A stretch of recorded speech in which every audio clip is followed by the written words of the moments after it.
Hey everyone, welcome back to WonderGod. What if the one who was forgotten, the one who was ignored by everyone, returned with a power no wizard could ever hope to match? In today's story, we dive into what if Harry Potter declared war on both Dumbledore and Voldemort. Here is short summary. After learning the truth about Dumbledore's secrets from Voldemort, Harry plots to kill them both. But when the final moment arrives, will he truly go through with it, or spare one of them? But before we begin, if you enjoy stories like this, make sure to subscribe to WonderGod and share it with your friends, because it really helps the channel grow. Now, let's begin the story. Standing in his bedroom at the Dursleys, angry beyond belief, Harry crumbles up the letter from Dumbledore in his hand before throwing it clear across the room, where it splats on the window before dropping to the ground. His copy of the Daily Prophet gets thrown off his bed, too, before he plops down on his back and buries the heels of his hands into his eyes. Bullshit. It's all just bullshit. The Ministry is in chaos now that they know without a doubt that Voldemort is back. The wizarding world is in a panic knowing the same, and he's stuck at his aunt and uncle's house because according to Dumbledore it's the safest place for him. The protection of living with his mother's sister will keep him safe from Voldemort. Right. Last time he checked he had his mother's blood in his veins, and that protection didn't work so well the night of the final task of the Triwizard Tournament. Voldemort had already proven that protection isn't won anymore when the bastard pressed a thumb into his scar and made his skull feel like it was going to explode. Then there was always Voldemort taking over his body in June with Dumbledore standing right there, but he's perfectly safe living in a house with his Muggle relatives. Oh, but Dumbledore said that Order members are keeping watch over his relative's house while he's there. That makes him feel loads safer. After all, Voldemort and his Death Eaters are absolutely no match for Dumbledore and the Order, just ask Sirius. Sirius. He squeezes his eyes shut tighter under his hands, digging the heels of his hand harder into his eyes. If he'd known, if Dumbledore had just King told him shit sooner, he would have been more careful. He probably still would have gone to the Ministry, but would have, he's not sure, but he knows he would have at least thought that there was a good chance it was a trap and maybe Sirius wouldn't have died. If he'd have known everything Dumbledore told him the night he's trashed Dumbledore's office sooner, he would have studied harder, learned more than just the shit he was taught in classes. If he'd known it was either him or Voldemort in the end sooner, he'd have been more like Hermione and studying things on his own. She knew all kinds of advanced spells because she's a bookworm who's motivated to learn more. If he'd known about the prophecy sooner, he'd have been motivated to learn more, too. If he'd known sooner, he might have even tried doing better in those King occlumency lessons with Snape. And finally, my proof that Severus is the traitor I have believed he is for so long. He hissed, beeping in a hard breath, the heels of his hands moving from his eyes to his scar and pressing hard at the voice in his head. What did Snape say to do to block the bastard again? Now, Harry, you'll only make your head hurt even more trying to do that, and you aren't even remotely skilled enough for it to work regardless if you tried. Maybe not, but there was something he could do. One hand still pressed to his scar, he staggered out of bed and over to his desk. Sitting down, he pulled out a piece of parchment and quill to write Dumbledore and warn Dumbledore that Voldemort knew about Snape and was in his head again. Maybe that would finally convince Dumbledore to get him out of his relative's house. It will not, and you already know that as well. He's probably right, he thought. I am right, Harry. The quill shook in his hand, but he didn't put him down. Voldemort was in his head listening to his every thought. Which meant Voldemort knew everything he'd just thought about Dumbledore and the Order. Your trust in Dumbledore is misplaced. How many times has he left you alone when it suited his purpose? How many secrets has he kept from you when knowing would have made a difference? How many secrets does he still withhold from you? A great many, I can assure you. Open your window if you wish to know one of them. The pain faded from his head enough for him to lower his hand, the quill still in his other hand.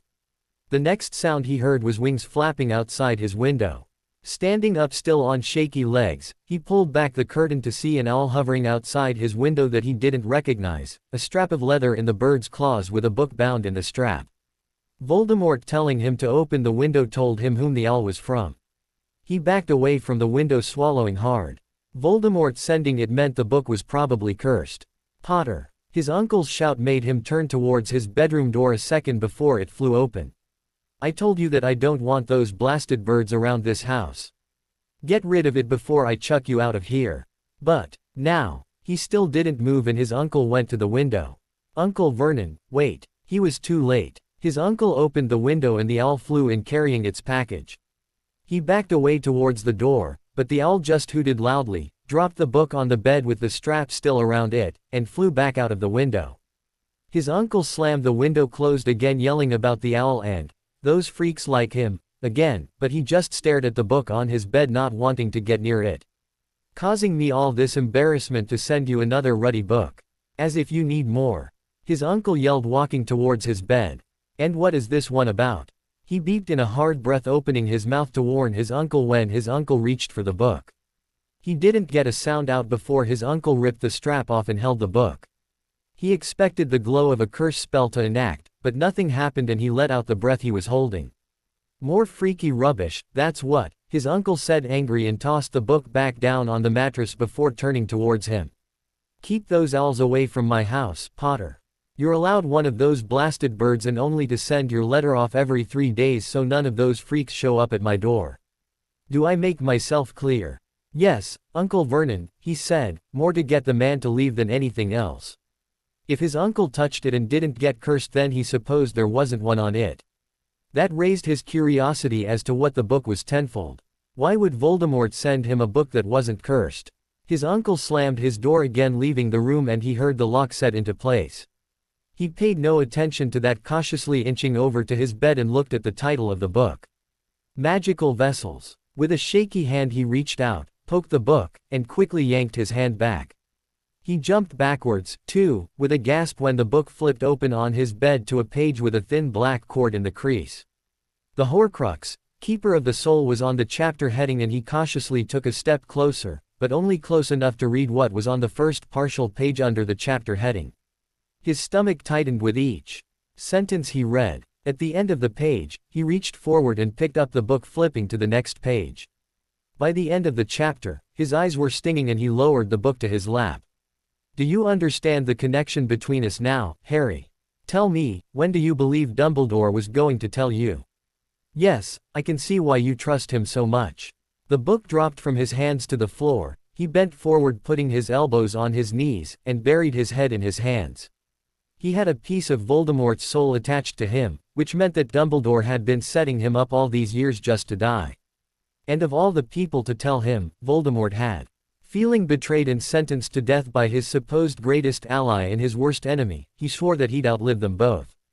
By any means necessary. July 31st. Sitting in the chair at his desk, the chair turned facing his bed, he stared at the stacks of neatly piled things on his bed. He'd spent most of the day doing his summer homework since he hadn't touched any of it, but once that was done he'd started packing. He'd known for 3 days that Dumbledore was personally coming to get him in the early morning hours of his birthday, but he'd been in no rush for the old man to. Not anymore, he wasn't. Mind your temper, Potter, and remember to. He slammed the proverbial door on his mind shut and locked it up as tightly as he could. He wasn't in the mood to deal with Dumbledore and Voldemort at the moment. As if he ever was in the mood to deal with either of them. If it were up to him, he'd pack his things and say F.K. off to both of them, but that wasn't an option. Both would search for him relentlessly, though for completely different reasons. After more than 3 weeks of carefully thinking about everything he knew, and he knew a lot now, he knew why. Though he didn't like to think about it, there hadn't been much time since he'd received that first book from Voldemort that he didn't think about the connection between them. It was that connection, along with the bastard being able to jump in his head and talk to him, which made him write the letter to Dumbledore as soon as the initial shock of reading the chapter on Horcruxes had passed. He'd told Dumbledore that Voldemort had gotten into his head and knew about Snape being a spy, then asked Dumbledore for a book or anything the old man could provide to help him learn more about occlumency even without being able to practice it. He wasn't surprised when a letter and 2 books arrived for him before nightfall. He was at Dumbledore telling him in the letter that he could practice occlumency without it being discovered by the Ministry, since there was no way to monitor for mind magic being done by anyone of any age. That was a blessing, since it meant he could do at least some kind of magic at the Dursleys without getting arrested for it, even if it only was occlumency. At first Voldemort had mocked him for trying to learn it that way, but as the days passed of him practicing more and more and he started being able to push Voldemort out of his mind for short periods of time, the mocking stopped and other owls started showing up with more books. 9 in total so far. He'd only gotten through 3 of the extremely advanced offensive and defensive spells books so far. He wasn't fooled as to why Voldemort had sent them. For the time being he was the protector of Voldemort's Horcrux, at least one of them, and while Voldemort still wanted to kill him dying with the Horcrux still attached to him wasn't in Voldemort's plans. It was better to help the enemy who had something you wanted than to risk losing it forever, he supposed. While that was Voldemort's motive for teaching him things, so to speak, Dumbledore's for sending him the occlumency books and checking up on him by owl every few days was something else. With Dumbledore, all that old man wanted was for him to grow up to kill Voldemort. That the person he was supposed to trust most wasn't doing anything else to help him learn how to do that was part of the reason that he'd broken down and started reading the books Voldemort had sent in the first place. He knew he'd never survive if he left it up to Dumbledore to teach him more. And that simple fact, that he had no choice but to learn things from the murderer of his parents, the bastard that still wanted to kill him, left him wanting to see Dumbledore again less than he even wanted to stay at the Dursleys'. Walking over to his bed, he picked up one of the books Voldemort had sent him. He shouldn't even know the names of some of the curses in the book, much less how to do them. They were from Voldemort, so it wasn't a surprise that they were dark arts books, but even so the spells in them were horrible. The curses in the book in his hand weren't just for disarming and blasting enemies, they were designed to maim, paralyze, and worse. He should have burned the first one he'd gotten in the barbecue grill outside and spent all his time practicing occlumency since. He hadn't though. Whether it was his Gryffindor curiosity or whatnot, he'd read it and learned things that would help him live longer in battle than the charms he learned at Hogwarts would. And as much as he'd always wished he'd known his parents, he wasn't quite ready to meet them again just yet. With that thought in mind, he put the book down and went to his closet. Opening the door, he pulled back the small opening between the ends of a blanket and stepped inside them. The ends of the blanket sealed together as soon as he was inside and he lit his wand. The small space was completely bare of clothing and even the bar overhead to hang clothes on was gone, but then it had been for 2 weeks. The only thing contained in the space was the large, thin blanket that was magically stuck around the walls of the closet and the 2 smaller versions on both the floor and ceiling. They were other gifts from Voldemort, these designed to create a small space where any magic he preformed inside the space was contained from being discovered by the Ministry. He knew they'd work the same way for hiding the books that he didn't want Dumbledore finding out he had. A cat meowing loudly outside made him set the blankets down on the chair at his desk and peek out the window. Seeing McGonagall in her animagus form on the mailbox, he closed the curtain and quickly grabbed a blanket heading for the bed again, knowing from Dumbledore's letter that McGonagall's meow meant the headmaster wasn't far behind. After wrapping the 9 books in one concealment charmed blanket, he lined the bottom of his trunk with another, put the blanket-covered books in the bottom of his trunk, and covered that with the other blanket before packing everything else on his bed on top of that. Closing the lid on his trunk and locking it, he ignored the distant, low chuckle he heard in the back of his mind. Sure that he didn't leave anything behind, he grabbed one end of his trunk, the hook of Hedwig's cage though she wasn't in it, and headed out of his room with his trunk rolling behind him. He groaned hearing the front door open from the top of the stairs, knowing what was coming. Potter. Yeah, I know. Those freaks from that school are here for me and blah, blah, blah, he snorted heading down the stairs, not even trying to ease his trunk down them gently behind him. How about we skip the tearful goodbye this time and you just let me leave? He said when he reached the bottom of the stairs. Harry, Dumbledore said, with an amused tone and smile. Hello, Professor, he replied without either turning to his trunk and setting Hedwig's cage down on top of it. When he turned back, his uncle was red with fury, but he looked at Dumbledore instead. I'm ready to leave, sir. I am sure you are, my boy, the old man chuckled. He plastered a smile on his face, though the, my boy, comment made him want to do anything but smile at the man. Before we leave, however, there is a matter we need to discuss. Oh no, his uncle raged. The only thing you need to do is get out. Then go away so we can, he interrupted, glaring at his uncle. The sooner Professor Dumbledore talks to me about whatever it is he needs to talk to me about, the sooner we'll leave. Then you have one more month of me living here next summer and you'll never see me again. You'll only be 17 next year, so.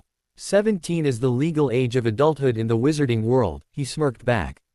You can kick me out like you've always wanted at midnight on my birthday next year. And believe me, I will, and I could care less where you live once I do, his uncle snapped back. Harry already has accommodations waiting for him up reaching his majority. His godfather has taken care of that for him. Dumbledore sat and he turned towards the headmaster at the mention of Sirius, and by extension, Grimmauld Place. It's mine, he asked quietly, and Dumbledore nodded with a smile. Yes, though there is the small matter of creature that needs to be addressed, as I am hoping that Sirius worded his will correctly to transfer ownership to you, Dumbledore said. He nodded and took a step back to make a space between him and his trunk. Creature, he called out. A second later, the elf materialized and immediately threw himself on the floor, howling as if in agony. Ah, good, I see that Sirius did, Dumbledore chuckled. What in the world is that? Get it out of my house this instant.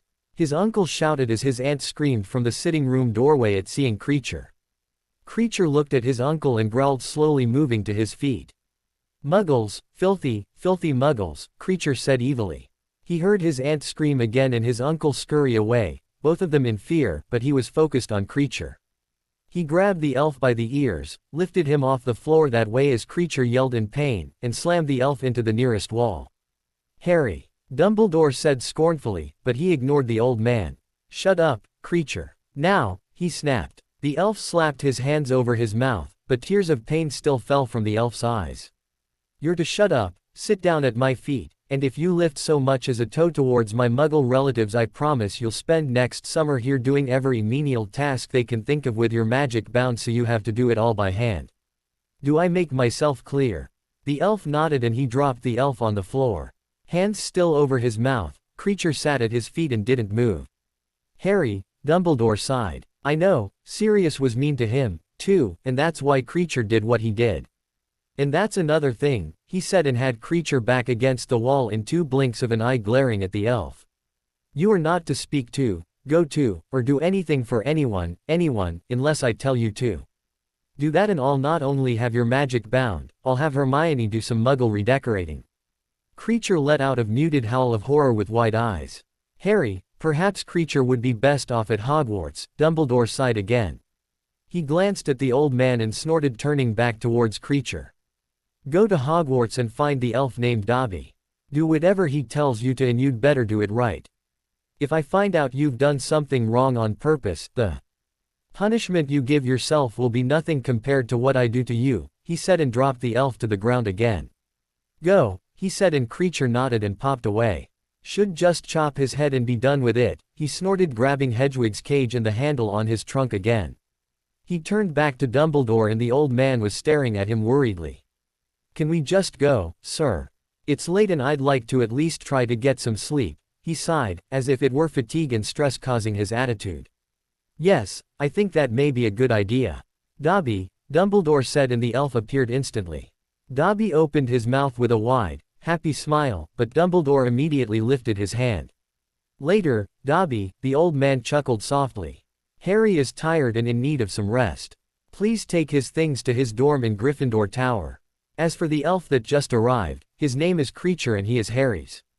I'd rather have Dobby than that evil little menace, he huffed. Creature is not being a good elf for Harry Potter.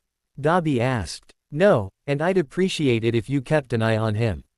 He's been forbidden from speaking to anyone or going anywhere except for Hogwarts, he replied.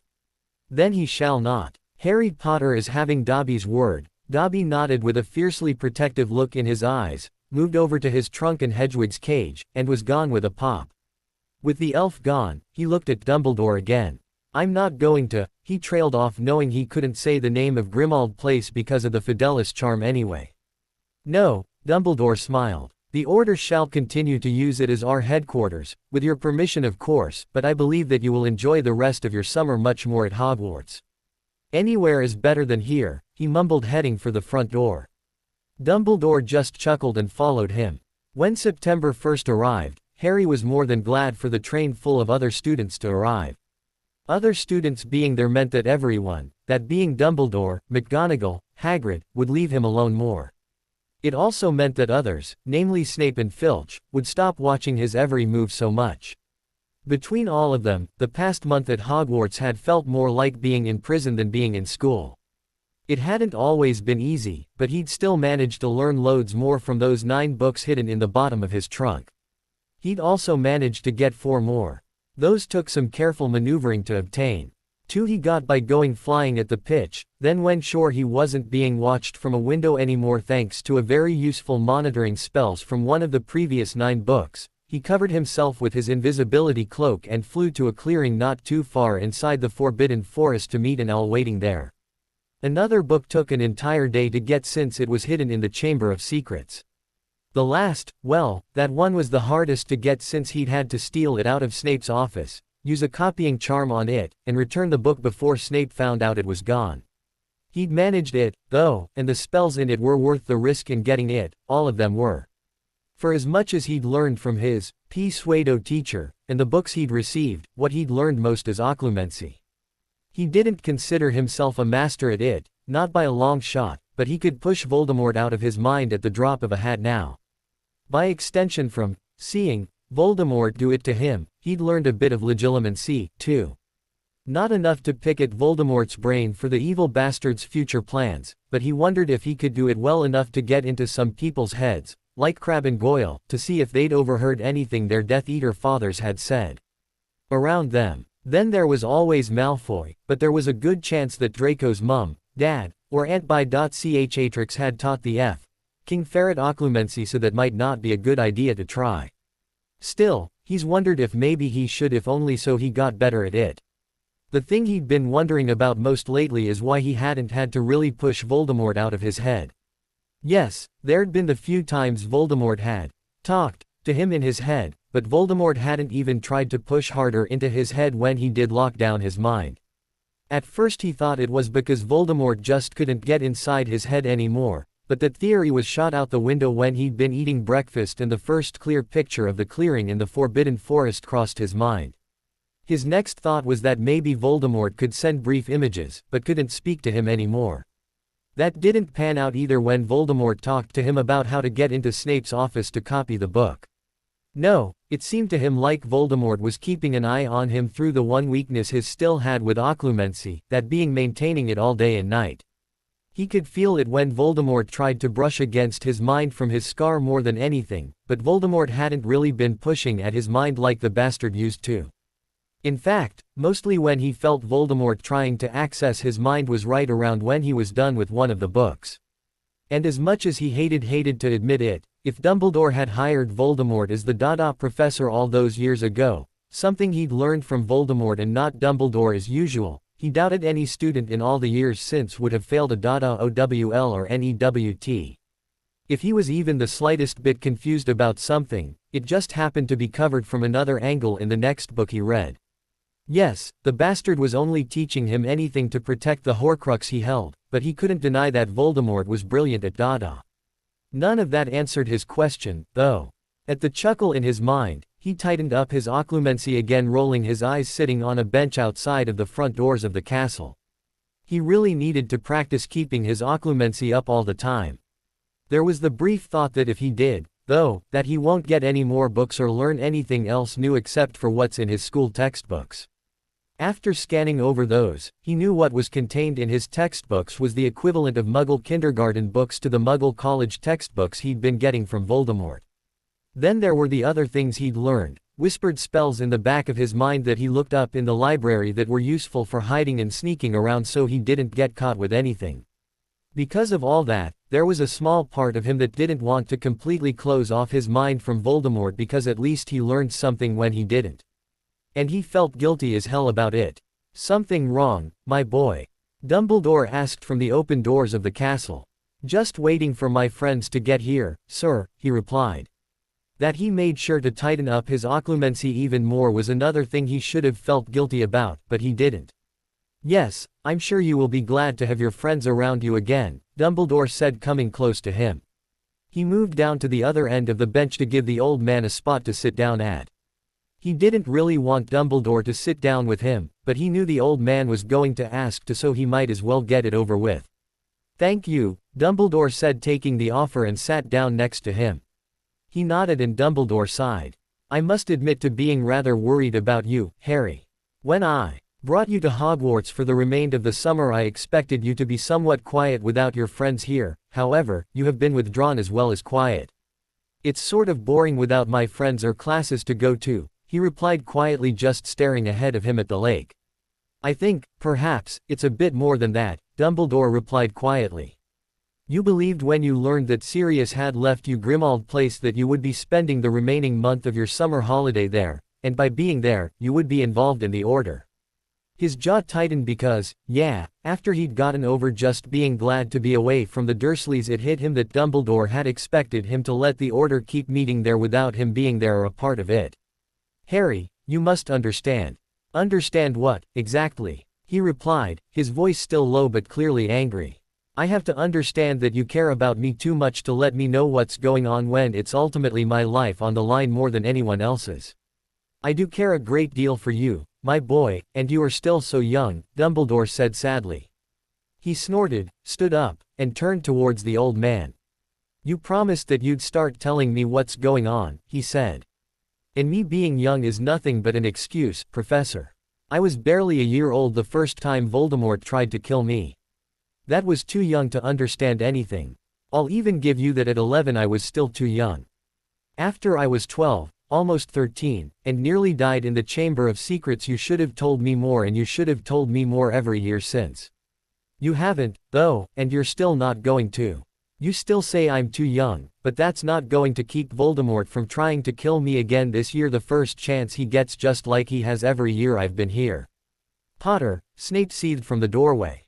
He looked at the man none too happily either. And you're no better, he said. You've been holding a grudge against me for years for things my dad and his friends did to you as teenagers. The only reason you're even still alive right now is because I wrote Professor Dumbledore and warned him that Voldemort knew you were a traitor and not to go to any more Death Eater meetings. Gentlemen, this is neither the time nor the place for this conversation, Dumbledore said softly in warning. He only found proof in your mind, therefore it was your fault he knew to begin with, Snape seethed. Had you been mature enough to comprehend the lessons I attempted to instruct you in, that would not have occurred. And I might have if you hadn't just pounded on my mind and actually instructed me like a real teacher, he snapped back. Harry, Dumbledore said sternly. You mean a real teacher, as in one who can assign the detention you shall be spending the first month of term in my classroom serving? Snape seethed in reply, moving closer to him. Assign me all the detentions you'd like, I won't be there. I have better thing to do than waste my time cleaning up your messes. I already have one of those to deal with, since it was you that told Voldemort about the prophecy in the first place, he seethed back. Snape didn't say anything, just looked at Dumbledore, so he did the same. The old man looked at him with a pained expression. What, you didn't think I'd figure out who it was on the stairs when Trelawney made the prophecy and went running back to Voldemort with what he'd heard? Harry, you must listen to me, Dumbledore said, standing up. Why, are you actually going to tell me something now, or are you just going to try blowing smoke in my face to distract me again like you always do? Dumbledore sighed and he snorted. Call it my ego, he said. Glaring at Snape, who glared back, if you want to, but the bottom line is that Voldemort wants me dead more than anyone else, because somehow, someway, someday, I'll be able to stop him from taking over the wizarding world. And while you might not think I understand anything, I do understand that I really can't trust either one of you. Help me do that. I know it is difficult for you to believe given all you have learned, Harry, but Professor Snape and I are on your side, Dumbledore replied with damp eyes. Sure, you're on my side, but with your own agendas. I can see how that's going to help me ever so much, since it already has, he retorted, yanking up the sleeve of his shirt and robe to show the scar on his forearm and then lifting the hair at his forehead to show the other more prominent one. A tear fell from Dumbledore's right eye and Snape moved towards him. That is enough, Potter, Snape said through clenched teeth, yanking his arm down so his hair covered his lightning bolt scar again. What, don't want to face the truth of what both of your so-called help has done to me so far? Maybe you'd rather see that on my grave marker next to my parents. He snapped back. I said that is enough. Snape yelled, grabbing the front of his robe, but his pushed the man away from him hard. Don't touch me, Snape, he seethed. Don't touch me and stay the hell away from me, or the next time I find out Voldemort has his eyes firmly set on killing you, I'll keep my mouth shut about it. Harry. Dumbledore gasped, taking a step towards him. You can leave me alone, too, he said, taking a step backwards, and Dumbledore stopped moving towards him. I've had it with the both of you. Since your idea of helping me is usually to leave me to figure out things on my own, let's keep it that way. I have a better track record of not actually getting hit with the killing curse that way anyway. Mr. Potter, McGonagall said angrily from the doorway, and he looked at his head of house. You are to return to your dorm and remain there until the other students arrive. You will also apologize to both Professor Dumbledore and Professor Snape when you do, along with serving detention with me for the next 2 weeks. Are we clear? And tell me, Professor, when do I get an apology from Snape for being the reason my parents were murdered, or an apology from Dumbledore for lying to me my whole life? McGonagall's jaw dropped open slightly in shock, just staring at him. Nothing to say to that. I'm not surprised. After all, you've been with those two for too long.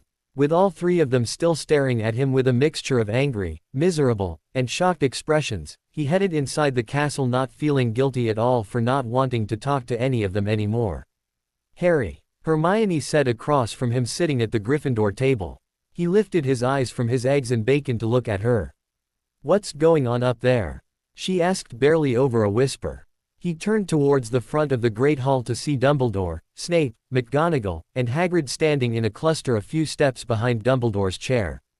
Even if he could have read lips, he wouldn't have been able to determine what they were saying from that distance. That didn't stop him from figuring out what, or rather whom, they were talking about when first Hagrid and then Snape looked in his direction, Hagrid staring at him and Snape only looking at him for a moment before turning to Dumbledore again. Turning back to his breakfast, he picked up a piece of bacon. I don't know and I don't care, he replied and took a bite. Looks like they're talking about you, though, mate, Ron said. Yeah, they do that a lot, he snorted and picked up his glass of milk. I knew you were angry with them, Hermione sighed. I thought you were, with the way you ignored Dumbledore's speech during the welcoming feast last week. So did I, with the way you completely ignored Snape berating you making that potion yesterday. What did they do? Ron asked. Nothing, the same thing they always do, the same thing everyone in the Order does.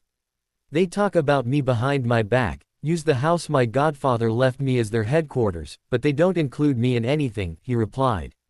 After what happened at the end of last year, I thought that shit would stop, but it started right up again when Dumbledore came to get me. In one breath he said he hoped I'd still let them use Grimmauld Place as Order headquarters, and in the next he said I'd be spending the rest of the summer here. Maybe it's because you didn't finish the occlumency lessons with Professor Snape, Hermione said softly, biting her bottom lip. Just the way she was doing it made he set his glass down, looking at her.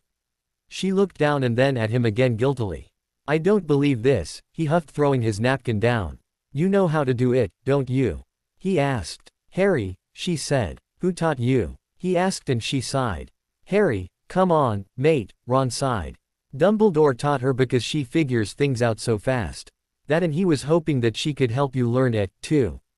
Has she started teaching you?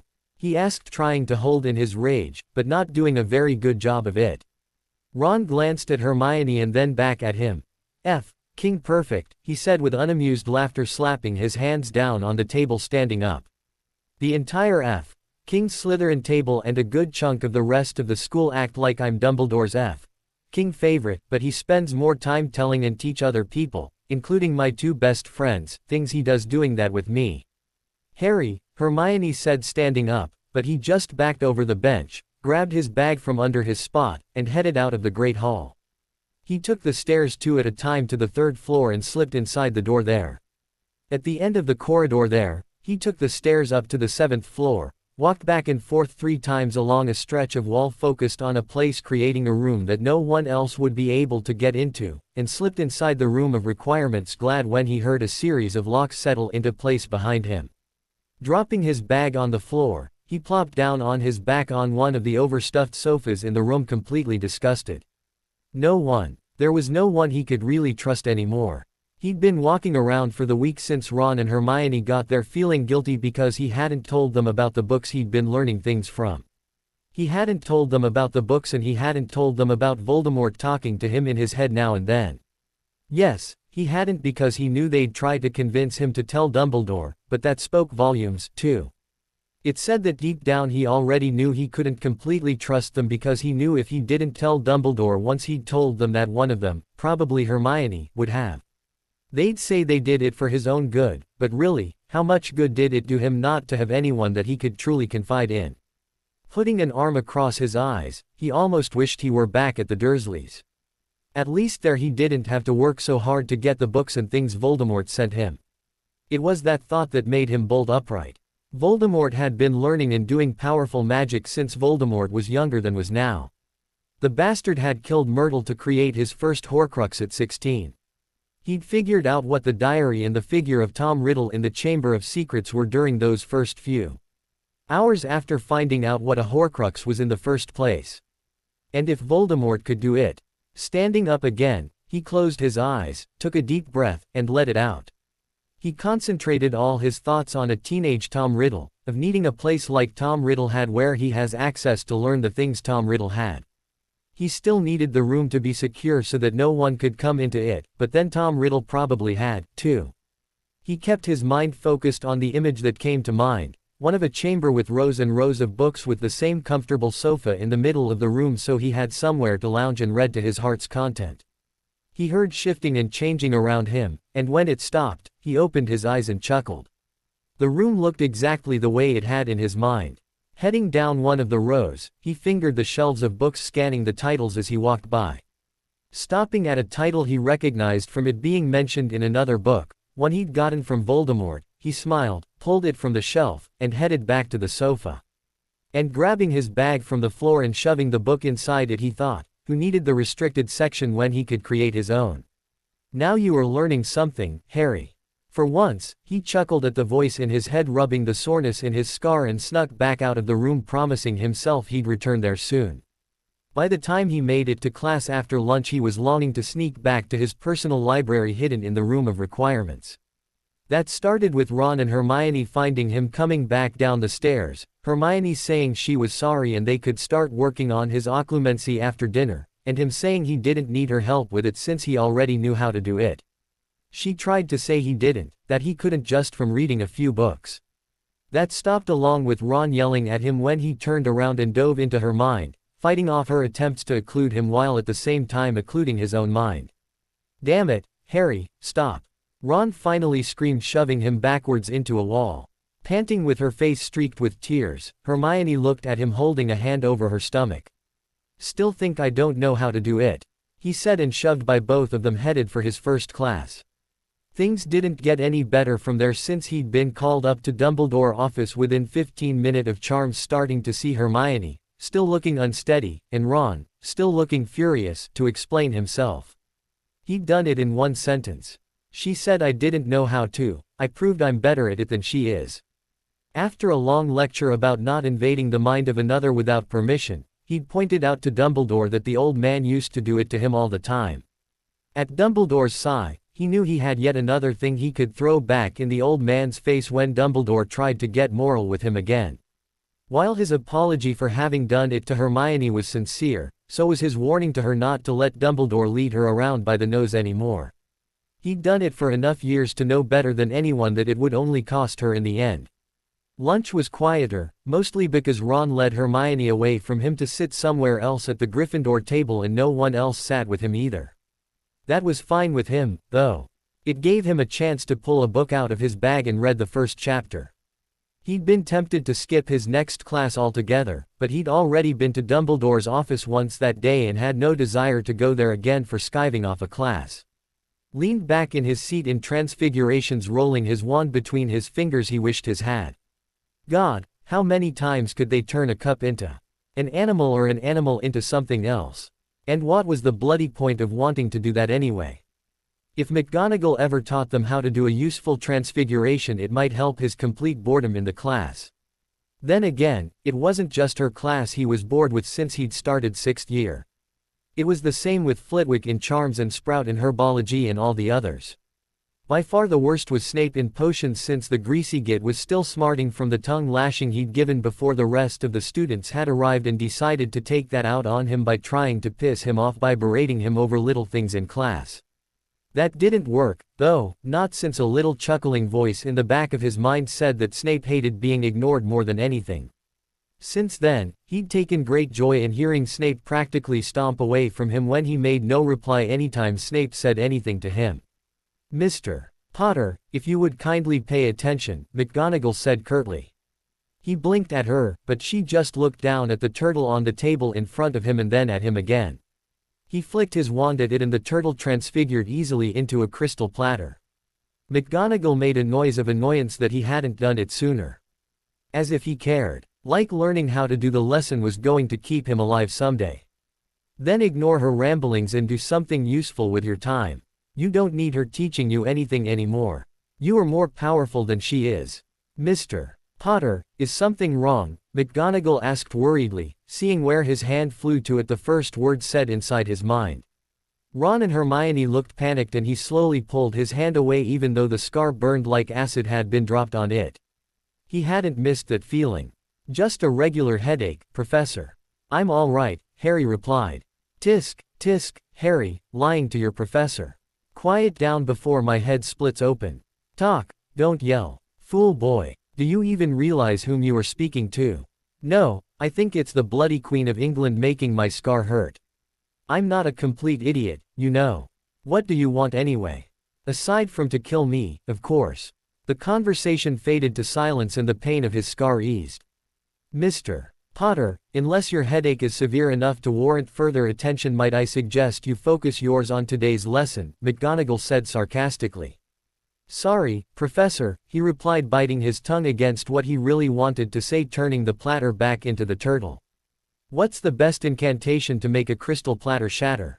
I want a good one that's going to lodge the pieces in the walls so deep they have to be broken out." Silence reigned in his head and he huffed. "Come on, I know you're still there."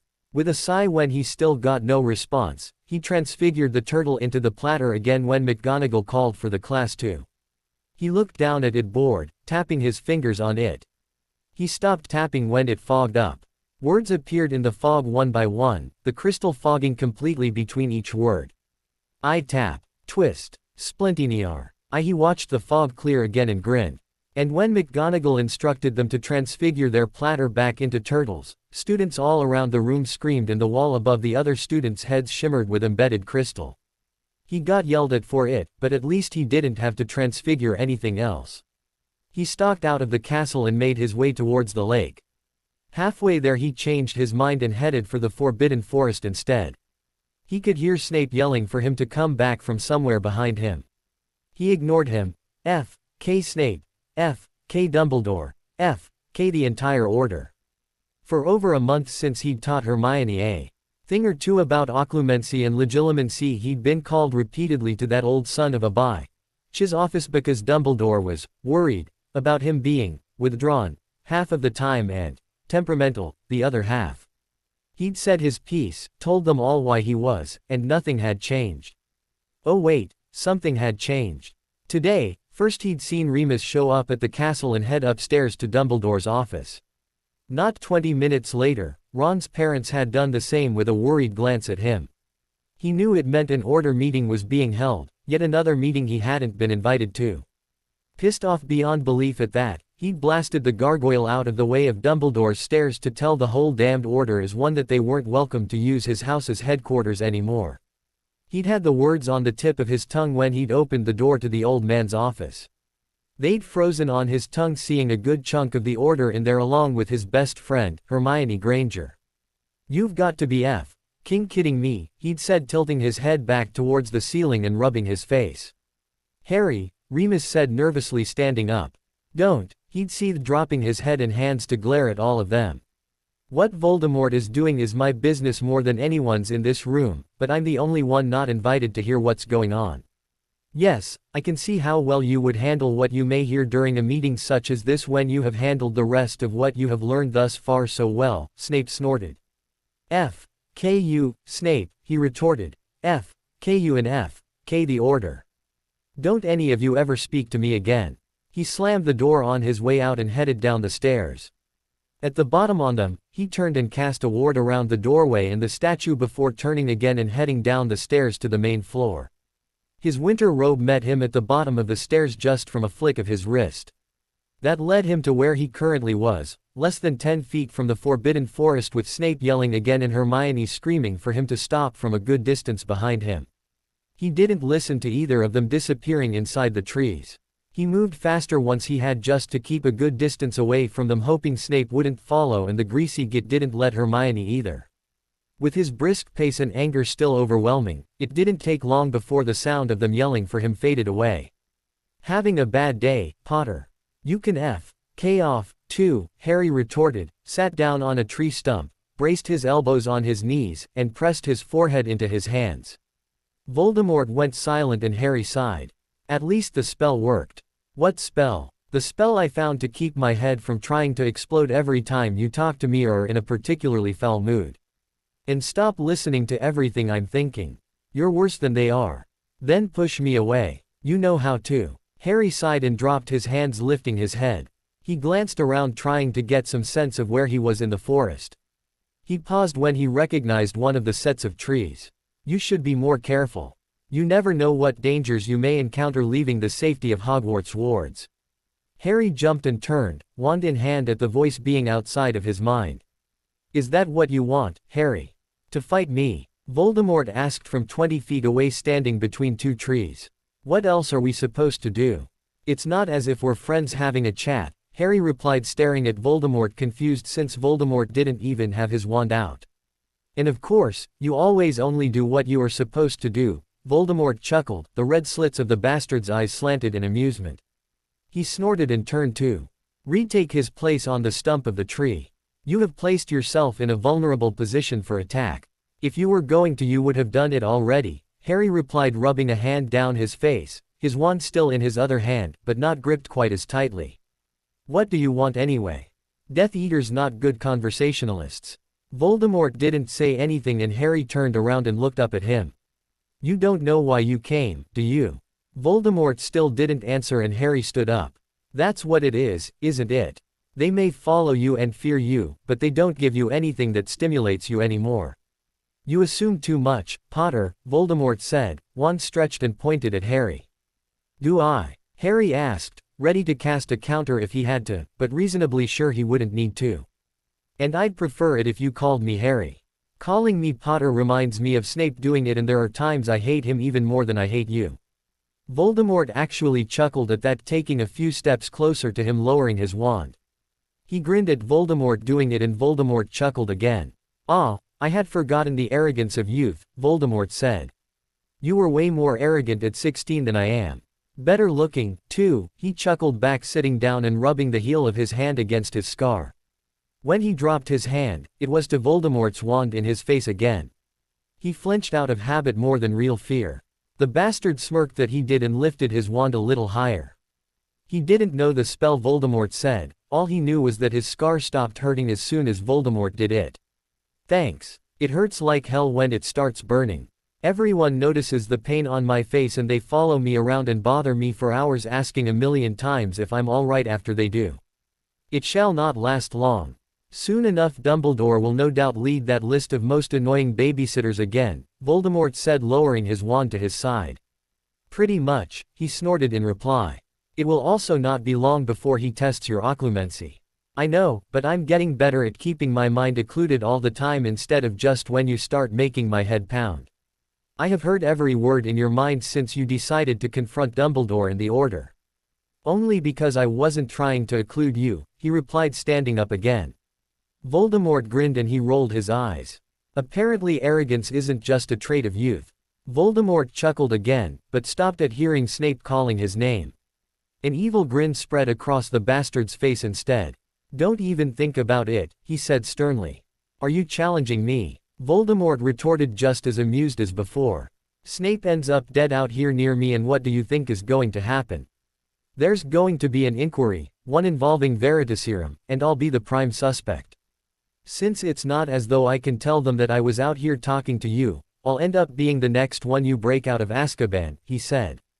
Voldemort chuckled again, cupping his chin, and he rolled his eyes, pulling back. "Just go before he gets here and sees me talking to you," he said, and backed up towards the way he'd come from as Snape yelled for him again. They can do nothing to you that you do not allow. Maybe not, but I'd rather not test that, and if Snape sees me talking to you, he's going to tell Dumbledore and they're going to try to lock me up so I can't get out here again, Harry said, still backing up. Go, he said louder when Voldemort didn't move. Voldemort pointed his wand at him again, narrowing his eyes on him, and he chuckled with a smile. Too late, he whispered, and crossed the threshold back behind the safety of the wards. Soon enough you will know. Longer have any protection from my wand, Harry, Voldemort retorted seriously and was gone with a nearly silent pop. Chuckling, he moved further inside the wards to another tree trunk and sat down on it, waiting for Snape to get to him, noticing that Voldemort didn't call him Potter again. Excuse me, Harry, please. You know what McGonagall said, what Dumbledore said, Romilda Vane, fifth-year Gryffindor prefect pleaded, blocking his path along with 4 other students. I know. I also know I'm only going to ask politely once more for you all to move away from the door. Harry, come on, mate, Ron sighed behind him. He knew it was going to happen when Snape didn't find him in the forest and he'd stayed gone for another hour before heading back, but 3 weeks of it was more than enough. It started with Hermione tearfully apologizing for not having told him that Dumbledore let her into the Order once she's learned occlumency. It went from there to Ron doing his typical apology for siding against him yet again, even if Ron had sided against him with Hermione. Them having been his best friends for so long and them having been through so much together was the only thing that made him accept their apology. Things still weren't great with them, though, because they were still following Dumbledore's order to keep him occupied in Gryffindor Tower as much as possible. For the first week it was all right, since a part of him really did miss how close they'd once been. By the beginning of the second week, he'd started getting more antsy, enough that he'd started sneaking past the detection line Hermione set up on the stairs to the boys' dorm to get to his room of requirements for a few hours in the middle of the night. That had worked until last night when Snape caught him out at 2 in the morning. He wouldn't have even known it was Hermione's detection line that he was bypassing if it hadn't been for Ron. That put things right back the way they had been, with him being owed yet another apology. He wasn't sure this one he'd even accept. I'm done being locked away like a criminal because I needed some time alone, Harry replied without turning around. You're not being. Harry turned only his head and looked at Hermione. His friend didn't finish her sentence, trailing off with a deep sigh. They're worried about you, Harry. We all are. You've stopped talking to us all and you disappear all the time where no one can find you, not even Professor Dumbledore. Not all the time, Harry retorted angrily. Once I slipped away from everyone into the forest and I've spent 3 weeks in this common room because of it. I've had it with looking at these 4 walls. Then let us come with you, Hermione said softly. Yes, bring them with you, Potter. That should make things much more entertaining. No, he replied both aloud and in his head. Anyone, and that includes a Death Eater, touches either of them and you're F. King Snake will be my new pair of boots. When he got no verbal reply, he ignored the simmering burn of his scar and continued on. I'm tired of being followed everywhere I go and it ends now. He turned back towards the door and glared at the students in his path. Move. He was glad when Ron finally conceded and told everyone to clear a path. He would have felt bad about hexing them out of his way. Maybe. Not that he thought that he would get far without someone else, most likely a professor, blocking his way again, but at least he was out of the sodding common room. He made it to the staircase between the 4th and 5th floors before said professor, or rather professors, were there to stop him from going any further. McGonagall was there frowning at him. So was Snape, but he ignored them both and stared at the headmaster on the landing looking up at him. Good evening, my boy, the old man said softly. Good evening, sir, he replied. If you'll all excuse me, I need a breath of fresh air. I think not, Snape said sternly. I didn't ask what you thought, he said turning towards Snape, now did I? Potter, McGonagall snapped. I have had quite enough of this. So have I, Harry replied, and looked pointedly at Dumbledore. You know, it's against the law to detain someone against their will, including a professor doing it to a student since you have no cause for it. Minerva, Severus, I believe it best we continue this conversation in private, Dumbledore said calmly. Gee, I didn't see that coming, Harry snorted. You are trying my patience, Potter, Snape growled. He turned and looked at his professor squarely. Snape moved closer glaring at him. Is that a challenge? Severus. McGonagall shouted. Anytime, anywhere. Sir, he replied, ignoring the headmaster completely. Do not be so gullible. You are walking into their trap. You circumventing your mudblood friend's detection charm has made it obvious you know magic they have not taught you. They wish to know what you have learned without their involvement. I want to knock him on his skinny ass. And I want the traitor dead. We shall both have our wish in time. Then far be it from me to deny you the duel you are spoiling for, Snape said through gritted teeth. He fought down the urge to reply to Snape again based on Voldemort's words and nothing more. Gentlemen, that is quite enough, Dumbledore said sternly. Saved by the headmaster once more, Snape glaring at him in disgust. Funny, I was just thinking the same thing about you, he retorted. His wand dropped into his hand at the same time as Snape's did. Enough, Dumbledore said, the old man's voice harsher than Harry had ever heard it before. He still didn't care in the slightest. Wand still in his hand, he turned towards the headmaster again. Harry, would you kindly lead the way to my office? Knowing when to give in, Harry moved by McGonagall without touching the witch. That it made him bump into Snape was purely coincidental. Snape grumbled something, but he made no reply, leaving the three professors behind and heading for Dumbledore's office. Don't go anywhere. I might need you. Not might, you will. He took a seat in front of Dumbledore's desk and slouched down in his spot as the old man, McGonagall, and Snape walked into the room behind him. Dumbledore took a seat behind the desk as usual. McGonagall took the seat beside him and Snape just stood to the side of Dumbledore. He crossed his right leg until his right foot rested on his left knee and looked straight ahead of him at Dumbledore, just watching him closely from behind the desk, waiting for the interrogation to start. It didn't start with the old man blowing smoke up his ass as usual, though. It started with Dumbledore pushing at his mind. He blocked Dumbledore's attempt easily. The old man tried harder, but without success. Finally, Dumbledore pulled back and stopped trying, leaning back in his chair.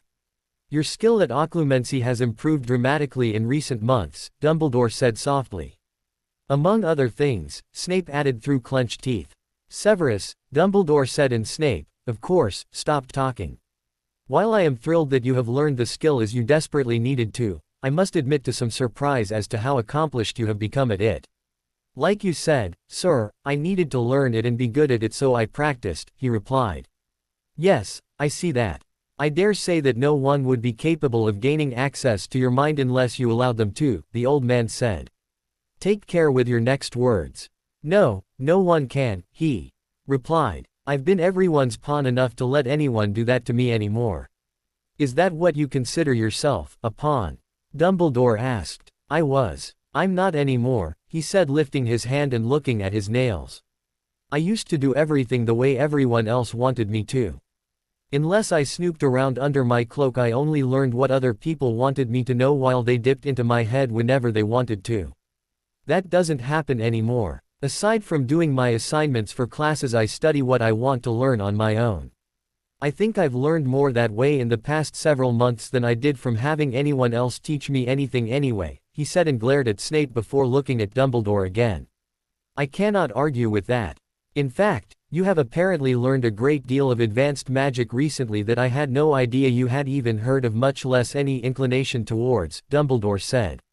When you never know who's going to stab you in the back next, it's best to keep your own back covered at all times, he replied, lowering his hand and looking at Dumbledore again. I have a maniac trying to kill me. He recruits new members to his band of hem-lickers fairly regularly. Since I don't know who I can trust anymore because Death Eaters are sneaky bastards, not to mention everyone in the order whispering about me behind my back what they won't talk to me about to my face, I just learned not to trust anyone. You can trust us, Harry, Dumbledore said. He laughed. He couldn't help it. Leaning his head back, he rubbed his head against the chair and looked at the old man again. No, I can't, he replied. You've done nothing but lie to me and hide things from me since before I was born. I still don't think you're telling me everything. In fact, I know you're not, because if you were, you'd let me sit in on-order meetings instead of telling me I'm too young to.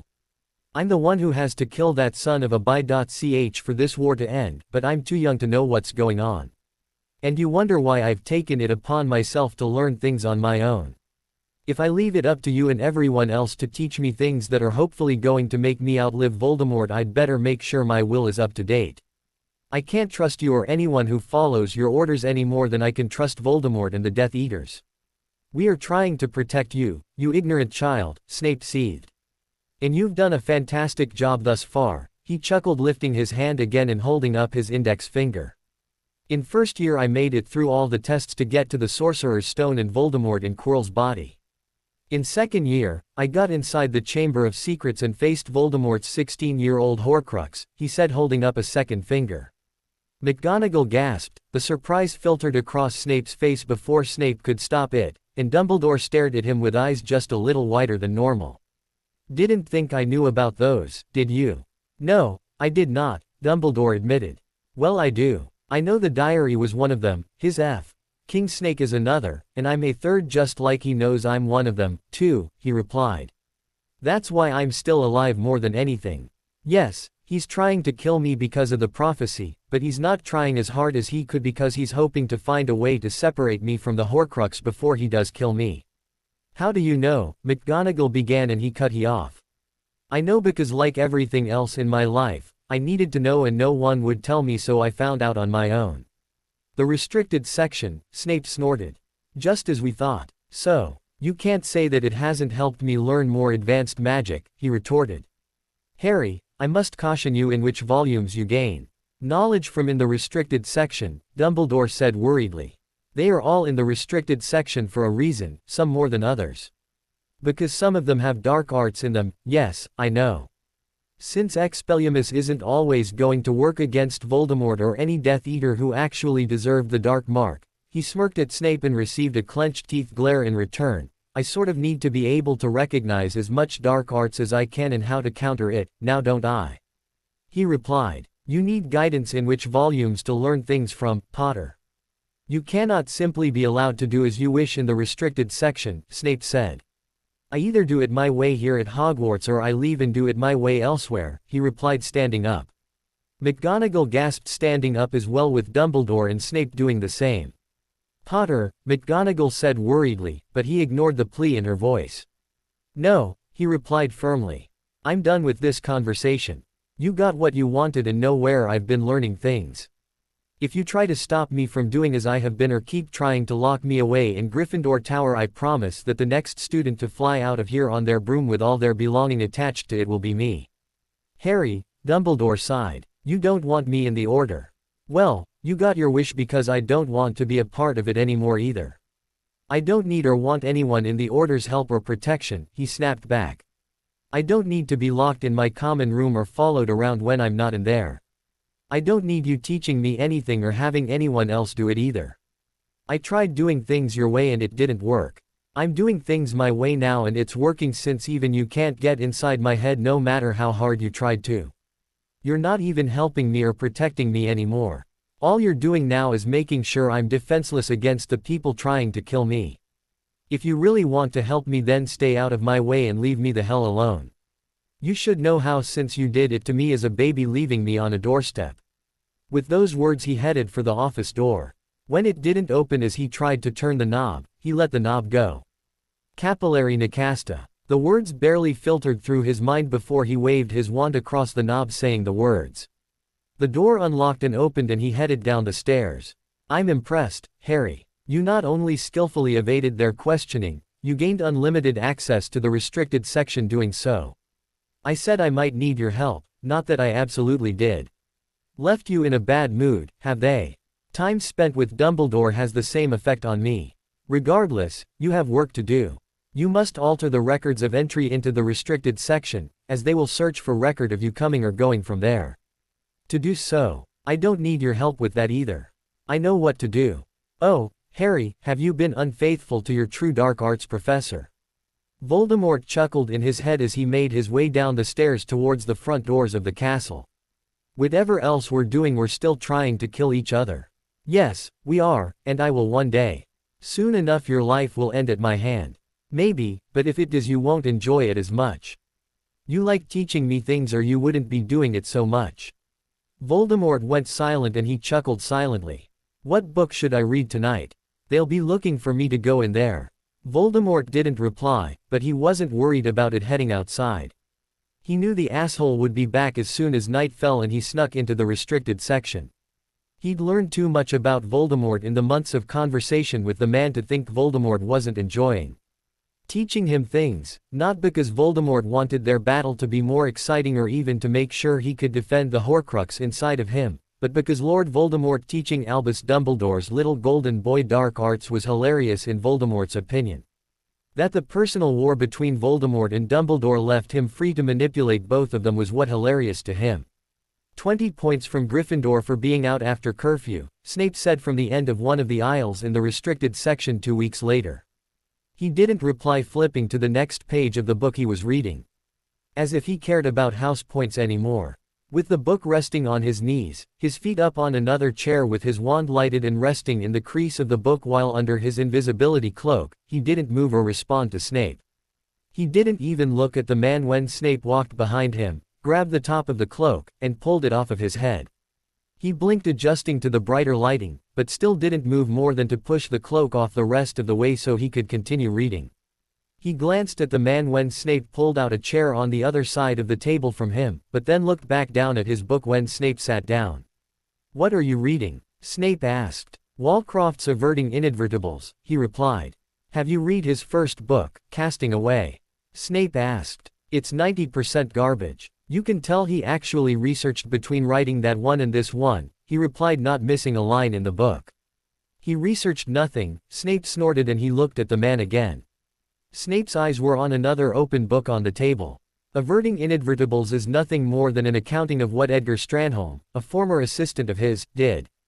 Stranholm took Walcroft's theory, expanded it taking into account variables that Walcroft did not, and took a worthless theory of dark arts extending life and made it viable. What you are reading in the book Walcroft composed is based on previous conversations with Stranholm following Stranholm's execution for committing over 6 murders to prove his theory correct. But the theory was proven, he said, and Snape looked at him. "Yes," Snape said, and he immediately stood up to head for the card catalog to look up anything written by Stranholm. "Potter, you know why I need to know," he said, turning and looking at Snape again while making sure his mind was closed off tight from Voldemort. The asshole was in a horrible mood after a team of Aurors managed to capture 3 Death Eaters during an attack by Voldemort and was holding them in a magic-proof stronghold even Voldemort didn't know the location of. Snape said nothing, and he snorted and turned back to the card catalog. "Was it not you who said that you needed no assistance from anyone?" Snape replied. He didn't, pulling open a drawer, and Snape snorted. "Accio Kellam's Forbidden Files," Snape said. He looked at the man and watched as the book flew through the air and landed with a smack into Snape's hand. Alicia Kellam was Stranholm's lover. Her book is compiled based on Stranholm's notes and includes them, not simply conversations. "Thanks," he said, moving back to the table and holding his hand out to Snape. Snape held the book just out of his reach, looking at him. "As I have no doubt that you will eventually discover a way to destroy the Horcrux that has latched onto you, I will only caution you not to do so until you are ready to face him," Snape said, just looking at him. "He will know the moment you destroy it because that part of his soul is attached to you rather than an inanimate object, and he feels it. When you destroy it, he will hunt you 100 times as relentlessly as he now does, and 1,000 times as ruthlessly." He nodded, and Snape finally handed over the book. "How much do you know of Horcruxes?" "Everything except how to destroy the one attached to me without dying myself doing it," he replied. "You realize that may be the only option," Snape replied. "Yeah, that did occur to me once or twice," he replied quietly. "Has it occurred to you that you have one of your own of sorts?" Snape asked, and he looked across the table at the man. "He forcibly took your blood, Potter. He took a part of your life force for himself, and it remains yours even while it resides in his body. So long as your blood lives on in him, you have a means of cheating death yourself without ripping apart your soul to do so. So if I let him kill me, I can still come back, and the Horcrux attached to me will be destroyed in the process." He asked. "In theory, yes," Snape replied. "No one ever told me that before," he frowned. "I just did," Snape replied, and stood up. "Including you, there are 7. One was destroyed with the diary, another in a ring the headmaster has already destroyed. Nagini is a 3rd, and you a 4th. And the rest," he asked, "have yet to be determined or destroyed. I suggest they are prior to you destroying the one inside you as well. Negate the possibility of him returning yet again before you use your ace in the hole. Once he knows of it, he will not allow you to use it again." He nodded and Snape picked up his book. "Hand me the book and follow me," Snape said. He handed it over and stood up. Snape looked at the other book he'd been reading still on the table and he nodded before waving it back to his shelf. Grabbing his invisibility cloak and putting it over his shoulders again, Snape waited before he followed the man out of the restricted section in the library itself. Once they were in the corridor, Snape turned and held the book out to him. He took it and looked at the book before looking at Snape again. The library is enchanted to prevent any student from removing a text that they have not checked out. The staff is not under such a limitation. Take great care of when and where you read that and return it in this exact condition. Should I be held liable for the expense of it, rest assured that you will as well." He nodded again and Snape simply motioned with his head for him to go. He pulled the cloak over his head and closed the front of it before heading back up the stairs to Gryffindor Tower with the book. At the top of the stairs he looked over the railing to see Snape still looking up. He pulled the cloak off his head, Snape inclined his head at him, and he did the same before heading inside. When he got to his bed there was a note there from Snape telling him to hide the book and go to sleep. He chuckled, balling up the note, and sat down opening the book. He might have let the greasy git tell him something, but that didn't extend to what to do. No one did that anymore, and he added another name to the list of people he could manipulate. After all, Tuesday nights were when Snape usually went to the restricted section for a new book. He wasn't sure when he'd actually fallen asleep, but it was the sound of someone dropping something heavy that woke him up. Neville apologized for waking him, but he just nodded in reply, rubbing his face and dropping his wand back onto his lap. The book was there, too, still open to the page he'd left it on. Neville asked if he was all right with a concerned expression, but he just nodded again, still trying to fully wake up. He heard Neville leave the room, obviously seeing that he was in no mood to talk, but then that was usual for him now. After a nice, hot shower and putting on clean jeans, a jumper, and his heavier robe, he left the boys' dorm. And barely took a glance at anyone in the common room before leaving that, too. Glad it was Saturday and he didn't have classes, he made his way down all the stairs and into the Great Hall. Breakfast was long over, but thankfully there was usually a platter of leftover scones and biscuits from morning tea to assuage his hunger. With that taken care of, too, he headed down one of the back corridors outside, over the covered bridge as the few other students there watched him go by, and made his way towards the Forbidden Forest, casting a monitoring charm on a tree before he entered, and then an even better and less obvious detection charm than the one Hermione used on a few random bushes before heading for the clearing he'd met those owls from Voldemort in. And with no one around and having set enough charms to know if anyone followed him, he pulled out his wand for a little advanced magic practice. After all, reading the spells in books was nothing if you didn't practice using them. It took longer than he wanted to charm a few trees into randomly throwing curses at him, but the time turned out to be well spent since they gave him a better combative workout than he got in any Dada classroom. His back hurt from one blast he'd taken, he had a welt he could feel growing by the minute along his cheek, and he had more than a few cuts and bruises, but the poor trees were worse off than he was. The evidence of the power of his spells was everywhere, in the scorched bushes, blast-marked tree bark, and there were burning patches of grass where there used to only be shades of brown and green. "Finite incantatum," he said with a wide sweep of his wand around the area, and when the glow of the charm faded from the area and the attacks on him stopped, he bent forward with his hands on his knees, panting. That still didn't stop him from turning and countering another curse aimed at his back.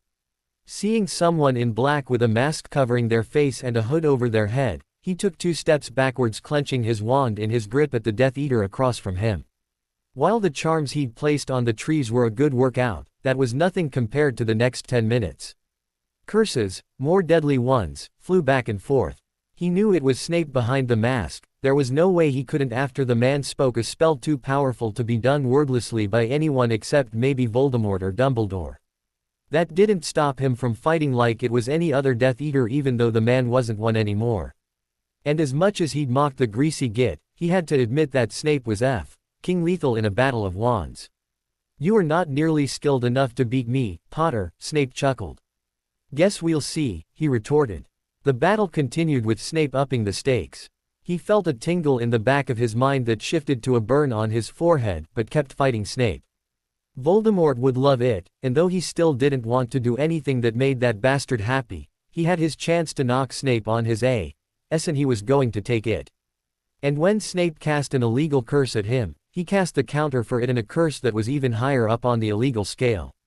Snape stared at him in disbelief, countering it, and he tried not to grin, but it was damned hard. What was that, Professor? Still think I'm not skilled enough to beat a Death Eater? He wanted to laugh at the look on his potion professor's face. That's what the King Git deserved for treating him like an idiot all the time. Stop gloating or do something to gloat over. Give me one and I will. Avada Kedavra. Haha, he retorted, still watching Snape. Finish him so you can leave. And go where? Finish your duel and I will tell you. Harry narrowed his eyes, the playfulness gone from his expression. Snape cast another curse at him and he countered it before casting his own. Snape ducked out of the way and it hit the tree behind him. A large branch of the tree crashed to the ground a second later. Snape stalked up to him and grabbed him by the front of his robe. Where did you learn curses by Nigel Greymirth? Snape asked angrily. And do not tell me the restricted section, because you have not looked at any book there that contains curses by him. None of your damned business, he snapped back, and shoved the man away from him. And I told you not to touch me. Do it again and I'll show you a few other curses I know how to cast that are even less legal than Greymirth's. He turned and walked a few steps, then turned back quickly and countered the spell Snape threw at his back. Snape just glared at him. Mind your temper before you spoil your chance to slip away from that traitor. He turned and walked away from Snape again without another word. For once Snape didn't call him back. And pissing Snape off meant that the man wouldn't follow him. Meet me at the Shrieking Shack. Give me 10 minutes. You have 5. And I said I need 10 to make sure Snape doesn't follow me. How you put up with him for all those years is beyond me. He snorted at the low chuckle in his head and picked up a rock on his way towards the Whomping Willow. His head told him he was stupid to go, but his Gryffindor side got the best of him. He sat down just outside of the willow's reach and tossed the rock back and forth between his hands, looking around to make sure no one saw him do what he was about to do. He knew he'd end up back under everyone's watchful eye again for it, but he didn't care. He needed to get away from Hogwarts for a while. A well-aimed throw and he lay down and rolled towards the tree so no one would actually see him disappear inside it. Inside the shack, he headed up the stairs, taking note of the 2 sets of prints in the dust. He paused for a moment just outside a partially closed door and listened, twisting his wand in his hand before stepping into the room. In a chair, Voldemort grinned at him and he smirked back before turning towards the open door. The spell he cast slammed the door with full force into the body standing behind it, and he did it twice more for good measure. The Death Eater who'd been hiding behind the door slid unconsciously to the floor in a heap. He turned back towards Voldemort and Voldemort frowned, standing up. And here I was assured that dear Vincent there was a master at stealth attacks. Ah, no matter, Voldemort sighed, pulling his wand. Invigorate, Voldemort said. The Death Eater groaned and lifted his head. The mask over the man's face faded away with another flick of Voldemort's wand and fear replaced the mask. Would you care to do the honors, Harry? Voldemort chuckled. He rolled his eyes and Voldemort chuckled again. The green glow of the killing curse followed, for once not aimed at him from Voldemort's wand. Now that is taken care of, Voldemort said and pointed his wand at a closet door. The man said nothing before the door opened. The frame glowing red and the hazy image of a much nicer, cleaner room was on the other side. Tell me, Harry, how much Gryffindor bravery do you truly possess? With a snort, he headed for the doorway and walked through it, Voldemort chuckling again following behind him. So where are we? He asked, looking around the room. It was definitely an old building, most likely part of a castle given the stone walls, but it was beautiful, noble even. A long table was along one side with 12 chairs around it. The back of the room was a raised platform of stones, the 3 steps leading to a large bed. Shelves of books dominated the right side of the room, at least 7 feet high, the only break in them being the door they'd just come through that was still open, leading back to the Shrieking Shack. On the other wall was another door leading who knew where, but there was another table beside it with maps, ink bottles, parchments, quills, and books on top of it. The only other thing in the room was the large fireplace, flow-sized, just south of the head of the table. You do not really believe I will tell you the location for you to send Dumbledore and the Order here, do you, Harry? Voldemort chuckled again. Why not? You tell me and teach all sort of other things, he replied, walking over to one of the bookshelves and scanning the titles. Why do you allow me to teach you? Voldemort retorted, standing directly behind him. Harry glanced left and right without moving his head, then back at the shelf of books in front of him. Because it's the only way I'll learn anything useful, he replied. He felt Voldemort move closer until he was pretty sure you couldn't slide a quill sideways between them without the feathers bristles brushing against one of them.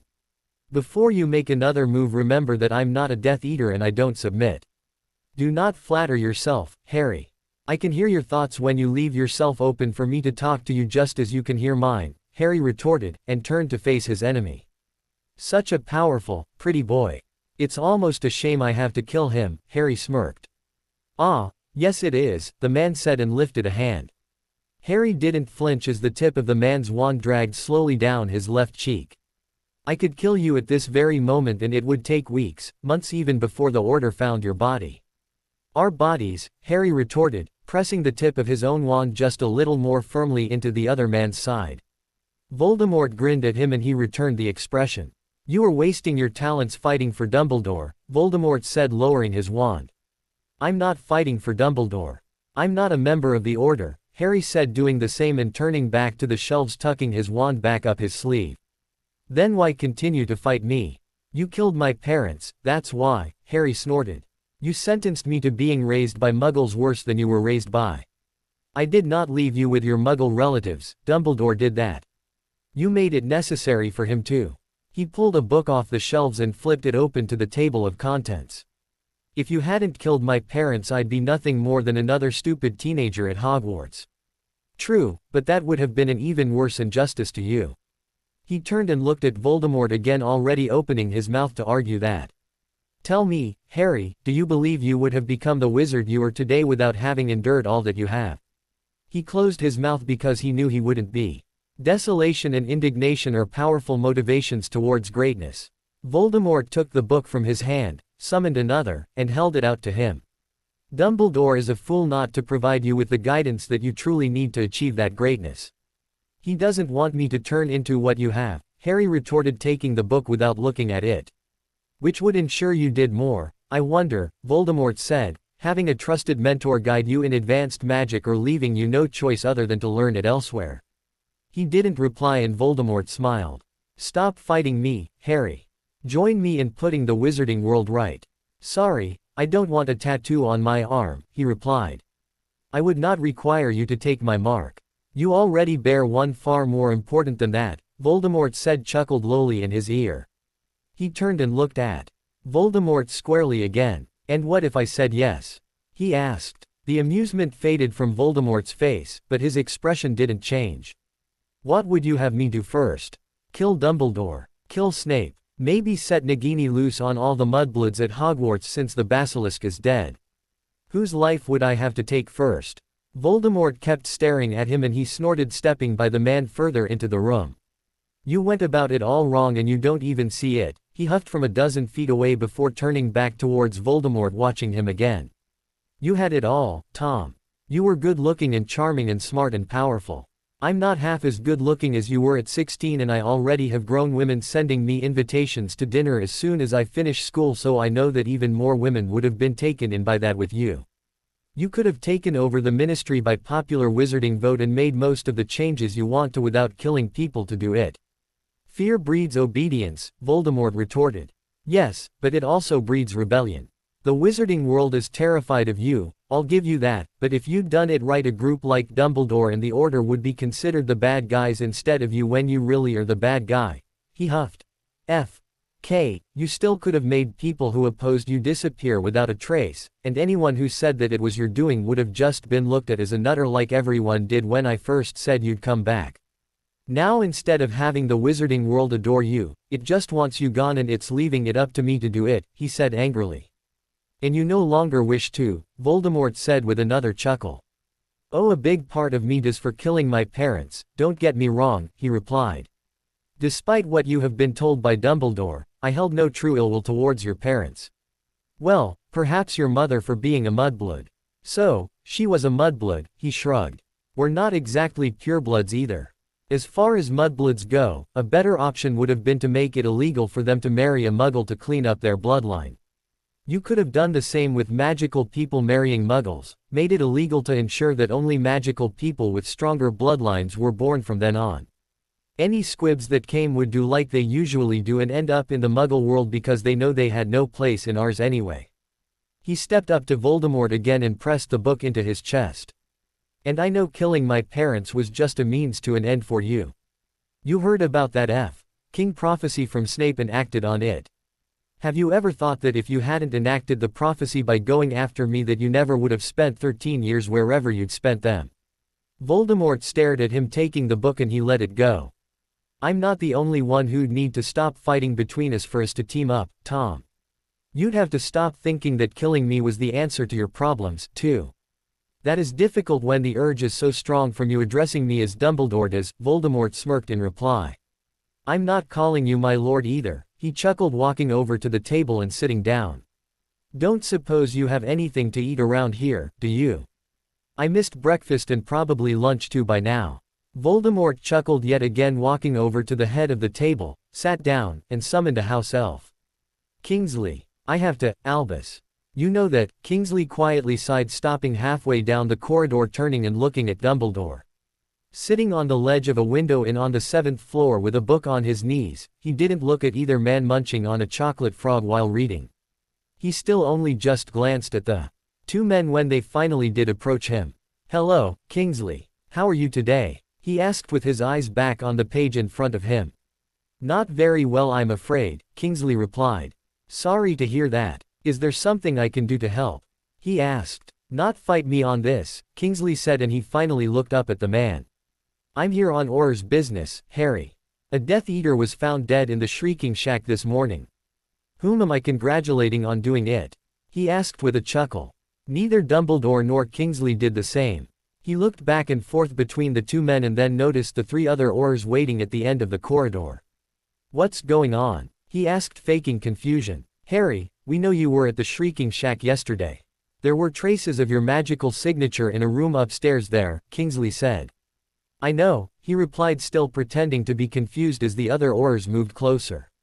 I was training with Snape in the Forbidden Forest, he pissed me off, and I ended up at the Shrieking Shack trying to calm down. Wait a minute, he said, closing his book while turning and putting both feet on the floor. You think I killed that Death Eater? Your magical signature was the only one we detected at the scene, Kingsley said. Well, I didn't do it. Here, check my wand if you want to, he said, and pulled out his wand. The other Aurors behind Kingsley did the same. Now that's completely unnecessary and insulting given who I am and who was murdered, he snorted, flipped his wand in his hand, and held the handle out to Kingsley.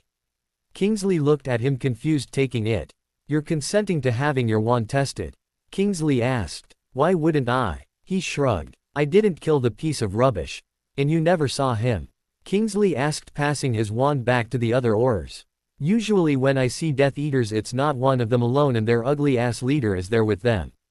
Unless you think I saw this Death Eater with his pals and Voldemort and managed to make it back here by myself without a scratch, I don't see how I could have. He chuckled, turning to put his feet back up on the window ledge and the book on his knees again. It's clean, one of the Aurors said. Kingsley took his wand back and then looked at him again. I didn't see this dead Death Eater, Kingsley, he chuckled. I didn't see anyone while I was there. I was pissed off at Snape, sat down in the chair up there for a while, and came back to Hogwarts, where I was promptly put on punishment of being escorted to and from classes in the Great Hall and restricted from being anywhere except on the 7th floor here for the next month. If you found a dead Death Eater there, all I can think of is that maybe someone in that green and black common room in the dungeon heard I was missing, told their Death Eater dad, who passed the information on to Voldemort. There was the usual gasp of shock at him saying the name from the other Aurors, and Voldemort sent a few Death Eaters to Hogsmeade looking for me. If you picked up my magical signature at the Shrieking Shack, then the Death Eaters probably did, too, told Voldemort, and when Voldemort saw that I'd been there and he'd missed his chance at me again, he took it out on the Death Eater for wasting time calling him instead of capturing me. Which is more than a plausible theory, Kingsley said, frowning. And you are sure you saw no one while there, Harry? Dumbledore asked. No, he said, shaking his head. Oh, wait, he said, and both men looked at him intently. When I was getting ready to leave there was a man outside of the gate of the shack staring at it. Had short, dark brown hair, I think, he frowned as if trying to remember what the dead Death Eater looked like. I only caught a glimpse of him through one of the dirty windows, but when I saw him I sort of hurried up and headed back to Hogwarts. That sounds like our man, one of the other Aurors said. Can you remember anything else about him, Mr. Potter? The Auror asked. He leaned his head back and closed his eyes. After a moment, he rubbed his scar and opened his eyes frowning. It's all right, Harry, Kingsley said, putting a hand on his shoulder. If you remember anything else, be sure to let Professor Dumbledore know so he can contact me. I'm sorry I wasn't more help, he replied, lowering his hand. I'm more glad that you didn't see him, to be honest, Kingsley chuckled, holding his wand out to him. Just do me a favor and don't go back there again, all right? He nodded, taking his wand back, and Kingsley squeezed his shoulder again before turning and heading back down the corridor with the other Aurors. Dumbledore stared at him for a moment before turning and following them, leaving him alone in the corridor again. Thanks a lot. Aurors just interrogated me about that Death Eater you killed yesterday. They thought I did it. They checked my wand and everything. Then perhaps my next lesson should be in how to clean your wand and hide your magical signature, Voldemort chuckled in reply. It's going to have to be a long-distance lesson. Dumbledore is watching me like a hawk. I don't think he believes that I knew nothing about the dead Death Eater. He's having someone walk with me to classes and meals, and I'm not allowed below the 7th floor any other time. Meddling old fool, Voldemort said angrily, and he hissed when his scar burned because of it. Calm down before you set my head on fire, he replied, rubbing his forehead. Didn't you hide anything around here that I can use to sneak away? No. Like you, much of my time at Hogwarts was spent within a room which no one else could gain access to. Suppose I'll just have to spend time in mine then until Dumbledore lets up on me. What book should I read next? This one I got from the library to go along with my Dada class is boring me to tears. Voldemort chuckled and gave him another title before he felt the bastard leave his mind again. He locked his mind down once Voldemort had and stood up, headed for the room of requirements.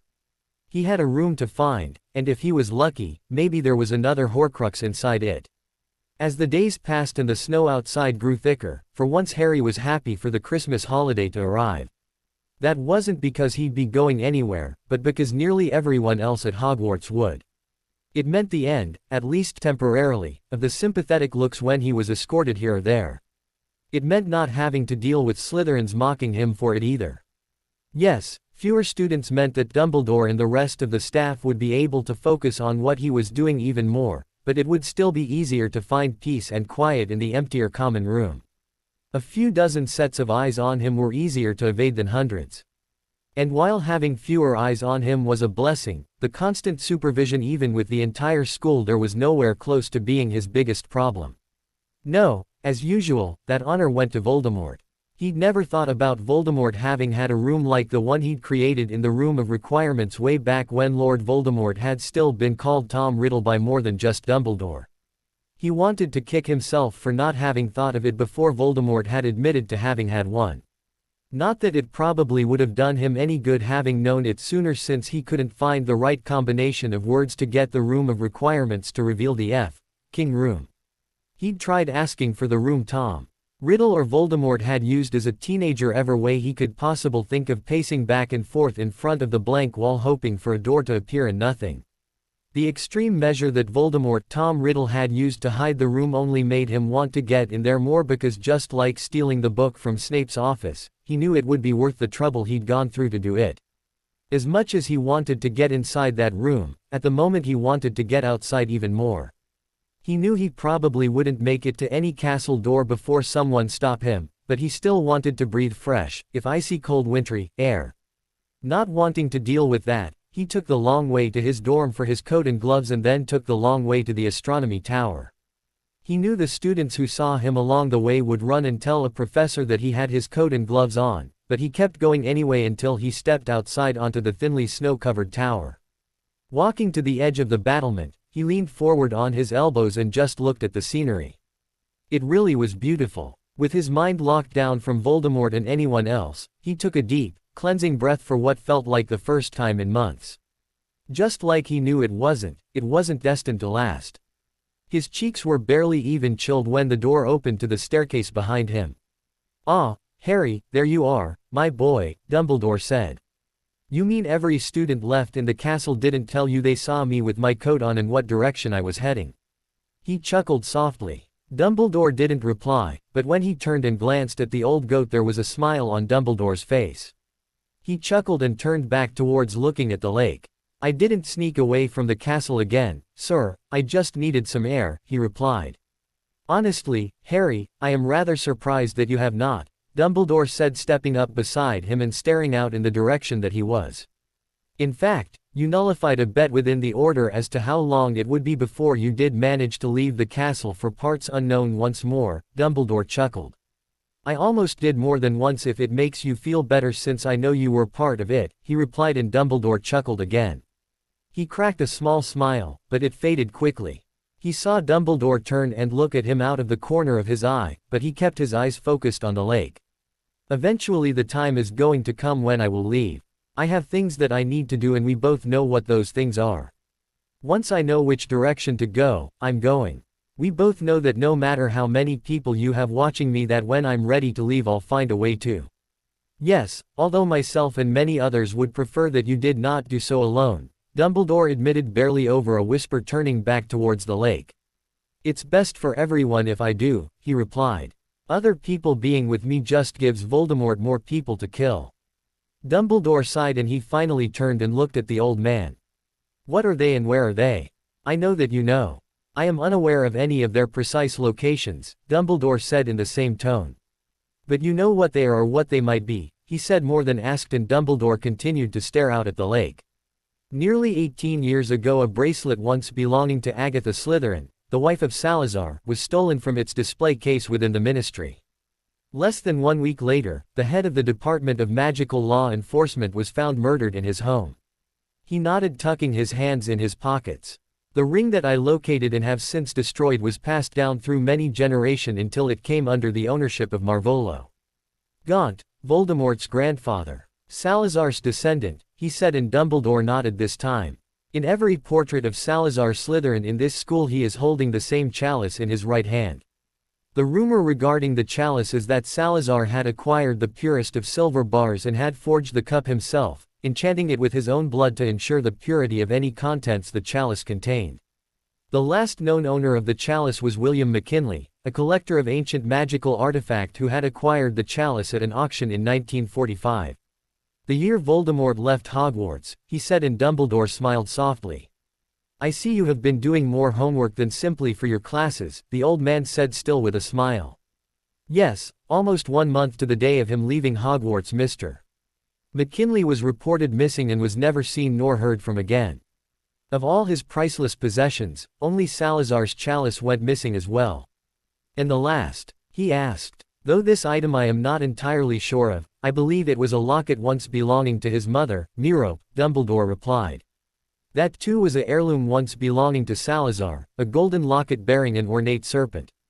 He nodded because knowing Voldemort the way he did, and with every meeting and conversation with the snaky bastard he was getting to know him even better, that sounded like something Voldemort would do, make his mother's locket a Horcrux to cleanse it from her falling in love and marrying a Muggle. His heritage has always meant a great deal to him. That, I believe, was his true reason for rearranging the letter of his name and taking the title of Lord Voldemort. In his mind, a direct descendant of Salazar Slytherin, one who possessed the rare ability to speak Parseltongue as Salazar did, deserved far more noble a name than that of a common Muggle. Salazar Slytherin. Parseltongue. Of course. Pieces of the puzzle he'd been trying to solve for weeks fell into place. Now all he needed to do was get away from Dumbledore, and everyone else, so he could investigate his hunch. Professor, how many portraits of Salazar are there in Hogwarts? He asked. I'd like to look at them to see what the locket and chalice look like. I've never really paid much attention to them, to be honest. Somehow, I knew you would. Dumbledore chuckled and he cracked another small smile. There is one in the dungeon corridor not far from the entrance to the Slytherin common room. Another is in my office and another with portraits of the other founders outside of the Great Hall. There is also one in Professor Snape's quarters. The last was removed some time ago by request from the Board of Governors, so as a portrait of each of the founders was on display in their office at the Ministry. Where did it used to be? He asked, and Dumbledore chuckled again. In what I believe was a final act of revenge against Godric Gryffindor for not agreeing with his stance on whom should be allowed to attend Hogwarts, Salazar placed the portrait on the base of Gryffindor Tower. He snorted and Dumbledore chuckled again. Yes, my thoughts exactly, my boy, and as much as I am enjoying having a pleasant conversation with you again after so long, my old bones can no longer tolerate the chill. Would you care to come to my office for a spot of tea? He looked away and Dumbledore sighed. Very well, the old man said disappointedly, but do not remain out here much longer. I would not wish to see you fall ill. He nodded and Dumbledore squeezed his shoulder. I know you no longer believe as much, but I do care for you a great deal, Harry, and should you ever require my assistance my door shall always be open to you. I might if it were when there was something being discussed. Inside about me or about something that I needed to know, he replied quietly. I am no longer the only one withholding secrets between us, Harry, the old man said and he looked at Dumbledore again. The old man was looking at him over the tops of his glasses. He looked away again double-checking his occlumency and Dumbledore sighed before leaving him alone on the tower. Sitting on his bed with a mirror in his hand, he munched on a plate of Christmas cookies Dobby brought for him just watching the mirror. The mirror's partner, strategically placed across from the fat lady's portrait as a gift from him so that she could see herself to fix her hair, most likely made him her new favorite student in Gryffindor Tower. He didn't care about that. All he cared about was watching her through the mirror in front of him while her and her friend, Violet, got drunk and dolled themselves up preparing to go visiting other portraits in the castle.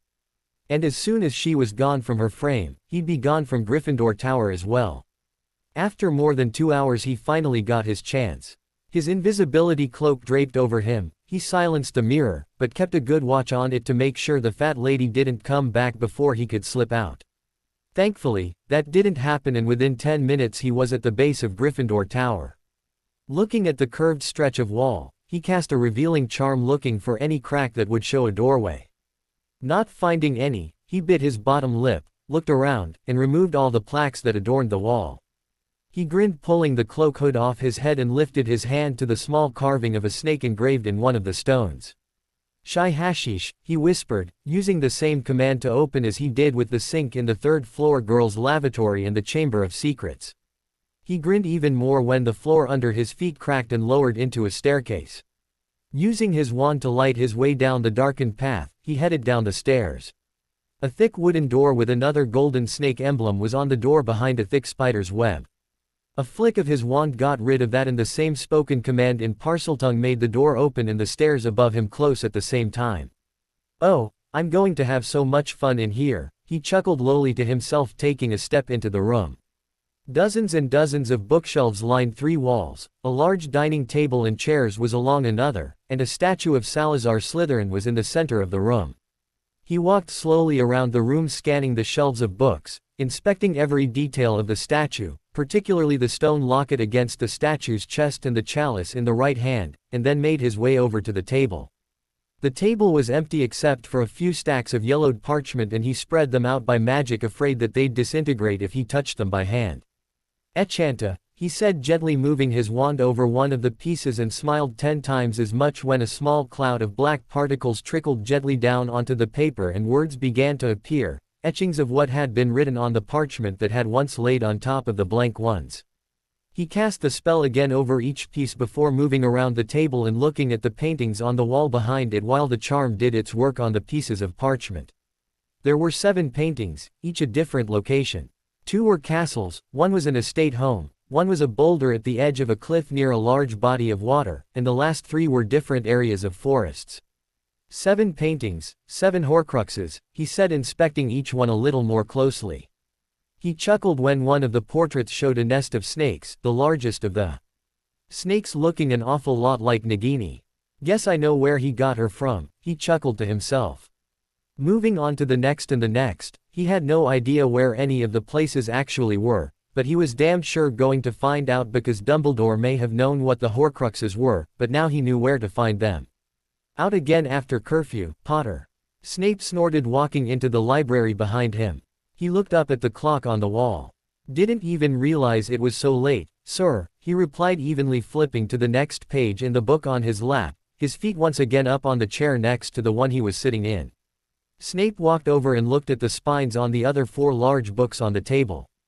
Ancestral abodes, magical dwellings past and present, nexus, places of power, and United Kingdom castles. Snape asked, reading the titles.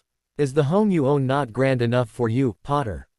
No, it's a little too snobby for my blood. If nothing in these pans out, I thought I'd look at a few other places. I hear there are plenty of houses in the area of Spinner's End, he retorted. I would burn every house in the area to the ground first, Snape snorted, and he chuckled quietly, looking around to make sure no one else was in the library. I'm trying to find any place Salazar Slytherin lived or visited, he said. Then you have begun hunting for them, Snape said almost in a whisper, taking the seat on his other side. You already knew I was going to, sir, he replied in the same tone. Hopefully by the time I take care of the others, I'll have figured out how to take care of the last one. In your other studies. This is the first time I have caught you here in weeks. Just because you haven't caught me in here doesn't mean I haven't been. I know you have not, Potter. You have not been in the restricted section in nearly 3 weeks, Snape said firmly. How do you know that? Because that, he said, pointing his wand at the statue just inside the restricted section and casting an advanced revealing charm so that it glowed from the monitoring charm placed on it, said I haven't been in there. Snape's jaw clenched in irritation and he chuckled. I've gotten past that one and the other 9 around the castle dozens of times without them recording me doing it, Professor. Sometimes I countered the charm and sometimes I didn't, just so everyone thought I didn't know about them. You think this is a joke, Potter? We are trying to save your miserable life, Snape seethed, standing up again. How? By making me feel like I'm a criminal in Azkaban. I know why Sirius was so restless, because I feel the same way now. Professor Dumbledore keeping Sirius locked up at Grimmauld Place, and you taunting him about it, are part of the reason that he's dead now. You can't expect someone to stay confined in 4 walls for months on end without them taking the first chance they get to break free, whether them being there is for their own good or not, he replied. You know me, Professor, at least in one respect you do, he continued calmly, seeing the anger slowly fade from Snape's face. That bet Professor Dumbledore told me that the order had going, the one about how long it would be before someone caught me breaking my punishment. How long did you bet? 4, maybe 5 days.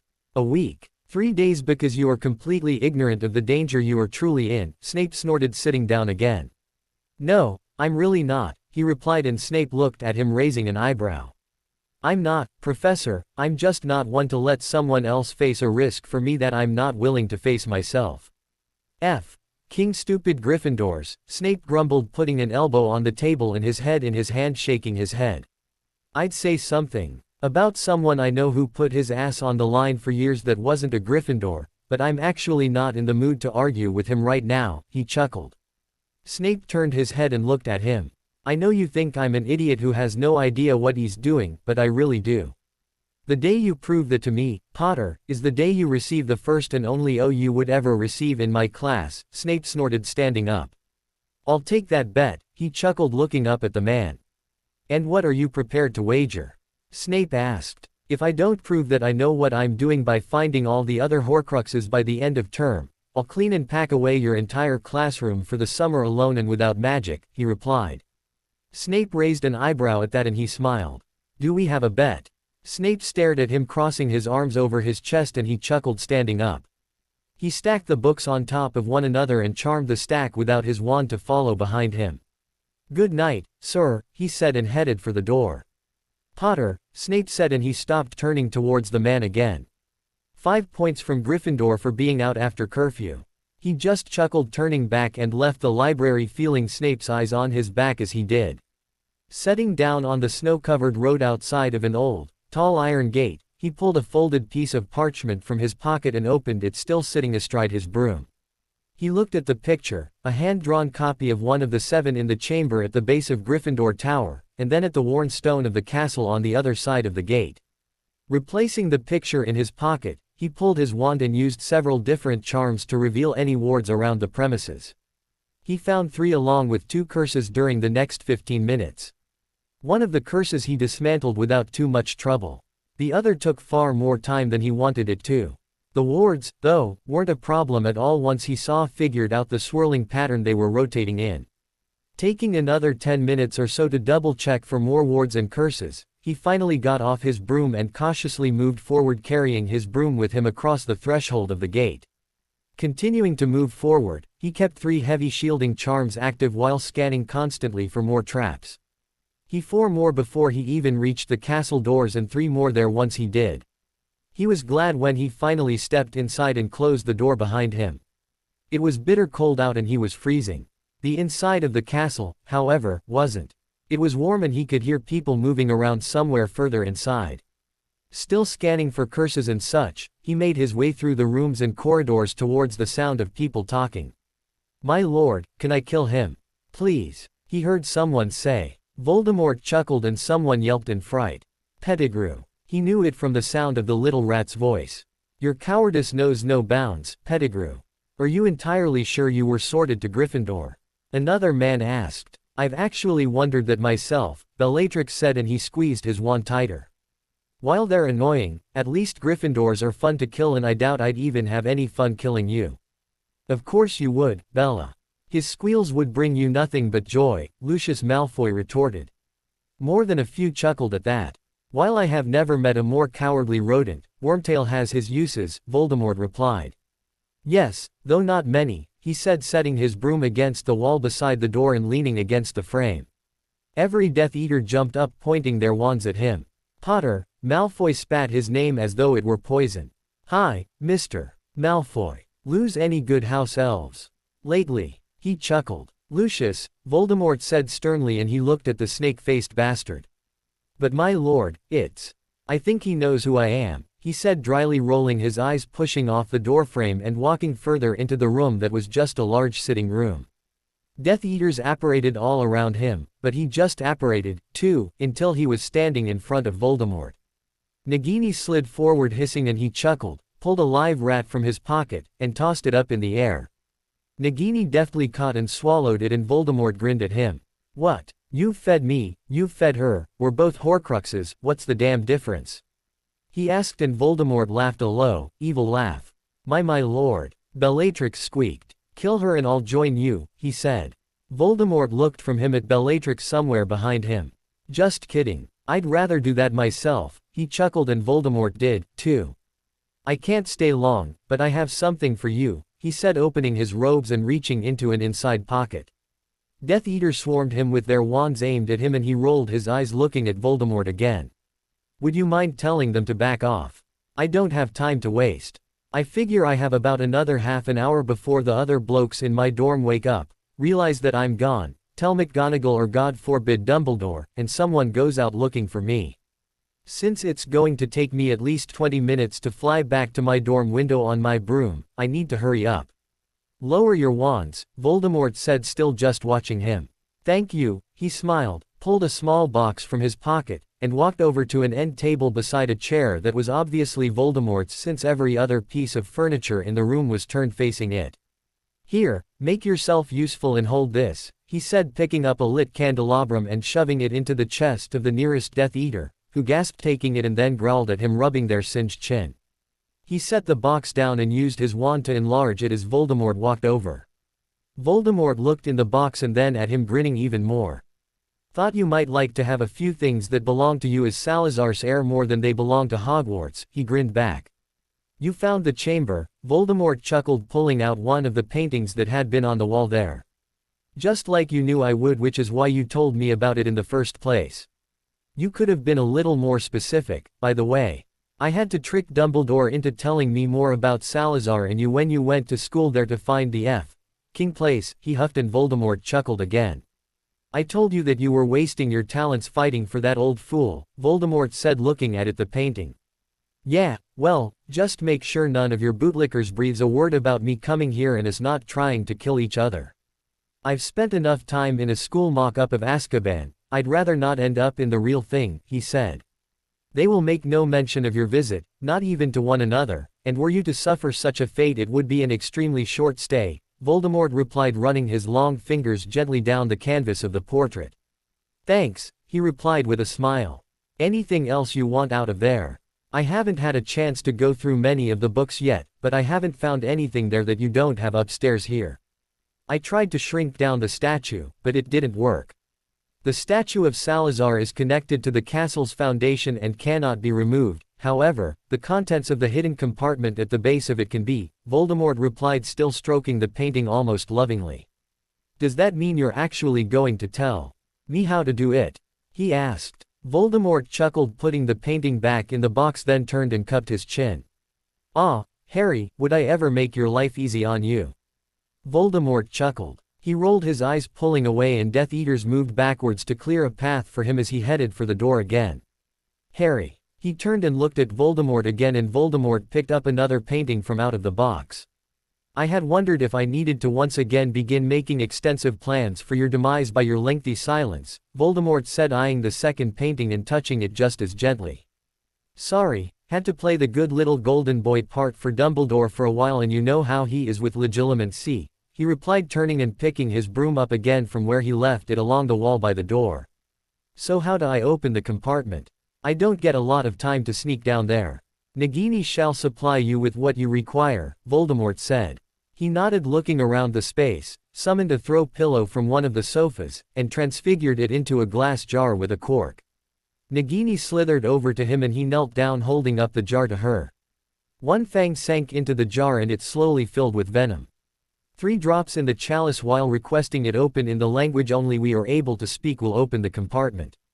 Got it. I'll let you know as soon as I have everything out of there, he replied, putting the cork in the bottle and holding the jar up eye level while stroking Nagini's head. It's about time McGonagall's class came in useful for something. Voldemort chuckled along with a few Death Eaters, and Voldemort looked at him again. Wormtail, escort Harry to my chambers. His return flight to Hogwarts shall be much quicker from the Shrieking Shack.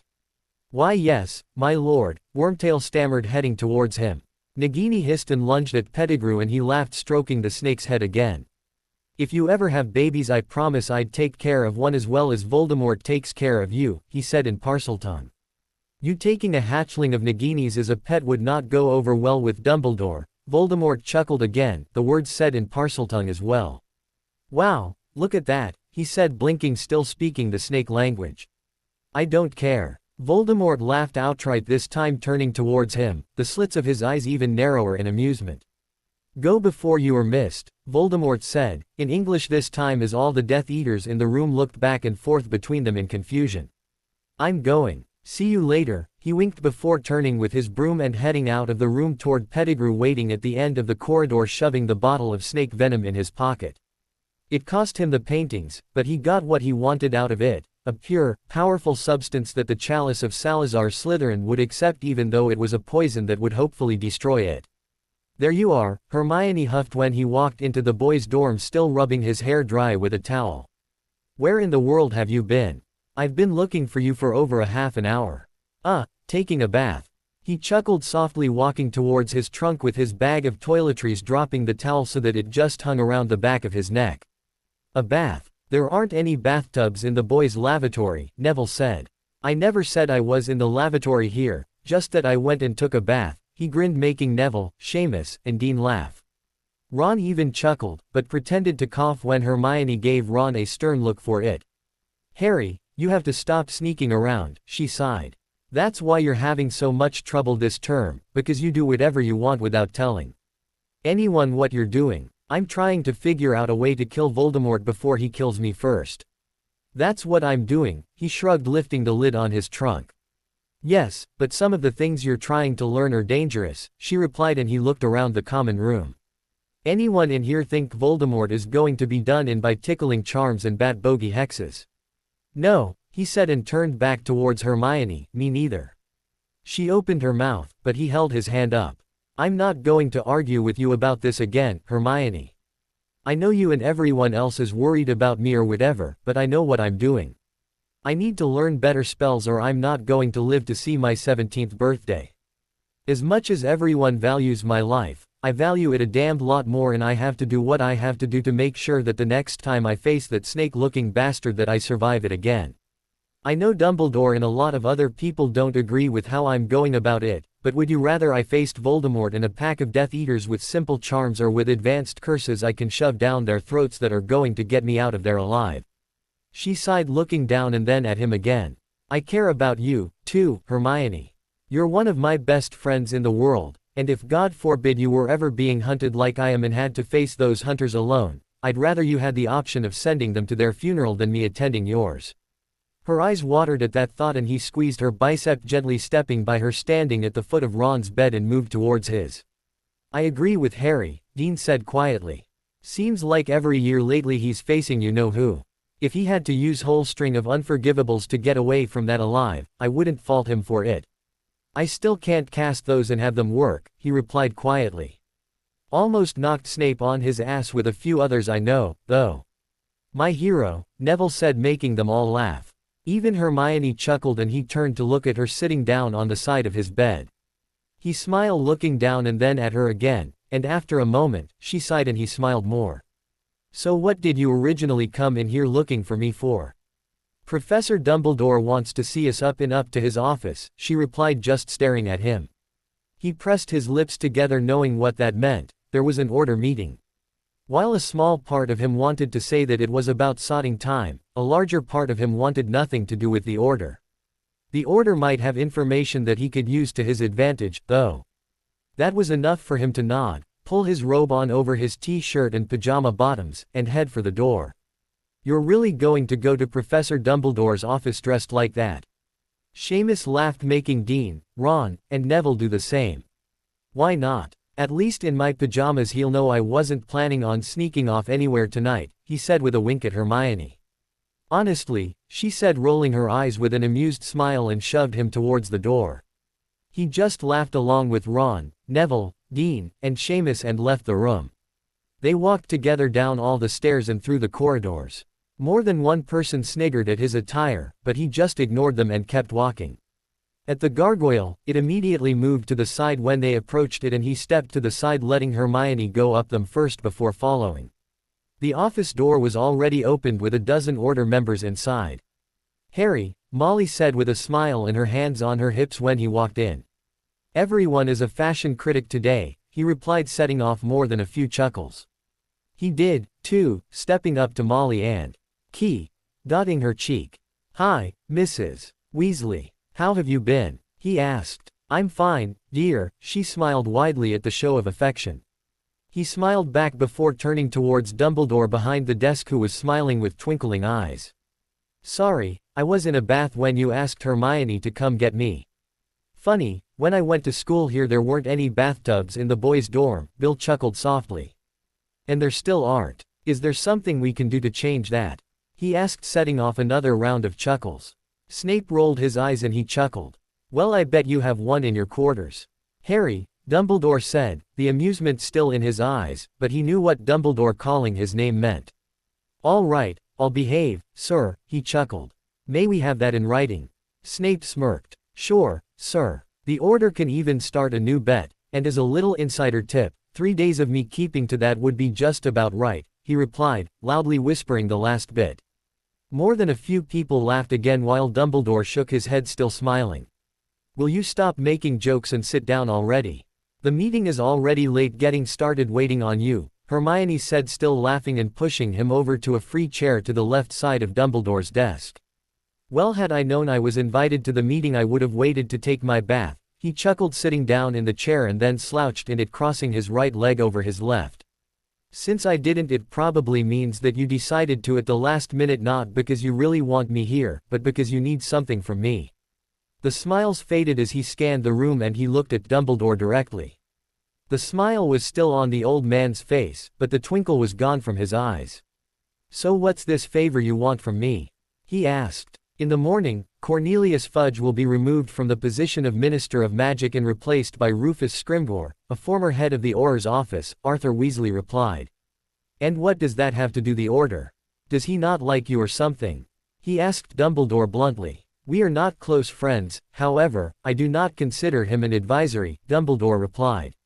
Harry, Remus jumped in with a serious expression and he looked at the werewolf. The Order's cause for concern with this appointment is that our activities were by and large ignored by Cornelius Fudge, who once Voldemort's return couldn't be ignored any longer, was more than willing to allow the Order to handle Voldemort's return as we saw fit.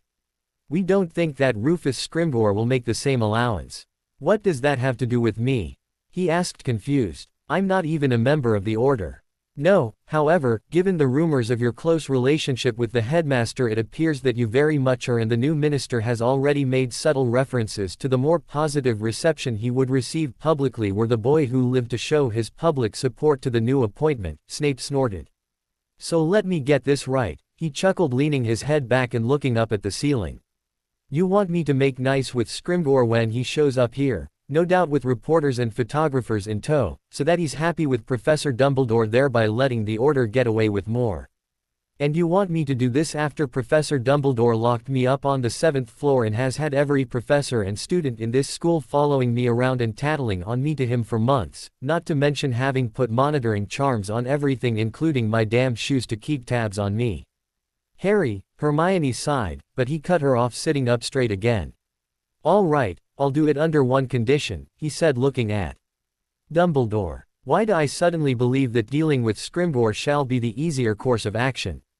Snape grumbled. It's nothing hard that anyone has to do. I'll be the good little Gryffindor in front of all the students and professors here, and I'll sing both Scrimgeour and Professor Dumbledore's praises for all they're doing to the press. I'll make it so that everyone who's said I was being moody, no pun intended, he nodded at Alistair, will think that I've finally worked through whatever has been bothering me since the start of term. Here it comes, Remus whispered, but he just kept going, still looking at Dumbledore.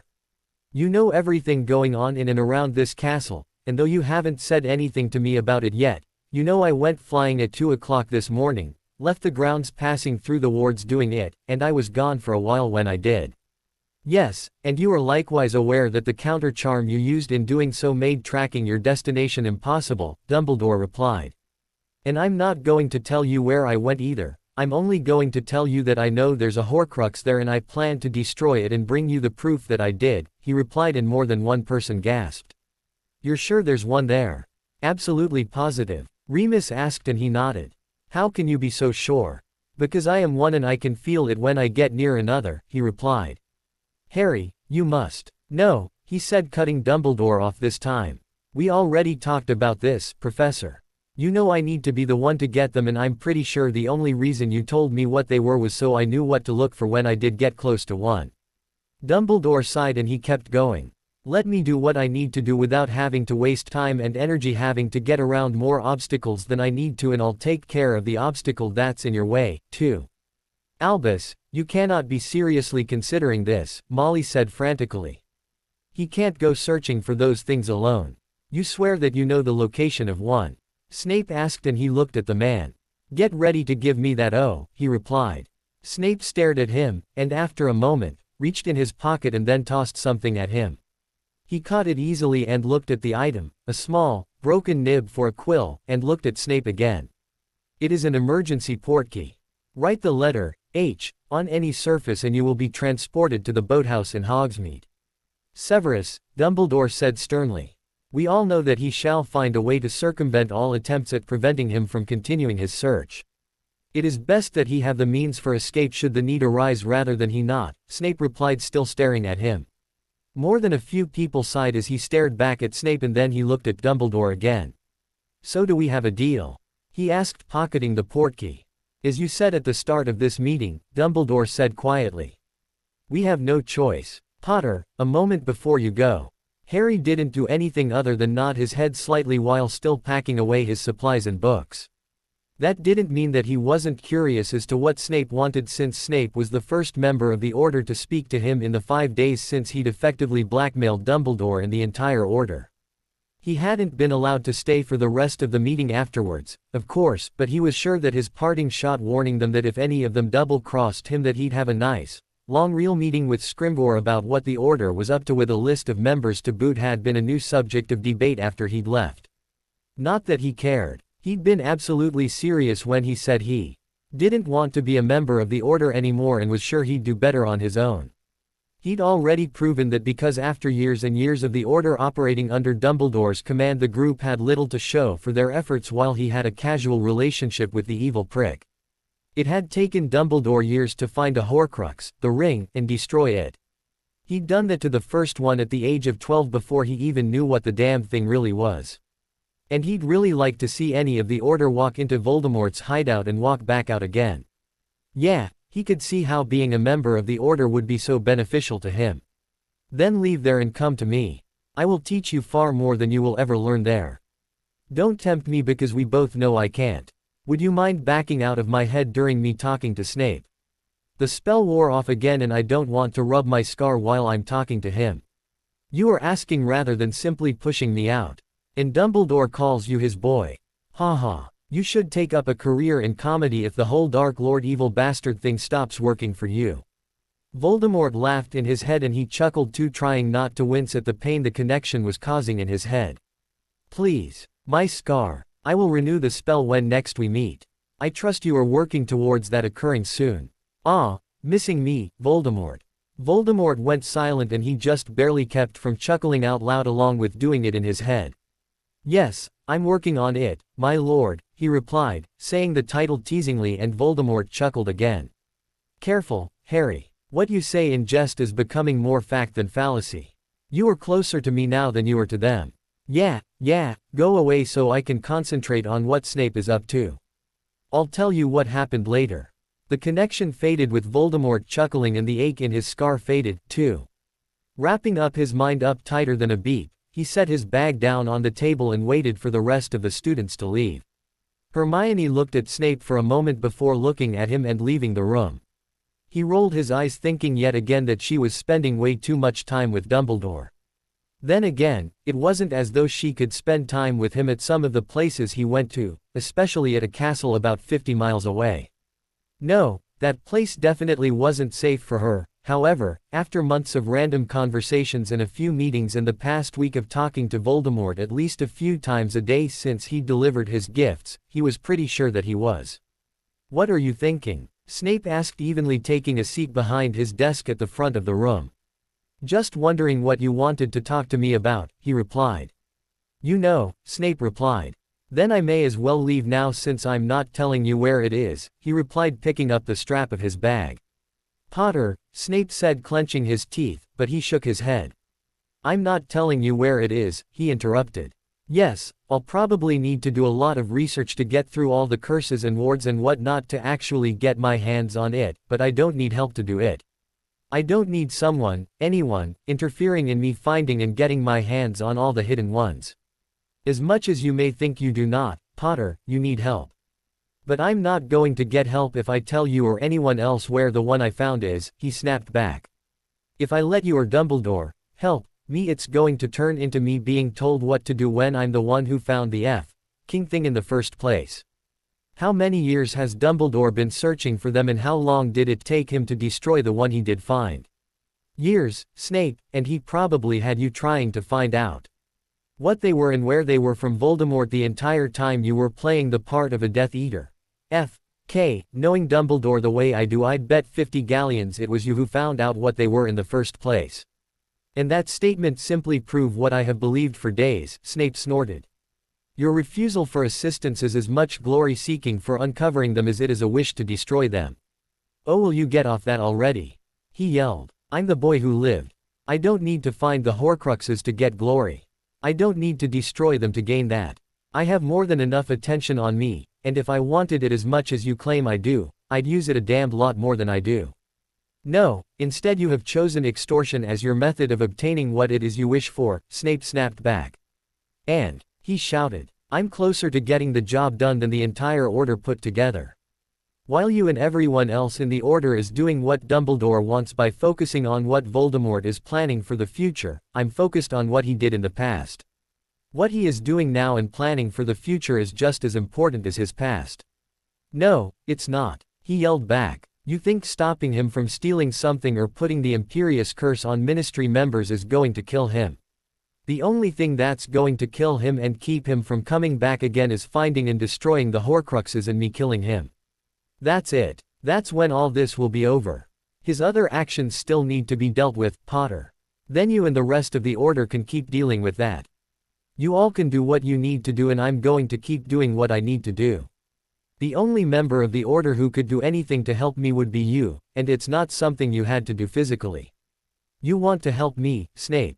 Tell me every King thing you can about Voldemort. And I'm not talking about what he's doing or planning, I'm talking about him personally, because knowing that, along with remembering things that I've glimpsed from him, might help me figure out where he's hidden the rest of them. You won't, though, because Dumbledore doesn't want you to, so there's nothing you or anyone else in the Order can help me with," he snorted, put the strap over his shoulder, and started for the door. 3 steps from the door, Snape spoke again. "What do you wish to know?" He turned and looked at Snape, and Snape was just staring at him. "Were I to share any information with you, Potter, I want an even exchange of information." He snorted and turned back to the door. "Damn it, Potter," Snape yelled, and he heard the chair Snape was sitting in scratch across the floor as Snape stood up behind the desk. "If you will not reveal the location of the Horcrux you believe you have located, then at least provide information that can be of use in what he is doing now. I know you know more than you are letting on." "I don't know that anything I've glimpsed from him is still relevant," he replied, leaning his forehead against the back of the classroom door with a sigh. "Potter. The Riddle estate," he replied quietly. "That's where he was living when he first came back. I recognized some of the surroundings from memory looking through all those books in the library weeks ago. And there was something familiar about Sheertower Castle. It's not far from Godric's Hollow, and I think that might be one of the places he hid out for all those years that he was gone." Snape remained quiet, and he turned around and looked at the man. "You are positive?" Snape asked, and he nodded his head. "Have you visited either site to determine if you can sense a Horcrux?"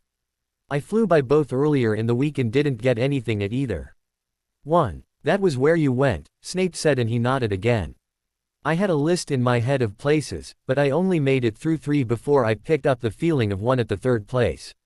And I'm still not telling you where that was." Snape nodded and sat back down again. "I held up my end of the bargain. It's your turn.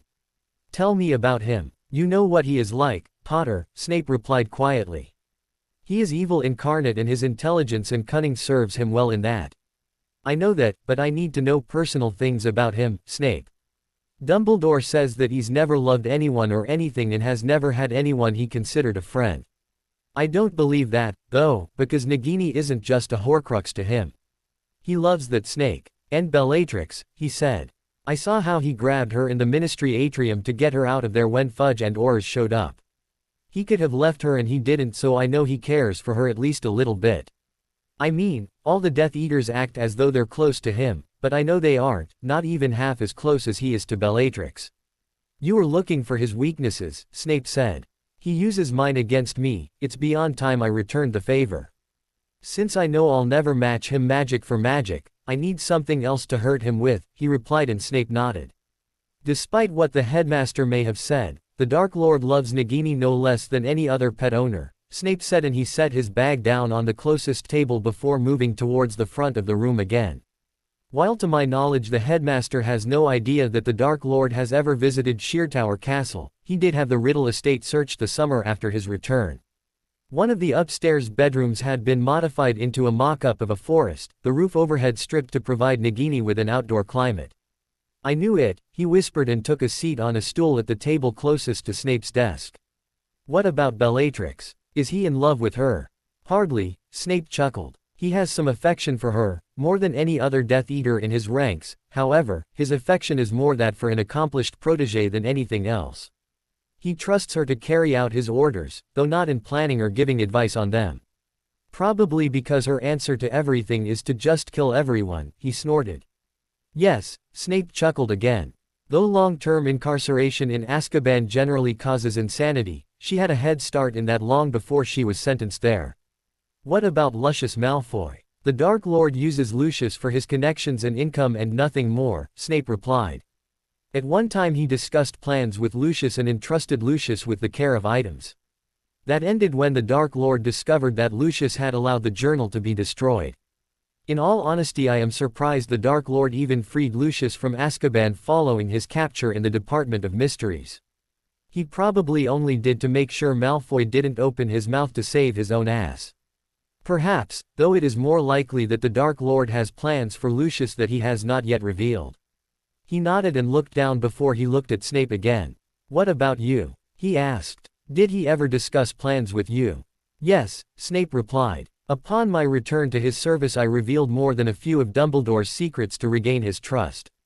Doing so provided the Order with more than a substantial amount of useful information. Give a little to get a little, give a lot to get a lot," he replied.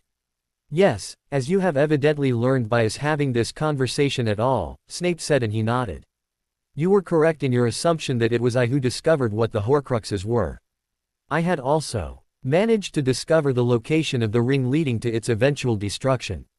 My services, however, ended prior to my learning the location of others. Sorry about that, he replied quietly, looking down at his hands on his lap. I tried to occlude my head when I realized he was there listening to what I was thinking, but by then it was already too late. I do not consider my loss of favor in his ranks as a loss, Snape said, and he looked at the man again. I knew your mother as a child and considered her a close friend. Her murder and the part one played in that was what ultimately led to my betrayal of the Dark Lord. He blinked at that and Snape stared at him. You accepting an apology for her death would be an act of absolution, Potter, and I refuse to allow my guilt for my part in her demise to be sated in the slightest. To look in your eyes, her eyes, and be constantly reminded that I took her life as surely as the Dark Lord did is my curse to bear, and I shall continue to do so until the end of my days in memory of her. He nodded, looking down again, not knowing what else to say. Was there anything else you wished to know about the Dark Lord? Not unless he has a significant other or ever did, he replied, lifting his head again. To my knowledge, no, though I know he had taken physical pleasure in others from time to time. Others? He asked, and Snape smirked. Others, as in both males and females, Potter. He rubbed the side of his neck and Snape chuckled. Squeamish regarding homos. Uility, Potter. No, just rather not think about him sleeping anyone, though given his temper he could probably use it more often, he mumbled, and Snape actually chuckled. And give your temperament this term, I am sure the same is being said regarding you. I'm trying not to get pissy with you, or have you get pissy with me here, sir, he smirked back, and Snape chuckled again. I don't have time for that. Besides, even if I did I wouldn't be sure what I was looking for anyway. Cho sort of put me off girls for them moment, he snorted, standing up again. Not squeamish then, interested, Snape grinned. And if I listened to gossip and if I wanted to piss you off I'd say that I wasn't the only one in this room like that, he grinned back. Snape snorted and he headed for the door again. Potter. He turned and looked at Snape again, and Snape was just watching him. Should you discover that you require assistance in your research of dismantling curses and wards, I may be able to find a few moments to spare. Without you telling Dumbledore? He asked, raising an eyebrow. Snape nodded and he looked away at the wall and then back at Snape again. I'll think about it. Think careful about it, Potter, Snape replied. He nodded and left the classroom, closing the door behind him. He had a lot to think about now and plans to make. 3 days later, waving a hand to light the candles in the secret chamber at the base of Gryffindor Tower, he closed the door behind him and headed for the table.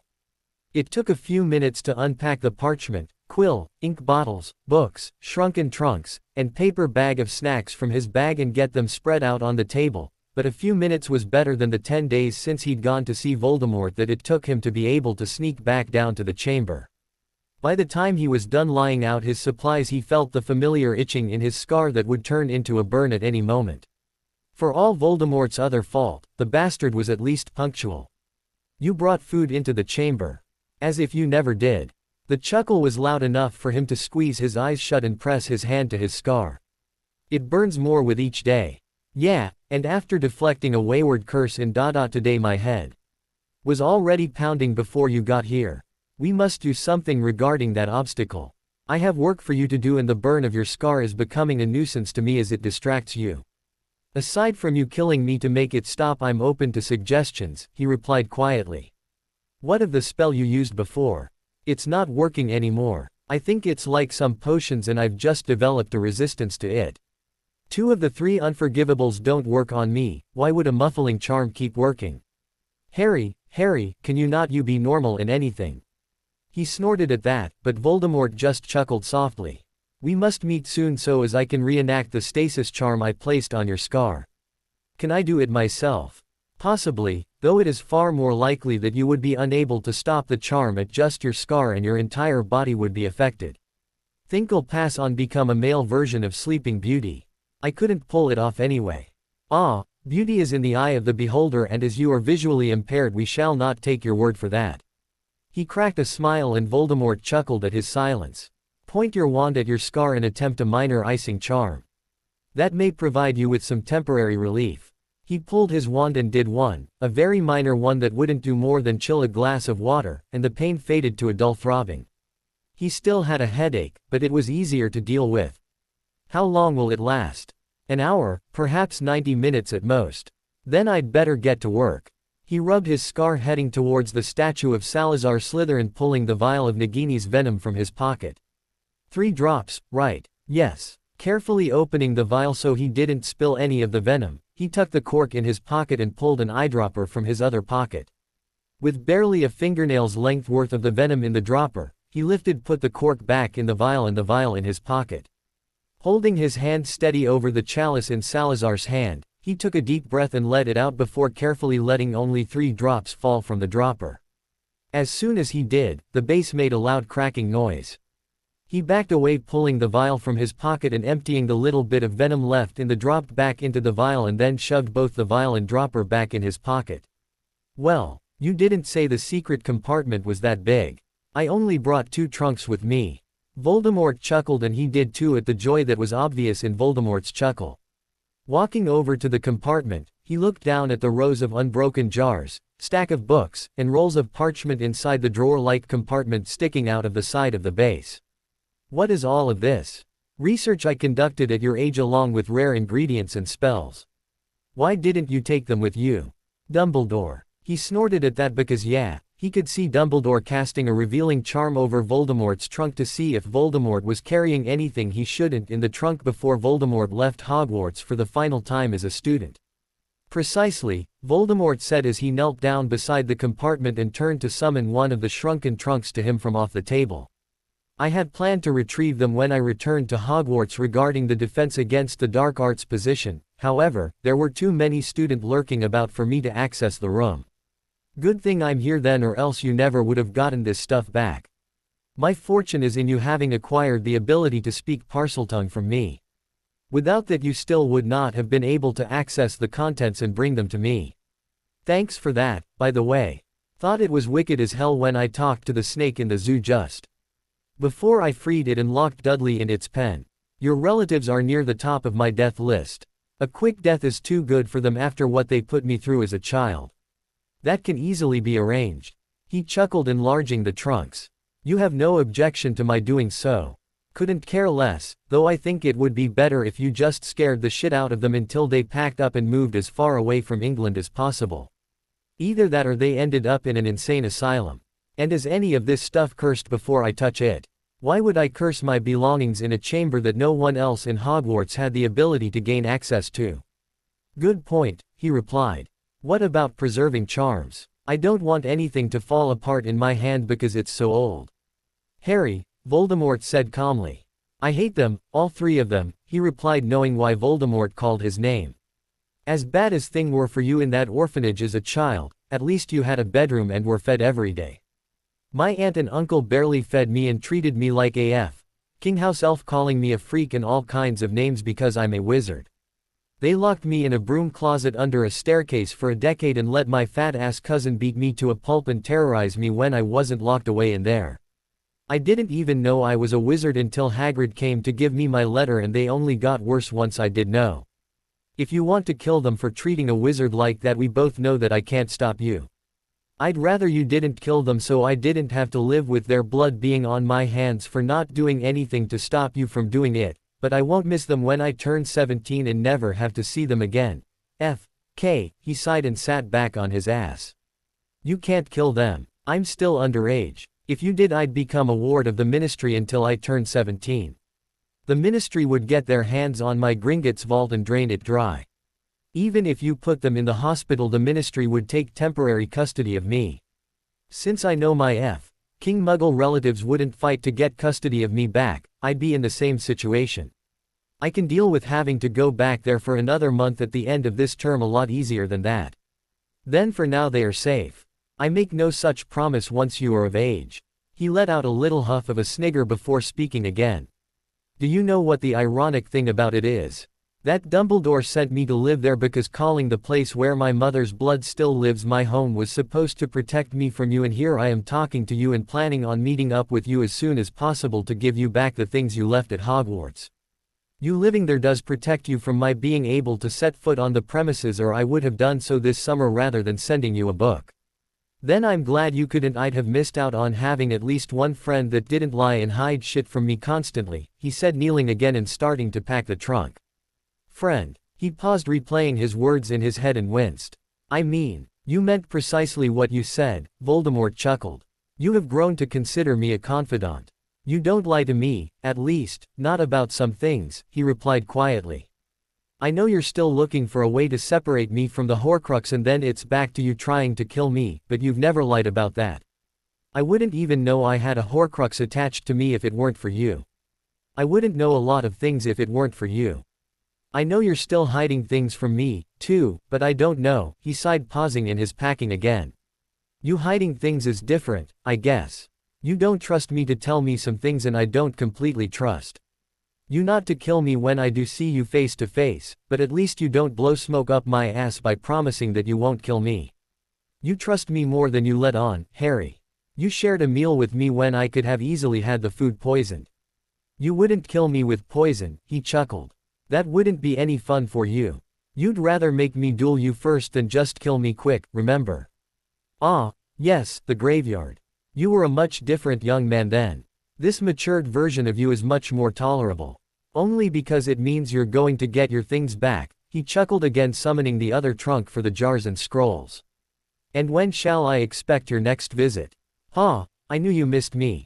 Harry, Voldemort said, but the tone was an amused one. I'll try to get out this weekend, he sniggered. Keep the Death Eaters out of Hogsmeade, cause it's a Hogsmeade weekend, and with everyone gone it'll be easier for me to sneak off, too. I trust you are still banned from going. Yes, but I think I might go anyway. I still have a signed permission form, so no one can keep me from going based on that. That may work in our favor, Voldemort said. You going and gaining access to the Shrieking Shack would be much more convenient than you being forced to fly here. True, but if you come through the doorway you created there to bring me through it, there's a chance I'll get caught. Anyone who might be watching wouldn't be able to identify your magical signature or even pick up on it, but there's be a stronger magical presence in Hogsmeade even without them identifying you if you come there. Yes, Voldemort replied, sounding none too happy at the thought. I will consider what option shall prove best and inform you later in the week. Have you finished packing? Almost. It looks like I'll still have a little room left when I'm done. Are you sure there isn't anything else you want from in here? No, Voldemort replied, and he closed the lid on the second trunk, locked it, and shrunk it down with the other one. Carpe Diem will close the compartment, and you have Nagini's contribution to reopen it again should you wish to store the books I have sent you there. Thanks for the idea, he replied, standing up again, pulling his wand. I'm hiding them in the room I made in the room of requirements right now, but I still don't think it's all that safe to keep them there. I'll get them and bring them down here before I go to bed. Leave them for tonight and sleep. I want you well rested and not suffering from a headache for our meeting Saturday. So you miss me a lot, he teased. Harry. He outright laughed at the stern tone. All right, I'm going. See you on Saturday. Good night. Good night, Voldemort replied and left his mind. And just like with Snape, he chuckled, picking up one of the books out of the first trunk, sat down at the table, and opened it up to start reading before he didn't have them to read anymore. Saturday morning. All right, Harry said the second his feet settled on the ground. Whomever's idea this was, he continued, holding up a stuffed animal phoenix by the throat that was the portkey he'd found waiting for him at the Shrieking Shack. I not only hate you, but I hope your next blood relative is sorted to Hufflepuff, he huffed and dropped the stuffed animal to the floor to hilarious laughter. You don't like my gift. I'm hurt, Potter. And here Draco has told me for years that he was sure you wanted one to emulate the beloved headmaster of Hogwarts, Lucius Malfoy said with a chuckle. He rolled his eyes and kicked the animal clear across the room, setting off the group of Death Eaters in the sitting room all over again. While they laughed, he walked over to a free armchair, pulled a bag of candy from his pocket, and sat down. He definitely has the touted Gryffindor courage, doesn't he? Another Death Eater chuckled. He looked at the Death Eater and then around the rest of the room, pulling Chocolate Frog from the bag. The Dark Lord isn't here at the moment, Potter, Bellatrix grinned, playing with her wand. I know, he replied with a casual nod, ripping open the package. I also know, just like you do, that he'd kick any or all of your asses for hurting me or letting me get hurt without him telling you to. How do you know he hasn't? Another Death Eater asked. Because if he did you already would have cast curses at me. He chuckled and bit the legs off of his chocolate frog. A second later he dropped the frog hissing his pain, his hand flying to his forehead. Now he's here, he panted pulling his feet up onto the chair and pressing both his hands and forehead into them against the pain. We didn't touch him, my lord. I swear we didn't, Narcissa said nervously. Move, was all Voldemort said. He heard people move, probably those on the sofa closest to where he was curled up in a chair, but the sound of Voldemort's voice boomed in his head intensifying the pain he was in 10 times as much. Crabbe, Goyle, move him to the sofa, stretch him out, and hold him down. He didn't know how long it took, but the next while felt like forever as his scar felt like it was engulfed in flames and his brain felt like it was exploding inside his skull. He struggled against whomever was holding his hands over his head and holding his feet down, but the pressure they were putting on him was nothing compared to what happened when his scar was touched and Voldemort spoke a spell. He screamed, he couldn't help it, white-hot pain surrounding his entire head and making every muscle in his body shake violently. Over and over again Voldemort said the spell. He knew he blacked out for at least a few minutes, but when his conscious mind started to work again the pain was dimmer, though his muscles still quivered. He panted for breath as Voldemort said another series of spells. Finally, blessedly, the pain stopped almost completely, nothing more than a minor headache remaining. Sit him up, Voldemort said. He was pulled up by his arms and eased into a sitting position and a glass was put to his lips. His throat dry and aching from screaming, he swallowed it not even caring what it was. He knew a minute after the glass was pulled from his mouth as he started to feel a little better, though he still mostly felt like shit. What in the bloody hell is wrong with him? Someone asked. Light magic protection spells don't mix well with dark arts horcruxes, especially when they're all inside of one person, he whispered leaning forward and resting his forehead on his hands. The two sides are fighting for dominance and it looks as though they fight even more in the presence of the Dark Lord, Lucius chuckled. Or anytime he talks to me in my head, he replied just as quietly wiping a hand down his face and then standing up. He staggered and someone steadied him from behind. Thanks, he said quietly and reached in his pockets. Here are the trucks, he said pulling them from his pockets. Wormtail, take those to my chambers. Crabbe, follow behind us and take great care that he does not fall down the stairs, Voldemort said forcefully. Yes, my lord, Crabbe replied. He followed behind Voldemort feeling Crabbe's hands on his shoulders as he moved. It took a few minutes, but eventually they made it to Voldemort's chambers. He moved straight to the bed without asking and laid down on his stomach with his head resting on his crossed arms. Leave us, Voldemort said sternly again. There was a chorus of, yes, my lord, before the door closed and silence reigned in the room. There was no other way to stop your scar from burning on a more permanent basis, Voldemort said and the bed dipped beside his hip. What did you do to me? He asked quietly. The protection charms you still possess from your mother needed to be isolated and contained. They did not go into stasis willingly, Voldemort replied. He nodded turning his head to the side and wrapping his arms around a pillow. Rest, Harry. We shall discuss it more later. Too drained to argue, he nodded with his eyes already closed. And drifting off to sleep he sighed in contentment at the gentle touch of fingers shifting his hair to the side and soothing ointment being rubbed into his scar. He woke up to the feel of fingers carding through his hair. Adjusting his head, he sighed softly and kept his eyes closed. A soft chuckle told him who was doing it, but given that he'd already fallen asleep in the man's bed, his worst enemy's bed with his worst enemy rubbing ointment into his scar, he ignored the little voice in the back of his mind that told him to get up. It was getting easier and easier every day to ignore that voice. Come now, Harry. We have matters to attend to and you have slept long enough. He rubbed his face with one hand sighing again because the voice talking to him sounded different in his sleep-hazy state. He rolled onto his back rubbing the sleep from his eyes and then slowly opened them. He blinked twice and then groaned.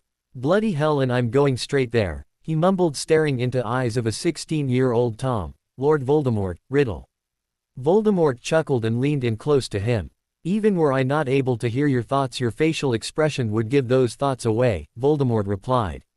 Yeah, well, the forked tongue might have a few advantages, but looking like you did at 16, he trailed off. Yes, I believe you have given your thoughts on my appearance at this age before, Voldemort chuckled again, leaning so close their breath mixed together between them. He stared into the dark eyes so close to him and swallowed hard. Tell me, Harry, had you been this close to me, then what would you have done? He didn't reply verbally. He couldn't once soft lips brushed against him. Not that he tried to. He was too busy turning more onto his side and returning the key 3, 4. He wasn't sure how many times their lips brushed together before their jaws both opened at the same time and tongues got involved. You are still pure, Voldemort whispered in his mind as the key went on and on. There was no sense lying about it since the man was in his head, so he just nodded slowly into the key. Voldemort groaned and key at him harder, deeper, and he returned it, laying a hand on the side of the man's neck. With a little more pressure of Voldemort's mouth on his and a hand on his hip, he ended up on his back with Voldemort over him and the key dotting taking on a whole new level. My lord, Pettigrew said, and the door opened without invitation. He pushed Voldemort to the side, sitting up, summoning his wand to his hand and pointed it at Pettigrew in the doorway. Avada Kedavra, he said firmly. Pettigrew gasped and dropped into his animagus form as green light shot from the end of his wand. It didn't quite reach the doorway before the curse disintegrated in midair, but it got damned close. Well, I see how I need to motivate you in the future to master unforgivables, Voldemort chuckled. What is it, Wormtail? Pettigrew shifted back to human form and he glared at the little fat man while Pettigrew stared at them in shock. My apologies, my lord, Pettigrew stammered.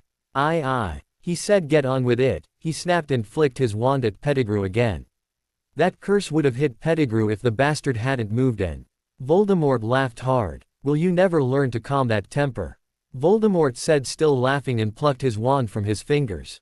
I know whose hair was in one of those jars I packed now, and polyjuice only lasts an hour, he grumbled. Ah, normally yes, though Severus' advanced version can sustain a form for nearly 2, Voldemort grinned. He returned it and Voldemort looked at Pettigrew again. Speak, Wormtail, before I return his wand to him. Yes, my lord, Pettigrew said quickly, and he snorted, falling backwards onto the bed again. Rosier and the Lestranges have returned from their assignment. You said to inform you immediately once they had. And you have. Now leave, he retorted and sat up again, taking his wand back from Voldemort. Pettigrew squeaked, slamming the door closed, and he heard the rat running away from the door. Voldemort laughed again and he looked at the man. Angry that Pettigrew interrupted your key. Voldemort said, his eyes dancing in amusement. You might look 16 right now, but I really am 16, he smirked in reply, and Voldemort laughed again, getting off the bed. Come downstairs with me. One of our matters to attend to has returned. He nodded and got off the bed, discreetly adjusting himself, and Voldemort chuckled again watching him. He grinned, apparated directly in front of him, grabbed him by the front of his robes, and keyed the man hard and deeply for a moment before abruptly breaking the contact and backing away. Voldemort's eyes clouded with lust at the aggressiveness of his action, and he grinned. Well, come on. We have matters to attend to, he said with a teasing smile. Voldemort chuckled again and didn't say anything before he was magically yanked back against the man, their mouth running ramped on one another again. The pace eventually slowed and then stopped with the need for air. Ah, in time I shall destroy all traces of your innocence, Voldemort said, pulling back. Looking that way, isn't it? He replied just as quietly. Voldemort grinned before turning and heading to the door. He followed the man down the corridor, the stairs, and into the sitting room. Everyone in the room stared at them as they entered the room, all movement and talking stopping the instant they did. It was Lucius Malfoy who broke the silence. Well, Potter, gone beyond simply flirting with death now, have you? Malfoy grinned. Nagini, he called out, and the snake slithered into the room. Want some dinner? Here you go, he said, pointed his wand to Pettigrew, and cast the charm to force someone into his or her animagus form. Nagini lunged forward at Pettigrew, and it was only Voldemort telling her to stop over the hilarious laughter in the room that caused her to. Nagini hissed in disappointment, and he laughed before grabbing his bag of candy, still sitting on the chair he'd been sitting on when Voldemort arrived and transfigured 4 ice mice into real rats. Nagini sprang into action after them, and Voldemort looked at him in amusement. I am beginning to understand why that old fool would not include you in order meetings, Voldemort said. All right, I'll behave, he sighed, much as I can anyway, he added in a mumble, setting everyone off again. He laughed, too, when he was lifted off the floor and tossed into the chair. After writing himself, he looked at the Dark Lord in the room, who still looked more amused than annoyed. He is rather entertaining to have around, isn't he? A male Death Eater chuckled. Yes, though I shall be more pleased when his skill matches his youthful exuberance, Voldemort replied, taking a seat. I'm working on it. I have a lot of time being taught nothing to make up for, he replied, slouching in his spot. You've got to admit that I almost knocked Snape on his ass just before Christmas, though. Did he really? Bellatrix asked. Voldemort nodded and she clapped in excitement.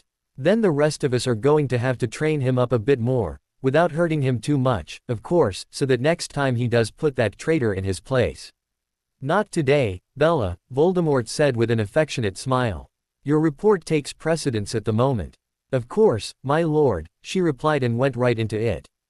He munched on candy, listening to her and both the Lestrange brothers talk and then others as they gave opinions. He made sure to pay attention to names as Voldemort called each Death Eater in turn to speak until Rosier gave a report on the activities of the order that they knew of. Sitting up straight, he leaned back in the chair, running his index finger over his lower lip. You have something you wish to say, Harry? Voldemort asked. Dumbledore won't send Tonks in on the lead team, he replied, still rubbing his lower lip. She's a good Auror from what I've heard, but she's clumsy and younger than the rest. If Bill Weasley is involved, he'll be on the lead team instead of her. He's a counter-curse specialist and Dumbledore will want him scanning for traps before they move forward. What of this Dingle character? Lucius asked. It's Diggle, not Dingle, and I don't know much, he frowned. Only met him a few times, most recently the summer before my 5th year. He was one of the people who came to get me from my relative's house. McGonagall says he hasn't got any sense, though, if that's worth anything, he replied. My question is how the Order discovered the Dark Lord had been in residence at Sheertower Castle at all for them to begin making plans to search it, Dolohov said. I told Snape, he shrugged. More than a few Death Eaters jumped up pulling their wands, but Voldemort held his hand up.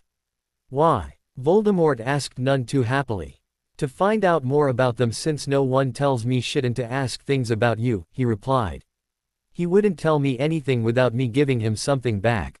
I remembered him catching me looking at a book of old wizarding homes when I was trying to figure out where this place was and told him you hid in Sheertower Castle because I knew you'd been out of there for years now and most likely there was nothing important left there, he said. It also worked in getting Snape to open up to me more about things the Order are doing. Not much, yet, but I'm working on that, too, using his own skill at playing both sides against him. And how do we know that you're not betraying us to them? Lucius said. Do you really think that if your Dark Lord wasn't sure that I can't stand Dumbledore anymore and only talk to him when I have to, that I'd be sitting here right now? He chuckled in reply. Unless I'm actively blocking him, he can hear what I'm thinking. And those blocked thought could be littered in betrayal, Bellatrix said angrily. True, but then look at him and consider what that King Rat over there told you he walked in on, and it's pretty obvious that at least one of the things I've been thinking about him is a far damned cry from betrayal, he snorted, slouching in the chair again, and Voldemort chuckled. If you want us to accept you, Potter, you need to give us something better than that, Bellatrix said, crossing her arms over her chest. Dumbledore knows what the rest of the Horcruxes are because Snape told him, he replied. The room fell silent and he pulled an acid pop from his bag. And don't recruit some bloke named L'Airmon or something like that. L'Airmore, Voldemort said, frowning. Yeah, him, he nodded. I was under my cloak heading down to the chamber a few nights ago and heard McGonagall talking to someone about not being sure about him taking over Snape's job here because she didn't think he could pull it off. Voldemort looked from him at the Lestranges angrily and he popped the lolly in his mouth, itching his scar. Thought whatever you did to me was supposed to stop my scar from burning. Your lack of proper magical education is staggering, Potter, Lucius huffed. The stronger the concentration and emotion exuded by one partner in a magical bond increases the detection of them by other party. Yes, Voldemort said and looked at him. What else have you overheard? And what is this cloak you spoke of? My dad's old invisibility cloak, he replied. And I really haven't heard much about the Order lately other than that they want me to be nice to Scrimgeour whenever he comes by Hogwarts so he doesn't look into what the Order is up to that closely. You own an invisibility cloak? Lucius asked, raising an eyebrow, and he nodded. Who would be fool enough to give you? Never mind, Lucius snorted, holding his hands up, and he laughed along with a few others. Your possession of that may come in useful at a later time, Voldemort said, and he looked at the man again. Have you met with the new minister as of yet?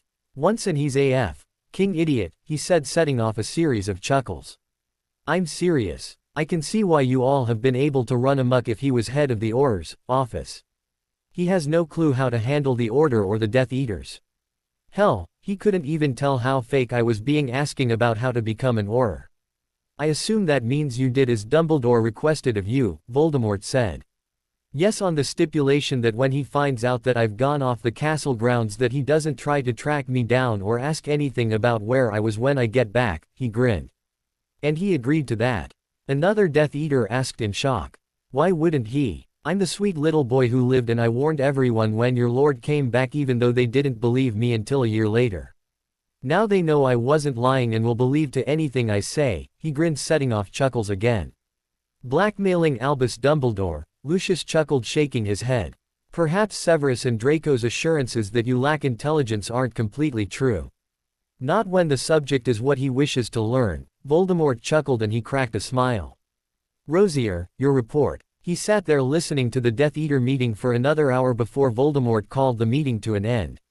When Voldemort told the Lestranges to stay behind and looked at him, he just nodded and left the room.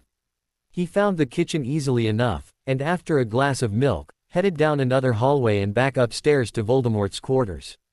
With a book about paralyzing curses he'd wanted to read since the first time he was there in hand, he took a seat at the table, turned sideways with the book propped up on his knees. He managed to get through half of the first chapter before Voldemort joined him in the room. It is nearing 4 o'clock, Voldemort said, and he groaned, slouching further in the chair. As you said, Harry, you must remain in school for the time being. I know, I just don't want to go back today, he replied, closing the book, sitting up straight. No one even knows I left Hogwarts today to go to Hogsmeade. Dumbledore started lecturing me about it not being safe for me to go, and I got pissed off and locked myself in the room of requirements. I waited an hour until 10 and snuck out the back way around the castle and right out of the front gates. By 10:30, I was in the Shrieking Shack and on my way here. Dumbledore probably still thinks I'm in the room of requirements. Then be sure he sees you leave from there, Voldemort said, reaching over his shoulder and taking the book from him. He nodded before standing up and fixing the 2 chairs back into place. Go, Harry. Your worth to me there has now increased beyond you simply smuggling things out of that castle. I'll see what I can find out and let you know as soon as I have something, he replied, turning and looking at Voldemort again. Still in his 16-year-old form, he wondered how long the Polyjuice had left, and Voldemort chuckled, stepping closer to him. That's all it took for him to get another of those keys, like the ones they'd shared earlier. When the key broke, he looked at Voldemort again, breathing hard. Someone walked into the room, a young man about his age, and he looked at the bloke, confused. Rosier shall accompany you back to the Shrieking Shack, Voldemort said, and he looked back at the man. 10 minutes after you have left the shack to return to Hogwarts, he shall leave the shack through a window. Should anyone have discovered that you went to the shack and found the dwelling impenetrable, they will assume you had a rendezvous with Rosier in this form whilst there. He has used this form before and is known to be in Hogsmeade from time to time. Sneaking to Hogsmeade to meet up with my boyfriend, huh? He chuckled, and Voldemort smirked. I'll be back as soon as I can manage it, hopefully with more information when I do. I expect no less, Voldemort replied, and he chuckled. Go, and do not slack on the studies I have assigned you in favor of what you wish to learn, the man said, pushing the book into his chest. Then I'll just have to study them both, he shrugged and brushed another key along the man's lips. Voldemort grabbed his hair, deepening it, and he didn't fight the man doing it. Go, Voldemort said, breaking the key abruptly and shoving him backwards towards the door with the connection to the Shrieking Shack. Fine, just get me all riled up and send me back to Hogwarts, Randy, he chuckled, heading for the door. He turned with his wand dropping into his hand and countered the hex Voldemort sent his way. Be careful, Harry, or I shall allow my faithful to teach you several lessons, the man smirked. He just laughed, turned back to the door, and opened it. In retreating to the small part of his mind that he'd learned how to keep constantly occluded on the way through while being escorted for safety and secrecy by one of those faithful, he grinned at how much more faith Voldemort and the Death Eaters had in him when he was still determined to destroy them all. 3 weeks later, halfway through the month of February, Harry leaned forward with both hands on the edge of the long table in the secret Slytherin chamber. His mind completely closed off to Voldemort or anyone else who might try to get inside it. Once he left the chamber, he looked over the supplies laid out in front of him.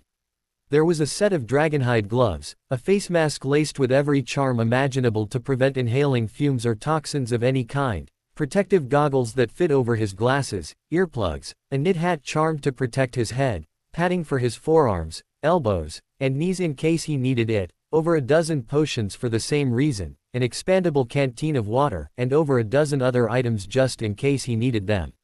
And as a last resort, attached to a cord around his neck was the emergency portkey quill nib that Snape gave him.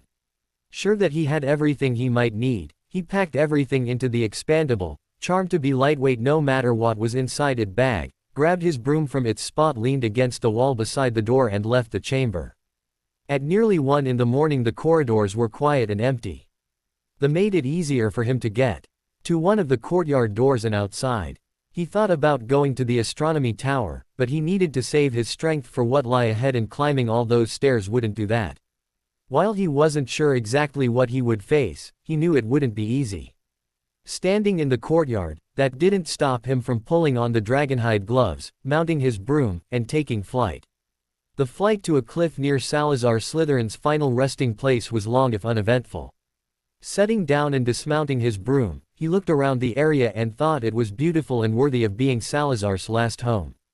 Behind him, the stretch of forest was a lovely backdrop to the enormous marble statue of Salazar that matched the statue in the chamber at Hogwarts almost to a T. While covered in a thinning layer of snow now, during the warmer months he was sure the area was littered with gorgeous wildflowers. In front of him near the cliff's edge was a large boulder, but beyond that and the cliff itself was an endless stretch of water. The Isle of Man where he stood was a small patch of land in the Atlantic, surrounded on 3 sides by the United Kingdom, the country that Salazar Slytherin considered his domain. Even in death Salazar had placed himself at the center of the British, Irish, and Scottish wizarding worlds. The legacy of his house's arrogance was well deserved. After shrinking down his broom, he tucked it into his bag and pulled out his protective gear. Once every piece was in place, he looked around the area once more. Raising an eyebrow at the branches of a small snakeweed bush sticking out of the snow, he looked around the area and saw nearly a dozen others. Using his wand, he cleared away section after section of snow away to get a better view of the ground under it. Damn, he knew it. Wild snakeweed plants generally meant snake burrows, and there were loads of the telltale small rocks that dozens of varieties of snakes used to cover all but one entrance into their underground lairs during the winter, littering the area. He hoped he brought the right kinds of antivenoms he might need just in case he got bit. That ability to speak Parseltongue was about to come in really handy. With 2 different types of multi-purpose antivenom in his pocket for quick access, he walked over to the statue of Salazar with the Nagini's vial of venom in his hand. Naturally, the only open entrance to the snake's burrows was directly in front of the statue. 3 feet from the front of the statue, he heard a hiss of warning. One more step and he didn't just hear a warning, he saw it in the form of a large cobra. Wand in hand, he petrified the snake and then cast a warming charm on it. "Are you insane?" he asked in Parseltongue. "You're going to freeze to death out here." He unpetrified the snake and the snake stared at him, swaying back and forth. "You speak the language of snakes," the snake said warily. "Yes," he replied, looking around, hearing a lot more hissing around him. The sounds were still underground, but much closer to the surface than they were. "Why are you here?" the snake asked. "For the item my master hid here some time ago," he replied, looking back at the snake. "You lie," the snake said, slithering completely out of its hole and circling him slowly. The snake's fangs dripped with venom and it was more than 8 feet long. "Were that true, you would not be here alone. Leave this place or die here." "I'm not lying. Enemies of my master know what the item is and are close to discovering its location. It must be moved before it falls into their hands and my master suffers for it," he replied, turning and watching the snake as it circled him. Rocks wiggled over other holes and he gripped his wand tighter. "Stop them from coming out. It's too cold out here for them and they'll die." "Are you scared, fleshling?" The snake chuckled. "I don't have time for this," he said, gritting his teeth. He turned back towards the status of Salazar, but immediately turned back, casting a freezing charm on the entire area. It was a good thing he did, as dozens of snakes sprang from their holes and the one he'd been talking to lunged at him with fangs bared. Pointing his wand up, he covered the area in a magical dome and then a more powerful warming charm on the area inside the dome. All the snakes, including the one he'd been talking to, fell to the ground shaking as their body temperatures shifted from normal to freezing cold, and then slowly back to normal again. "Try it again and I'll flay you and every one of them into boots," he said angrily as the snake slowly lifted its head. Turning back to the statue, he pulled out the vial of Nagini's venom and carefully put 3 drops in the marble chalice of the statue. The ground rumbled and the base of the statue cracked loudly before sliding backwards to reveal a staircase. Turning back to the snake, he swirled his wand, lifting all of the snakes in the area off the ground and sent them all to the bottom of the stairs. Pulling a lantern from his bag, he lit it and then followed them down the stairs. With their body temperature rising again from being back underground, the snakes recovered and formed lines behind the one he'd been talking to. Another loud series of hissing and even that snake backed up. He did up 2 stairs too when a huge runispore with its 3 menacing heads came around a corner behind them and slithered towards the front of the pack. "Who dares enter our lair?" the runispore's left head asked. "I do to reclaim my master's belongings," he replied. All 3 heads turned towards one another then looked at him again. "Yes, I speak the language of snakes.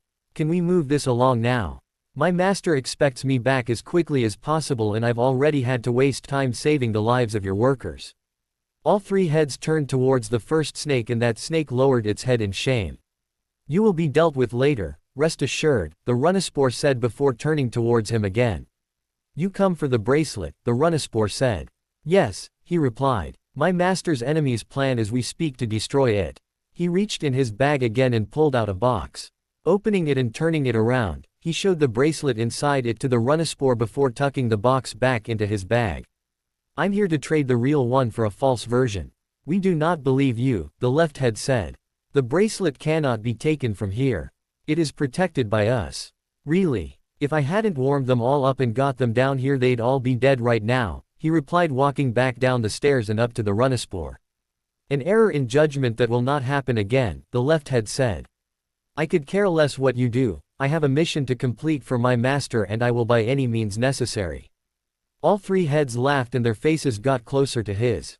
"Be very careful. I'd rather not kill you, but I will if I have to, since it's my life on the line if I fail in my mission." "You can do." There was a collective series of hisses of pain as every snake on the ground lifted to the ceiling of the cavern, including the runispore.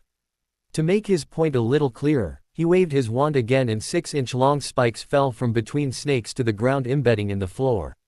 "A ward wrapped around all of you and I can make that happen until you're all dead and I walk by your corpses. That's the same thing the fleshlings coming for the bracelet will do to you instead of standing here talking and trying to be polite. My patience is wearing thin, though." He banished away all the spikes and lowered the snakes to the ground.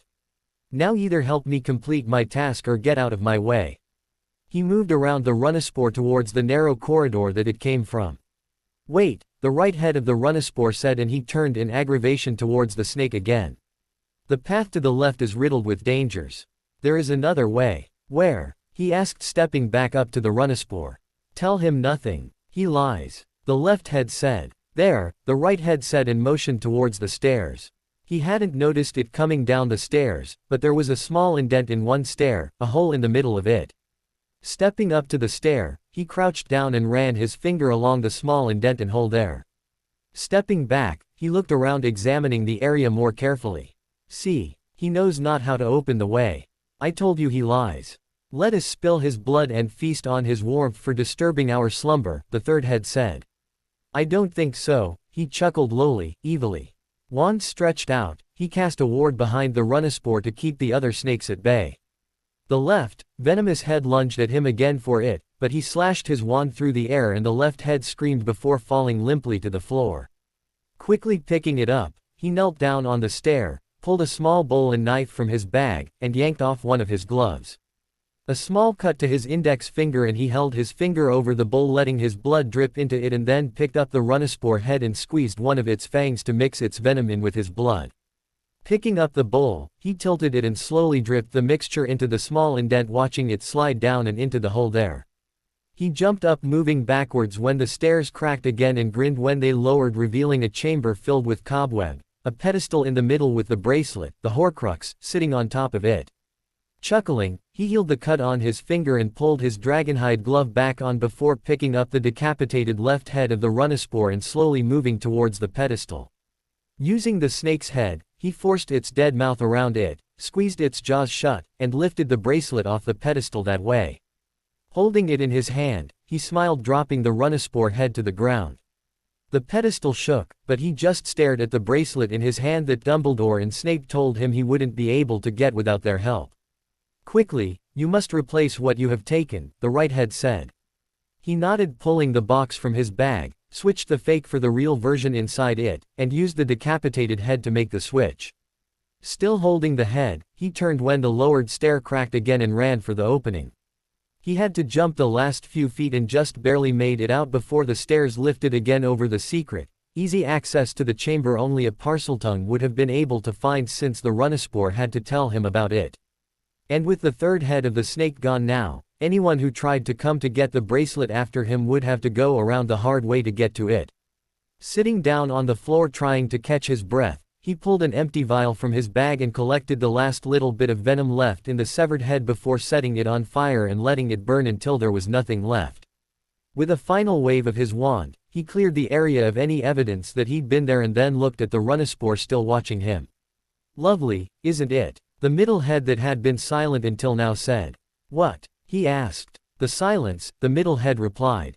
So much easier to dream without the noise. And plan. For the arrival of the other fleshlings you spoke of, the right head said.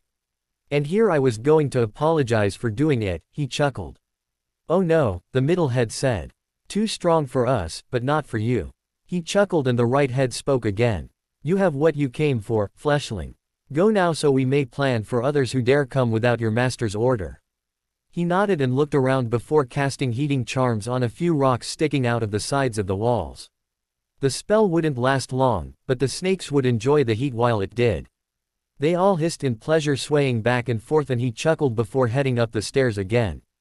On the surface, he turned and used the same spell from the statue in the chamber at Hogwarts to close the lair up again.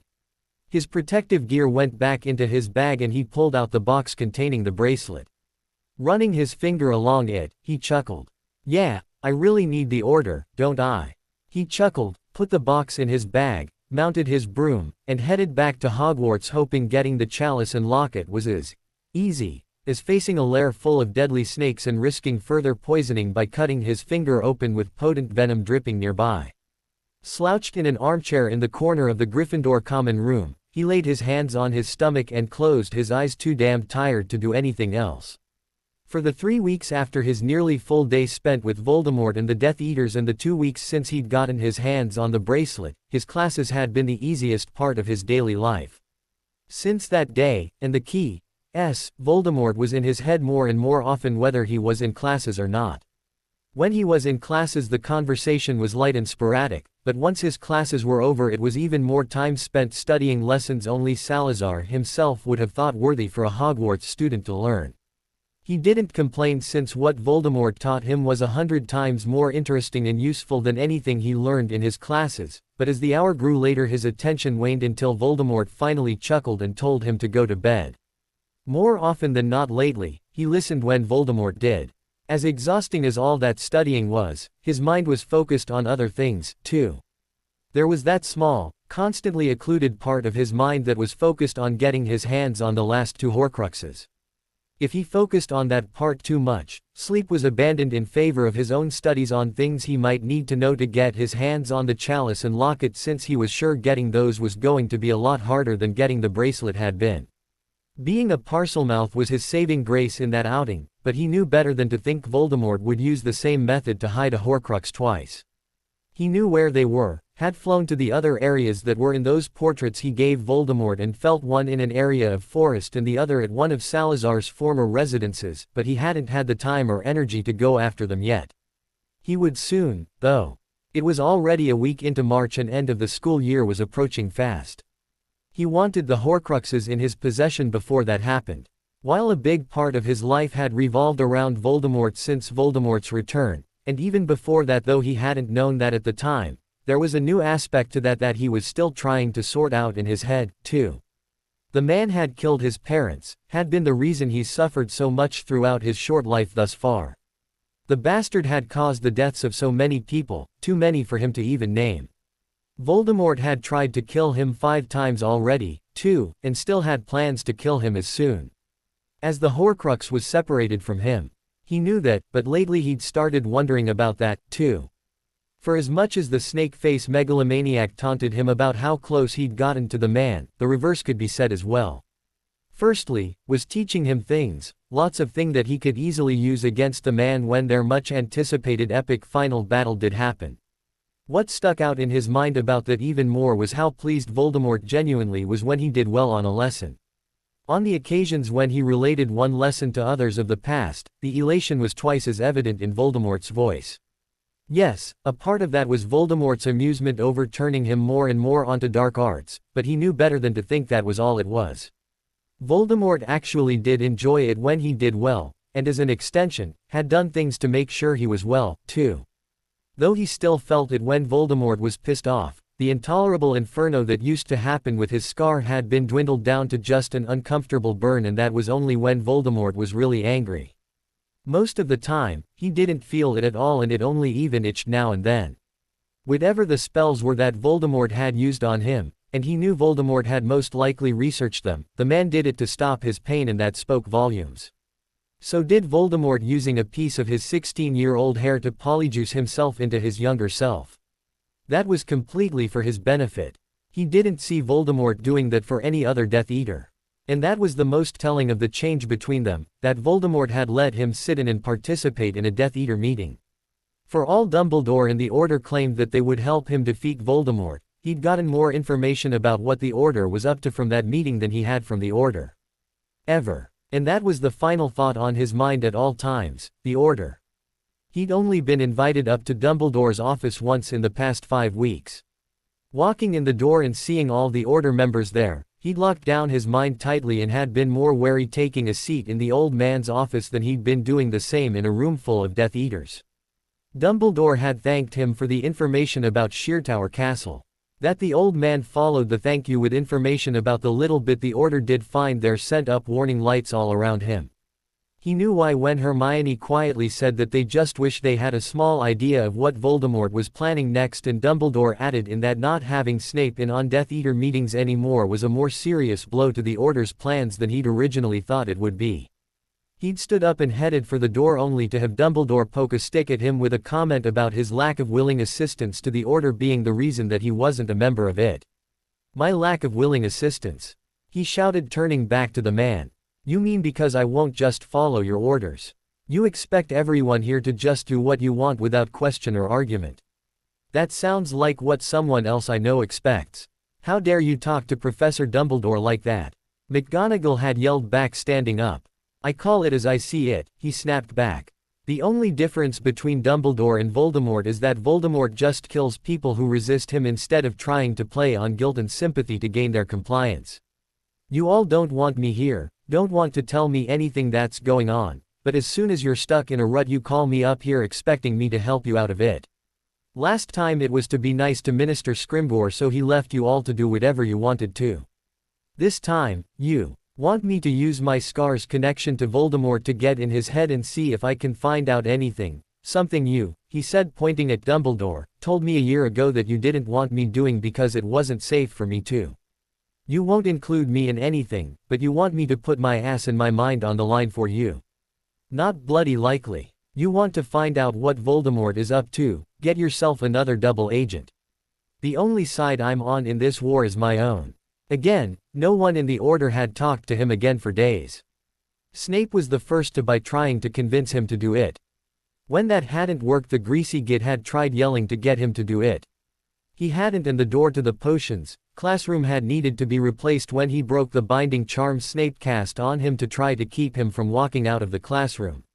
Whatever truce they'd had up until then ended with that act, and he didn't have any truces with anyone else at the school anymore either. No, the only truce he had anymore was with someone not connected to Hogwarts or the Order. And that truce was one he ultimately had to betray. Summoning his broom from upstairs, he left the common room with it in hand and headed downstairs. Other students and teachers glanced at him on the way down, but no one said anything to him on the way by. Outside in the east courtyard, he mounted his broom and took flight. He flew around the lake for a while, zigzagging in and out of the wards before setting down at Hogsmeade Station.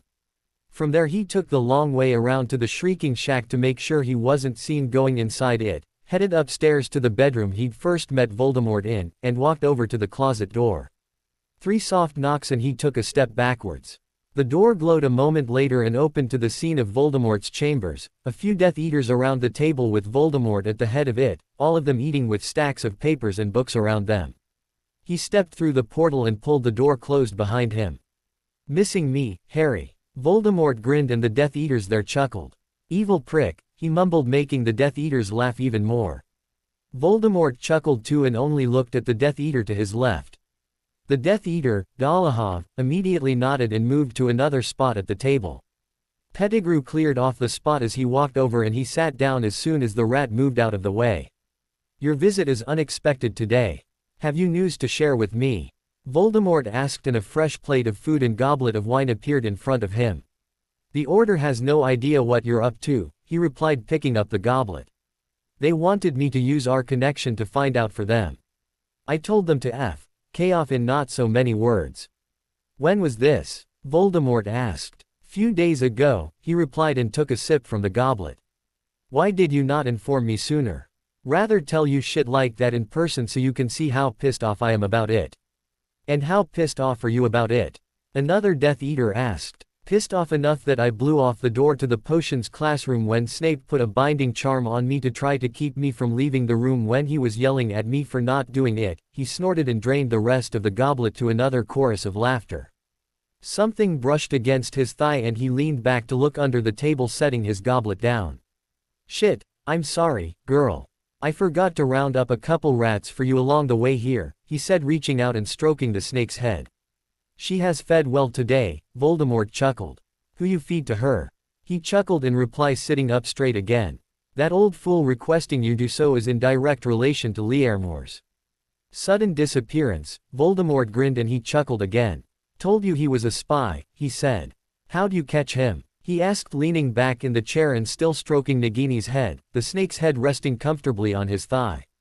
"It matters not, as he has been dealt with," Voldemort replied. "You are not hungry?" "Didn't come for food," he replied, and Voldemort grinned again. "Got any more of that polyjuice around?" "Leave us," Voldemort chuckled. "And don't bother us this time," he added. There was more laughter, but he ignored it, stroking Nagini's head as plates were sent to the main dining room and the Death Eaters left the room. He didn't look up again until Voldemort told Nagini to go have a nap and left the room too. When he did, it was to see Voldemort close and lock the door behind Nagini and drink down a pewter cup of the green liquid. He stood up, watching Voldemort transform into his younger form like Voldemort had before, thanks to polyjuice and a strand of the man's hair from when Voldemort was 16 that Voldemort had kept in the statue of Salazar in the secret chamber, and stepped up to the man as soon as the transformation was complete. "For now I will indulge you in this, but not always. Do not take my gift for granted," Voldemort said seriously. "I won't," he replied quietly. Here's where those who don't like / should look away. Scroll to almost the end if you don't want to read it. The key started at the table and kept going all the way to the bed, with him walking backwards all the way there. He dropped his robe to the floor at the foot of the bed and scooted backwards up it, with Voldemort crawling over him, pulling off his outer robe, too. Settling his head on a pillow with the man over him, their tongue grinding together sinfully, he gripped the man's hips, adjusting his position under him. "My poor, confused Harry," Voldemort said against his mouth, sliding a hand up the side of his shirt. "You want that which you should not, and do not want that which you should." "I know," he replied, moving his hands to the buttons on the front of Voldemort's shirt, "but if I'm going to die soon anyway, I might as well enjoy the time I have left. Your life is mine to claim when I see fit to take it," Voldemort replied, breaking the key, the man's lips and teeth trailing down to his neck as he tilted his head back. "At the present time, I wish to claim something else of yours." He groaned when Voldemort said a spell that evaporated his clothes from his body. He wasn't the only one left beepedy from by the spell. Don't hurt me too much doing this, he panted, his head still tilted backwards. Harry, Harry, why would I wish to cause you undue pain on this occasion? That would not serve me in you returning again for more, Voldemort chuckled. Voldemort's hand moving down his chest, beyond his stomach, and grasped where he wanted Voldemort's hand to go most. He Ned arching his back and head even more, and Voldemort chuckled before dotting him deeply again.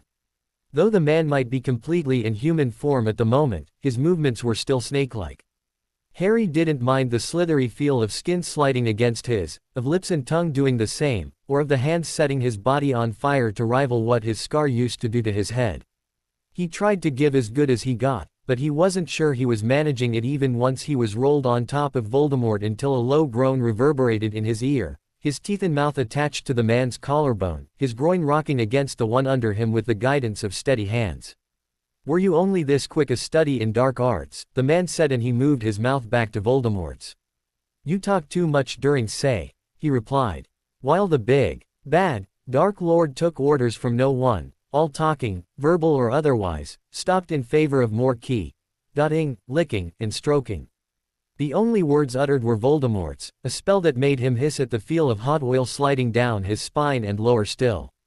He lifted his hips at the firm urging from below him and then broke the pressing his forehead into the other man's chest as slick fingers circled his ass and then a single digit pressed inside. Incrementally, that digit moved in and out of him deeper and deeper, and his arms shook with the effort to hold still. You may control the pace this first time, as it shall be easier and less painful, Voldemort said, pulling his head back up by the hair as the finger still worked in and out of him. Another indulgence, my lord. He panted against the other man's mouth. The growl he got in reply was accompanied by the finger working deeper and with a slight twist inside of him. He Ned into the other man's mouth, lifting up more. The movement made him rock backwards onto the finger, and that felt fantastic. He did it over and over again, and when more hot oil and another finger joined the first, the hot flashes intensified so much he whispered a spell to cause a slight breeze in the room. That didn't help when a third finger joined in, and when those were removed and more oil trickled over him and below him, he reached down to aid where that oil would do the most good. It hurt, a lot, when it wasn't just fingers that invaded his body. He tried to lift off, to move away, but his hips were held firmly in place. Squeezing his eyes shut against the pain, his scar started to burn. That distracted from the other pain he was in.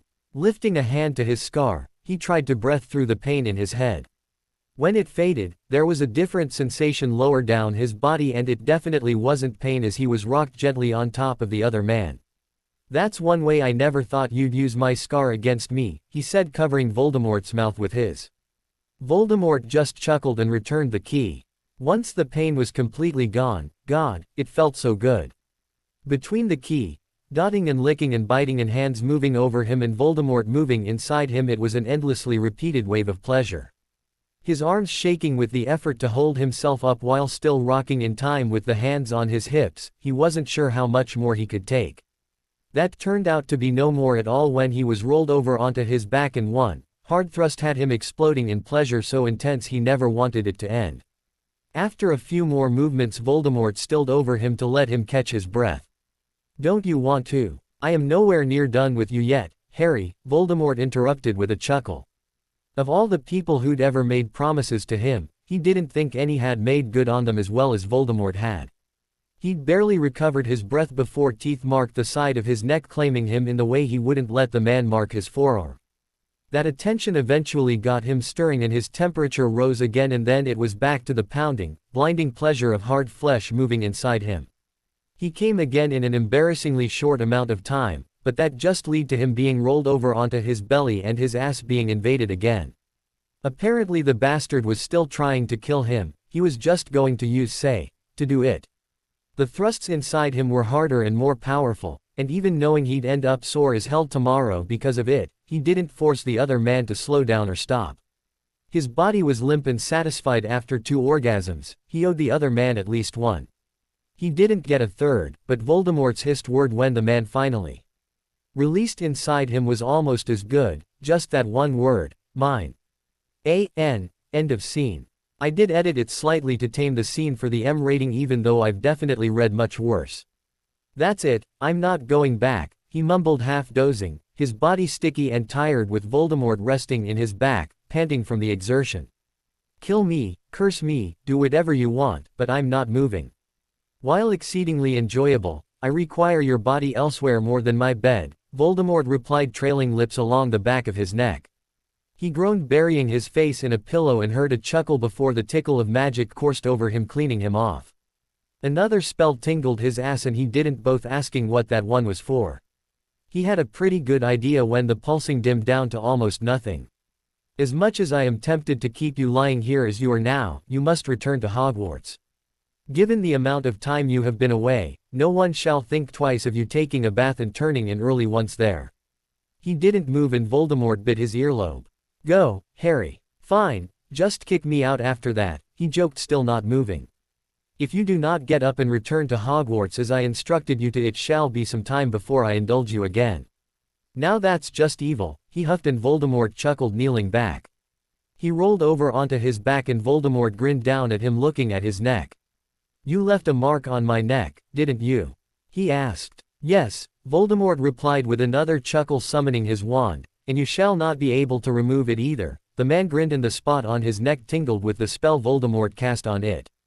Prick. As you are now intimately aware of, Voldemort smirked. He laughed, sitting up, and stole another deep key, before Voldemort pulled him back by the top of his hair. Should you betray me now, my other Horcruxes shall have to suffice, Voldemort said lowly, this time deathly seriously, with no smile or amusement in the man's eyes. Betray me and I'll master casting unforgivables on you, he retorted just as seriously. Voldemort chuckled, and he grinned, leaned in, and keyed the man again before getting dressed and leaving Voldemort's chambers without a backwards glance. He knew if he did, he really wouldn't want to go back where he supposedly belonged. Slouched in an armchair in the corner of the Gryffindor common room, he laid his hands on his stomach and closed his eyes, too damned tired to do anything else. For the 3 weeks after his nearly full day spent with Voldemort and the Death Eaters, and the 2 weeks since he'd gotten his hands on the bracelet, his classes had been the easiest part of his daily life. Since that day, and the key, Voldemort was in his head more and more often, whether he was in classes or not. When he was in classes, the conversation was light and sporadic, but once his classes were over, it was even more time spent studying lessons only Salazar himself would have thought worthy for a Hogwarts student to learn. He didn't complain, since what Voldemort taught him was 100 times more interesting and useful than anything he learned in his classes, but as the hour grew later, his attention waned until Voldemort finally chuckled and told him to go to bed. More often than not lately, he listened when Voldemort did. As exhausting as all that studying was, his mind was focused on other things, too. There was that small, constantly occluded part of his mind that was focused on getting his hands on the last 2 Horcruxes. If he focused on that part too much, sleep was abandoned in favor of his own studies on things he might need to know to get his hands on the chalice and locket, since he was sure getting those was going to be a lot harder than getting the bracelet had been. Being a Parselmouth was his saving grace in that outing, but he knew better than to think Voldemort would use the same method to hide a Horcrux twice. He knew where they were, had flown to the other areas that were in those portraits he gave Voldemort, and felt one in an area of forest and the other at one of Salazar's former residences, but he hadn't had the time or energy to go after them yet. He would soon, though. It was already a week into March, and end of the school year was approaching fast. He wanted the Horcruxes in his possession before that happened. While a big part of his life had revolved around Voldemort since Voldemort's return, and even before that, though he hadn't known that at the time, there was a new aspect to that he was still trying to sort out in his head, too. The man had killed his parents, had been the reason he suffered so much throughout his short life thus far. The bastard had caused the deaths of so many people, too many for him to even name. Voldemort had tried to kill him 5 times already, too, and still had plans to kill him as soon as the Horcrux was separated from him. He knew that, but lately he'd started wondering about that, too. For as much as the snake-face megalomaniac taunted him about how close he'd gotten to the man, the reverse could be said as well. Firstly, was teaching him things, lots of things that he could easily use against the man when their much-anticipated epic final battle did happen. What stuck out in his mind about that even more was how pleased Voldemort genuinely was when he did well on a lesson. On the occasions when he related one lesson to others of the past, the elation was twice as evident in Voldemort's voice. Yes, a part of that was Voldemort's amusement over turning him more and more onto dark arts, but he knew better than to think that was all it was. Voldemort actually did enjoy it when he did well, and as an extension, had done things to make sure he was well, too. Though he still felt it when Voldemort was pissed off, the intolerable inferno that used to happen with his scar had been dwindled down to just an uncomfortable burn, and that was only when Voldemort was really angry. Most of the time, he didn't feel it at all, and it only even itched now and then. Whatever the spells were that Voldemort had used on him, and he knew Voldemort had most likely researched them, the man did it to stop his pain, and that spoke volumes. So did Voldemort, using a piece of his 16-year-old hair to polyjuice himself into his younger self. That was completely for his benefit. He didn't see Voldemort doing that for any other Death Eater. And that was the most telling of the change between them, that Voldemort had let him sit in and participate in a Death Eater meeting. For all Dumbledore and the Order claimed that they would help him defeat Voldemort, he'd gotten more information about what the Order was up to from that meeting than he had from the Order. Ever. And that was the final thought on his mind at all times, the Order. He'd only been invited up to Dumbledore's office once in the past 5 weeks. Walking in the door and seeing all the Order members there, he'd locked down his mind tightly and had been more wary taking a seat in the old man's office than he'd been doing the same in a room full of Death Eaters. Dumbledore had thanked him for the information about Sheertower Castle. That the old man followed the thank you with information about the little bit the Order did find there sent up warning lights all around him. He knew why when Hermione quietly said that they just wish they had a small idea of what Voldemort was planning next, and Dumbledore added in that not having Snape in on Death Eater meetings anymore was a more serious blow to the Order's plans than he'd originally thought it would be. He'd stood up and headed for the door only to have Dumbledore poke a stick at him with a comment about his lack of willing assistance to the Order being the reason that he wasn't a member of it. My lack of willing assistance? He shouted, turning back to the man. You mean because I won't just follow your orders? You expect everyone here to just do what you want without question or argument. That sounds like what someone else I know expects. How dare you talk to Professor Dumbledore like that? McGonagall had yelled back, standing up. I call it as I see it, he snapped back. The only difference between Dumbledore and Voldemort is that Voldemort just kills people who resist him instead of trying to play on guilt and sympathy to gain their compliance. You all don't want me here, don't want to tell me anything that's going on, but as soon as you're stuck in a rut you call me up here expecting me to help you out of it. Last time it was to be nice to Minister Scrimgeour, so he left you all to do whatever you wanted to. This time, you want me to use my scar's connection to Voldemort to get in his head and see if I can find out anything. Something you, he said pointing at Dumbledore, told me a year ago that you didn't want me doing because it wasn't safe for me to. You won't include me in anything, but you want me to put my ass and my mind on the line for you. Not bloody likely. You want to find out what Voldemort is up to, get yourself another double agent. The only side I'm on in this war is my own. Again, no one in the Order had talked to him again for days. Snape was the first to by trying to convince him to do it. When that hadn't worked, the greasy git had tried yelling to get him to do it. He hadn't, and the door to the potions classroom had needed to be replaced when he broke the binding charm Snape cast on him to try to keep him from walking out of the classroom. Whatever truce they'd had up until then ended with that act, and he didn't have any truces with anyone else at the school anymore either. No, the only truce he had anymore was with someone not connected to Hogwarts or the Order. And that truce was one he ultimately had to betray. Summoning his broom from upstairs, he left the common room with it in hand and headed downstairs. Other students and teachers glanced at him on the way down, but no one said anything to him on the way by. Outside in the east courtyard, he mounted his broom and took flight. He flew around the lake for a while, zigzagging in and out of the wards before setting down at Hogsmeade Station. From there he took the long way around to the Shrieking Shack to make sure he wasn't seen going inside it, headed upstairs to the bedroom he'd first met Voldemort in, and walked over to the closet door. 3 soft knocks and he took a step backwards. The door glowed a moment later and opened to the scene of Voldemort's chambers, a few Death Eaters around the table with Voldemort at the head of it, all of them eating with stacks of papers and books around them. He stepped through the portal and pulled the door closed behind him. Missing me, Harry? Voldemort grinned and the Death Eaters there chuckled. Evil prick, he mumbled, making the Death Eaters laugh even more. Voldemort chuckled too and only looked at the Death Eater to his left. The Death Eater, Dolohov, immediately nodded and moved to another spot at the table. Pettigrew cleared off the spot as he walked over and he sat down as soon as the rat moved out of the way. Your visit is unexpected today. Have you news to share with me? Voldemort asked, and a fresh plate of food and goblet of wine appeared in front of him. The Order has no idea what you're up to, he replied. Picking up the goblet. They wanted me to use our connection to find out for them. I told them to F. K off in not so many words. When was this? Voldemort asked. Few days ago, he replied and took a sip from the goblet. Why did you not inform me sooner? Rather tell you shit like that in person so you can see how pissed off I am about it. And how pissed off are you about it? Another Death Eater asked. Pissed off enough that I blew off the door to the potions classroom when Snape put a binding charm on me to try to keep me from leaving the room when he was yelling at me for not doing it. He snorted and drained the rest of the goblet to another chorus of laughter.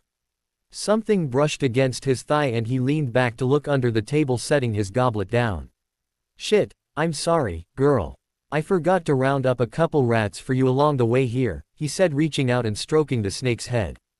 She has fed well today, Voldemort chuckled. Who you feed to her? He chuckled in reply, sitting up straight again. That old fool requesting you do so is in direct relation to Learmore's sudden disappearance. Voldemort grinned and he chuckled again. Told you he was a spy, he said. How'd you catch him? He asked, leaning back in the chair and still stroking Nagini's head, the snake's head resting comfortably on his thigh. It matters not, as he has been dealt with, Voldemort replied. You are not hungry. Didn't come for food, he replied, and Voldemort grinned again. Got any more of that polyjuice around? Leave us, Voldemort chuckled. And don't bother us this time, he added. There was more laughter, but he ignored it, stroking Nagini's head as plates were sent to the main dining room and the Death Eaters left the room. He didn't look up again until Voldemort told Nagini to go have a nap and left the room too. When he did, it was to see Voldemort close and lock the door behind Nagini and drink down a pewter cup of the green liquid. He stood up, watching Voldemort transform into his younger form like Voldemort had before, thanks to polyjuice and a strand of the man's hair from when Voldemort was 16 that Voldemort had kept in the statue of Salazar in the secret chamber, and stepped up to the man as soon as the transformation was complete. For now I will indulge you in this, but not always. Do not take my gift for granted, Voldemort said seriously. I won't, he replied quietly. The key started at the table and kept going all the way to the bed with him walking backwards. His robe hit the floor and his shoes were off before they even made it to there. There was still that minuscule portion of his mind called his conscience that screamed at him how wrong what he was doing was. He told that part of his mind to F. K off because damn it, he was tired of being the good little golden boy who only did what was right. He wanted to do what was easy, and it was so easy to scoot backwards up the bed with Voldemort crawling over him, their tongues grinding together in sinful harmony. By the time his head settled on a pillow, Voldemort's robe and shoes were off, too. At the first feel of groin on groin, he quietly groaned into the key, threading his fingers into the thick dark locks of his very soon-to-be lover. Yes, this is what he wanted. He didn't want some sweet, soft girl in bed with him, he wanted hardness that matched his own grinding against him. He wanted the rough hand that moved his from Voldemort's hair to the buttons on that man's shirt. He wanted the grip on one of his hips to almost hurt, it was so tight. All those girls at school that batted their eyelashes at him and gave him those gentle smiles didn't hold a candle to what he was getting right now. My poor, confused Harry, Voldemort said, against his mouth, sliding a hand up the side of his shirt. You want that which you should not and do not want that which you should. I know, he replied, slipping open the buttons on the front of Voldemort's shirt, but if I'm going to hell for this soon anyway, I might as well enjoy the time I have left. Your life is mine to claim when I see fit to take it, Voldemort replied, breaking the key, the man's lips and teeth trailing down to his neck as he tilted his head back more. At the present time, I wish to claim something else of yours. He groaned when Voldemort said a spell that evaporated his clothes from his body. He wasn't the only one left beaten from by the spell. Don't hurt me too much doing this, he panted, his head still tilted backwards. Harry, why would I wish to cause you undue pain on this occasion? That would not serve me in you returning again for more, Voldemort chuckled. I plan to have you more than simply one time and I always get what I want. Voldemort's hand moved down his chest, the man's short nails scratching along his skin and over his nipples. From this day forward you shall never look at another or think of being with another without remembering that it was I who claimed your body first. The man's hand moved further down his torso and he bit his lower lip, trying not to voice how good that felt. And should I hear you thinking of another, he will die a slow and painful death for turning your eyes from me, and you will suffer for allowing him to. He didn't reply. He couldn't, with his brain melting away from the waves of heat spreading through his body. His brain completely seeped out of his ears when Voldemort's teeth latched onto his right nipple and the man's hand circled his raging hard-on. He started, but trailed off. You what, Harry? Voldemort asked, the man's tongue circling the teeth marks ringing his nipple. You have no idea what you want, what you are in for, but soon you will. Though the man might be completely in human form at the moment, his movements were still snake-like. Harry didn't mind the slithery feel of skin sliding against his, of lips and tongue doing the same, or of the hands setting his body on fire to rival what his scar used to do to his head. Voldemort moved down to his navel and then up his torso again, the man's hand never leaving his beak. Now, let us see what you have learned thus far, Voldemort said, took his mouth in a greedy, hard key, and rolled them over so that he was on top of the man straddled across Voldemort's bare thighs. He tried to give as good as he got. He returned the fierceness of the key, before tasting the skin on Voldemort's neck, collarbone, and chest. He wasn't sure he was managing it until a low groan reverberated in the man's chest and fingers clenched his hair as he stroked hard flesh the same way Voldemort had stroked him. When he pulled his hand away from Voldemort's beak to adjust his position, his one-time enemy pulled his hips forward and rocked him slowly, fluid seeping from Voldemort's beak against the crack of his ass and easing the slide.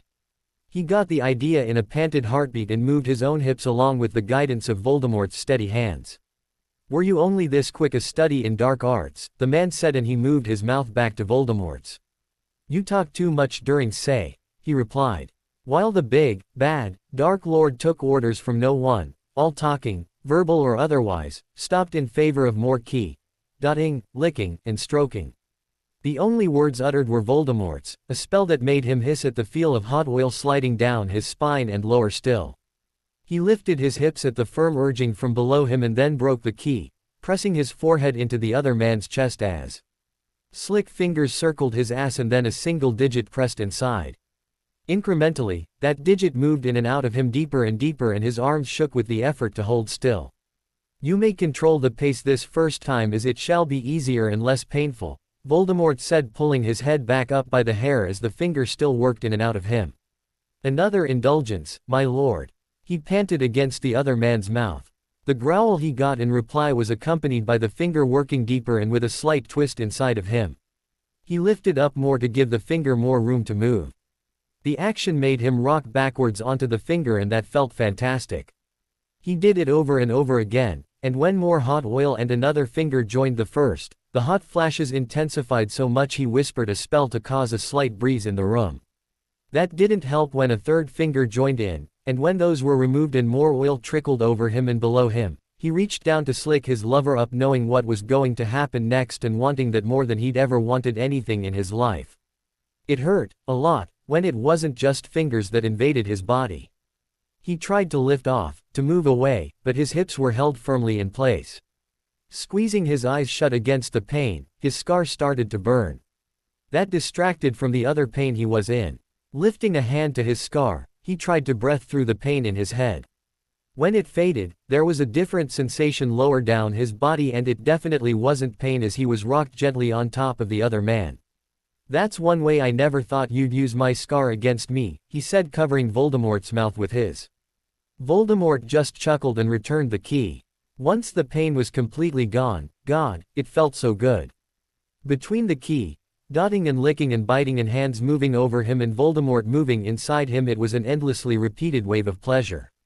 His arms shaking with the effort to hold himself up while still rocking in time with the hands on his hips, he wasn't sure how much more he could take.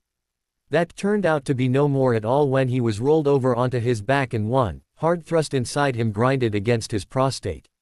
He lost all control and came with a muffled cry of ecstasy so intense he never wanted it to end. He couldn't breathe, He didn't care about how wrong sleeping with the enemy was, all he cared about was making damn sure that the experience was repeated again as soon as possible. After a few more slower thrusts inside him, Voldemort stilled over him and he tried to catch his breath to ask why. "Don't you want to? I am nowhere near done with you yet, Harry," Voldemort interrupted with a chuckle. Of all the people who'd ever made promises to him, he didn't think any had made good on them as well as Voldemort had. He'd barely recovered his breath before teeth marked the side of his neck, claiming him in the way he wouldn't let the man mark his forearm.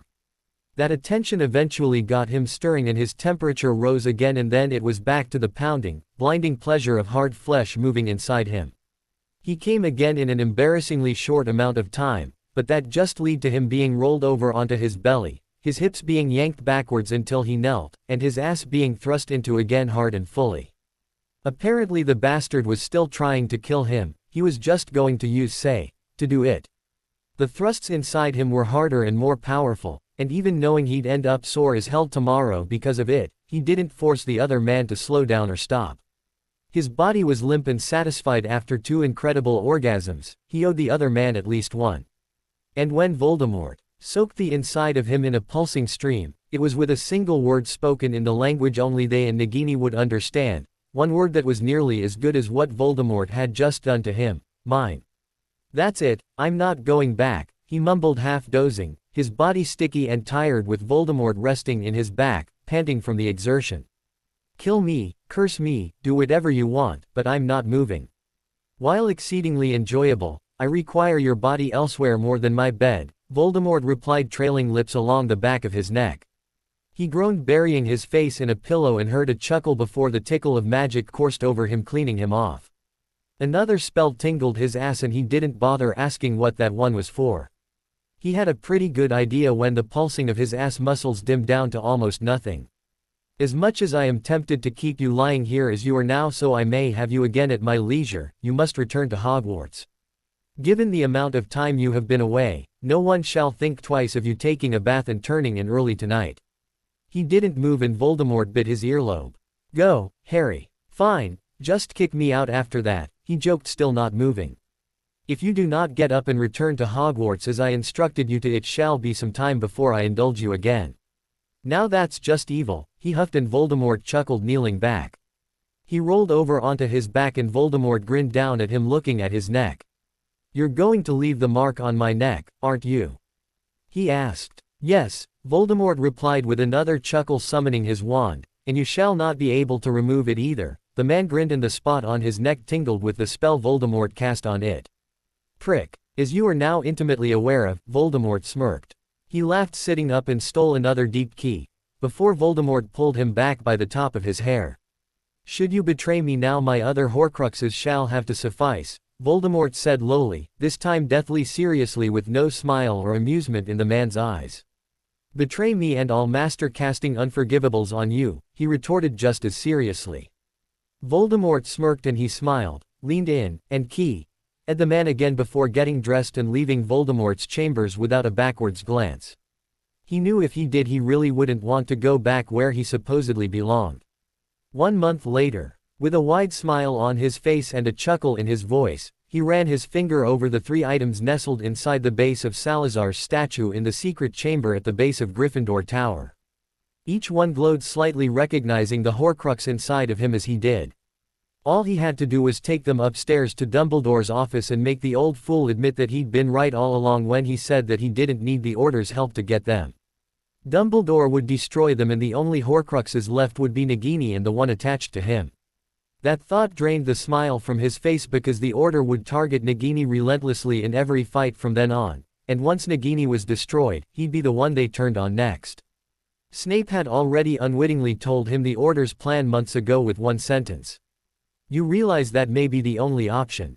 That one sentence and Snape telling him that his blood being in Voldemort's body was his way back to the living world if he were to die was the Order, and Dumbledore's final plan. Once the other Horcruxes were destroyed, he'd die one way or another and be brought back through that blood magic to finish Voldemort off for good. It was yet another reason why he'd never been brought into the Order to hear all their plans and why he'd never been taught more advanced magic. The last thing they wanted was for him to be strong enough to fight them off when the time came for them to kill him. Sealing the Horcruxes inside the statue's base, he turned and headed for the door. The monitoring charm he set told him no one was in the corridor, and he slipped out of the chamber with his broom in hand and headed towards the front of the castle and the moving staircase, still wearing his padding and dragonhide gloves. Getting the chalice from the grip of yet another statue at Salazar's old home had by far been the worst, and his scorched skin was testament to that. He should have nicked a better healing potion from Snape's store before he went to go get it. "Going out, my boy?" Dumbledore asked in the entrance hall, Snape and Kingsley standing there as well. "Thought I'd go flying for a bit before curfew," he lied. "If you'll excuse me." "Not this time, Potter," Snape said, and he raised an eyebrow at that. "I believe what Professor Snape is saying is that we had a deal regarding your outings," Dumbledore said, stepping towards him. "While we have received no evidence of what you say your intention is in them, other evidence of your activities is rather obvious," Dumbledore said, cupping his chin and tilting his head to the side, exposing another of the many marks he's had on his neck in the past month. He pulled his chin away and glared at all three of them. "Your friend, Lionel, is not entirely what he would have you believe." "So what? He's 19 instead of 18. He asked, Lionel Cavett being the name Rosier uses in Hogsmeade when he's under Polyjuice Potion. He doesn't really live in Glasgow and goes to Hogsmeade for supplies for his great-aunt in Edinburgh. He doesn't work part-time at the bookstore about 12 blocks from where he lives with his brother. He's using a fake name. What's he lying to me about?" he asked, using the airtight cover story Voldemort had created for Rosier a long while ago and made sure he knew by heart for just this occasion. "And what do you know of his mother's parents?" Kingsley asked. "Oh, for F.K.'s sake," he snorted. "Harry," Dumbledore said sternly. "They were Voldemort's sympathizers." "Yes, I know," he huffed. "His mum took off on him and his brother after his father was arrested for speaking out against the ministry over and over again, and formed a piss-poor vigilante group in Edinburgh. His mum hasn't been seen in almost a year now, and him and his brother scrape by on 3 part-time jobs between them and a small allowance his great-aunt gives them to supplement that income. He repays her doing that by running all her errands for her, and usually ends up in Hogsmeade every 2 to 3 weeks doing that. I don't see anything wrong with that. He was raised. So was Sirius, and he didn't become a Death Eater," he snapped back. "And if I shouldn't spend time with or be near anyone with a link of any kind to Voldemort, then I can't even spend time with myself," he said, lifting his hair off his scar. The three men stared at him and he snorted again, dropping his hair. "Yes, all right, a few times when I've left here it was to meet up with him instead of doing something else," he said, quieter but still angrily for having to explain himself. "I know I need to be careful of where I go and what I do, but damn it, I'm 16. I need more in my life than just plotting to kill someone and searching for fragments of someone's soul. I need something for me instead of everything just being about Voldemort." "How many times have you met up with him?" Kingsley asked. 3 times in the last month, he replied, angrily at being questioned so much. "You have left the castle grounds 7 times, Dumbledore said. "And the other 4 times were for the reason I gave. Now that I've got my hands on a fresher sample of Adder Delcross venom, so will this time," he replied. "Adder Delcross venom," Snape said. "Nagini is an Adder Delcross, I know," he replied. "May I please go now?" "Not alone this time," Dumbledore said. He opened his mouth to object, but just huffed at the look Dumbledore gave him. "Severus, please inform Minerva that Harry is with me and we shall return as soon as possible.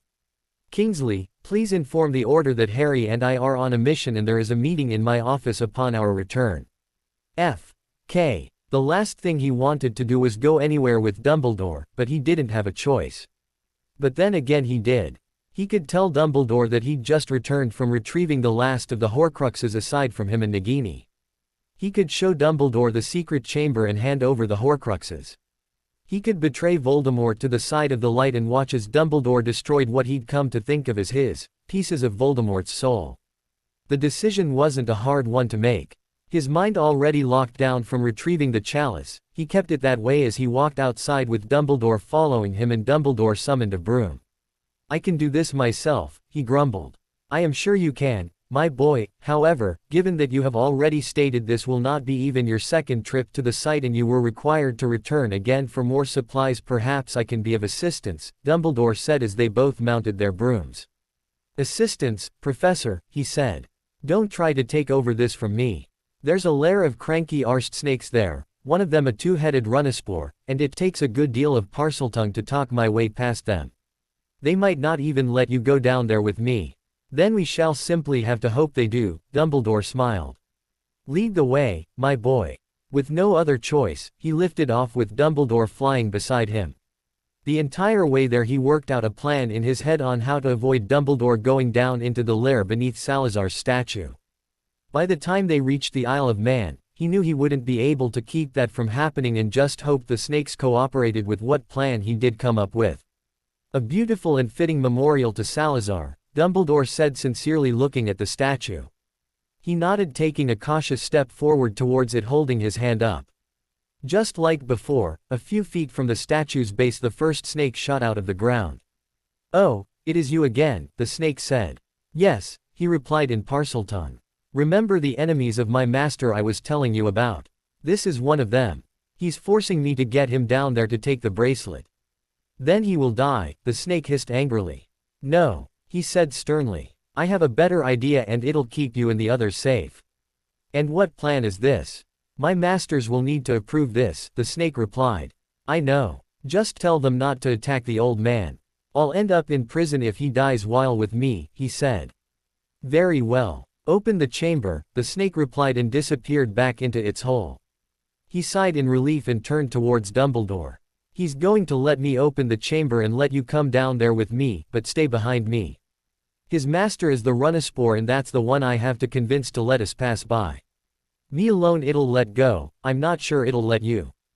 Dumbledore nodded and he did the same before pulling the vial of Nagini's venom from his bag and dripping the 3 drops in the chalice. He ignored Dumbledore's expression of awe at the elaborate entrance heading down the stairs. The Runnispore was already there waiting for them. This is the enemy? The right head asked. Yes, but please don't kill him. I'll end up in prison if you do and my master will be furious with me. The true Horcrux is safe. Let the old man have the fake one and then I can get away from him while he thinks he's gained what he was after, he said. It'll also keep others from ever coming here again. You are a clever fleshling, the right head said as both heads chuckled. Very well. We shall guide you through the corridors from a safe distance away so that he does not suspect your plan. Remember to leave an object on the pedestal or the chamber shall fall in on your head.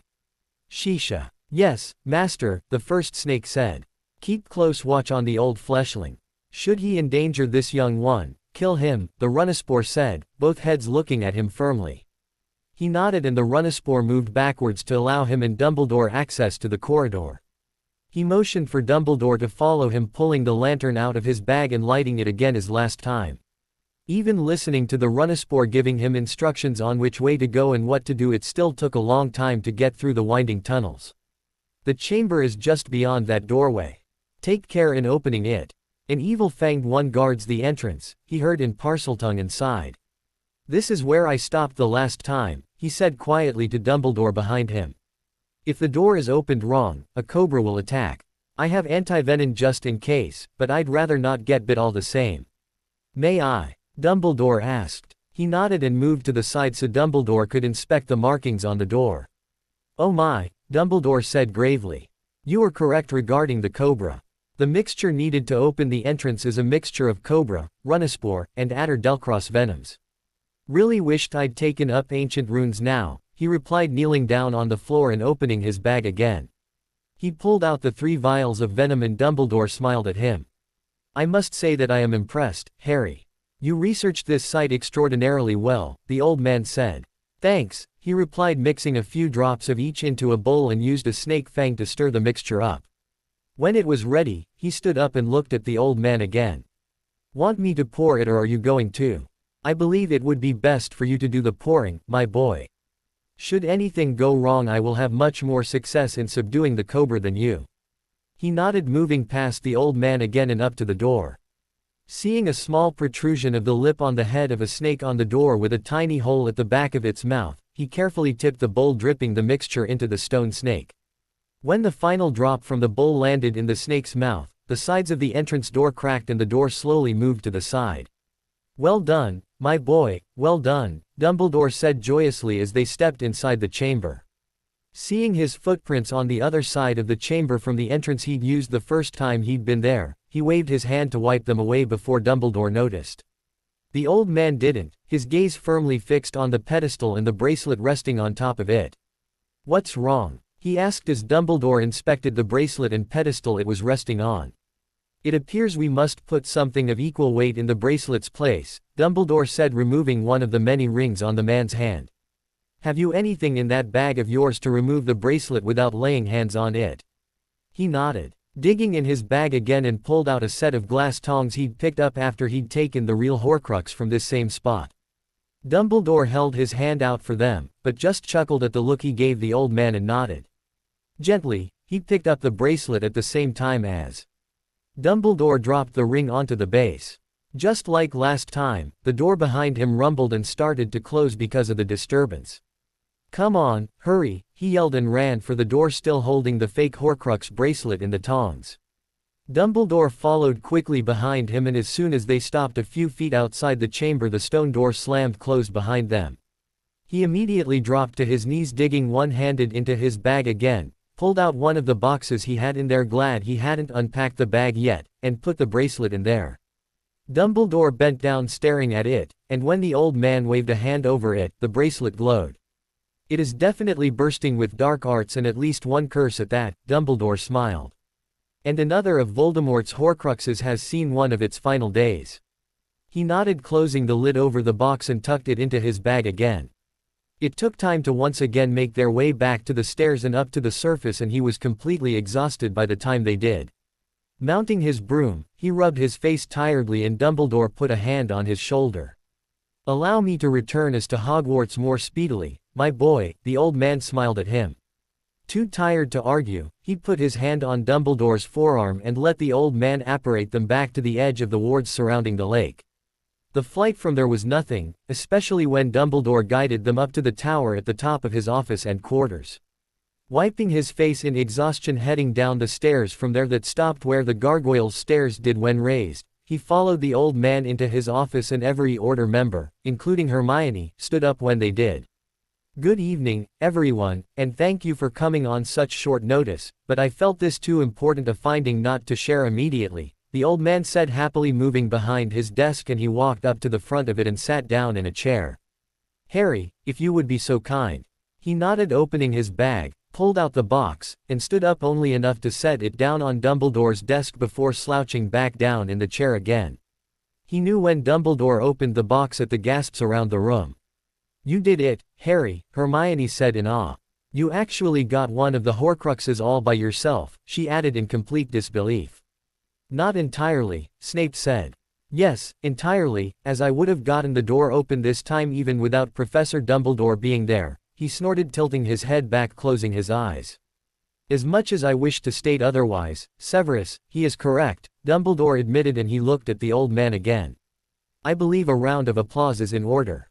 "I'd rather just go to sleep," he replied, tilting his head back again to the laughter and clapping of the order, every one of the idiots completely unaware of how fake the Horcrux in the box in front of them was.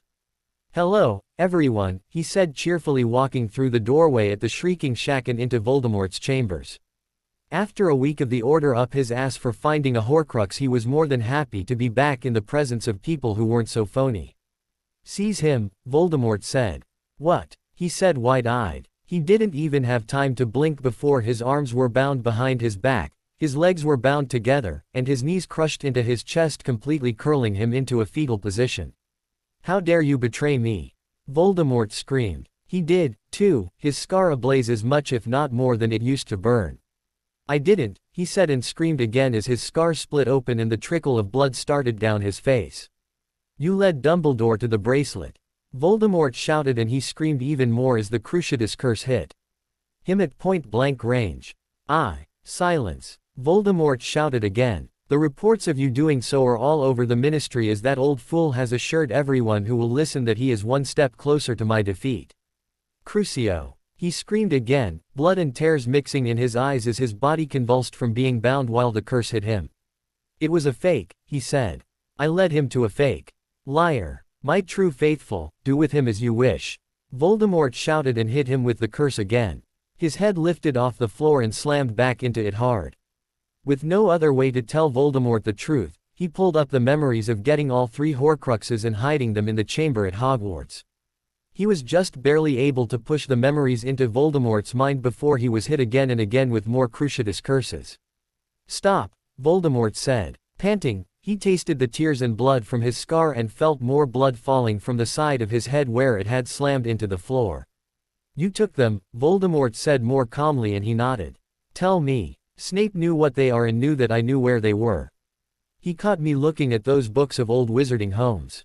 I knew they'd put 2 and 2 together eventually and start searching every place in those books, he said in his mind, his throat hurting too much from screaming to want to talk aloud. I knew I didn't have much time to get to them first, so I've been going out every chance I got. I found the last one the day I took Dumbledore to Salazar's memorial. All 3 are hidden in the chamber at Hogwarts. Dumbledore, Snape, and Kingsley stopped me when I was on my way back up to Gryffindor Tower afterwards. Instead of trying to tell what happened next, he just pushed the memory of the rest of that night into Voldemort's mind. Dumbledore destroyed a forgery placed there by you, one you led him to, so he believed he had destroyed a true Horcrux, Voldemort said. He nodded, tears still falling from the pain of all the curses leveled on him in less than 5 minutes' time. "Release him," Voldemort said. The ropes fell away from his arms and legs and he rolled painfully onto his hands and knees, his hand slipping in his own blood on the floor and sending him sprawling down again. "They believed the rouse that Rosier is your lover.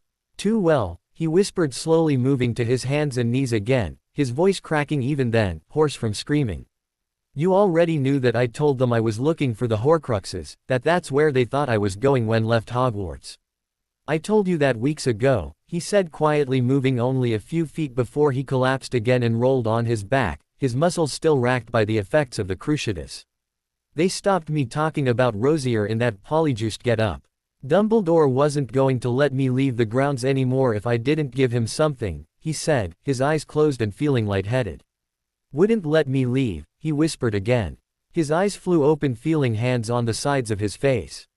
Seeing Voldemort looming over him, he tried to struggle away. "Easy, Harry," the man said softly. "Tell me the rest. Why did you not tell me you had taken them?"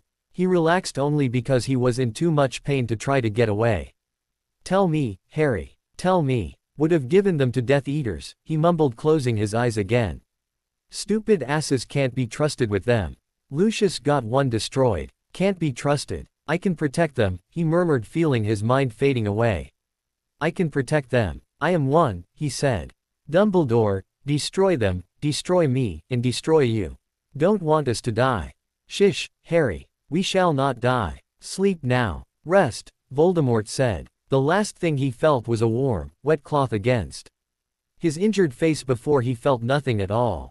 When the conscious world reformed in his mind, everything hurt. The slight movement of adjusting his arm and leg brought tears to his eyes. A hand slid under his head and lifted it, and he cried out in even more pain.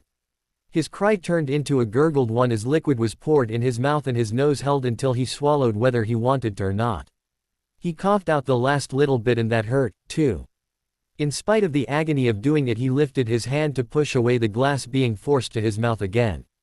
Without the strength to fight, he had to swallow the bitter-tasting liquid again and again. Finally, the glass was pulled away and his head returned to the soft surface of a pillow. Realizing that he wasn't on the floor anymore, he cracked open his eyes, swallowing again, trying to get the taste of potion out of his mouth. Seeing the same ceiling above him that he'd passed out under, he closed his eyes again to will the strength to move. He needed to leave, to go back to Hogwarts and bring Voldemort the Horcruxes before the man tortured him again. After that, he didn't know what he was going to do. He just needed to leave. "You will not get far in your condition." He squeezed his eyes shut and then pulled away from the feel of a hand curling around the side of his neck, a thumb trailing down his cheek. "You should not even be conscious at the moment, considering the number of Cruciatus curses you endured. Guess that makes me 3 for 3, he whispered, trying to move away. "Lie still before you cause yourself more injury. Rodolphus has already returned to Hogwarts with enough extended polyjuice in your hair for you to remain here for 2 days so you may recover." He turned back, cracking open his eyes, and Voldemort laid a hand on the side of his neck again. You should have told me that you had moved them, Harry, Voldemort said, and he let out barely a huff of a quiet laugh. Didn't want you to get pissed off at me, he whispered, closing his eyes again, his words halted from his pain-filled panting.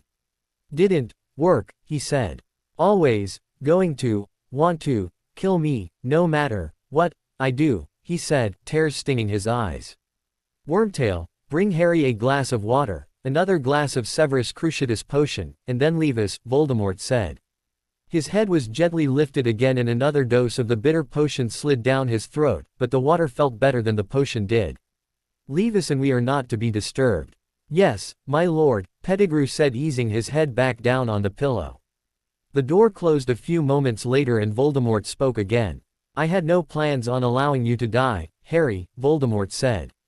Now who's lying, he whispered, opening his eyes again if only halfway, his throat only feeling a little better after the double dose of pain-relieving potions. You told them to do whatever they wanted to me. I thought you had betrayed me, a betrayal worse than Severus and more damaging than that of Lucius. He nodded and turned away. Harry, you don't understand and you never will, he replied quietly, closing his eyes again. I'm just a new pet with a Horcrux to you, one with the added bonus that you get to shag. You'd never do what you did to me, let them do what they did to me, to Nagini.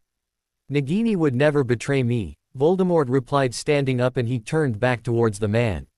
And you're so damn sure that I will, he replied angrily, tears stinging his eyes again. I've done more for you in the past 6 months than any of your so-called true faithful have. They're Death Eaters and everyone knows it. Everyone knows they're loyal to you. At one time or another all of the older ones have been arrested and gone to Azkaban for you. They stand against orders when they go out to do your bidding. Yes, along with the order, Voldemort said.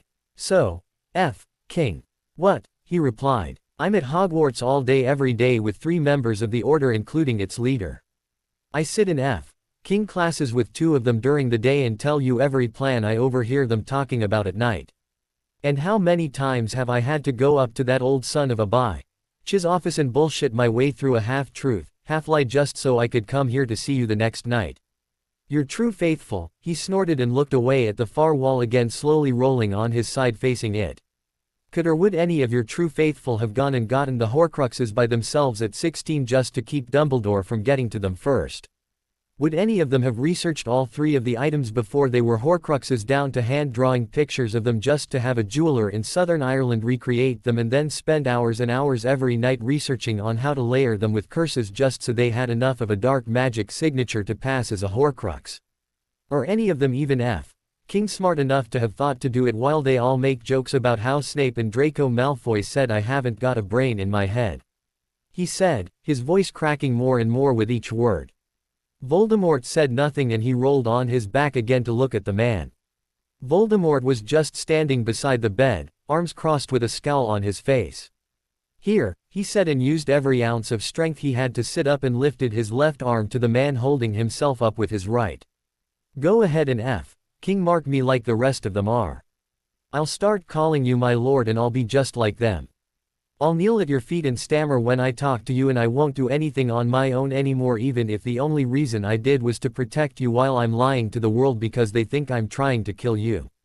Mark me, since that's how you gauge whether or not someone is loyal to you. To hell with that, you drift in and out of my mind constantly to hear what I'm thinking when I could lock it down so you can't. Having the dark mark on my arm means that I'm loyal, so to it, my lord. The arm holding him up gave out and he fell back to the bed, hissing at the pain being jarred like that caused. Hands landed on him immediately to hold him still, but he pushed them away, rolling on his side facing the wall again in spite of the pain. Squeezing his eyes shut and panting through the pain, he tried to relax, hoping it eased the pain in his muscles.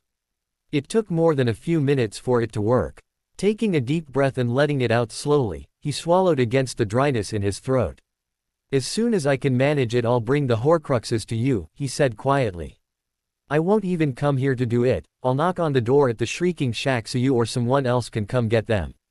Then you can know for sure that I didn't hear anything I could betray you with. I'll stay at Hogwarts and let you know through my scar whenever I find out anything about the order. I'll just stay away. You maintaining a distance from me will not reassure me of your loyalty. Then tell me what will and I'll do it, he sighed tiredly. I've tried everything I could think of and none of it worked. Nothing worked and I doubt anything ever will. Either you're going to kill me or Dumbledore will. The boy who lived, what a joke, he sniffled as more tears fell. More like the boy who was born to die. Between the physical pain he was in, the potion he'd been forced to take, his outburst, and his tears, his exhaustion pulled at him again. His eyes too heavy to even try to open them again and his muscles too weak to move, he gave in and let the darkness of sleep pull him in.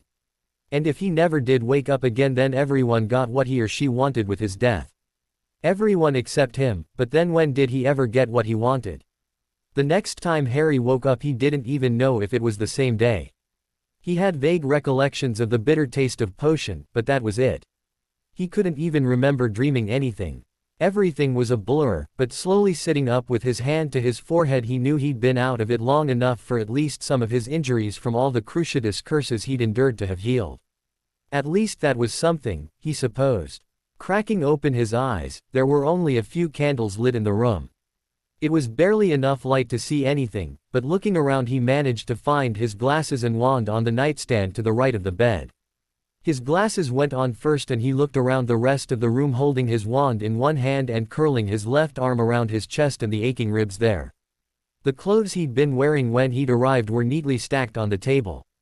Figuring that was his cue to get up and get dressed, he steeled himself against the pain he knew he'd feel as soon as he did. Breath held and teeth clenched, he inched to the side of the bed. It took another few minutes for him to actually stand up and his legs were shaky and his forehead covered in sweat from the exertion when he did. With one arm still around his chest, he held onto whatever he could to make it over to the far wall, then used the wall to support him as he carefully walked down each stair to the main floor. He thanked the table chairs profusely for their help in actually getting him to the table and around it to his clothes. Getting to his clothes was only half the battle.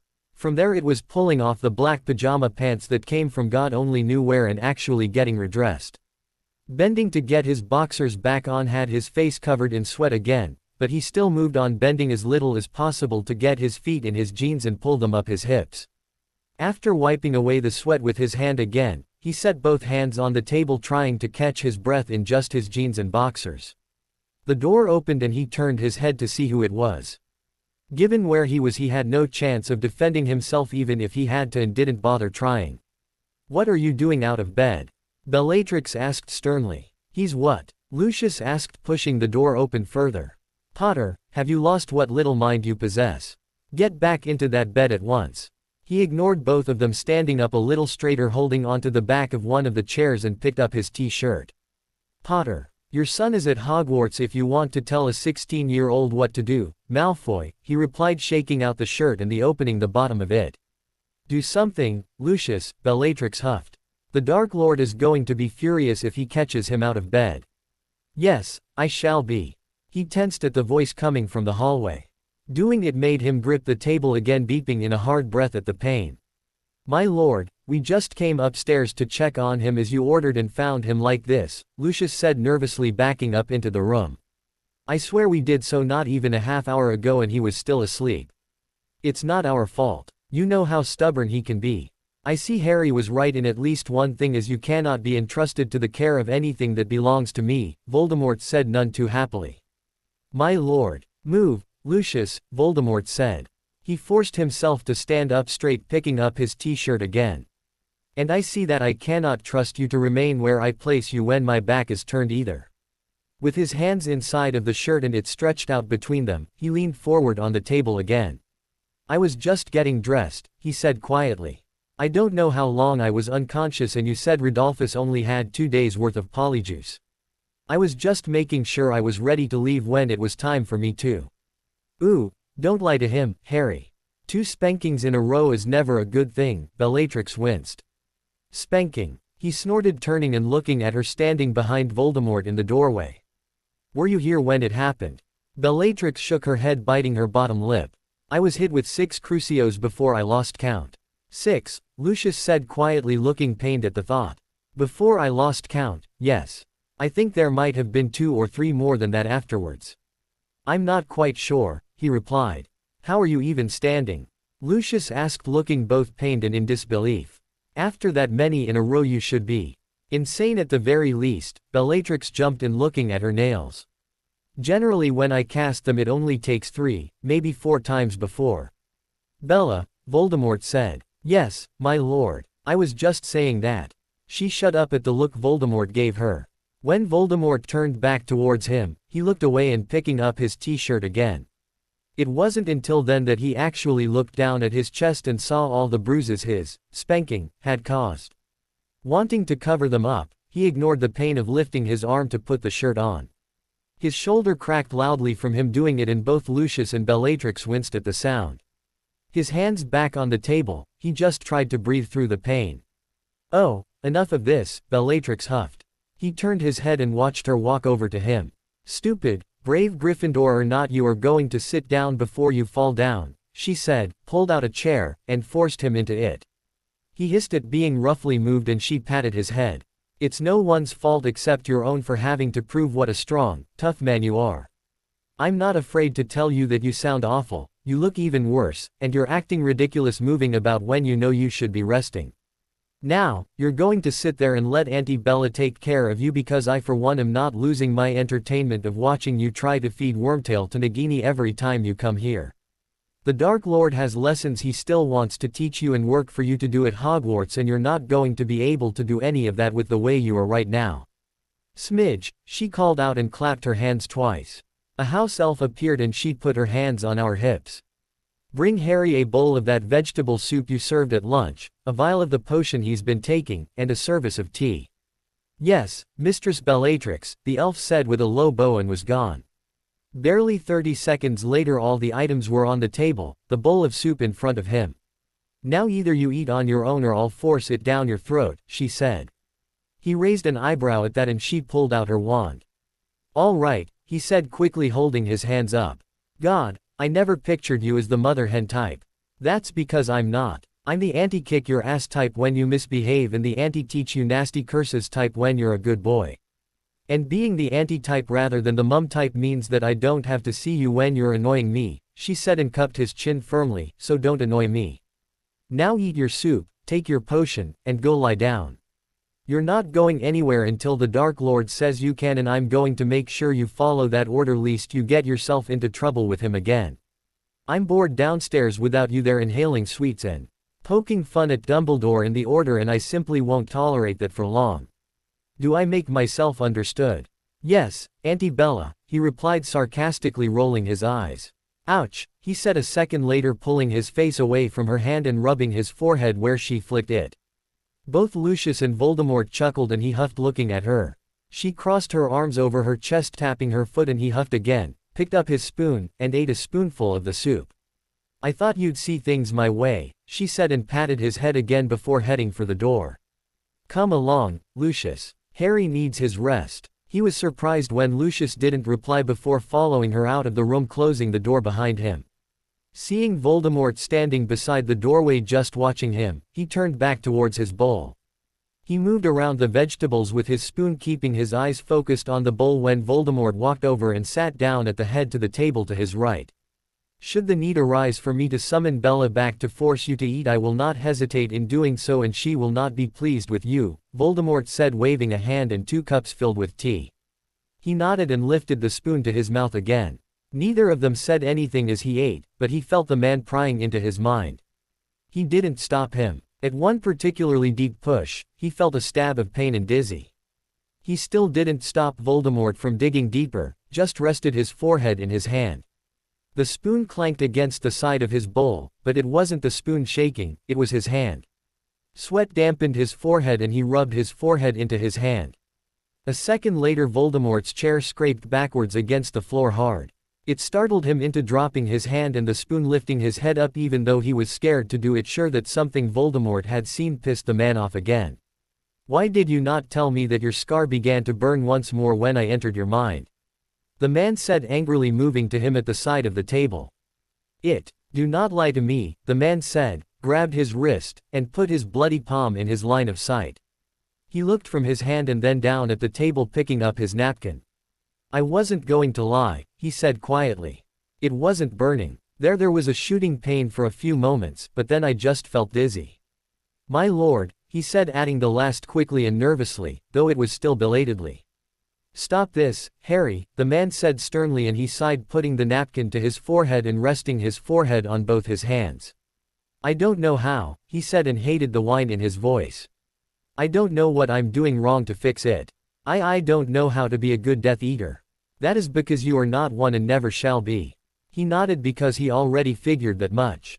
Look at me, Harry, Voldemort said more gently, and he slowly lifted his head, still holding the napkin to his forehead. They are my servants. As you said, they follow my orders and do no more than that. You, Harry, Voldemort said, pulling his hand away and cupping his chin, will alter my orders to best suit my needs. I won't anymore. I promise, he whispered, swallowing hard. Yes, you will, Voldemort chuckled, pulling on his chin more until he stood up. When next you discover that Dumbledore and the Order has devised a way in which to cause me harm, you will act first and advise me of those actions later, as you have always done. You will once again risk incurring my wrath to serve me best. You will walk into my domain with a package of sweets, seat yourself as close to me as possible, and explain how your actions once again suited my needs whilst you had placed yourself in harm's way between my enemies and myself. And when you do, my sweet Harry, the man said, leaning in closer to him, and he swallowed hard, closing his eyes. When you do, I shall take great pleasure in rewarding you as I did not in punishing you today, the man whispered in his ears. Supposing that was as close as he'd ever get to an apology, he nodded. Voldemort laid a hand on the back of his head and tried to pull it down on the man's shoulder, but he pulled back. My scar, it'll all bleed on you, he said quietly. Voldemort pulled back, drawing his wand, and he tensed again when Voldemort pointed it at his scar. He let out a pent-up breath when Voldemort only said a healing charm. Thank you, my. His beeped in another hard breath when Voldemort grabbed his hair and crushed their mouths together.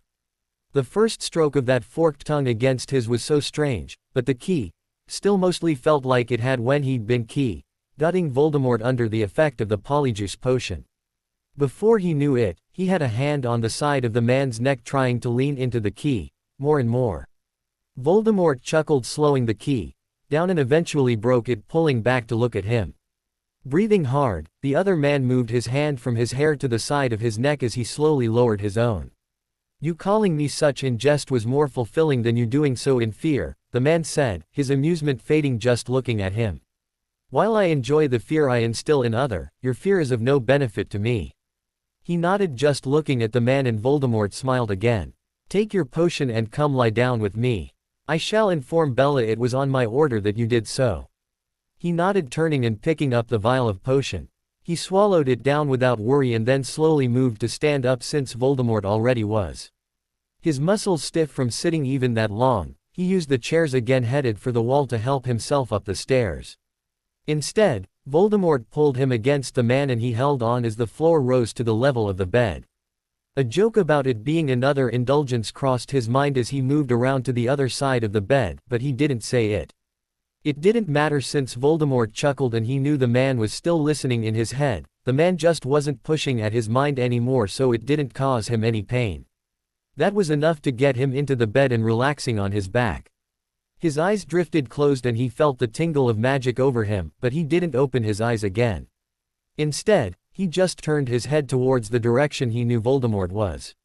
When a hand laid gently on the side of his face, he rolled his whole body into the touch. You should have told me that you had taken them from where I had hidden them, Harry, Voldemort said quietly. I know, and I'm sorry, he replied just as quietly, his eyes still closed. I just knew that Dumbledore was searching for them, and I wanted to make sure that he didn't get his hands on them. The journal has been gone for years and he's already found and destroyed the ring. I didn't want him to find and destroy the others, too. Yes, however I doubt that was always your original intention in seeking them out. Whilst you informed me that you used the excuse of searching for my Horcruxes as a means to leave Hogwarts to visit me, in all my searching of your mind I found no evidence that you had in fact found and taken any prior to today. He didn't reply, and Voldemort nudged him backwards until he was far enough back for Voldemort to look at him again. Your skill in occlumency has grown considerably for you to have so efficiently mastered occluding only a small portion of your mind whilst leaving the rest free for me to search at my leisure. You taught me well, he replied.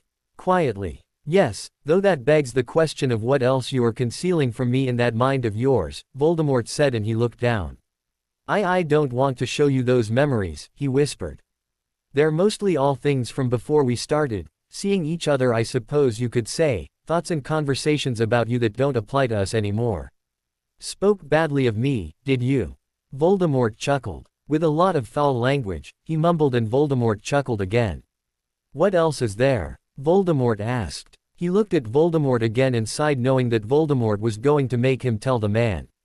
Things from when I was still planning to betray you, he admitted, rolling onto his back and looking up at the ceiling. When I found the bracelet, I was going to give it to Dumbledore. Then I thought about it and decided to wait until I had all three, the bracelet, chalice, and locket. You already know what happened by the time I did. Yes, Voldemort said, turning his head so that he looked at his former worst enemy again. You had just retrieved the chalice, and that old fool's attempts at using the extortion of not allowing you to leave Hogwarts grounds turned you completely to my side. That happened long before then, Voldemort, he whispered, and the amusement faded from Voldemort's face.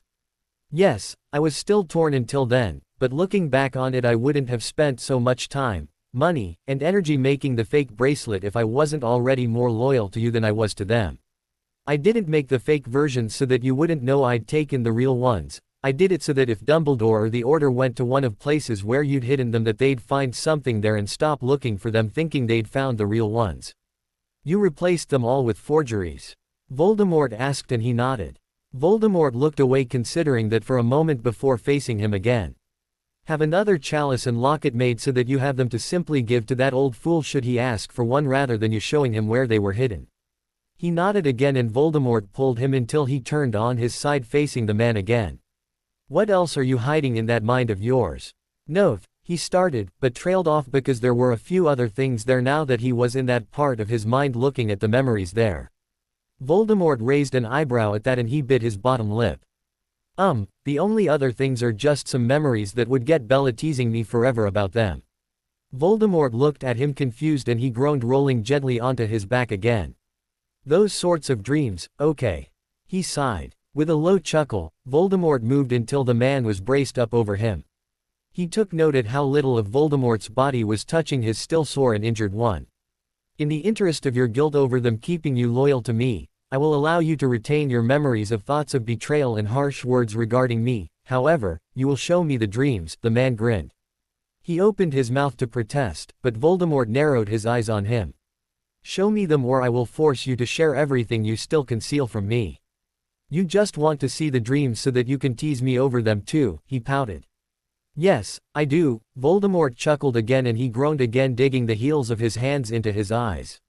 Show me them, Harry. I will not believe your other assertions unless you do. With a sigh, he lowered his hands to his sides, looking at his lover, and opened up the part of his mind he kept hidden enough for Voldemort to see the dreams he'd had that had caused him to wake up covered in sweat and semen more than once. Such an active imagination, Harry. Voldemort chuckled. He snorted and locked down the dream memories again, and Voldemort chuckled again, leaning down and brushing a soft key across his lips. He returned it, laying his hands on his lover's sides. Once you are healed, Voldemort began, still gently dotting him, you will show me them and any others you have again. After all, the man said, still slowly dotting him, though you did not inform me of your actions in becoming as much, I suppose you are due some reward for becoming the protector of my Horcruxes. Continue to keep them safe where they are now hidden, and it shall bring you more reward. No one will ever get to them again, I promise, he whispered back into the key. It deepened from there, even though Voldemort was still careful to keep from laying on him and causing him any pain. It didn't last long before Voldemort moved beside him again and pulled on his hip until he rolled into the man's side again. The effects of the potion set in more and more, and he yawned, his eyes too heavy to open again in no time at all. If whatever didn't kill him would only make him stronger, he'd be stronger than Dumbledore in no time at all. That was good, since that old bastard still had some payback coming from him. Drifting off to sleep, he heard Voldemort's chuckle at that thought, but it was fine that Voldemort was still in his mind. He liked having Voldemort there. After having spent a good chunk of the previous 2 days taking potions, being nagged to eat by Bellatrix, and sleeping, he was still a little sore. He could sit, stand, walk, and breathe again without much pain, but turning quickly or twisting a lot was still out of the question. The pain wasn't anything he couldn't handle even without pain potions after so many years of dealing with Dudley and playing Quidditch, but everyone in the house was still keeping a close eye on him. If he winced more than once, he was back in bed with another vial of pain potion. He knew whose order it was that the Death Eaters did. As much as the Death Eaters were merciless assholes in battle against the Order, he thought he'd be taunted just as mercilessly by them over what had happened when he saw more of them than just Bellatrix and Lucius. He'd been surprised when that hadn't happened. Instead, when Voldemort had called a meeting up in his chambers, a meeting he knew Voldemort held there just so he was a part of it, those who had been there to level the Cruciatus on him had given him apologetic looks. The most surprising thing had been how much Bellatrix and Lucius really were checking up and taking care of him. It was Bellatrix more than anything that made him feel more comfortable about being there by saying they'd all been where he was and he'd get used to it. While he wasn't sure about that, he was starting to relax around Voldemort again. Though he was sure a part of it was that Voldemort wanted to keep him loyal, he had a feeling that part of Voldemort being so gentle with him was another part of an apology that he'd never hear with his ears. Honestly, he didn't really need one. He'd heard the words, "I'm sorry," or, "We're sorry," so many times that they were empty to him now. He'd take waking up to an arm draped across his waist over one of Ron's, "Sorry for being a backstabbing prat," excuses any day. And that's what he'd been receiving for days now. Usually when he woke up, Voldemort was there.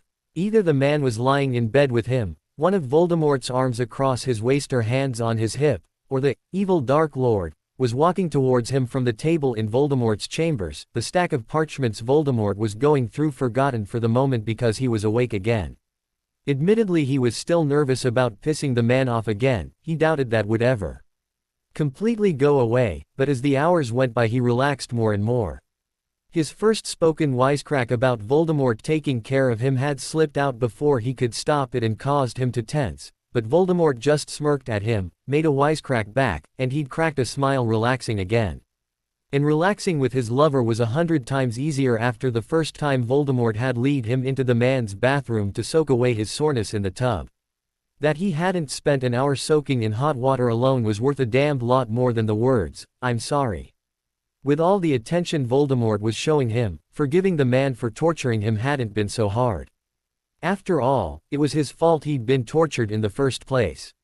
A part of him acknowledged that he deserved the punishment, at least some of it, because when he'd started collecting the Horcruxes he had intended to betray Voldemort by destroying them. He and Voldemort had a long talk about that, one where he'd kept his mind completely open to Voldemort while they did. To prove himself to his lover so that Voldemort never had any doubts about him again, he'd even opened that small portion of his mind he'd always kept occluded without Voldemort asking him to. And just like Voldemort's actions proved that the man was sorry for torturing him, him doing that had proven his loyalty to his lover and restored the man's trust in him. Slouched in a chair turned sideways with his feet up on another chair, he read from the book on his knees. He'd actually started reading from another book, but that one had been taken from him and replaced with another. He hadn't even blinked at Voldemort doing it before he opened the book and started reading it. For once it wasn't a book on dark arts, but on healing spells. He got the point of why Voldemort gave it to him when he saw an entire chapter of advanced charms used to heal curse damage. The half-filled sheet of parchment on the table next to him was evidence that he'd found more than a few that might come in handy. "You're too quiet," Bellatrix said from across the table, casting a hex at him. He pulled his wand and countered it without even looking up from the book. "My lord, make him stop," she whined. "He's acting all mature and responsible. It's unnatural." Those around the table, including Voldemort, chuckled and he looked across the table at Bellatrix with a smile. "I'll teach you a new curse, one that's even legal that you can use it on your housemates to melt their lips together. We don't want them corrupting you with their Gryffindor nonsense anymore," she grinned, causing all-out laughter. "You actually know a legal curse?" he playfully asked. "I'll have you know that I know 3 legal curses," Bella smirked back, causing more laughter. "I know at least 3 in Parseltongue that aren't. Where's Pettigrew and I'll show you," he replied, looking around the room. Wormtail cowered backwards towards the doorway while everyone laughed hysterically, though the Dark Lord just looked at him in amusement. "That's it," Bella laughed. "You are officially my new favorite nephew." "Excuse me." Lucius said. Well, Draco is boring, Bella huffed. You've spoiled him so much that he may as well be a girl with how much he talks about clothes and things. No wonder he's always with a girl named Pansy. He looks at her and sees a kindred spirit, he snorted. Potter, Lucius said sternly as everyone else laughed harder. All right, I won't pick on Draco, he chuckled. Then who should we tease? Bella asked. Pettigrew is always my first choice, he replied. Why don't you call him Wormtail like the rest of us? Rabaston Lestrange asked. Because while I get the connotation of him being a rat with a thin tail and that's where the nickname comes from, in human form he's 2F. King Fat to be called anything that's remotely related to him being skinny. Besides, when he's in rat form he's just Nagini's next meal. The room exploded in laughter again and then twice as much when Nagini picked that moment to slither into the room. Even he laughed as the door behind them leading to the shrieking shack opened. My lord, we have a problem, Rodolphus, still polyjuiced to look like him, said coming into the room. That got Voldemort to lift his hand frowning and everyone immediately stopped laughing. Dumbledore and the Auror watched me leave Hogwarts. I think they may follow. F.K., he groaned tilting his head back sliding further down in the chair. Somebody hit me with a few more crucios so I don't have to go back. You are sure that you were followed? Voldemort asked standing up. I wasn't, my lord, but from the looks on their faces I'm positive they won't be far behind, Rodolphus replied. Wormtail, fetch me a vial of Rosier's polyjuice, Voldemort said. Those words made him sit up quick looking at the man. You can't be serious, he said and Voldemort grinned. Come now, Harry, Voldemort chuckled. I did not spend days having you nursed back to health for you to walk unattended back into their substandard care. As you cannot remain here to provide my faithful the further merriment of your teenage antics, I suppose it is left to me to do so by standing in Dumbledore's presence with you by my side rather than his. The table burst out laughing again and he shook his head sniggering. If this goes badly because they pick up your magical signature, he began, but Voldemort cut him off. You shall receive your wish of me bringing you back here myself and shall remain here at my side and in my bed permanently. Well, when you put it that way, he replied picking up his paper of notes and towing on his sneakers before standing up to more laughter. He walked up to Rodolphus and took his school robe and broom back from the man. Make sure you're back to yourself before sleeping with your wife because, he pretended to shudder at the thought and then sidestepped another curse that was hurled his way by Bellatrix while laughter rang out in the room again. You love me and you know it, Bellatrix smirked. Of course I do, Auntie Bella, he said stressing the title she insisted he used. You're annoying me now, Harry, she said narrowing her eyes on him. He just laughed along with everyone else and turned back to Rodolphus. So what all happened while you were playing me so I know, he asked. Rodolphus ran down the short list of things that happened in his classes and then started on what happened outside of them. Thankfully, Dumbledore hadn't called Rodolphus into meetings thinking the man was him and he was relieved that Rodolphus mostly kept away from everyone. There was one thing you may want to know about, Rodolphus chuckled. You may not realize it, but the Weasley chit is rather taken with you. She tried more than once to sit down and get me to open up to her, but she gave up after a few minutes each time. Not again, he groaned. I was hoping when she started seeing Michael Corner that she was done sniffing after me. I do not recall you advising me of her affections, Voldemort said. It took everything in him not to smile at the jealous tone in his lover's voice. Knowing better than to tease his lover, especially in front of the Death Eaters, he kept him comments centered around Ginny. Are you mad? He said snorted. I'd let a starved vampire sink their claws into me before I ever let Ginny Weasley. At least then the only red I'd be dealing with would be my own blood. Everyone laughed again and Voldemort smirked in amusement. Now there's the Harry that I know back again, Bellatrix said. Yes, the one that Lucius' son apparently makes very reproachful remarks to whenever they cross paths if what I experienced is common, Rodolphus said grumpily. If Draco or any of his pathetic band of hanger-ons had cast one more childish hex at me, Lucius wouldn't have a son anymore. Voldemort turned and looked at Lucius, too, and he shrugged pulling on his robe. We're always like that with each other.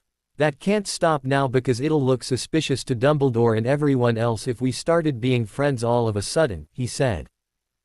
Yes, I suppose it would, Voldemort said turning back to him. He still saw the grateful look Lucius gave him out of the corner of his eye looking at Voldemort again. "Come along now. We have a performance to give." He chuckled, nodding at Voldemort's grin, watched Voldemort take the polyjuice and transform, and then take Rodolphus's wand. That confused him until Voldemort reminded him in his mind that Rodolphus had kept his own wand rather than taking his to play the part of him for the past few days.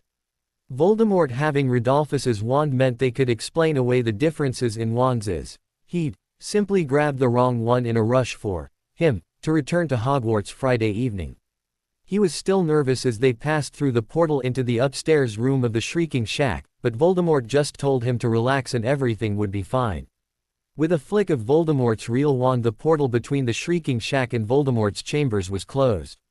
Once Voldemort's wand was put away again, he felt the magical power level in the room decrease as Voldemort concealed his magical signature. Relaxing because it was a lot less obvious who Voldemort was, he cleaned off the old bed in the room and sat down on the end of it.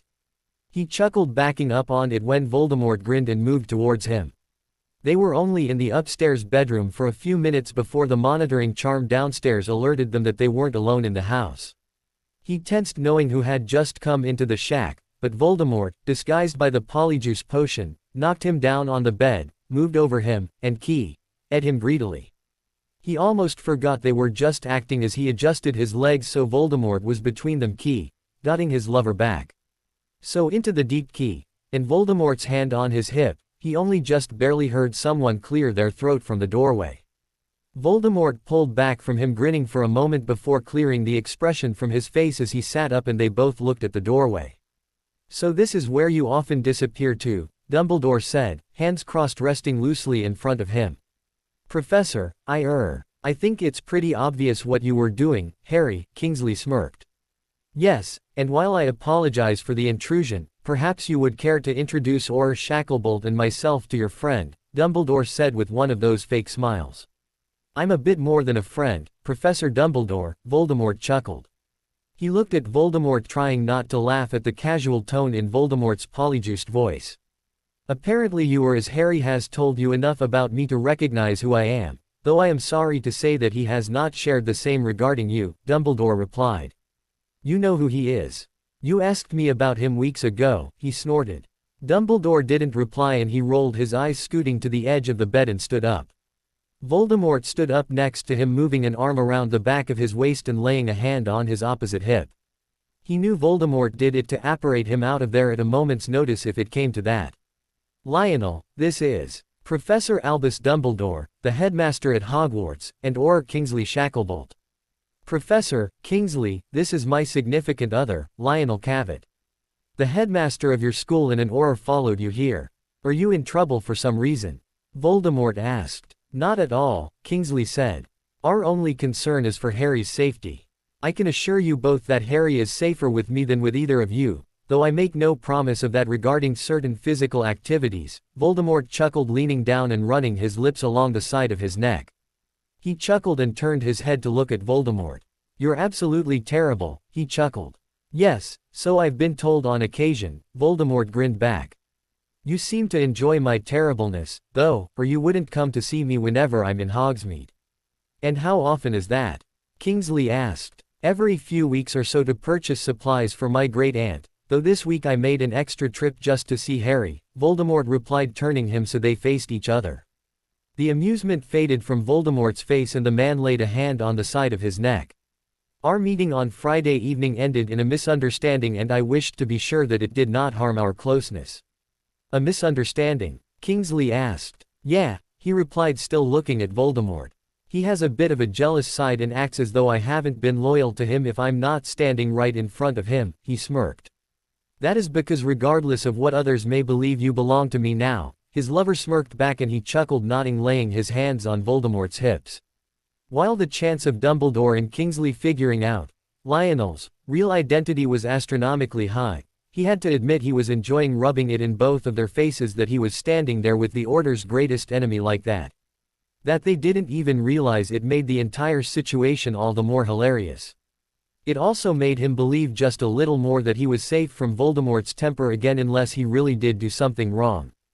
Since he would have rather turned and cursed both Dumbledore and Kingsley to within an inch of their lives at that moment than consciously do anything to piss off Voldemort, he was pretty damn safe from Voldemort's wand. I suppose them being here means that you have to return to Hogwarts, Voldemort said. He looked down and then at the man again. Go before you do land yourself in trouble and I don't get to see you the next time I'm in Hogsmeade. And do be sure that you have your wand this time instead of mine. You picking up mine by mistake in your fit of anger on Friday made things difficult for me. It's not as though having yours made things easy on me, he snorted. It only made me more grumpy because it reminded me of our argument every time I had to use it. Then please be sure that you both have the correct wands, as anything that causes Harry a sour mood is to be avoided, Dumbledore chuckled. Is he in one often? Voldemort asked. Funny. I've rarely had that problem when he is with me. At times he may greet me in an agitated state, but he is nearly always smiling and happy when he leaves. Perhaps that just proves that he's better off with me than he is with anyone, Voldemort grinned. He laughed, taking the step between them. Yeah, it does, he replied. He was the one who leaned in for a deep key, this time, and wasn't disappointed with the one he received. When he pulled back, he looked down and then at Voldemort again. I'll see you in a few weeks, and when we do, I want some time alone with you. Most definitely, Voldemort replied. When next we meet there shall be no misunderstandings or subsequent injuries to keep me from proving just how much you belong to me. He groaned in his mind at those words, leaning in and keying the man again. Harry, Dumbledore said. He pulled back from Voldemort with a huff and looked at the old man. May I please have a minute alone with Lionel to say goodbye? He asked, annoyed that Dumbledore and Kingsley were still standing there watching him as though he needed a babysitter. Kingsley frowned at his tone and Dumbledore just stared at him. Please, he said again with a deep sigh, trying to calm down. I just want to say goodbye without an audience. Very well, Dumbledore said after a moment. The old man didn't sound happy and he knew he needed to say something quick or else Dumbledore might not let him leave Hogwarts ground again. Thank you, sir, he said, cracking a small smile. I didn't mean to get upset. It's just Lionel and I had an argument, our first real argument since we started seeing each other, and I want to make sure that we don't part ways like we did on Friday. Understandable, my boy, Dumbledore replied, finally cracking a smile.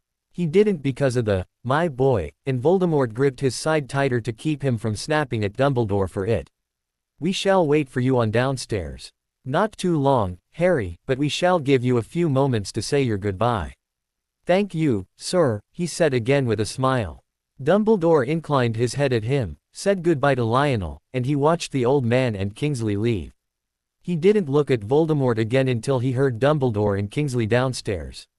I don't want to go back there with them, he said silently to his lover. I know, but for now you must. Perhaps now that the old fool has met Lionel he will not follow you here again. We can hope, he replied, staring at his lover.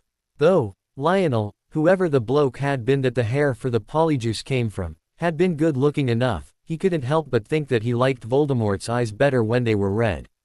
His lover chuckled as he had that thought, leaned in, and keyed at him deeply again for it. Go before they return here for you.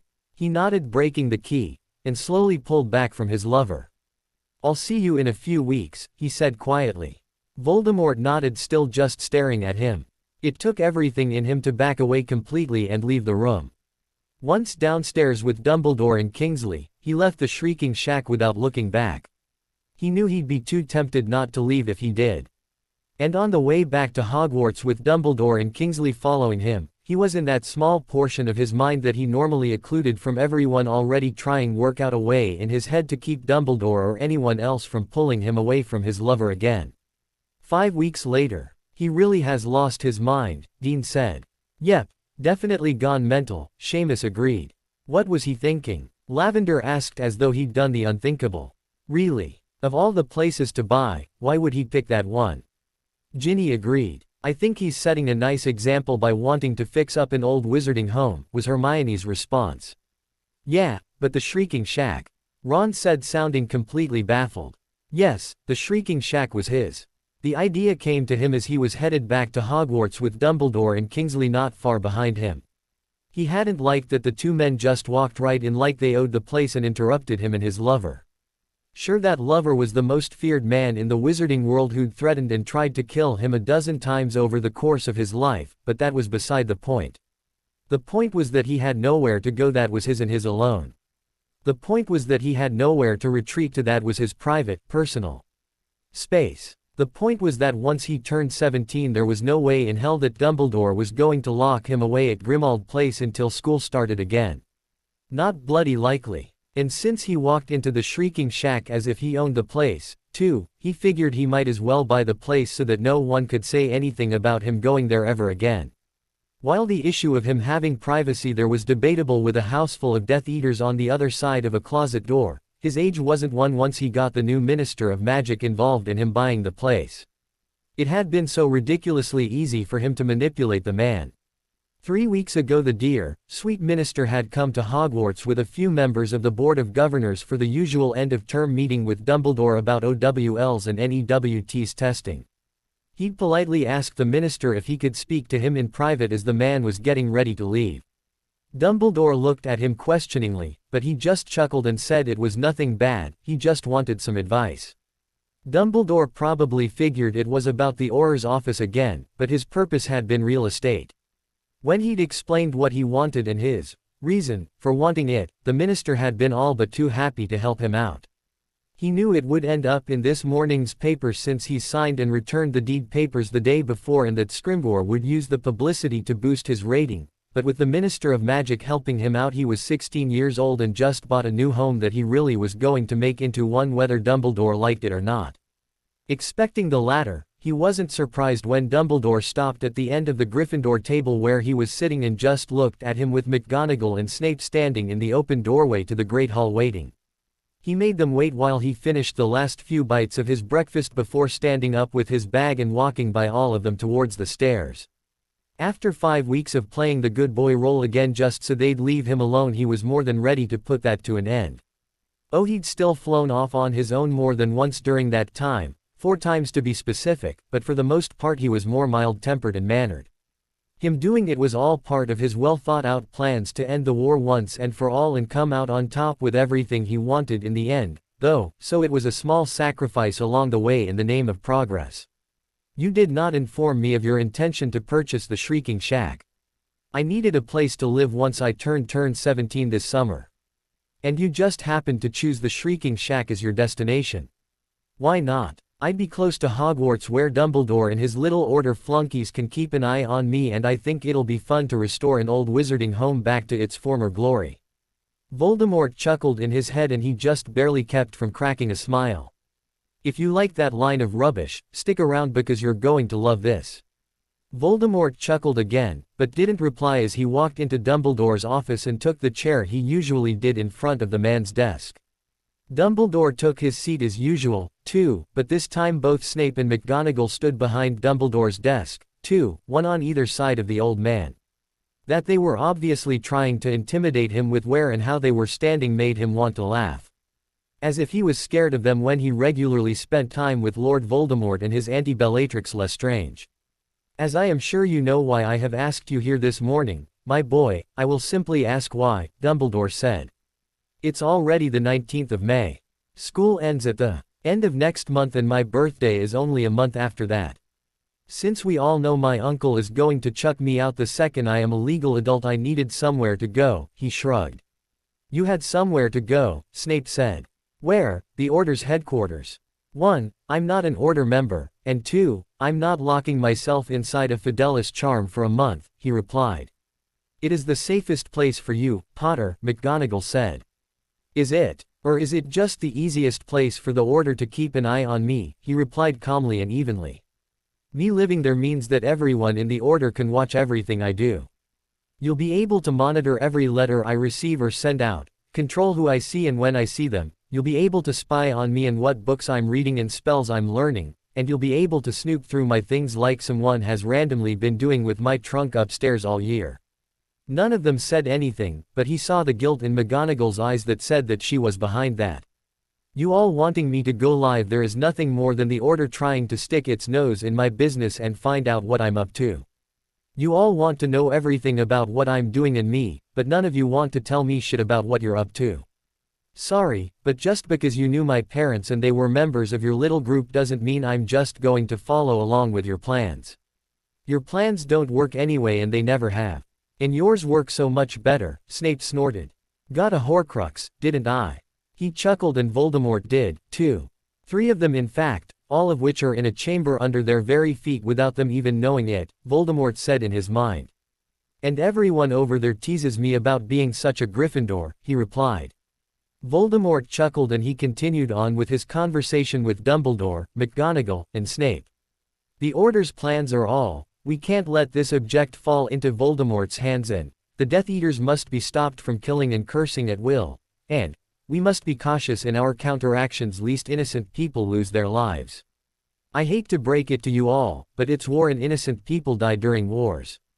I'd also hate to tell you this, but at this point, just like the last time Voldemort was gaining power and strength, the side of the light is losing. Voldemort already has 2 handfuls of idiots in the Ministry doing his bidding whether by choice or under the Imperious curse. Yes, he does, though I am wondering how you came upon that information. Dumbledore frowned. Voldemort told me himself, he snorted and Voldemort outright laughed in his head at the complete truth of that, though Harry's sarcasm portrayed that as a lie. Who do you think told me? Scrimgeour's not a complete idiot, though he's pretty close to it. He's trying to weed out those who he thinks Voldemort has gotten to, but he's looking so hard that he's making himself paranoid. Former head of the Auror's office or not, he knows the Auror's office is in over its head. He's pretty much admitted to me that's why he's letting the Order do what it has been doing, because the Auror's office does need the help and most of the wizarding world is too terrified of Voldemort to do anything.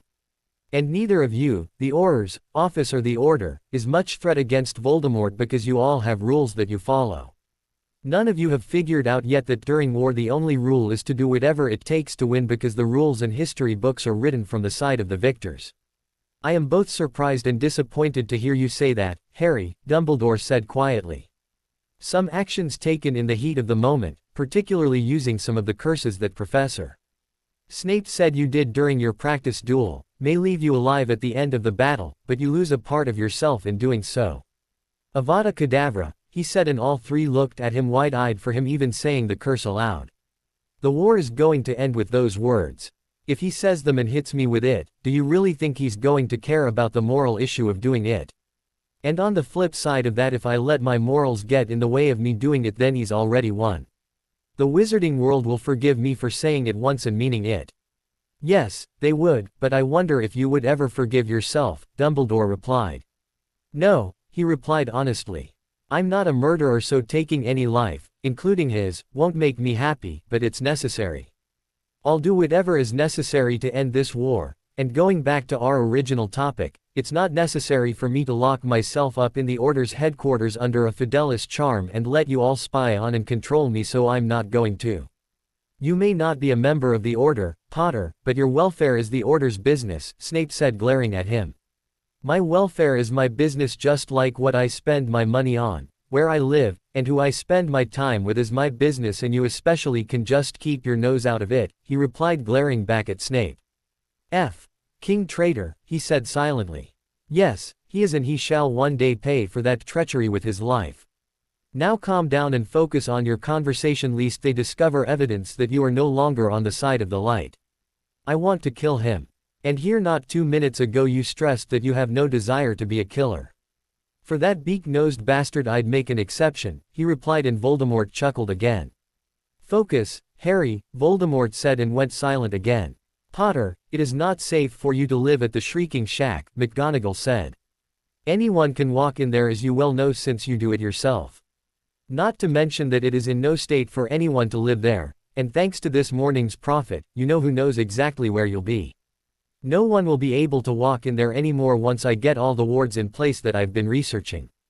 As for Voldemort knowing where I am, he's known that for almost 2 years, or do I need to remind you all that he had Crouch Jr. lock Moody in his own trunk for nearly a year to get one of his Death Eaters close to me. Which is precisely our point, my boy, Dumbledore said. Voldemort is very clever in gaining his Death Eaters access to places they are otherwise unwelcome.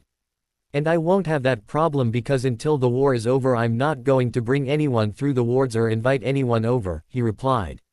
I bought the house to have a place to get away from everyone, not so that the order had a second location to have meetings in. In a month and a half's time the place will be clean and livable on the inside at the very least, because I've already decided to buy a few more house elves to get the job done. As long as the inside is taken care of by my birthday, I can always work on the outside later, he replied. Wormtail, he heard Voldemort call out and heard the rat's response in Voldemort's head. Harry has in fact purchased the Shrieking Shack. See to it that the elves begin work immediately on cleaning and repairing what can be salvaged of it. Not too much too fast or it'll look suspicious. And thanks for the help. You will have ample opportunity to show your gratitude for my assistance once you are in bed beside me every evening. Now finish your conversation with those fools. You have classes to attend during which we can expand your plans. Didn't really buy it because I'd be able to sleep with you every night, I bought it because I didn't like that Dumbledore walked right in there and was standing 4 feet away from the door that leads right to you. I know. You shall be rewarded for that as well, though I seem to recall you promising not to act on anything without my consent again. He snorted in his mind at that, but pretended as though he were doing it at the looks on Dumbledore, McGonagall, and Snape's faces. The bottom line is that as much as everyone says I'm safe with the Order and safe at Hogwarts, I'm not safe anywhere. Since I'm not, I might as well be comfortable in my own home.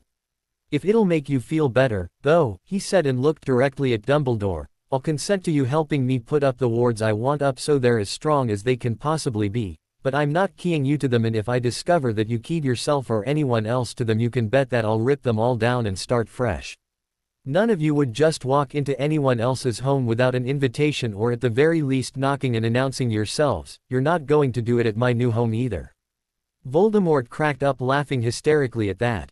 Harry, your turn to my side rather than theirs has come along so nicely.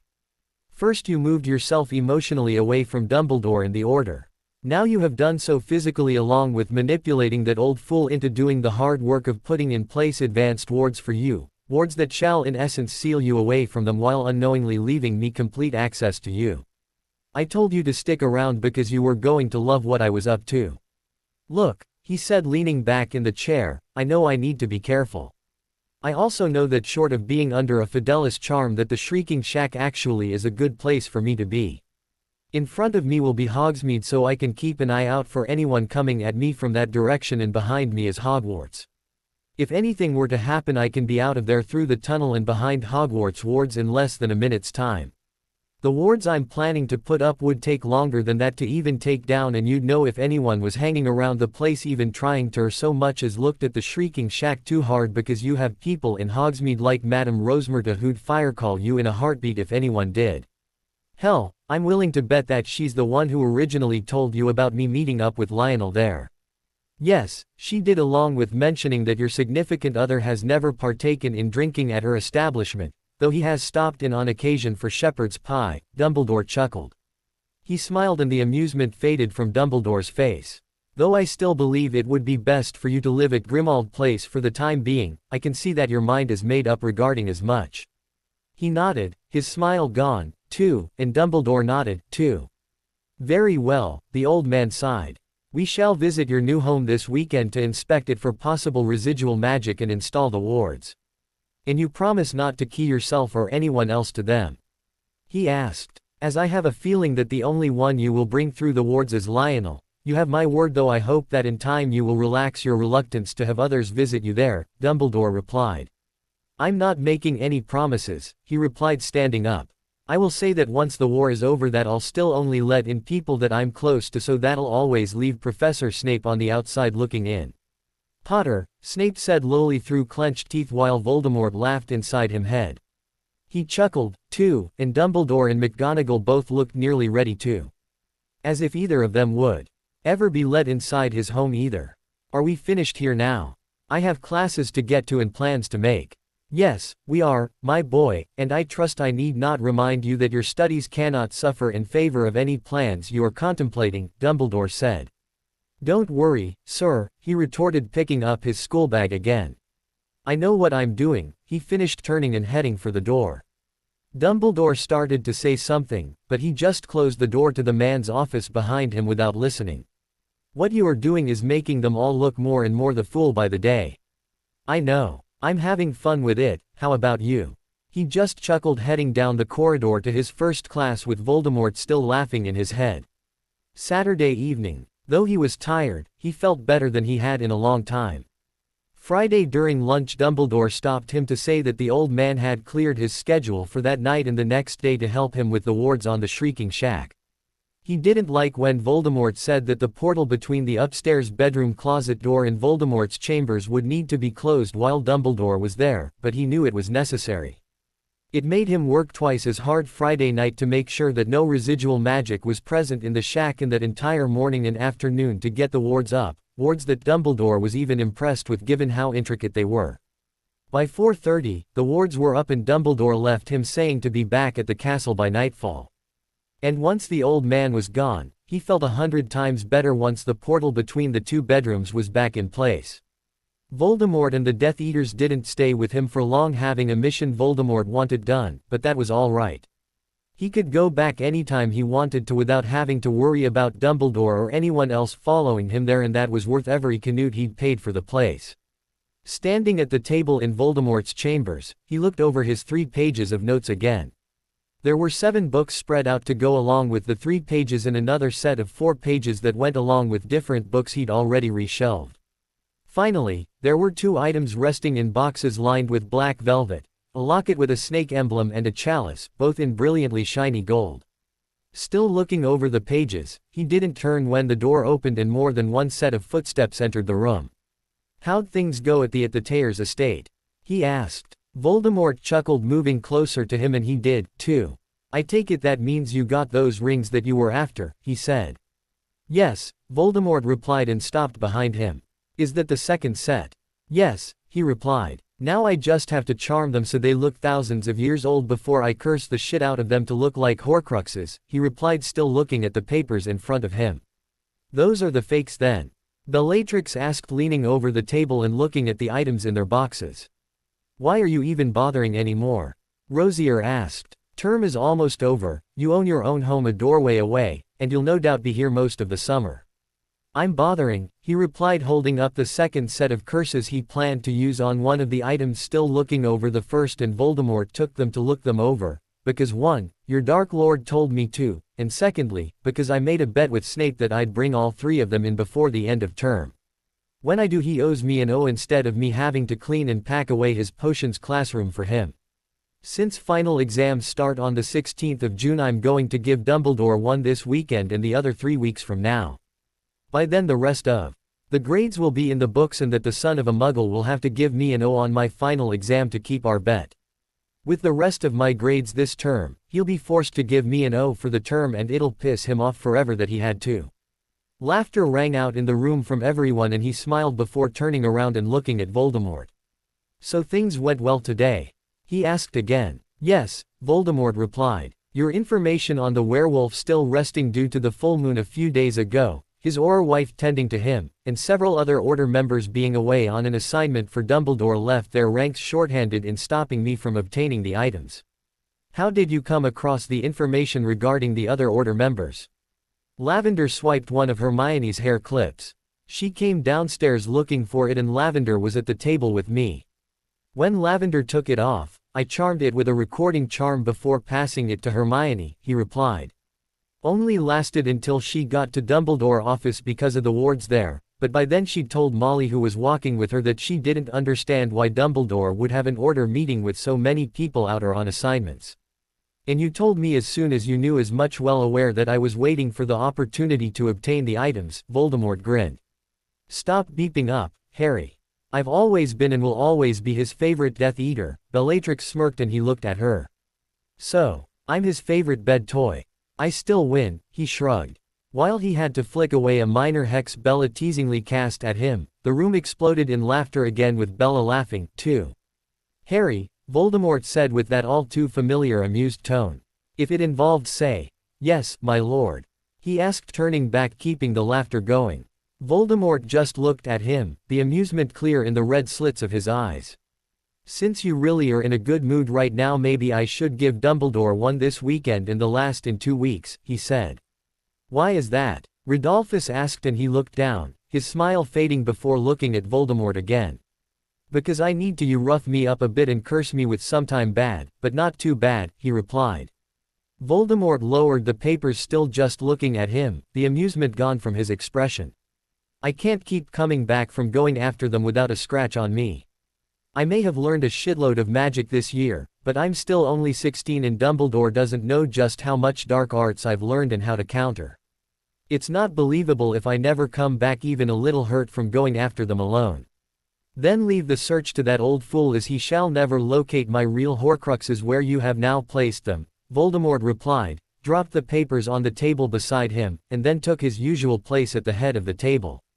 He opened his mouth, but just the look Voldemort gave him made him sigh and close his mouth again. Curse the items, go flying to the forest near the former location of the chalice, roll around on forest floor to dirty yourself up a bit, and that shall be sufficient to fool the old man. All right, he replied quietly, picking up the set of pages Voldemort had been reading over. Are these good enough for the chalice? He asked. Voldemort stood up looking at him in a rage, and he took a step backwards at the expression. He didn't feel like less than a man for doing it, since the rest of the table stood up and took a step backwards at the look on Voldemort's face, too. Do what you are thinking and I will curse you, one you will not know how to counter, Voldemort seethed.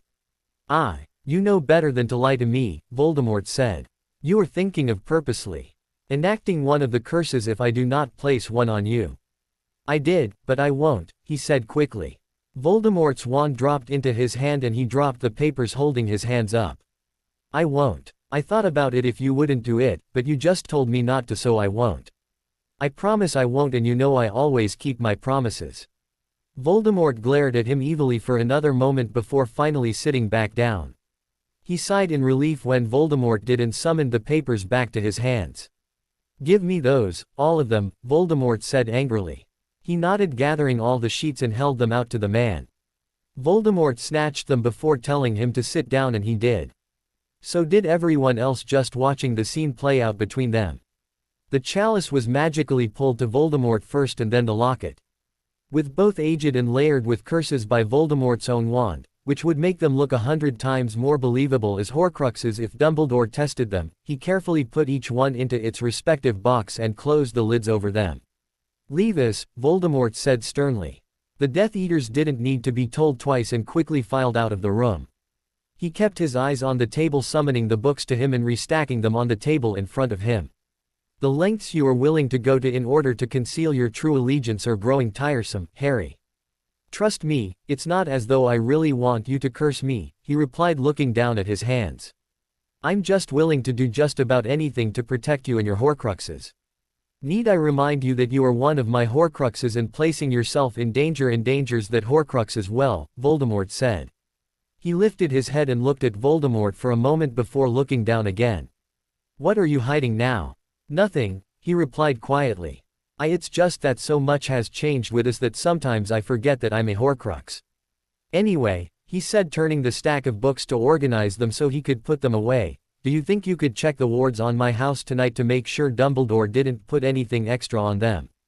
I did when he left, but I want to make sure I didn't miss anything. And Harry. He sighed at Voldemort saying his name, leaning back in the chair fiddling with his fingers in front of the stack of books.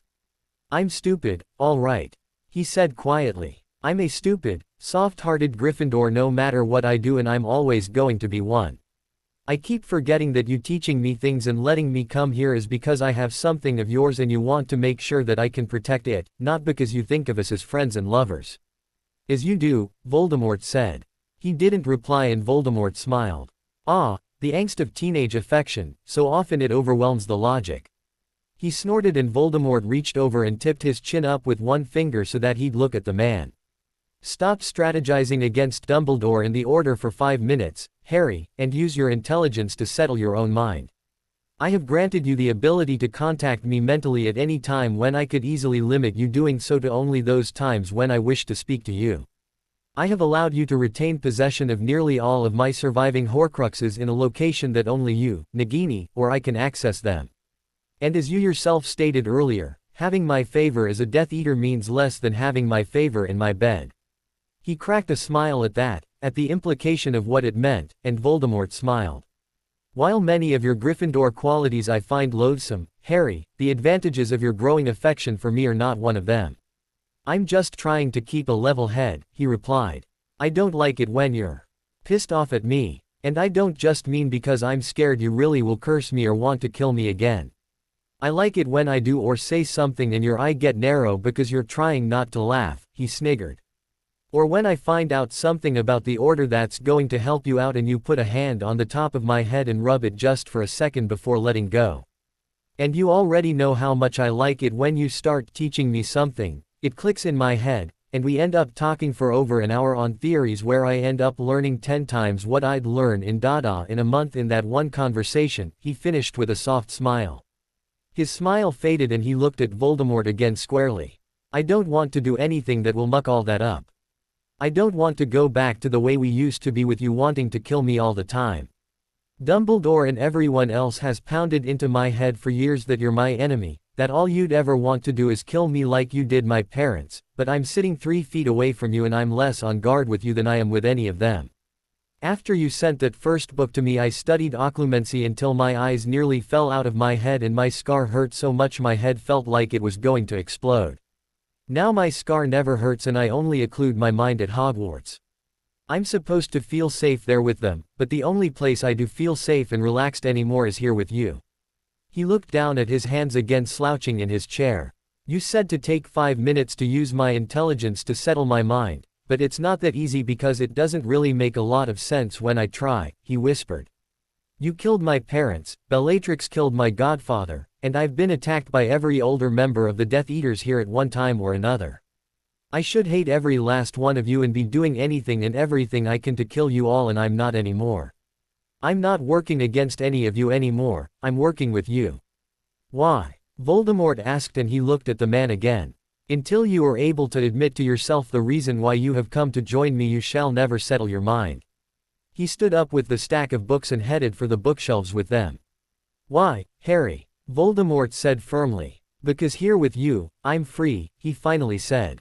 With you and the Death Eaters, I'm not obligated to avenge the deaths of parents that I never really even knew, he continued roughly reshelving books. When I'm here I can look at what happened to Sirius and say that Sirius knew what he was getting himself into going there and it wasn't as though he wasn't casting illegal curses at Bella, too. Here I can say that King hate Dumbledore for everything that old bastard has left me to suffer through and find out on my own when he knew all of it all along. Here I can say that it's Dumbledore's King fault so many people are dead without anyone telling me it's all you're doing and that Dumbledore is a great man. When I'm here I don't have to deal with their sickening damned hypocrisy of telling me how what you're doing by killing people is so wrong while they're whispering behind my back that once I kill you they may have to kill me to destroy the Horcrux inside of me. He was pulled backwards by the shoulders and sagged back against Voldemort's chest. King hate them all. I want them to pay for betraying me. King trusted them, put my life on the line for them, and they all stabbed me in the back for it. They lie to me, they hide things from me, and they kept me their pawn for 15 King years before you of all people, the one I was never supposed to trust, finally told me the truth about everything.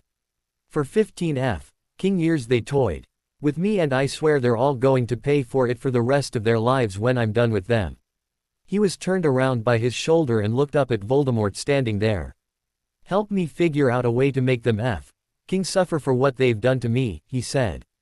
With pleasure, Voldemort chuckled wiping away a tear from his cheek with his thumb. 1 week later. You once boasted that you were able to access any area in Hogwarts. Should that include Severus private potion stores your assistance is required. Your Auntie Bella has been severely injured. He'd been in Salazar's chamber when the words had filtered through his mind. Exactly 7 minutes later he was inside Snape's storeroom tucking bottles of potions into his Horcrux hunting bag as Voldemort named off each one in his head. 22 minutes after Voldemort's call he handed over the bag to Wormtail who immediately rushed out of the door of Voldemort's chambers for the room across the hall and 2 doors to the left. That was nearly 2 hours ago and he hadn't moved from the chair at the table he'd been gently led to and he wasn't planning to. Harry. That finally made him stand up and look at an exhausted but relieved-looking Rodolphus standing in the doorway. She's going to be all right, the man said softly and he let out a huge sigh. She's asking for you. He nodded heading for the doorway. When he reached it, Rodolphus put a hand on his chest to stop him and he looked at the man again. "Thank you," the man whispered. "Had to give her something to call me a soft-hearted Gryffindor over," he replied with a smile.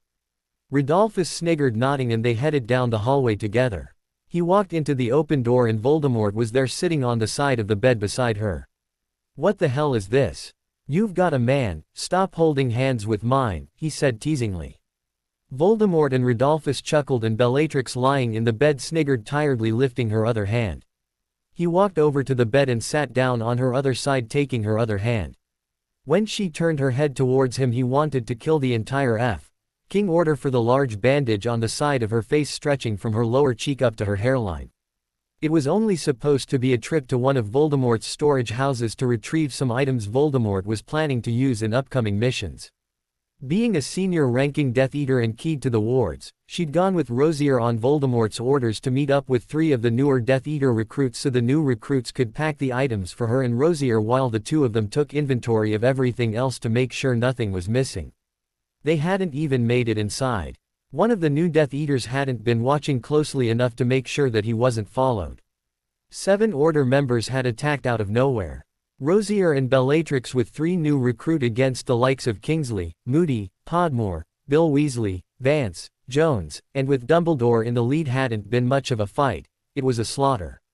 2 of the recruits were captured, Rosier was in another room recovering from a broken ankle and foot, and his Auntie Bella was lying in bed with half her face covered by bandages because her skin had been burned away. Yes, he definitely want to kill some Order members for it. The only good news about the whole thing was that Bella and Rosier had managed to hit Kingsley, Vance, and Podmore, though they didn't know how badly the 3 were injured.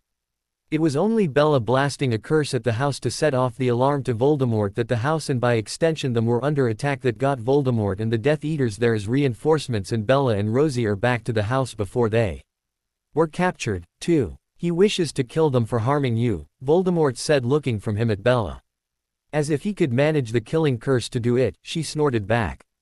"Your face may be f***ed up at the moment, Auntie, but you're still a bi.ch," he grumbled.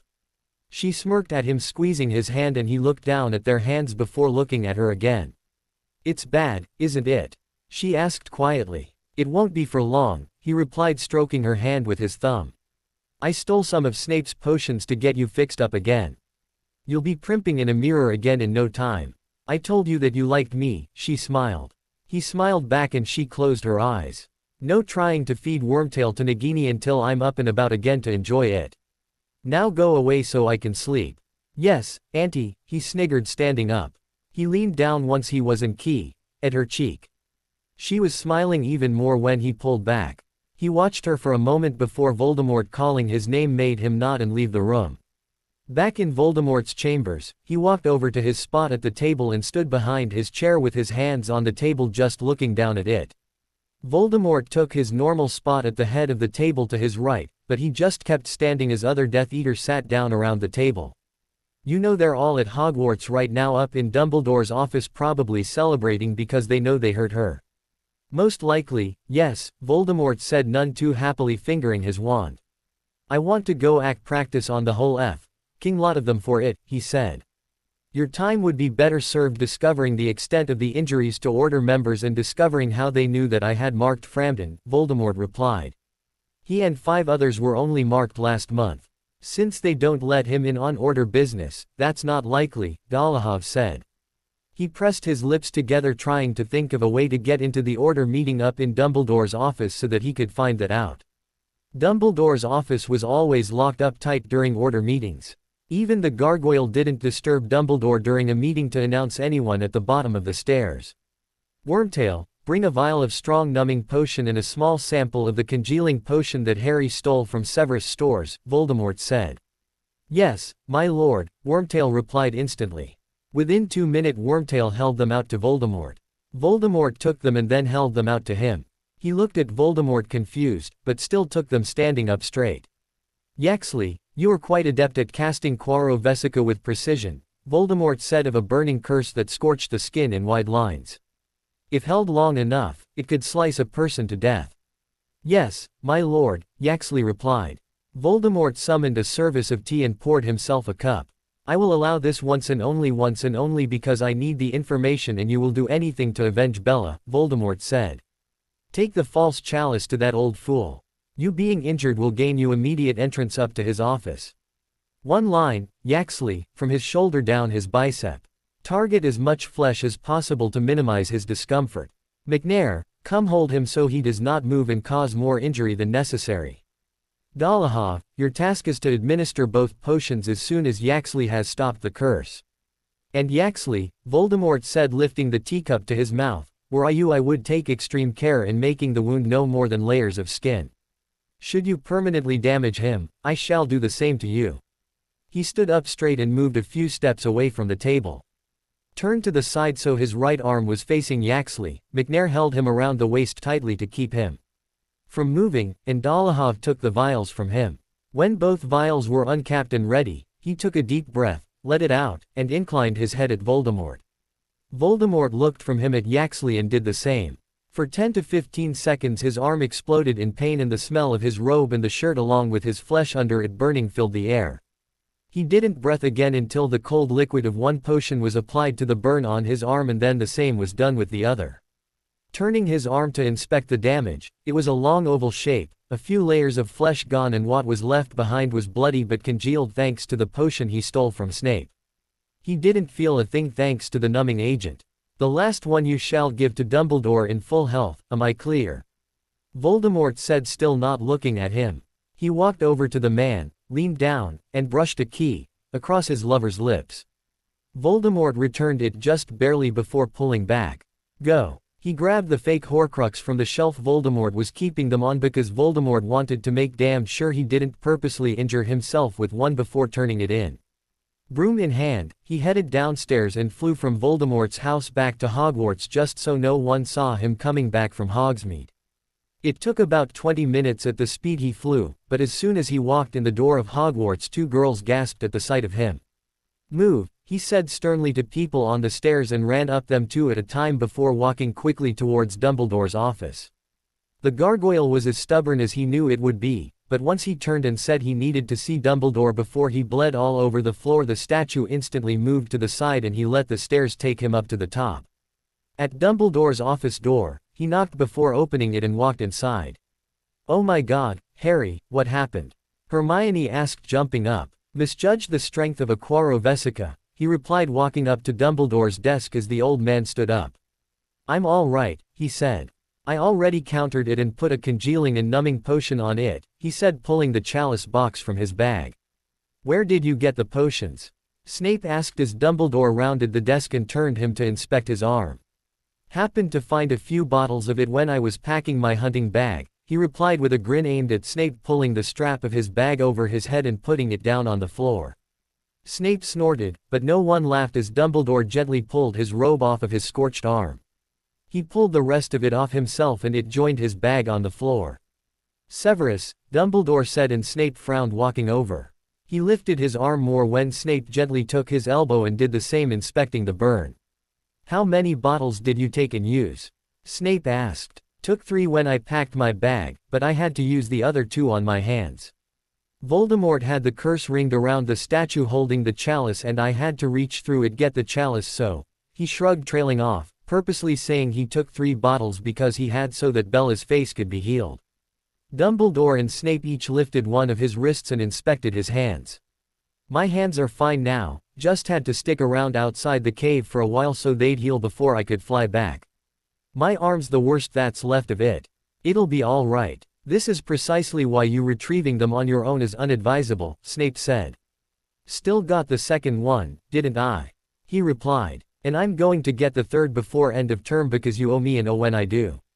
Snape snorted again while more than a few of the order tried not to laugh and Dumbledore smiled at him. Anyway, I'll let you all get back to your meeting. Just be careful opening the box, he added, picking up the strap of his bag and discarded robe again. Harry, Dumbledore said, and he looked at the old man, please sit down so as Severus may tend to your wound. He opened his mouth, but Dumbledore held a hand up. Please, Dumbledore said softly. Tonight has been a very good night for our efforts against Voldemort and your discovery only makes that even more so. Why? What happened while I was gone? He asked. The Dark Lord is now short 5 Death Eaters, Bellatrix and possibly Rosier among them, Snape said, nudging his chest until he backed up and sat down on a chair. They're dead. All 5 of them? He asked, feigning excitement. Excellent work, Harry. You knew I'd pull it off, that's the only reason you let me. Yes, it is. No, Dumbledore replied, taking his seat behind his desk again as Snape called for a house elf. 2 were captured and are in Azkaban as we speak. They, however, were new recruits, as Severus did not know them. Bellatrix, and 2 others, one who Severus believes was Rosier, were apparated away when Voldemort arrived with reinforcements. How'd you manage to track them down? He asked. He turned his head away to make sure his expression didn't betray what he really felt as the elf returned with a tray containing a potion, bandages, medical tape, and the scissors. He watched Snape cut away the rest of the sleeve of his shirt and start slowly dripping potion on the burn. Voldemort has become rather careless in whom he's recruiting these days, Bill grinned. 2 of his new recruits used to work with me at Gringotts and are on our side. He felt Voldemort's rage increase as Bill, Moody, Dumbledore, and several others talked about the entire mission to infiltrate Voldemort's ranks. What about our side? He asked, glancing at Dumbledore before looking back at his arm as Snape covered the wound with a bandage. Is everyone all right? No, Hermione said softly. Kingsley has a broken back from a blasting curse Bellatrix hit him with. He'll be insane. Mungo's for at least a week and recovering at home for probably a few weeks after that. Shit, he said quietly, though he wanted to jump for joy. Yes, Dumbledore said gravely. Emmeline Vance was also injured, though not as severely. It shall take several days for her arm to heal and her hearing in her left ear to return. Also, Sturgis Podmore shall be resting for several days to recover from his brush with the Cruciatus curse. At least the Death Eaters are worse off, he said as Snape applied the last strip of tape to his arm. What about the house you said they were heading towards? Did you get inside it and find out what's in there? Unfortunately, no, Remus said. The wards seemed to be blood and voice keyed to gain entrance. The Ministry is having Aurors guard it, but Voldemort could show up again at any time to get whatever he was after, so we need to get some Order members back over there to keep watch. Rabaston, Dolohov, McNair, Crabbe, Goyle, Mulciber, and Rookwood, the Order has left the dwelling guarded only by Aurors for the moment. Get over there, retrieve my belongings, and kill anyone who stands in your way. Perhaps you know of the dwelling from your research into former residences of Salazar's, Potter, Snape said, holding a vial of blue healing potion out to him. It was an older home, 2 stories in height with most likely a partial attic, and the front entrance door was near the right front corner of the dwelling rather than in the center. Tell them nothing and stall them as long as you can. Got it. Did it look like an old farmhouse? He asked, purposely leading the Order astray since none of the smaller houses he'd found. Salazar had once used did, while he pulled the cork from the potion vial.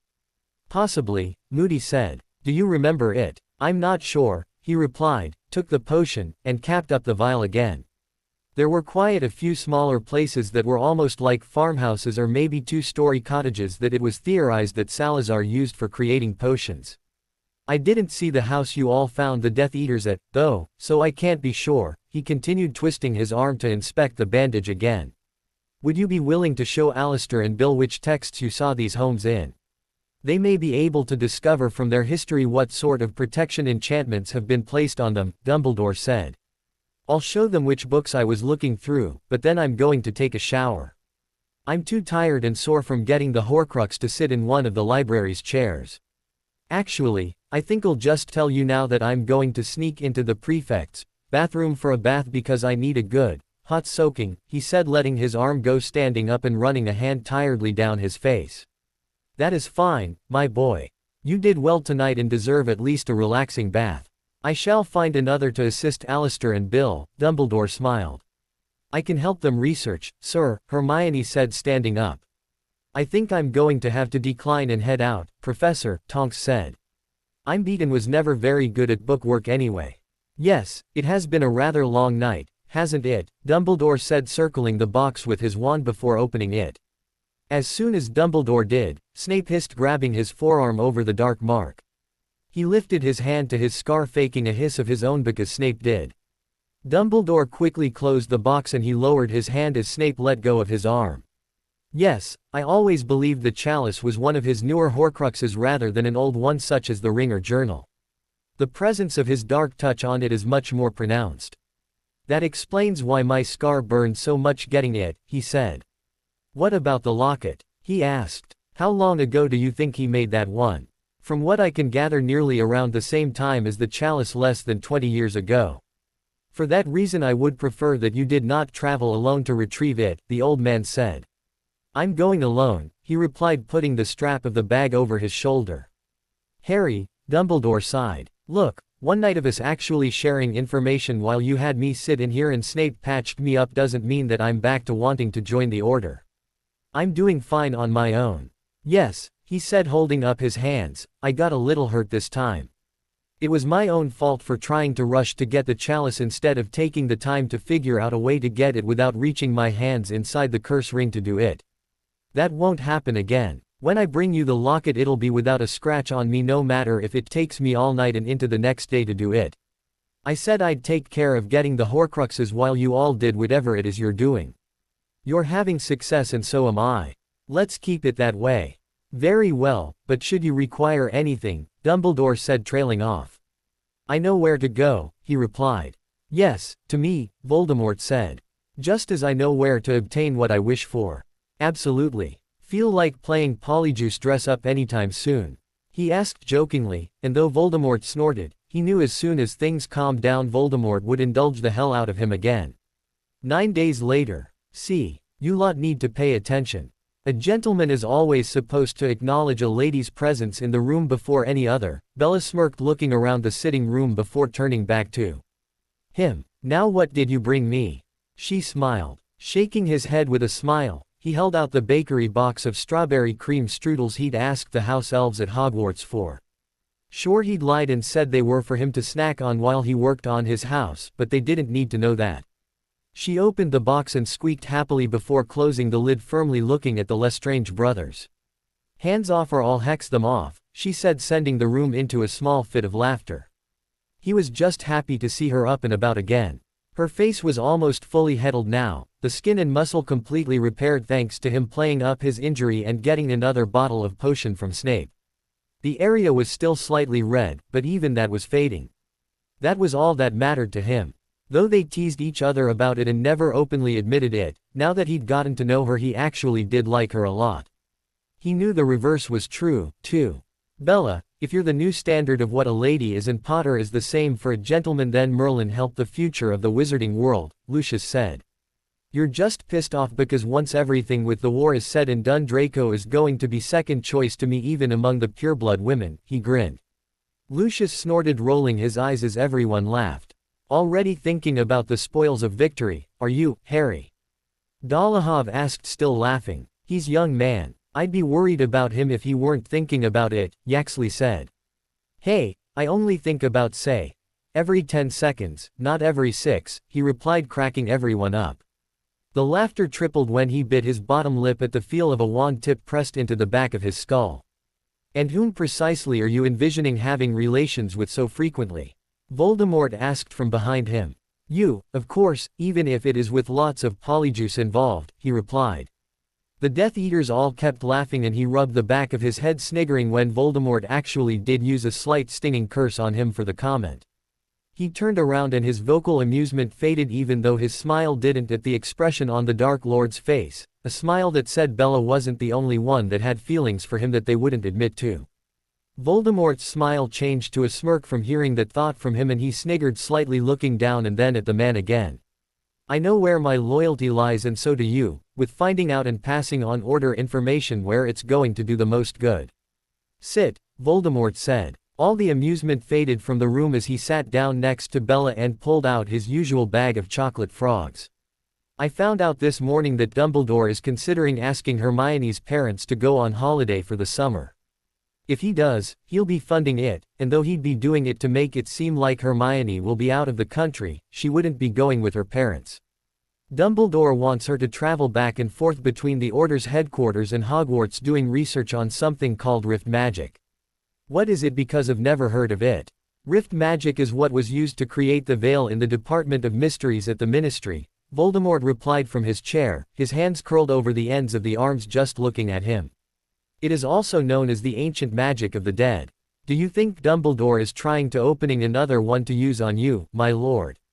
Alecto asked. Possibly, though another theory is that he is attempting to open a rift in an effort to retrieve individuals who have crossed over, Voldemort said.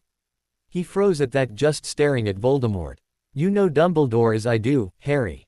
I would not put it past him to attempt to reanimate your parents in an effort to persuade you to fall into line.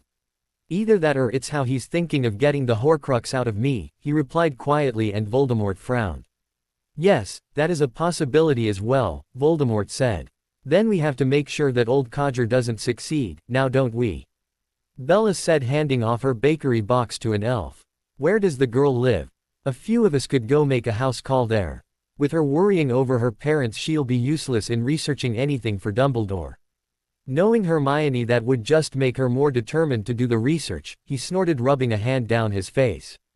Filthy mudblood, Narcissa huffed. Yes, but an intelligent one given what I know of her through Harry's memories, Voldemort frowned. You are positive that is Dumbledore's intention? No, but it's an idea he has, he replied, lowering his hand and looking at Voldemort again. I'm hoping that when he suggests it to other members of the Order that they'll be so against it that it doesn't happen. There's also the possibility that Hermione won't research it because it crosses the line into dark arts. Yes, I seem to recall your memories of your 4th year when Crouch Jr. discussed the unforgivable curses. For one always so anxious to flaunt her knowledge gained through books, she was unwilling to even discuss the unforgivables, Voldemort said, moving his hand to Nagini's head resting on the arm of his chair. If Dumbledore is even thinking about it, it sounds as though he's getting desperate, Dolohov said. He is, and there's more, he replied, ripping the wrapper off a chocolate frog and snapping off the legs before it even had the chance to jump.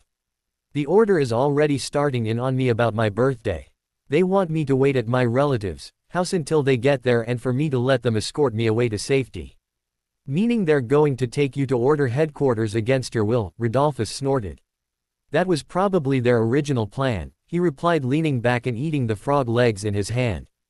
At least it was until I told them that as soon as midnight hits on the 31st of July that I'm casting a inflammious ward on myself.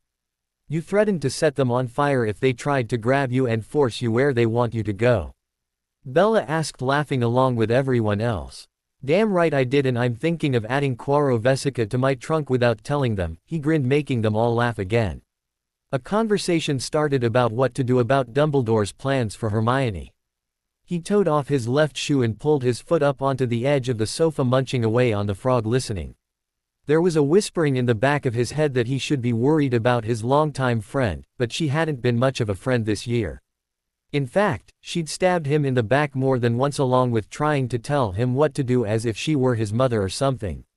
The more he thought about her betrayal, the less whispering he heard from his conscience.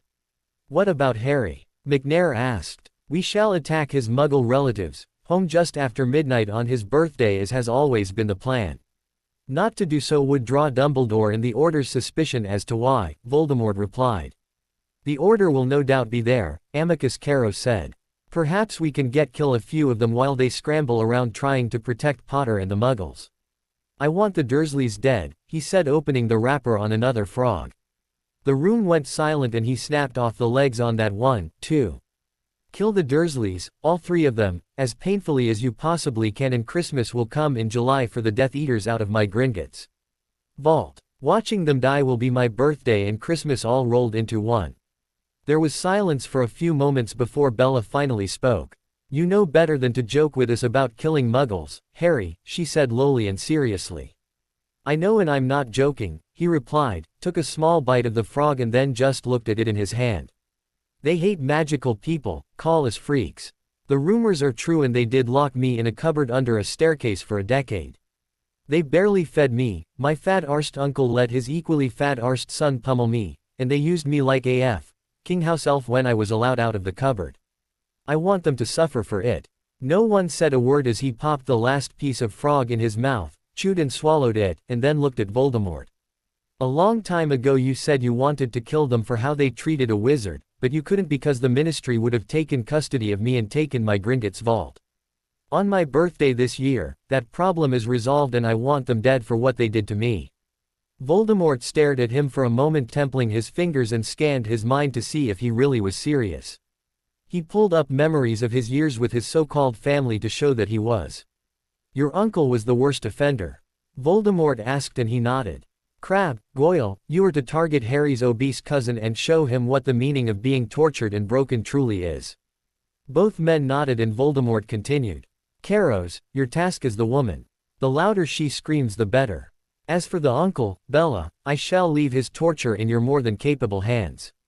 The rest of you are to keep the order at bay long enough for the others to complete their tasks. Ooh, I just love it when I get to have fun with muggles, Bella said, grabbing him by the chin and the side of his head and laid a big, wet key on his cheek. Everyone laughed and he did, too, before setting his bag of candy aside and walking up to Voldemort in his chair. Voldemort stared at him as he smiled, lowered to one knee, and rested his forehead on Voldemort's knee. Thank you, he said quietly.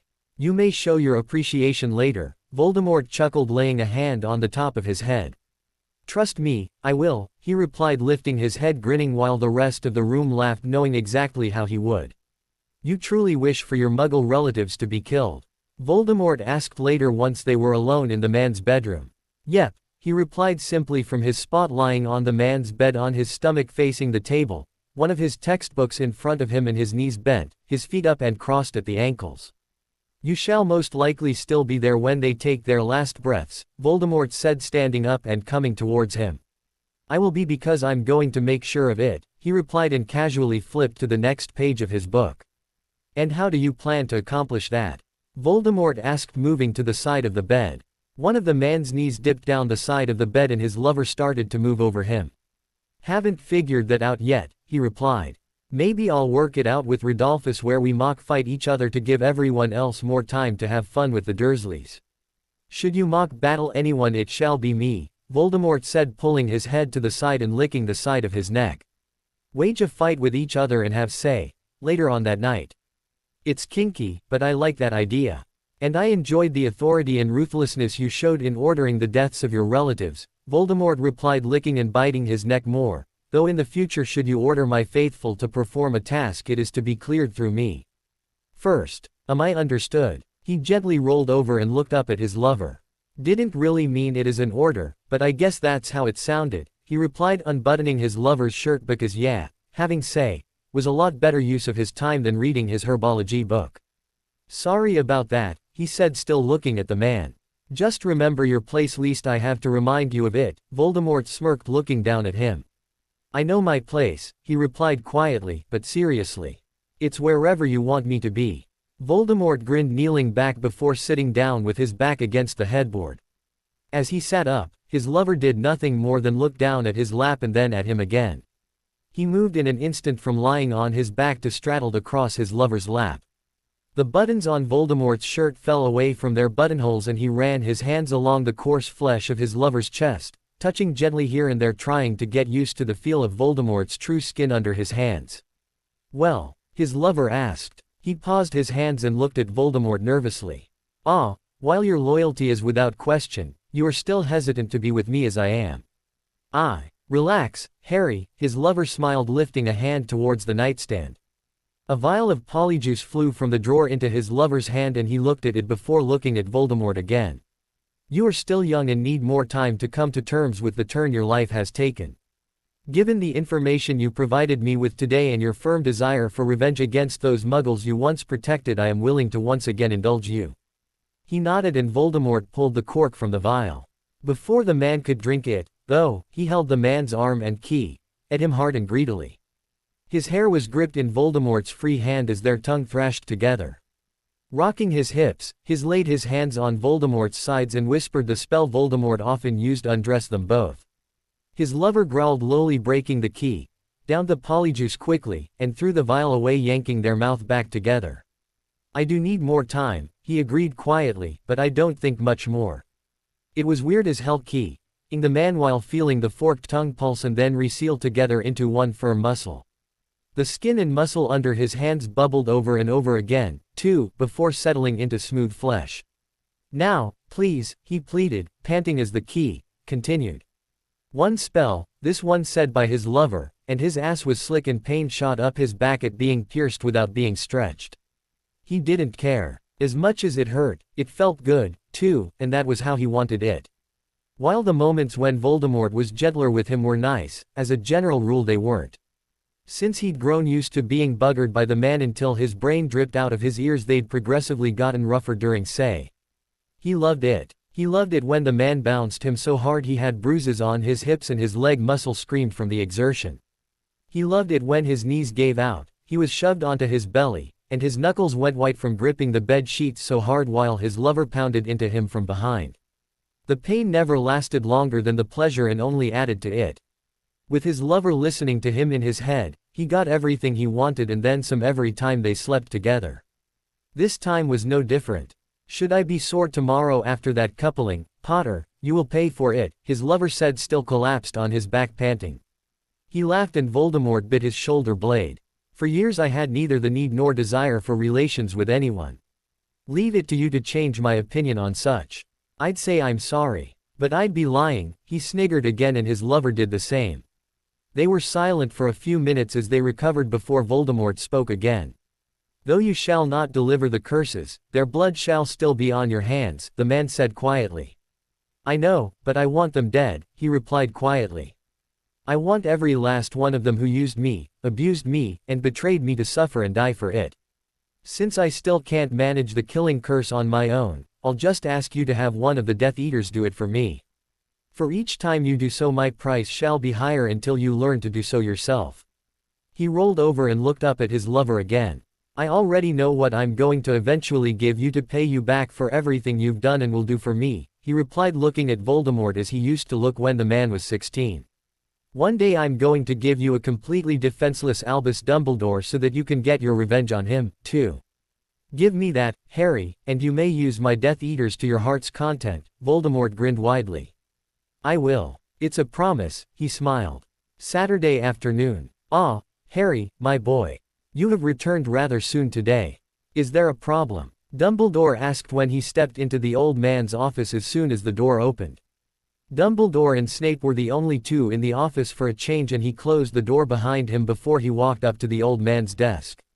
No problem for me, but I'm sure Professor Snape is going to have one in a few minutes, he smiled widely, setting his Horcrux hunting bag on the chair he usually sat in and pulled off his dragonhide gloves. Snape raised an eyebrow at him and he grinned even more, opening his bag. I seem to remember a bet we started just after Christmas, he said, pulling the last Horcrux box from his bag. What was it again? Or I remember now, he grinned and set the box down in Dumbledore's desk in front of the old man. If I didn't find and retrieve the chalice, bracelet, and locket before the end of term, then I had to clean and pack away your entire classroom by myself, he said, reached forward, and opened the box. But if I did, you'd give me an O in the next assignment in potions. Bloody hell, Snape groaned and pinched the bridge of his nose. And as promised, I don't have a scratch on me this time, he grinned. Snape groaned again and Dumbledore's twinkled in amusement. Now, Severus, a bet is a bet after all, the old man said, picking up his wand and circling the locket in the box with his wand. And the amount of dark magic contained within Salazar's locket most assuredly means that Harry has indeed kept his part of the bargain. Well done, my boy. Well done, the old man said happily. You purposely waited until now to bring that here as the only assignment left in potions is the final exam, Snape snorted. Yes and no, he sniggered. Yes, I probably could have gotten it when I went out Wednesday, but it was already late and there were some tricky wards and 2 curses attached to the stone shelf it was on. Since I'd already sat classes half the day and I really didn't want to end up cursed again, I left the wards and just dismantled the curses before I came back. Today I just had to go back and deactivate the wards, which were a by.ch by the way. Voldemort is a sadistic ass and he's got a hell of a lot of faith in his Death Eaters risking their asses to get these things just to bring him back if he died to have that much magic guarding them. Then it was best that you did wait, though I will pretend I know nothing of a wager between a student and one of my professor whereby a student receives a grade they did not in fact earn, Dumbledore smiled. Probably end up with an O on the exam anyway if I could get a night and day to myself to study now that all the Horcruxes that I can get to are in your hands, he replied. Your manipulation of that old fool knows no bounds, Harry, Voldemort said in his mind, but he didn't reply. He knew he really had to focus on what he was saying to get this plan to work, and he really wanted it to work. Dumbledore knew where he was going, too, because the old man sighed and leaned back in his chair. Harry, please, he said softly, seriously. I need some time to myself to clear my head, Professor. The last 10 months of my life have been 95% about getting my hands on all 3 of the jewelry Horcruxes. I'm still doing well in my classes because I made sure I did so that you couldn't say that going after them was interfering with my studies, but I'm burned out, he sighed, putting both hands flat on the edge of the old man's desk. I know you are, my boy, but you are asking me to allow you to sleep away from the safety of the castle for the night, Dumbledore said gravely.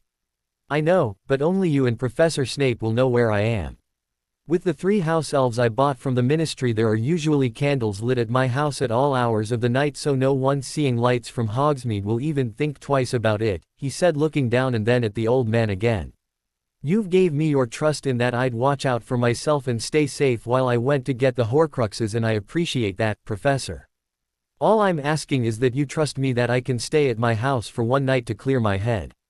The next 2 weeks are all going to be about my studies and final exams. After that, it's a month of being at the Dursleys where I'm not going to be able to stop thinking about how close my birthday is, and we all know Voldemort is going to show up at the Dursleys the second the protection charms end. I'm asking that for one night you let me go putter around my new home and not have to think about any of that. Give me one night to find some peace. Dumbledore sighed again and then looked at Snape before looking back at him. Very well, Dumbledore said, and he cracked a wide smile. I will allow you to do so on the condition that you allow me to escort you to the wards to ensure they have not been tampered with. Take the passageway. Can you do that from the passageway? It'll keep anyone from even seeing me go there, he said. Yes, that should not be a problem, though I am surprised you have agreed so easily to my condition, Dumbledore replied, standing up. I agreed to let you walk with me there, not to let you inside, he smiled, and Dumbledore looked at him over the tops of his glasses. It's nowhere near ready for me not to be completely embarrassed by having visitors, sir, he sniggered, and Dumbledore cracked a small smile. Very well, my boy. You may go pack a bag of things for yourself for the evening, including your schoolbooks, and I shall meet you at the covered bridge shortly. He nodded with another smile and left Dumbledore's office. Within 20 minutes he was leaving Gryffindor Tower again with his schoolbag laced with clothes along the bottom and his books on top. He had that bag over one shoulder and his Horcrux hunting bag over the other when he topped off the ensemble his invisibility cloak and snuck out of Gryffindor Tower. Dumbledore was already on the bridge when he arrived, talking to a few students. He waited until the old man made an excuse of heading off to speak with Hagrid and fell into step behind the old man all the way across the bridge and grounds. At the Whomping Willow, Dumbledore stopped and turned towards the tree. He only opened his cloak enough to toss a rock he'd picked up along the way at the stump before following Dumbledore down into the tree's interior to the passageway. His cloak was tucked back into his Horcrux hunting bag along the way while Dumbledore made small talk. At the edge of the wards, Dumbledore looked up at the underside of the trapdoor in the ceiling at the top of the ladder and then at him again. There is a very large part of me that wishes to return you to the castle, knowing that you will not allow me entrance inside your home, the old man said, and then looked at him. I will not, however, as I hope to one day repair the tatters our relationship has become. He didn't reply because nothing he said would help him get inside his home and the old man away from it. I know this shall seem as hollow as the base of the Whomping Willow, my boy, but I do apologize for alienating you. That was never my desire. Whilst you have said that you no longer wish to be a member of the Order, myself and many others do consider you as such. He looked down and then at the old man again. Dumbledore gave him a soft smile and then motioned with his head towards the ladder. Go on, my boy. Rest and revise for your final exams.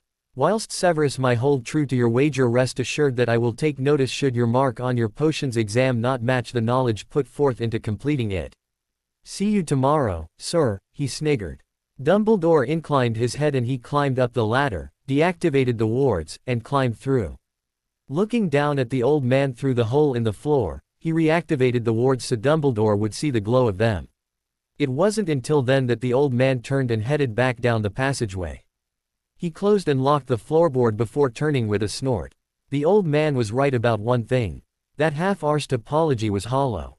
2 hours later, Dumbledore and Hogwarts as a whole were completely forgotten as he stood in the empty attic of the Slytherin house that Voldemort has claimed as his. Bella squealed, tapping her feet, walking up to him and wrapped her arms around his waist in a tight hug. He laughed along with those watching, returning the hug. He'd been quiet when he'd arrived in Voldemort's chambers and had sat down at the table and studied for over an hour. Then Voldemort summoned his book from him and told Bella to take him upstairs so he could work off the bad mood Dumbledore had put him in. Battling Bella alone turned into the Death Eaters, taking turns casting hexes and curses at him to counter. That a good half of them weren't even in his Dada book went unsaid by him as he just laughed and mock-battled them. And the whole time, Voldemort had been standing back watching, instructing him in his head on how better to defend against their attacks and counter with offensive moves of his own. "Oh, my lord, you must let us play with him more often," Bella said. "We've almost completely stomped out the Gryffindor in him." "Apparently, given that he is here for the entire night," Lucius said. "I still don't know how you managed that one with Dumbledore, Potter." "That's because if it hadn't been for your Pratt being an ass on the train on the way to Hogwarts before I was sorted, I would have been a Slytherin," he sniggered, wiping the sweat from his face in the sleeve of his robe. "Get out of here," Bella said, pulling back and slapping his chest. "You little liar." "No, he is not lying," Voldemort smiled. He was still young, naive, and untainted at the time when Draco's harsh words of the Weasleys being worthless turned Harry away from any desire to be in our exalted house. He asked the Sorting Hat not to place him in Slytherin, which is why he was sorted to our rival house instead. "It is yet another thing I shall one day speak to your son about, Lucius." "Oh, nice to know you're thinking about another 16-year-old with me here," he replied, making everyone laugh, and Voldemort turned that amused stare on him. "Careful, Harry, before you get hurt," Dolohov said. "Depends on what he was doing that hurt me on whether or not I'd mind him getting rough with me." The Death Eaters cracked up and even Voldemort laughed, stepping forward and pulling his wand. He grinned, backing up as every other Death Eater moved away against the walls, grinning, too. The next half hour was the hardest dueling class he'd ever had in his life. He was cursed 3 times, and though Voldemort immediately removed the curses each time he was hit, he was sore and tired laying on his back when Voldemort stepped over to him and held a hand out to him. "You're so full of it, Harry," Bella laughed. "You weren't even trying to hit him." "I'm his lover, not his fighter anymore," he replied, cracking up the Death Eaters again as Voldemort helped him to his feet. As soon as he was standing, Voldemort tilted his head back to make sure his scar wasn't bleeding from the duel and then ran a diagnostic scan on him to make sure he was all right. "Go and shower," Voldemort said. "Dinner shall be served in less than an hour." "Yes, my lord," he replied with a wink before heading downstairs. When his shower was over, he headed down to the dining room where everyone was already gathered after seeing that Voldemort's chambers were empty. Honestly, it was one of the best dinners he could remember recently, conversation flowing as much as the wine while they all ate, and some of the Death Eater recounted stories of their escapades that amused him now where only a year ago he'd have been horrified by them. And whenever he saw Voldemort watching his reactions, he just smiled at the man before turning back to his plate and the conversation going on around him. Finally, night fell and Voldemort sent 3 Death Eaters out on patrols and another 2 on assignments before telling no one to disturb them or he'd be allowed to feed them to Nagini. He just laughed and followed the man upstairs to Voldemort's chambers. He was starting to think of it more and more as being their chambers. Not that he'd ever say that even with him standing at the foot of the bed pulling off his t-shirt and jeans to change for bed. When he pulled a pair of pajama bottoms from his bag, he laughed when the pajamas, his bag, and his boxers vanished from his hands. Turning around and seeing Voldemort walking up the step towards him pulling off his outer robe, he sat down on the bed and scooted up it until his head was on a pillow and Voldemort was over him. "Soon enough you shall lie nowhere else," Voldemort said, leaning into him more. "Can't wait," he replied, lifting his head to meet the man's mouth halfway. After months of getting used to it, a forked tongue rather than a firm thick one grinding against his meant nothing to him. It really didn't when Voldemort slid a hand up his bare thigh and squeezed his hip, the man's thumbs pressing into the juncture Weatherbeak meat leg. He touched, too, lifting his hand between them to unbutton the man's shirt. Once it was open, he touched more, gliding his hands up and down smooth skin. "Ah, I have taught you the pleasures of physical contact well, Voldemort said, tilting his head back to get at his throat. You've taught me a lot of things well, he replied quietly. All for my own benefit, Harry, Voldemort chuckled. Sorry, but from where I'm lying I'm benefiting quite a bit, too, he replied. He did. He'd benefited so much since Voldemort had sent him that first book. He'd gained the truth of why he'd survived that night as an infant. He'd gained the knowledge of countless books and personal instruction. He'd gained his freedom from Dumbledore's orders and the Order as a whole. He used them to his advantage now, not the other way around.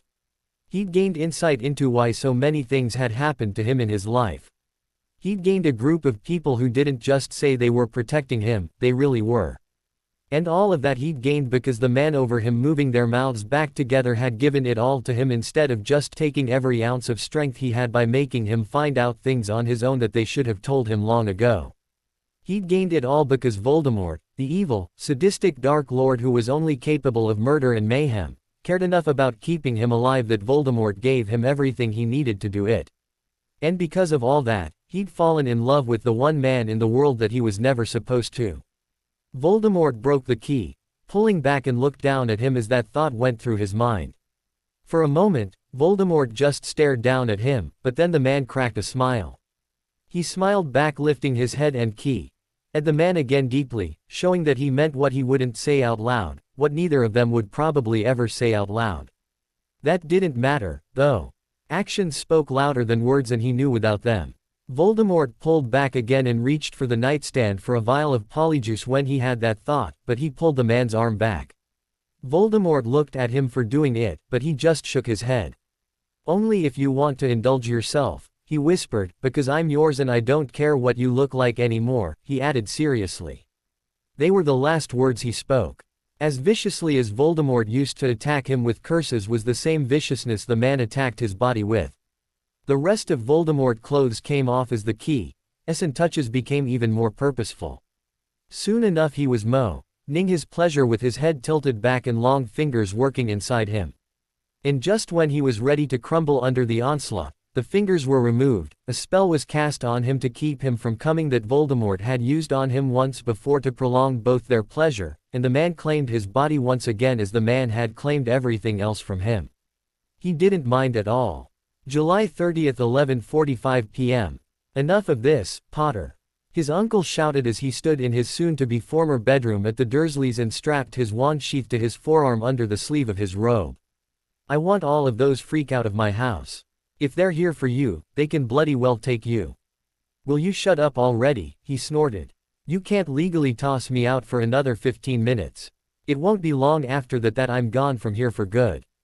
And you're dead, he added silently and received an echoing chuckle in his head for it.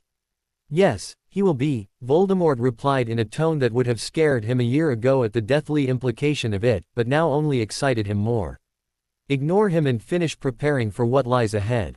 You need to be in the rear of the premises at the stroke of midnight, as seconds later there shall no longer be affront to it. Babble, he called out, and a house elf instantly appeared before him. What is? His uncle started screaming, but he screamed back louder. Will you shut up and go away already? I'm trying to get my things out of here so that I'm gone faster. You ranting like an idiot is giving me a headache and distracting me from what I need to do. He turned back towards the elf and motioned towards his trunk. Babble, please take that to my house for me and put it in my bedroom. The boxes on the dresser goes in there as well, and the one on the desk goes into the study. Yes, Master Harry, Babble nodded with a smile, bowed. And the elf and his trunk were gone as soon as Babble jumped on top of it. He waited for Babble to return for the boxes, and once the room was empty of anything of his, he headed for the bedroom door. His uncle was red and seething at him. Get downstairs. Now, his uncle said through clenched teeth, stepping back and pointing towards the stairs. Of course, Uncle Vernon, but only because you said so. He rolled his eyes and left the room. Bella, the uncle is to die by pain, not the killing curse, preferably massive internal and external bleeding. Now you know why I want him dead. Even a saint would. Yes, and you are far from one of those now. I don't know what you're talking about. I'm the boy who lived, the epitome of light and pureness, just ask anyone. Voldemort outright laughed at that, and it took everything in him not to do the same as he reached the bottom of the stairs. His uncle followed behind him, panting at trying to keep up with his brisk pace.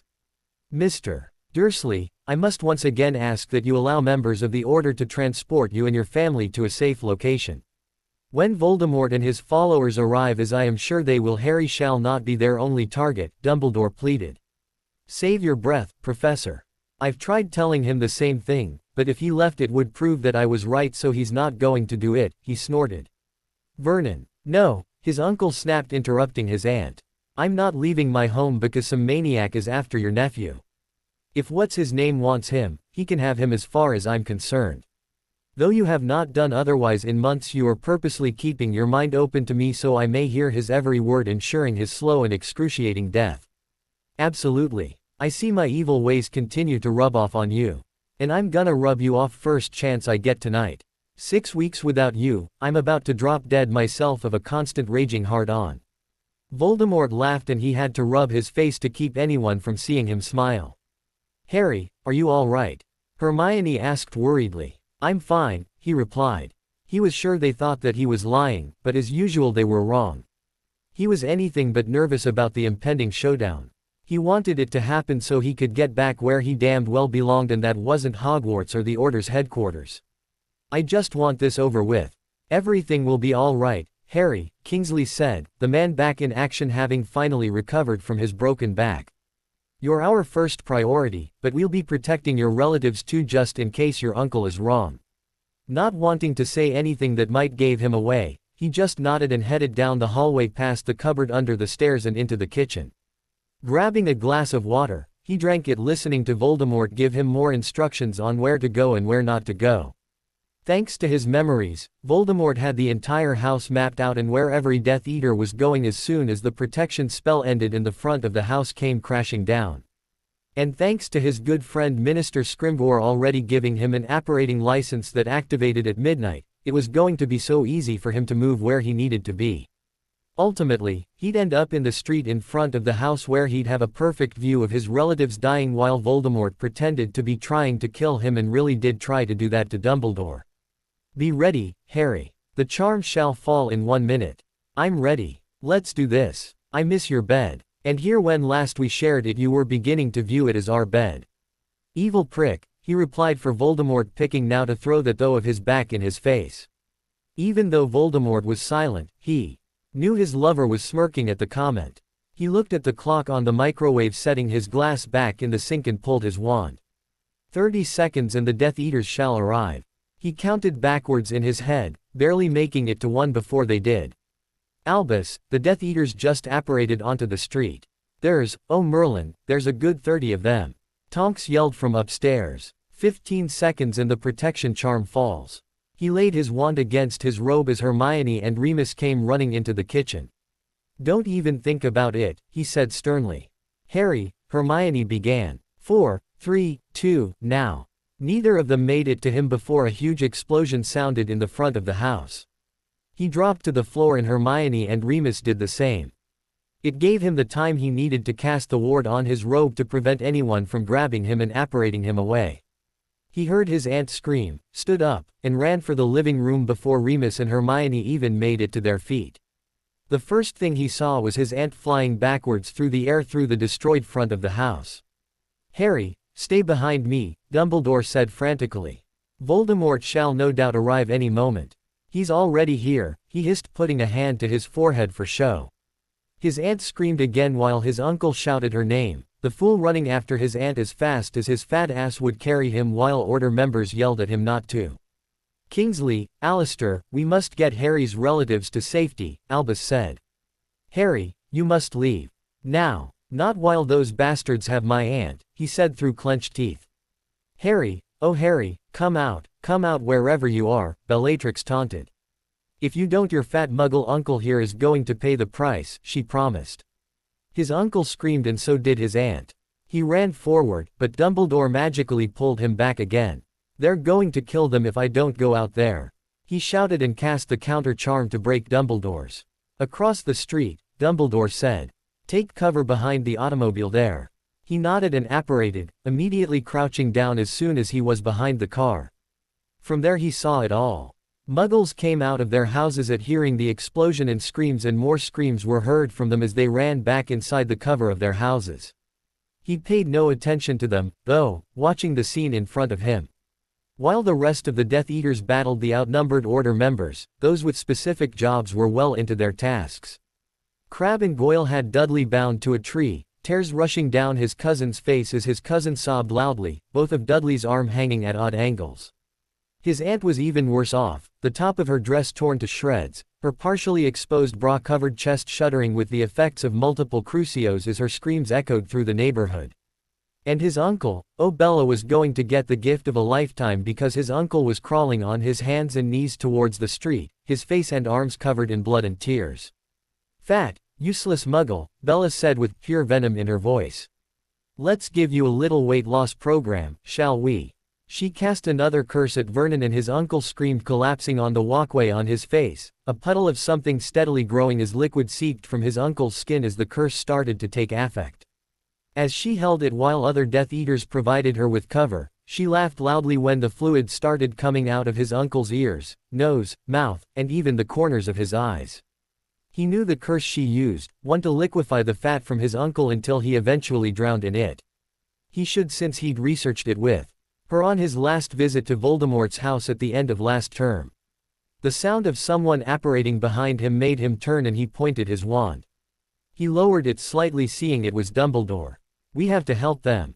They're killing them, he said, trying to make himself sound upset and his eyes tear up. And you shall be next, Potter, Voldemort said in clear amusement from a house away to his right. Harry, no, Dumbledore said and reached for him. He stood up and moved away to keep the old man from doing that with his wand pointed at Voldemort. You king bastard. I want to key you so badly right now. Enjoying their screams, Harry. Voldemort grinned. I know you do. Throw aside your wand and I may allow them to live. Harry, don't, Dumbledore said. Very well, Voldemort replied. Kill the muggles. No, he screamed. Coninos Meritas, he said silently and then cast the curse at Voldemort. Voldemort apparated away and returned the favor, telling him which curse he would cast before doing it. They went back and forth like that twice before Dumbledore yelled his name. He's going to apparate in front of me. Be ready. Dumbledore did a second later and the killing curse just barely missed the old man from Voldemort's wand. Him being younger and quicker, he darted out of the way behind another car and Dumbledore nearly hit Voldemort with a curse. Oh, I don't think so, you old son of a bi.ch. He stood up and magically yanked Dumbledore backwards with the same charm Dumbledore had used on him inside the house, forcing the old fool behind the cover of the car before Dumbledore could aim another curse at Voldemort. Thank you, my boy, Dumbledore panted. He just nodded with a scowl before grabbing the old man's arm and apparating them both behind another car. Dozens of pops from people apparating to the scene were heard and he stood up, partially glancing around to see who'd shown up. My lord, Aurors, a good 24, Dolohov yelled. He pointed his wand at Voldemort as those who were torturing the Dursleys stopped in favor of battling the Order members and newly arrived Aurors with the other Death Eaters. There's too many Aurors. More Aurors just showed up behind you and they're headed your way. Voldemort killed 2 Aurors with their wands aimed at Bella with quick flicks of his wrist before looking at him again. This is not over, Potter, Voldemort said. My faithful, our work here is done, Voldemort said sternly and was gone in a cloud of black smoke. A few seconds later, the Death Eaters vanished the same way. He ran across the street as soon as they were gone.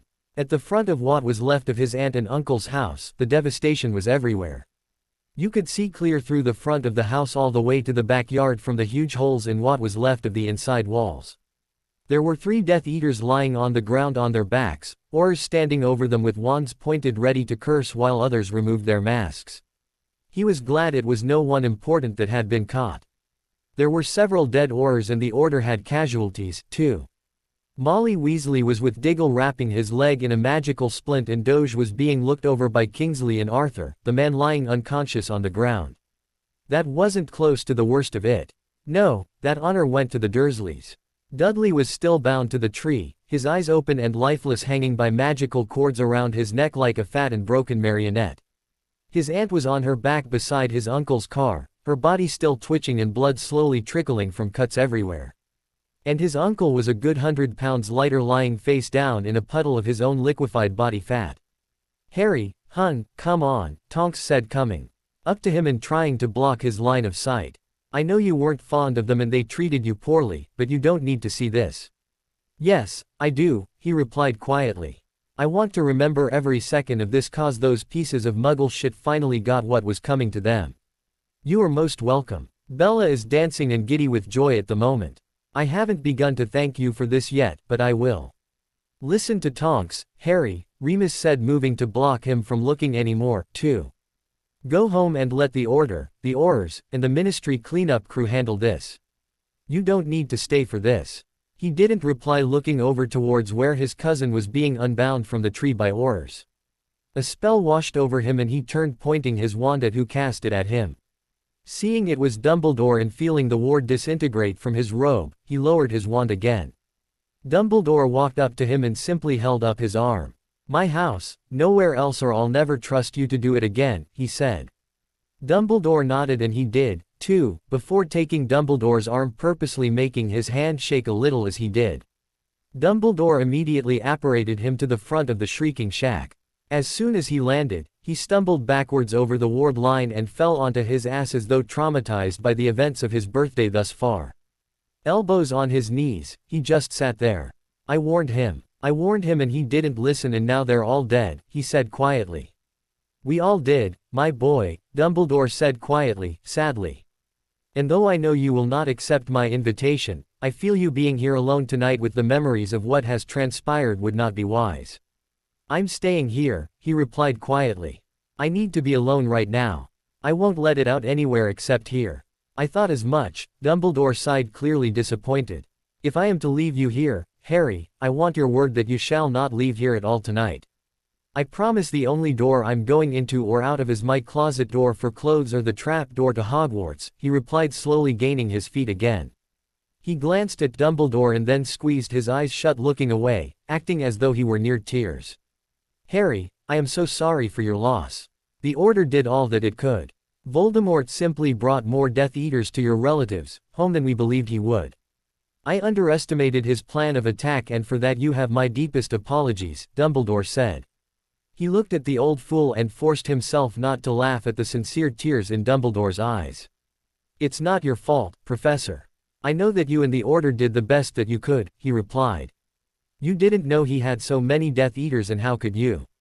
You don't have anyone on the inside anymore. He looked away at the front of his home and then at Dumbledore again. I'm going to head inside, Professor. Thank you for coming to get me tonight, and can you please tell the others I said the same? I will, my boy, Dumbledore replied. He nodded, tucking his hands in his robe pockets, walked up to the front door, and went inside.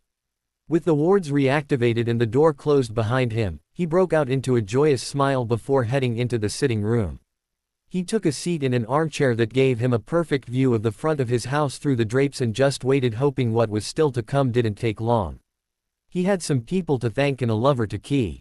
As expected, a few minutes later Bill Weasley and Remus showed up along with a half-dozen Aurors. He watched them all stand in front of his home talking for a few more minutes before Dumbledore looked at his house again and then apparated away. He didn't care that the others stayed behind as obvious guards to watch out for Voldemort and the Death Eaters trying to get at him at his house. He and Voldemort knew the Order and Ministry wouldn't leave him at his house completely unguarded, and just as Voldemort said, Moody, Kingsley, and Tonks weren't a part of that guard because they were still on Privet Drive giving reports to the Aurors on the scene there. He sniggered, shaking his head at how predictable the Order was. With the old man gone and Moody and his magical eye not there to notice the increase in magical energy coming from his house, he left the sitting room and ran upstairs, taking them two at a time. With the flick of his wand at his closet door to activate the portal, the door opened and he walked through it with a wide smile still plastered on his face.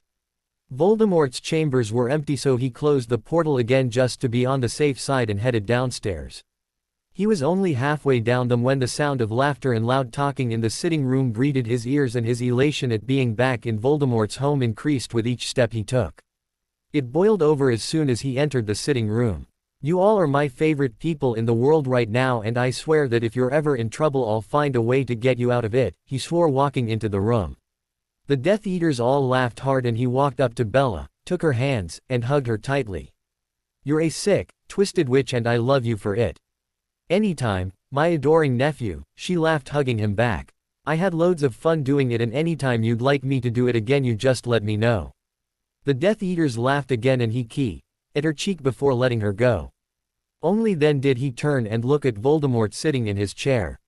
He walked over to Voldemort, slowly rubbing the side of his neck, and lowered to one knee at the man's feet. "Sorry," he said, drooping his forehead against Voldemort's knee. "I would have thanked you first, but I saw Bella and forgiven this time," Voldemort replied, massaging the top of his head. "You protected me against Dumbledore, Harry. That alone was worth my allowing your order to kill your relatives. I'd do anything for you. You should know that by now," he replied, silently lifting his head to smile at his lover. "I do," Voldemort replied, cracking a small one back at him. "My faithful, I believe the success of our evening deserves a celebration. Wormtail, have the house elves prepare and serve cocktails. There's a case of 12 bottles of Macellan's 1952 scotch in the spare room at my house. I was going to give it to you as your victory gift once the war was over, but I'll find another for you. I know Macellan's is your favorite. For Merlin's sake, stop beeping up, Harry. It's undignified," Bella teased. "Yeah, but once he has a few drinks in him I'll be doing more than just beeping up to him," he grinned. The Death Eaters laughed again, and so did Voldemort, grabbing his hair and forcing his forehead back down onto his lover's knee. A quiet hiss from the corner of his study made him turn from the bookshelf in front of him to look at Nagini. Seeing the snake blissfully asleep curled up in the cushioned basket he'd put there for her while Voldemort and the Death Eaters were out running errands, he smiled, looking away from Nagini around the rest of the room, feeling completely at home. He should, since it really was one now. Starting in his study, the room was remodeled exactly the way he wanted it. The wood-paneled walls were a rich cherry color, and the bookshelves, desk, end tables, and coffee table were a few shades lighter, with a burnt red leather sofa under the windows at the front of the house to finish off the decor. Slowly but surely, his whole house had been cleaned top to bottom, and the work on remodeling had begun. So far he'd only gotten through the master bedroom, the study, the sitting room, and the dining room, but eventually he'd get through them all. For now, he was having too fantastic a summer to concentrate that hard on the renovations. For the past 2 weeks, half of his days were spent in his home, really working on making the Shrieking Shack look the way he wanted it to. By his birthday, his 3 new house elves and 3 more from Voldemort had finished the hard work of scrubbing the place down, patching up the holes in the walls, fixing the broken stairs and railings, and removing old wallpaper to eventually just paint all the walls white for a clean, fresh feel. While they'd done a great job, the place looked bland and empty, something he wanted nothing to do with. He'd had the elves go out and get him catalogs, and had gone through one after another, picking out new patterns and furniture one room at a time. Once he'd settled on everything for a particular room, he worked with the elves to put everything into place. Voldemort seemed amused by his enthusiasm to renovate the Shrieking Shack, and surprisingly, had given him a few ideas on things to do. Even the Death Eaters, Bella in particular of course, walked through frequently to see what changes he'd made. While she'd naturally teased him about the red hues in the study with the subtle gold accents, she did admit the room was beautiful. Honestly, it was his favorite room in his home now, and he spent a lot of time there. The renovations to his home weren't all he'd done. With the entire day every day at his disposal to do what he wanted, when he wasn't renovating he was enjoying himself with books and conversation and fun. He'd gotten through all of his summer homework already, and thanks to all the lessons he'd received from his lover over the past year, he'd really only had to spend an hour a day at most for 2 weeks to do it. He didn't need more time than that a day to do at least one assignment, even with the frequent interruptions of Death Eaters walking around his home and treating his home as an extension of Voldemort's. Though he'd hated the idea of the Order doing that, he had no problem with the Death Eaters doing so. While he'd laughed with everyone else when they'd done it, he hadn't complained when Bella and Rodolphus had claimed the bedroom above his on the 3rd floor and started renovating it to their liking as their private space. He cared even less when Voldemort claimed the attic for a new storage area, the Dark Wizard not liking that the Order knew where one of his storage houses was and having everything from there moved into it. He was compensated well for the loss of storage space for himself. He wasn't the only one that was immersed in work every day. Voldemort and the Death Eaters were busy with their usual plans of stealing this or that and dealing with those who opposed the Dark Lord's will. He knew everything that went on, and while more than a few times he'd actually wanted to go along, he knew he couldn't. Not yet anyway, and he couldn't wait for the day it did. That was nearly a constant thought on his mind. When he'd blown out the candles on the birthday cake that Narcissa had the elves bake for him, his wish had been to be completely free of Dumbledore and the Order. His lover told him to have some patience, but he was getting damned tired of pretending that Dumbledore and the Weasleys, frequent invites for lunch, dinner, and tea in an attempt to urge him to be more active with them weren't annoying as hell. If he'd wanted to do that, he wouldn't have bought the Shrieking Shack and would have spent the summer at 12 Grimmauld Place. While at one point he'd been torn over his side. In the war, he knew his place with absolute certainty now. His place involved planning attacks on the Ministry. His place involved plotting to strike down those who stood in his lover's way. His place was listening to every detail during meetings and adding what he could to them. And at night, once everything else had been done, his place was with his head resting on a throw pillow rested against Voldemort's feet, reading a book before they turned in for the night. He could well and truly live comfortably like that for the rest of his life. It was that thought frequently coming to mind that had him retreating once more to that small place in his mind that he did still keep occluded from Voldemort. His lover knew whenever he did, but never pushed at that part of his mind, and he was grateful for it because old memories of harsh words about his lover and current sentimental thought wasn't all that was in there anymore. Lately, and especially in the last 2 weeks, he'd had something else on his mind: ending the bloody war. He was tired of it. He was sick and tired of having to pretend that he was on one side of the war when he was firmly on the other. He was fed up with acting as though he hated Voldemort and the Death Eaters when they were the only people he wanted to associate with anymore. He was tired of pretending he didn't know more magic than half the professors at Hogwarts. He was tired of the Order telling him to listen to Dumbledore because the old son of a bi.ch knew what was best, and he was sick to death of the words, "my boy," when he was the farthest thing from it. The one with the power to vanquish the Dark Lord approaches, born to those who have thrice defied him. Born as the 7th month dies and the Dark Lord will mark him as equal, but he will have power the Dark Lord knows not, and either must die at the hand of the other, for neither can live while the other survives. The book in his hand, he paused as the prophecy replayed in his mind again and again. The prophecy. That was it, the key to how to end the war. The first half was self-explanatory. As for the power the Dark Lord knows not, that was his ability to sense the Horcruxes, since he could and Voldemort couldn't, not love as Dumbledore had often tried to tell him. He was the other half of the prophecy, there was no doubt about that. That left one line of the prophecy that was the most important now in ending the war. And either must die at the hand of the other, for neither can live while the other survives. And either must die at the hand on the other. That part made him walk over to his chair and sigh, sitting down, putting his head in his hands with his elbows on the desk. It was plain and simple that one of them had to kill the other for the prophecy to end. Having researched prophecies long ago, he knew they always panned out once enacted. One way or another, once enacted there was no stopping them. For him, it meant either he had to kill Voldemort or Voldemort had to kill him to be free of the prophecy that hung over them worse than any Mors Mordra. The completely f***ed up part was that there was no way around that. For neither can live. For him, truly living was now defined by doing it out in the open as Voldemort's lover and supporter. For Voldemort, it was ruling the wizarding world without the Order, and more specifically Dumbledore, rebelling against the man. While the other survives. It was a contradiction because for him to live he needed to be at Voldemort's side, and more as the months had gone by, he'd grown to believe that while Voldemort could live without him there, his lover would rather he were. Then how in the hell was the prophecy ever going to be fulfilled with that being the case? And either must die at the hand of the other, for neither can live while the other survives. Either. He jumped up from his chair and hurried over to the bookshelf.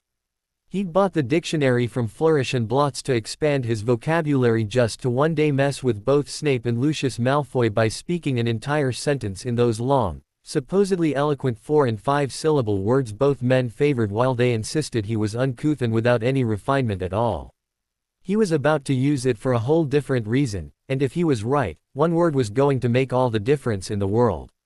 After slapping the book down on his desk and flipping it open, he paged through until he found the word, either. Damn, he knew it.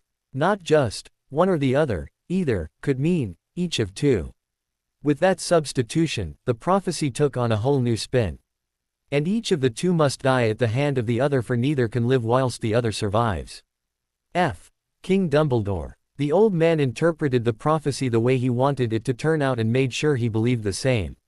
The old man had done the same with Snape just in case Snape ever told Voldemort the entire prophecy. For nearly 16F. King Years Voldemort had tried to kill him because of Dumbledore's interpretation of the prophecy, and he was the only one who'd ever even tried to look at it from another angle. He flipped through the thesaurus looking up more words and snorted when he was done at the completely different translation. And because he had, what had once been a death sentence for one of them turned into a way for them both to live. The one with the ability to overcome the Dark Lord will be born on July 31st to parents who've defied the Dark Lord 3 times, and the Dark Lord will mark him as an equal, giving him an ability the Dark Lord doesn't have, and each of the two must die at the hand of the other because neither of them can live until the other died. While having a new interpretation was great, it opened up more problems than it solved. For them to be free of the prophecy, Voldemort had to kill him. He'd be able to come back to life because of Voldemort taking his blood all those years ago, and then he'd have to kill Voldemort and bring Voldemort back so they could both have the lives they wanted. While Voldemort was a master at the killing curse and could hold his end of things, he wasn't sure he could actually muster the intent needed to kill Voldemort. The prophecy was surer, though, which meant that if he tried hard enough he could do it.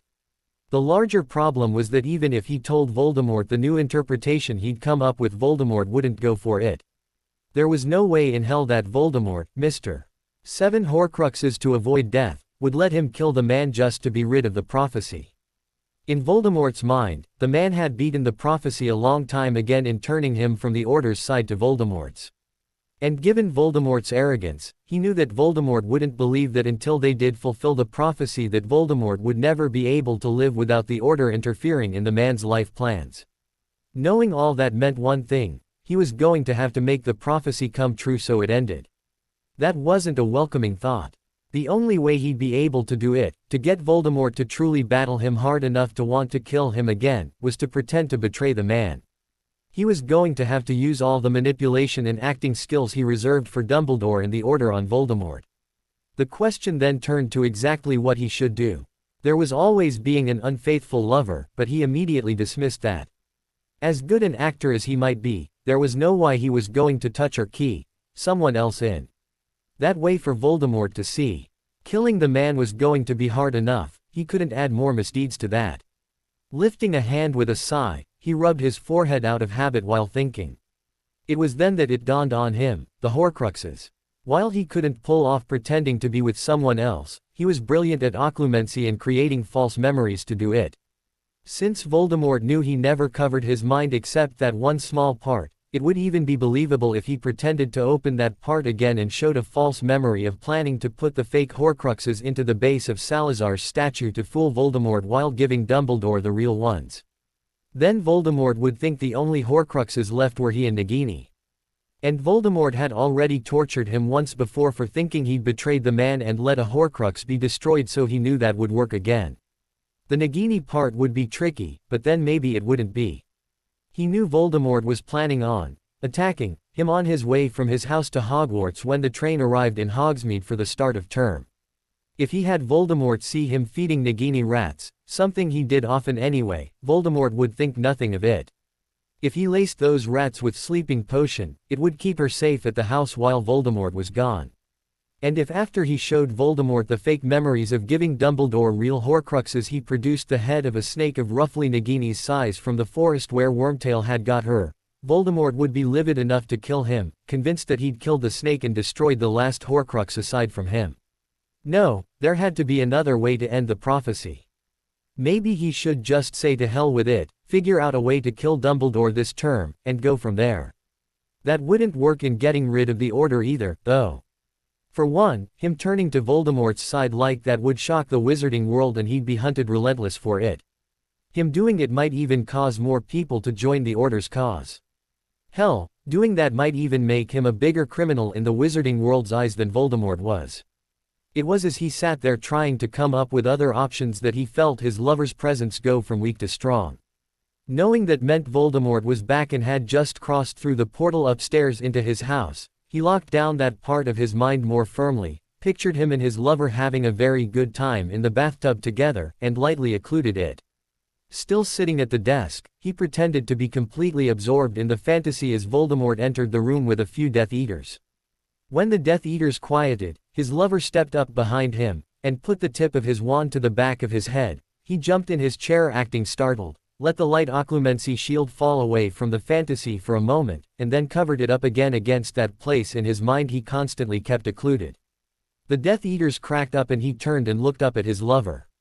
"You were supposed to be studying, not daydreaming about me," Voldemort smirked. He groaned, turned back towards his desk, slouching in the chair as the Death Eaters behind them laughed harder. "Been 10 seconds, has it, Harry?" Rosier teased. "Yeah, well, 17 isn't much different than 16 in some ways," he mumbled in reply, rubbing his hair forward. The Death Eaters laughed hysterically and even Voldemort chuckled. "I finished my last summer assignment and was just going to start reading the next book on that list you gave me, but I got distracted," he said quietly with a little half-snigger. "Leave the list for now. You shall have ample time once term begins for you to study." He turned back and looked up at the man cause Voldemort had wanted him to finish the list before term started. "When motivated, as when you began your search for my Horcruxes, it is fair to say that you are a determined and thorough researcher of objects and locations." "What or where?" he asked, standing up and turned completely facing the man. "They're called Draendel glasses," Dolohov said. "They're pieces of glass made with charmed sand off the southern coast of Ireland. If they're soaked in a potion before one side is coated as a mirror, they have the ability to view the inside of the room in which they are placed by any other mirror made with Draendel glass soaked in the exact same cauldron of potion." "Two-way mirrors," he said. "A more advanced version of them, but essentially yes." "You know of them?" Voldemort asked. "Sirius gave me one a few years ago, but it broke," he replied. "Where in the world did he get it?" "They're very rare," Rodolphus asked. "Probably the Order's headquarters, and I can't tell you where it is because I'm not the damned secret keeper," he snorted. "But you would if you could, wouldn't you?" Bella grinned. "In a heartbeat," he replied and looked at Voldemort again.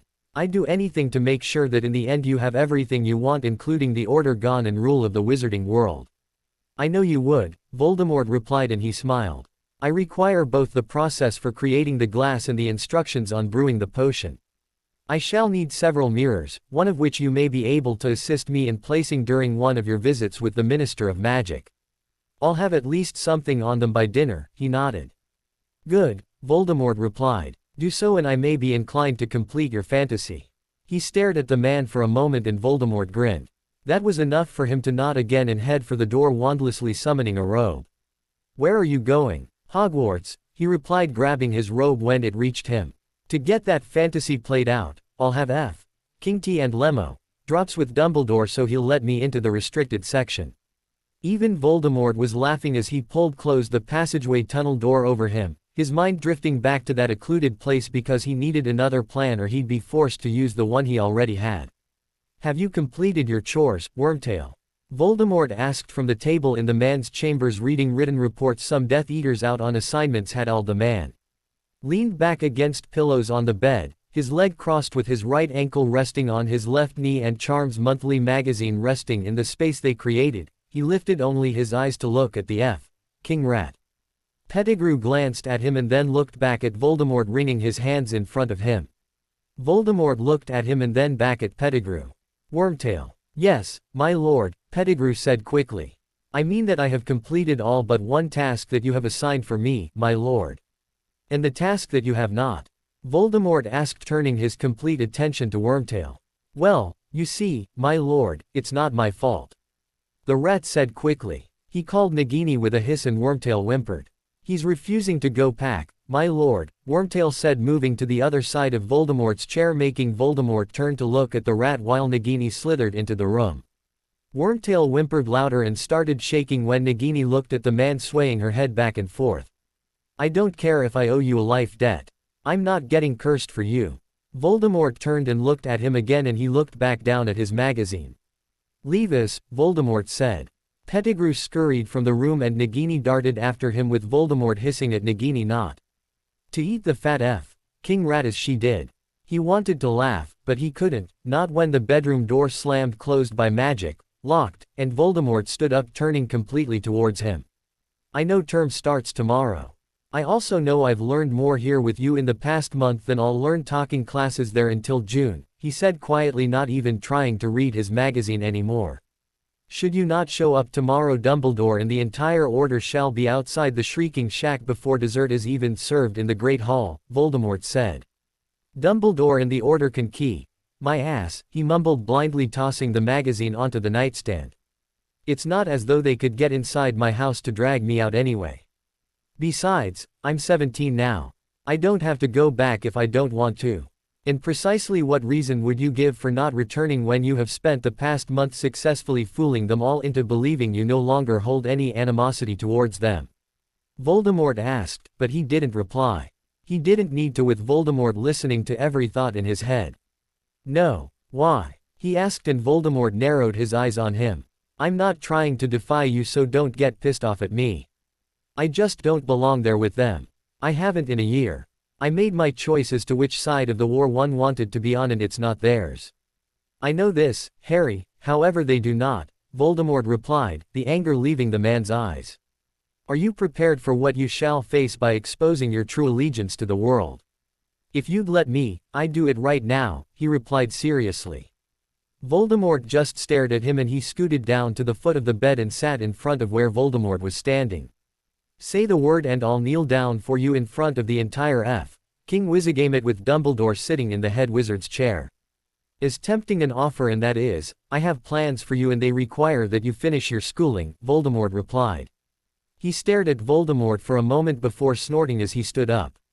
This is King bullshit. You've got plans for me, Dumbledore's got plans for me. What about my plans and what I want to do?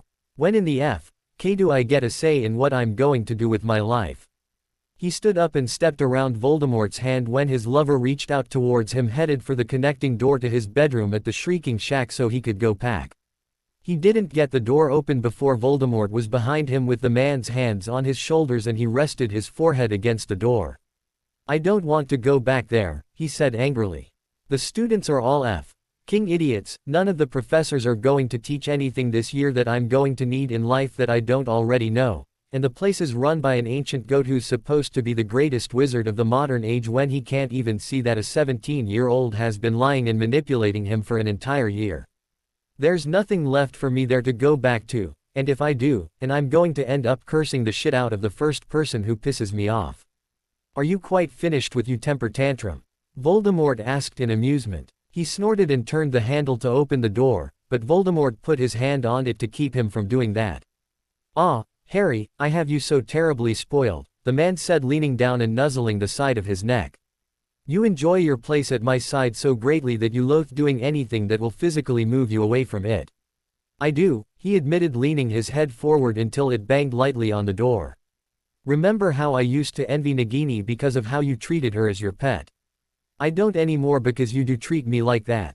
Now, yes, though you are more than simply a pet to me and your importance has reached far beyond you being a Horcrux as well, Voldemort replied. Oh yeah, that's really gonna make me want to go back to Hogwarts, he snorted. His lover pulled him back and forced him to turn around to face him. With his chin in Voldemort's hand, he just looked at the man. No matter how much dark arts I instruct you in or how many muggles you request be killed, there shall always be a sentimental side you too, the man grinned. It is one of the things that I have come to enjoy most about you, that your desire to be at my side is so overwhelming at times that you will sacrifice anything to remain there. Then let me. It is necessary for you to be there, Harry, Voldemort said, moving the hand to the side of his head. The information that you have gathered thus far on the Order has been invaluable to me. Much more so than any information that Severus ever provided, and Dumbledore confided much more to Severus than he ever has to you. Because that King bastard is a traitor that doesn't deserve to live. I'd take care of that for you, too, if you let me, he replied. I know you would, yet that is not one of the future tasks that I have planned for you, the man said. You are the boy who lived, Harry. The wizarding world believes it truly knows you and that you would never do anything that would cause them harm. Once the Order has been dealt with once and for all, You shall use that belief to sway the public's opinion of me whilst working in the ministry in some fashion or another. For you to accomplish that you need to complete your schooling, or a career in the ministry shall be unattainable to you. Is that what you really want? For me to get a job in the ministry to gain more exposure and turn people towards your beliefs? Though I may have plans for your future as Dumbledore does, do remember the reason that you first began to converse with me rather than fight me, his lover said. Because you were telling me things that Dumbledore wouldn't, he replied. Yes, Voldemort smiled at him.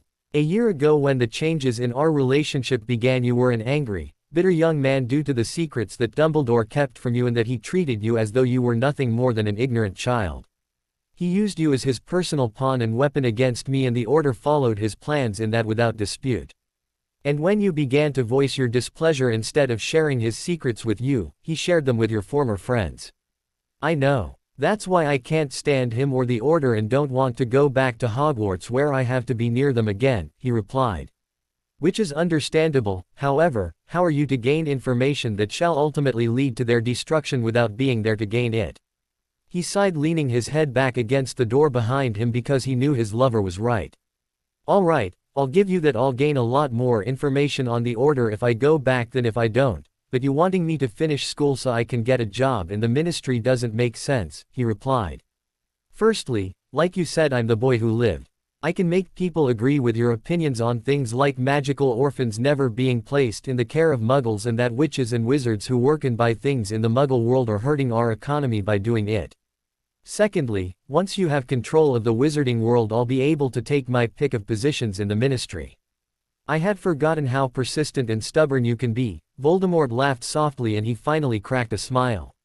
The Order needs to be eliminated to clear my path to controlling the wizarding world, Harry, and while you were once Dumbledore's weapon to prevent me doing so, you are now mine in ensuring that I do.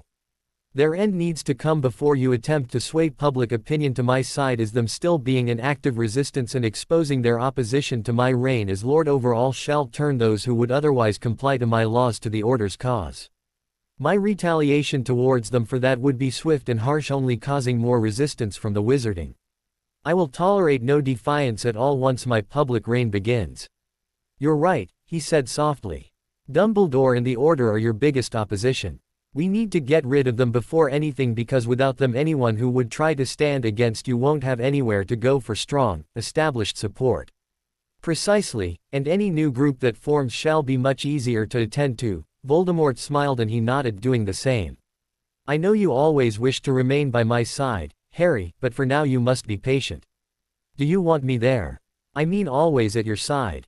He asked. I seem to recall you writhing on the floor not far from where we are currently standing when I believed that you were not, Voldemort smirked. No offense, but that's not one of my favorite memories of us in this room, he replied, and Voldemort laughed softly again. He cracked a smile and looked down before lifting his head again.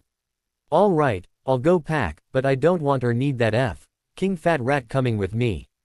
He wouldn't do shit other than run if someone were to get into my house trying to harm me, and he does nothing but wring his hands and look around like a thief in a jewelry store when he's near me.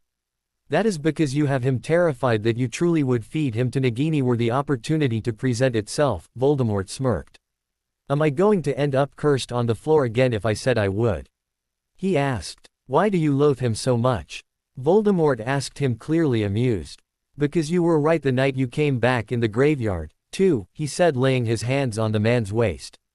He's not with you out of loyalty, he follows you out of fear.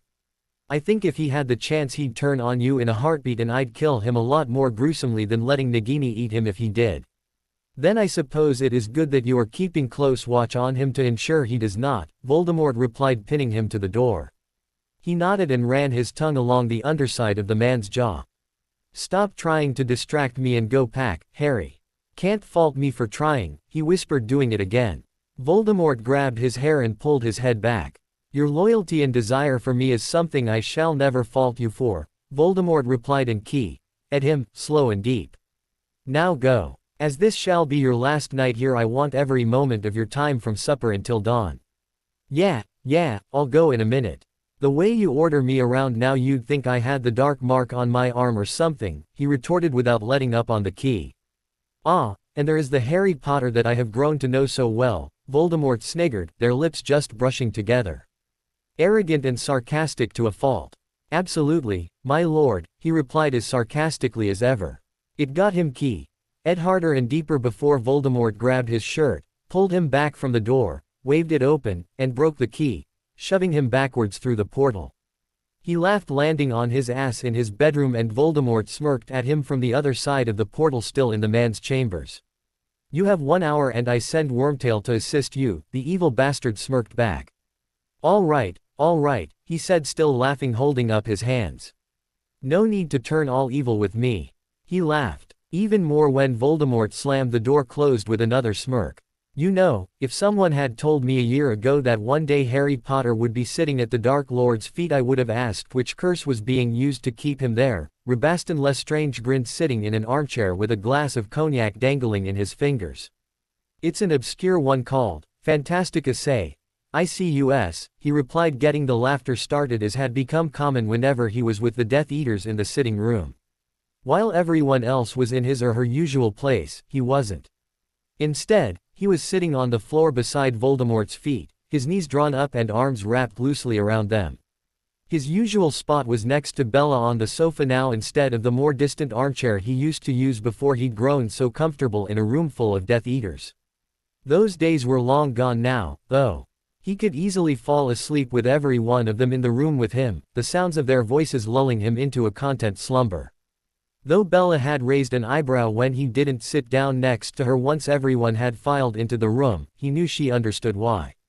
For once, she didn't tease him that him leaving for Hogwarts the next day made him want to be as close to his lover as possible for the rest of the time he had left with the man.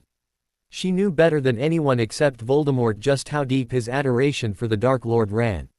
For Voldemort's part, his lover hadn't said a word about him choosing the spot that he had to sit down. The man wasn't even in his head for a change, and there was no private conversation going on between them. He still knew that his lover approved of him doing it, since every now and then long fingers carded through the back of his hair. And with each touch he wanted to go back to Hogwarts less and less. That's not all that keeps you loyal to our Lord, Bella grinned.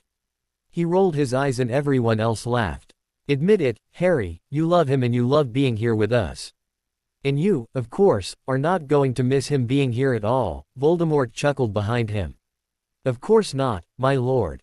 Once he's gone back to Hogwarts, things will calm down around here again. There won't be any more bags of chocolate frog lying around, no more having to watch where we walk because Nagini is chasing after some rats he let loose, and Wormtail will stop hogging the restroom because he won't be hiding in there anytime he hears Harry hiss, Bella replied, setting off another round of loud laughter. Wormtail snorted from a chair near the doorway and he turned and looked at the fat-ass man with a wide grin. Behave, Harry, or I shall allow Wormtail the opportunity to extract a pound of revenge on you for your treatment of him, his lover chuckled again. Wormtail grinned at him at those words and he glanced at Bella for a moment with a grin of his own before looking away again. Why do I get the impression that someone has been playing with his Auntie Bella in the attic without the rest of us around? Yaxley smirked. Voldemort grabbed him by the hair and gently tilted his head back until he looked at the man. His lover raised an eyebrow at him and he smiled back sweetly. His lover snorted, letting his head go, and he laughed, letting Voldemort see the memories of him in intense duels with Bella, coaching him the entire time they did on things certain members of the Order were known for doing in battle. Your trust in Dumbledore and the Order has deteriorated to the point where you asked Bella to teach you how to battle against their strengths. His lover asked. My forearm may be bare, but under the skin my skull is black with a snake running through it, he said, turning and smiling at his lover again. Do not disturb us, his lover said, standing up, lust burning in the man's eyes. Yes, my lord, everyone replied. As soon as Voldemort walked by him he stood up and followed the man. When they reached Voldemort's bedroom, the door was locked behind them, but his lover kept going and into his bedroom in the Shrieking Shack. The portal closed behind him, but he didn't take another step, not with the closet door slamming closed and his back hitting it with his lover's mouth already attached to his. You tempt me so much to mark your pale flesh. That choice is yours to make, but I'm the truest Death Eater you have with or without it. Ah, Harry, you are so young and arrogant, his lover said in amusement in his mind. Maybe, but it's the truth, because if you ever did die, I'd eat that death and bring you back. Voldemort pulled back from the key, and looked at him seriously. Swear it. It was a statement, not a question. His eyes locked with the darkest wizard the world had known in 100 years at least. He held out his wand hand and his lover grasped it firmly just looking at him. You have my word that should anyone take you from this life that I'll bring you back. I may not call you it, but one day the world will know you as, my lord. And though I am not a man to make promises, the day shall also come when I will never force you from my side again. Once the order has been eliminated, your place is beside me and nowhere else. Voldemort smiled and he cracked 1, 2, ignoring that small voice in the concealed corner of his mind that said that day wasn't going to come soon enough. He'd tried everything to keep from having to do it. He'd tried convincing Voldemort that he could accomplish what Voldemort wanted without going back to Hogwarts. He'd said that since his relatives were killed and he'd acted so distraught and angry about it, that Dumbledore was inviting him to more order meetings, which the old bastard was, and that wouldn't stop just because he didn't return to Hogwarts. He'd told the man that because of both those things he'd end up being able to still spy on the order. When that hadn't worked, he switched to another tactic. He'd told Voldemort that he was the boy who lived, and even before Voldemort took control of the wizarding world that Scrimgeour would give him a job in the ministry whether he finished his schooling or not. With him working at the ministry sooner, he'd be able to spy on both the order and Scrimgeour at the ministry since he'd be working there. Nope, that hadn't worked either. He'd given dozens of ways that Voldemort could benefit from him not returning to Hogwarts over the past 2 weeks since he'd come up with the new interpretation for the prophecy and his plan to end it, but nothing worked. It left him sitting on his packed trunk a few feet in front of his front door with his elbows on his knees and his head in his hands. The night wasn't going to end well because it would be the last his lover would be alive for a while. He knew all the plans, both Voldemort's and the Order's, and there just wasn't going to be a better night than tonight to enact his plan.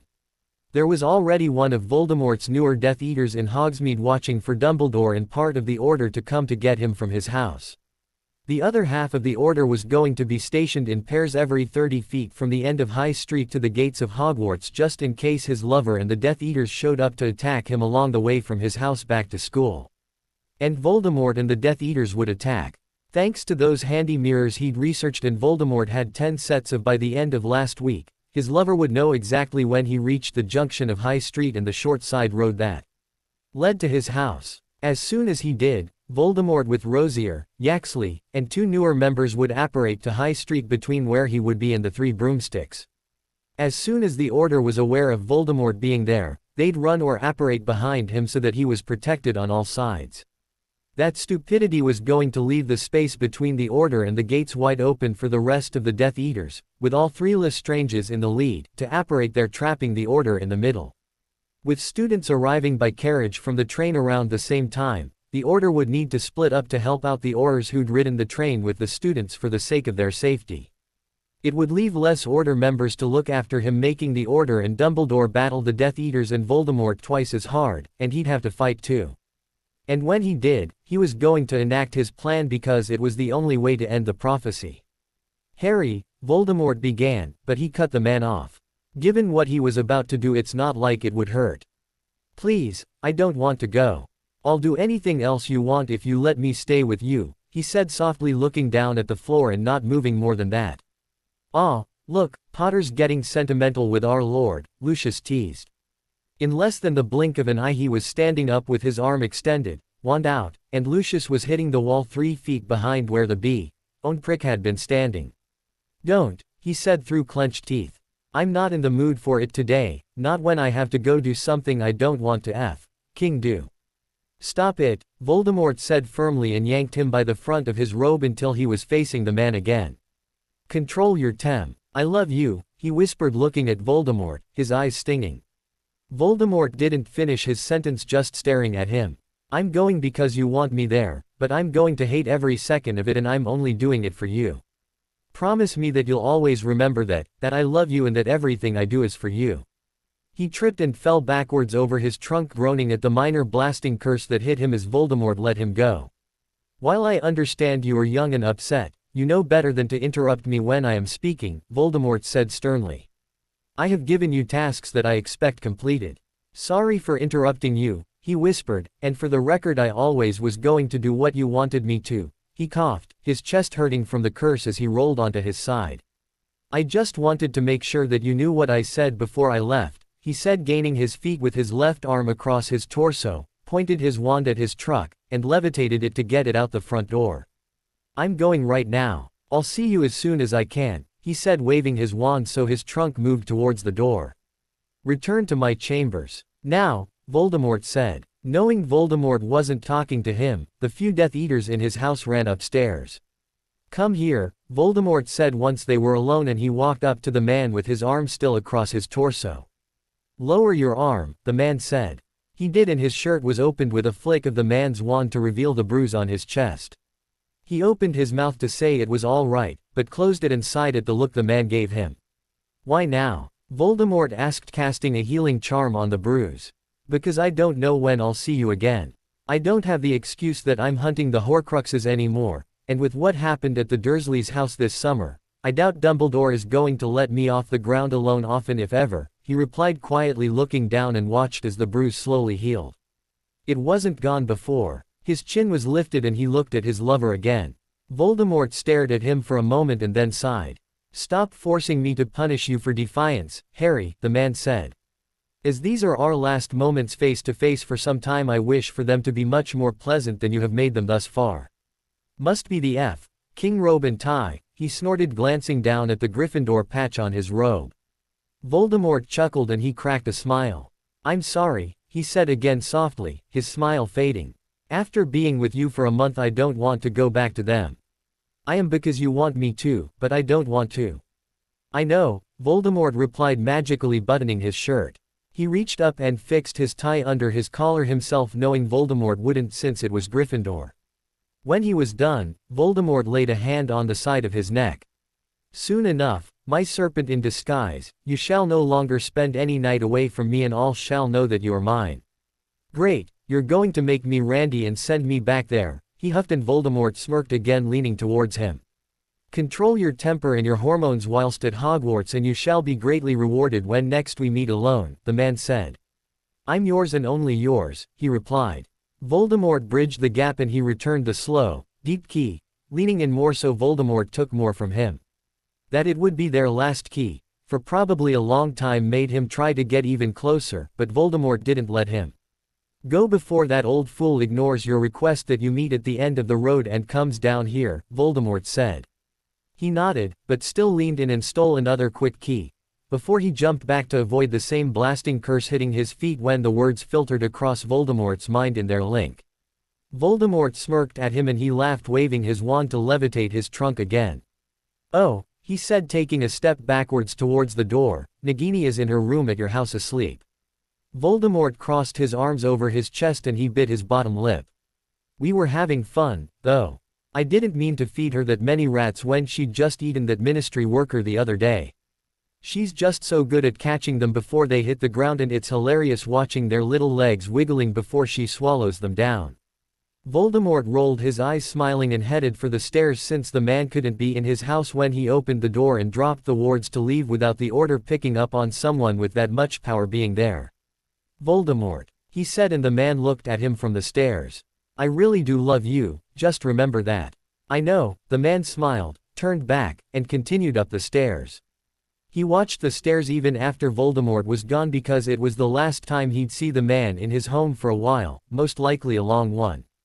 Ah, Harry, you are running late, Dumbledore smiled as he approached the old goat, Kingsley, Tonks, and Moody standing in a semicircle behind the old man. Sorry, he said, with his trunk floating behind him and holding a large brown sack over his shoulder.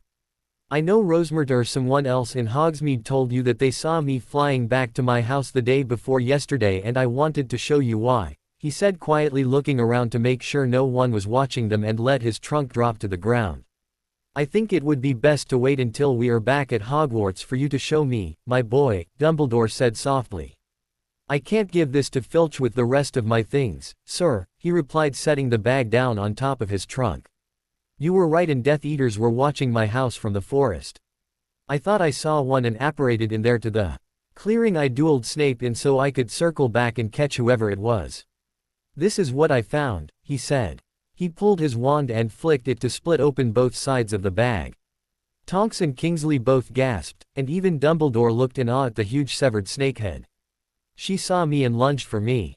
I fell backwards against a tree, and when I put my hand down to stand up, the sword of Gryffindor's handle was sticking out of the base of the tree and she was dead with one good swing. Before any of them could say anything, the sound of multiple apparition pops made them all point their wands towards the sound. This was it, the moment he'd dreaded for weeks, and there was no way out of it now. He had to go through with his plan. Voldemort appeared with Death Eaters and his lover grinned at him, at least Voldemort did before seeing the severed head. Didn't really think I was loyal to you, did you? King killed my parents, like I'd ever side with you, he said silently before pushing the false memory he'd created of laughing in the Slytherin chamber, looking at the fake Horcruxes in the statue's base while saying how stupid Voldemort was for really believing he'd given Dumbledore fakes. Then he showed another false memory of a plan to poison Nagini and cut off her head and then tell Voldemort that she was just asleep upstairs because he'd fed her too much. Once both memories were planted, he slammed closed the link between their minds, occluding his completely. Hey, Tom. Want your snake back? He smiled and the red of Voldemort's eyes intensified. You will pay with your life for this, Voldemort seethed.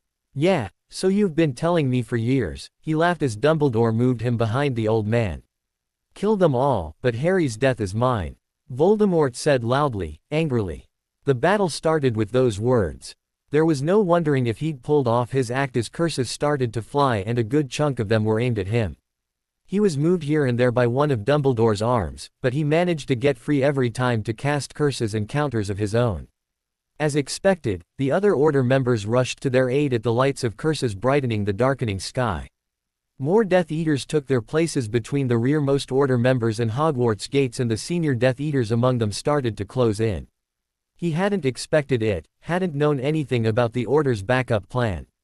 Dumbledore never told him so that he could tell Voldemort.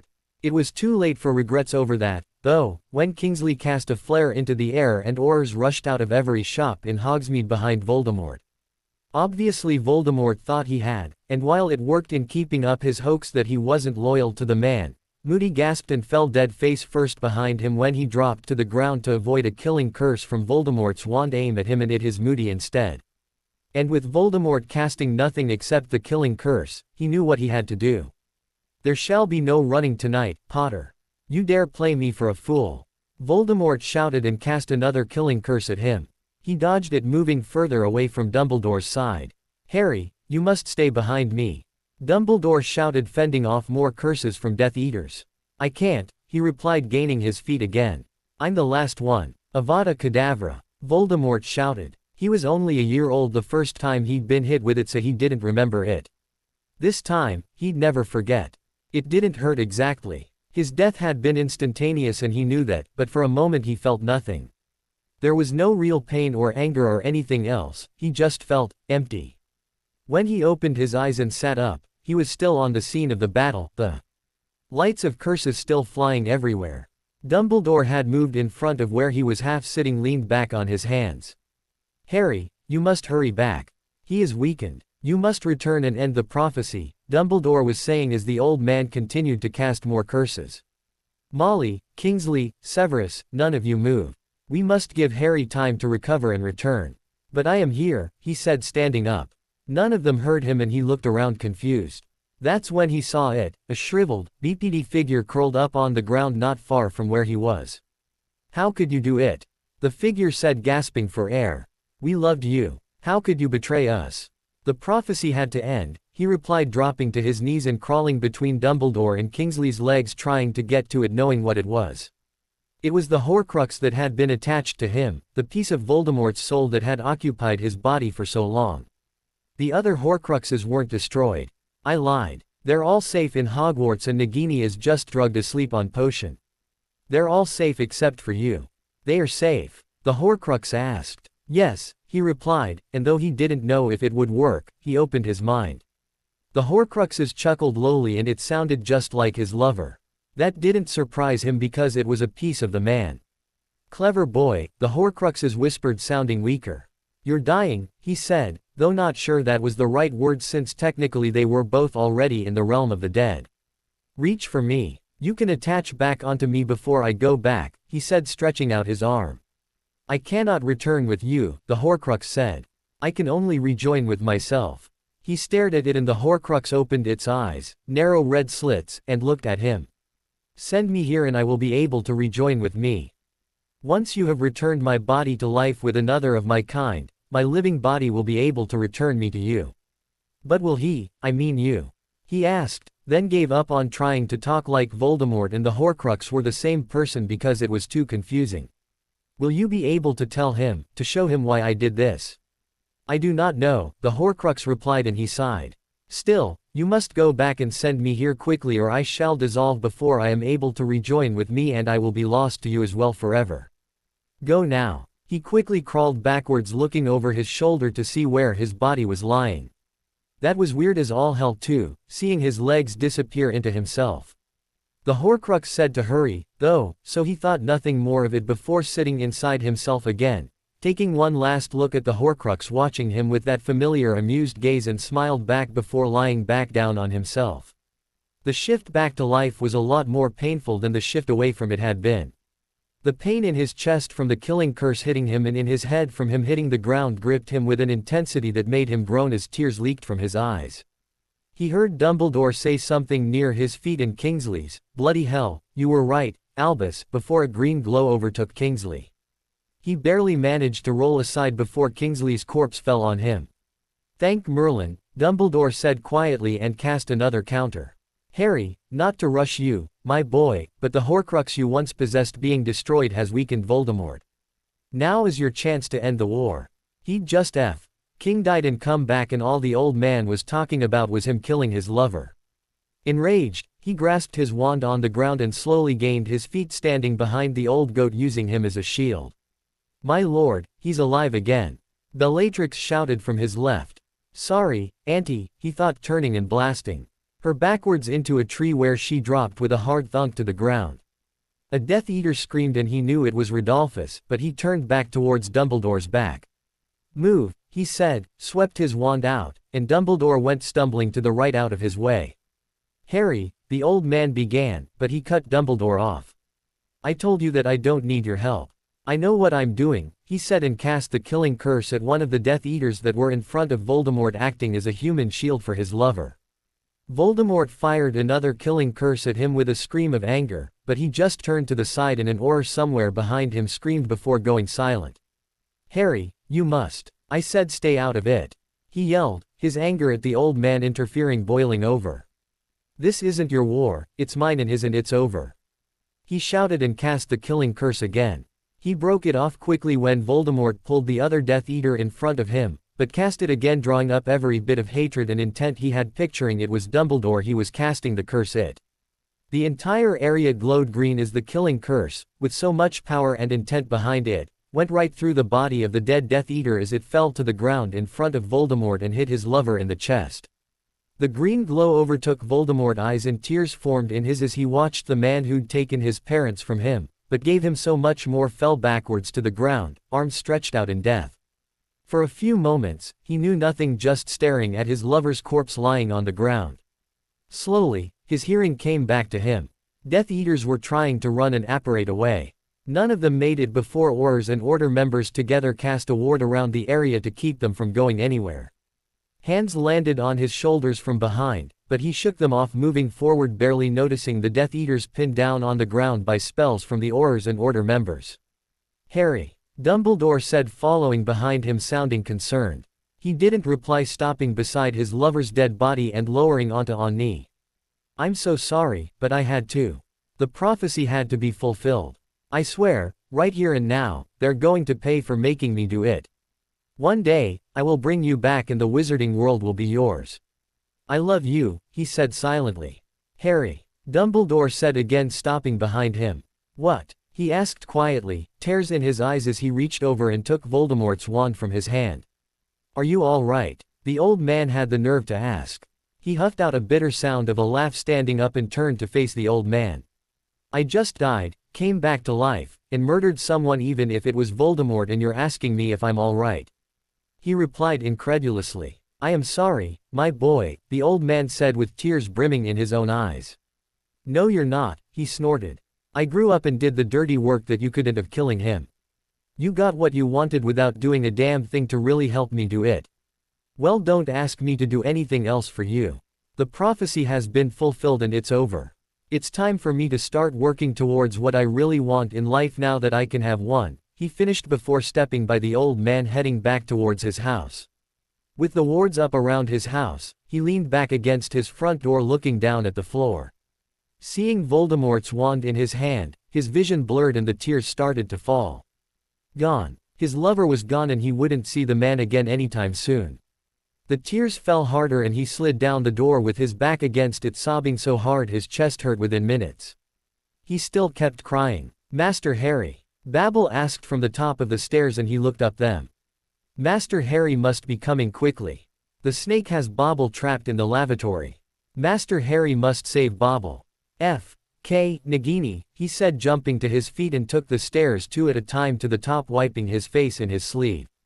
Nagini was near the end of the hallway in front of the bathroom door, banging her head against it trying to get inside.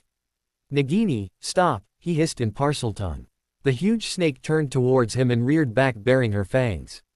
You, she hissed back. You killed Master. You will die. Nagini, no, he said and cast a thick magical bubble around the snake when she lunged for him.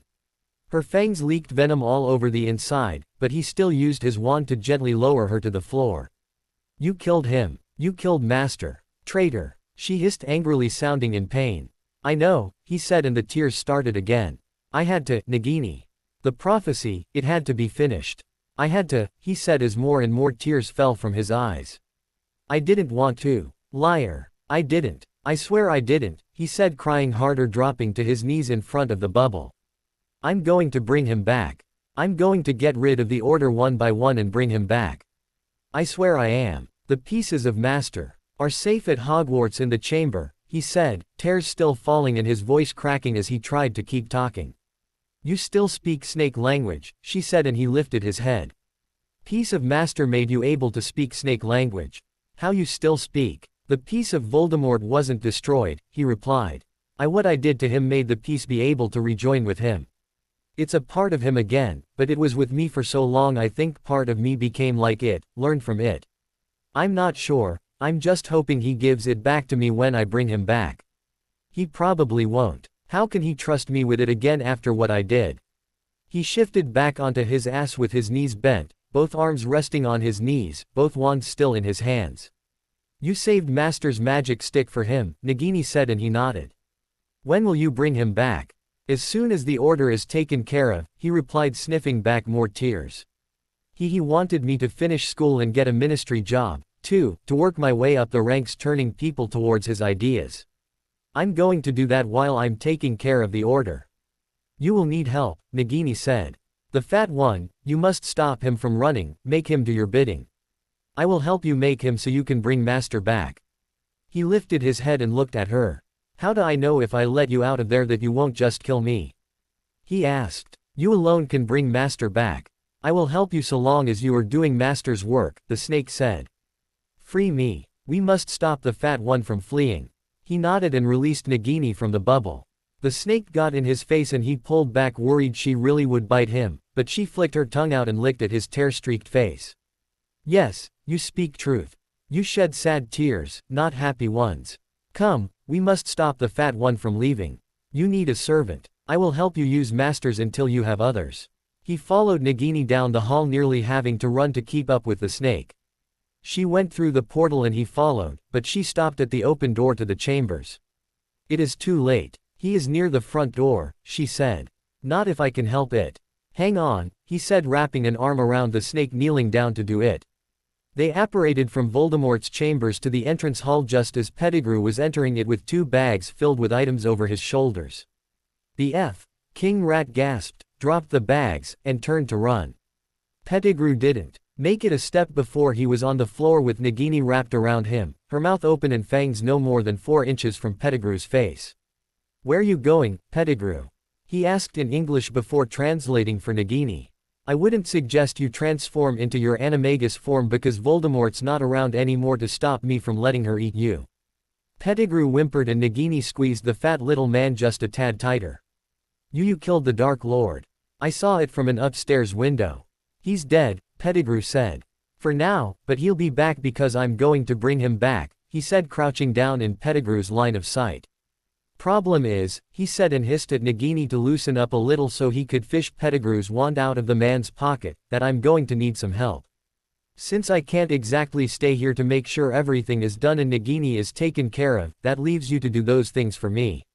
You're not my master. I'm not doing anything for you, Pettigrew replied. He chuckled lowly and used Voldemort's wand to transfigure Pettigrew's wand into a wooden bracelet. Let out one of his hands, Nagini. I have an idea, he said. The snake did, and he forced the bracelet onto Pettigrew's wrist before pointing his wand at it. You owe me a life debt, Pettigrew, and I'm cashing it in. No, Pettigrew yelled, but he just cast the charm on the bracelet to bind Pettigrew to the life debt he was outlining. Your magic is limited to casting preservation charms on everything in this house and covering it all with sheets so everything is ready for him when I bring him back, he began, and Pettigrew whimpered again. You can apparate and change into your animagus form once every 3 days, and the bracelet is going to resize with you doing it. I'm only giving you the ability to do it so that you can find a homeless muggle to feed Nagini. I suggest you don't waste time finding one. You'll have an hour before you're returned here, and if Nagini gets too hungry, I won't be held responsible for what she does to you because of it, he said, and then told Nagini what he said. Master taught you well, Nagini said, her hissing sounding like laughter. Not well enough to avoid him killing me again when I bring him back, he replied. So long as you do Master's bidding, I will tell Master all you have done while he was gone, Nagini said. He's still going to be angry, he replied. Yes, but he will not kill you once he knows all you did for him, Nagini replied. I hope you're right, he replied, standing up again. Let him go. He has work to do. And what will you do?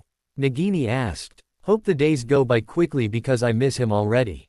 3 years later, standing outside the windows of Hermione's office in the Ministry with Ron beside him, people inclined their heads and greeted him as they walked by.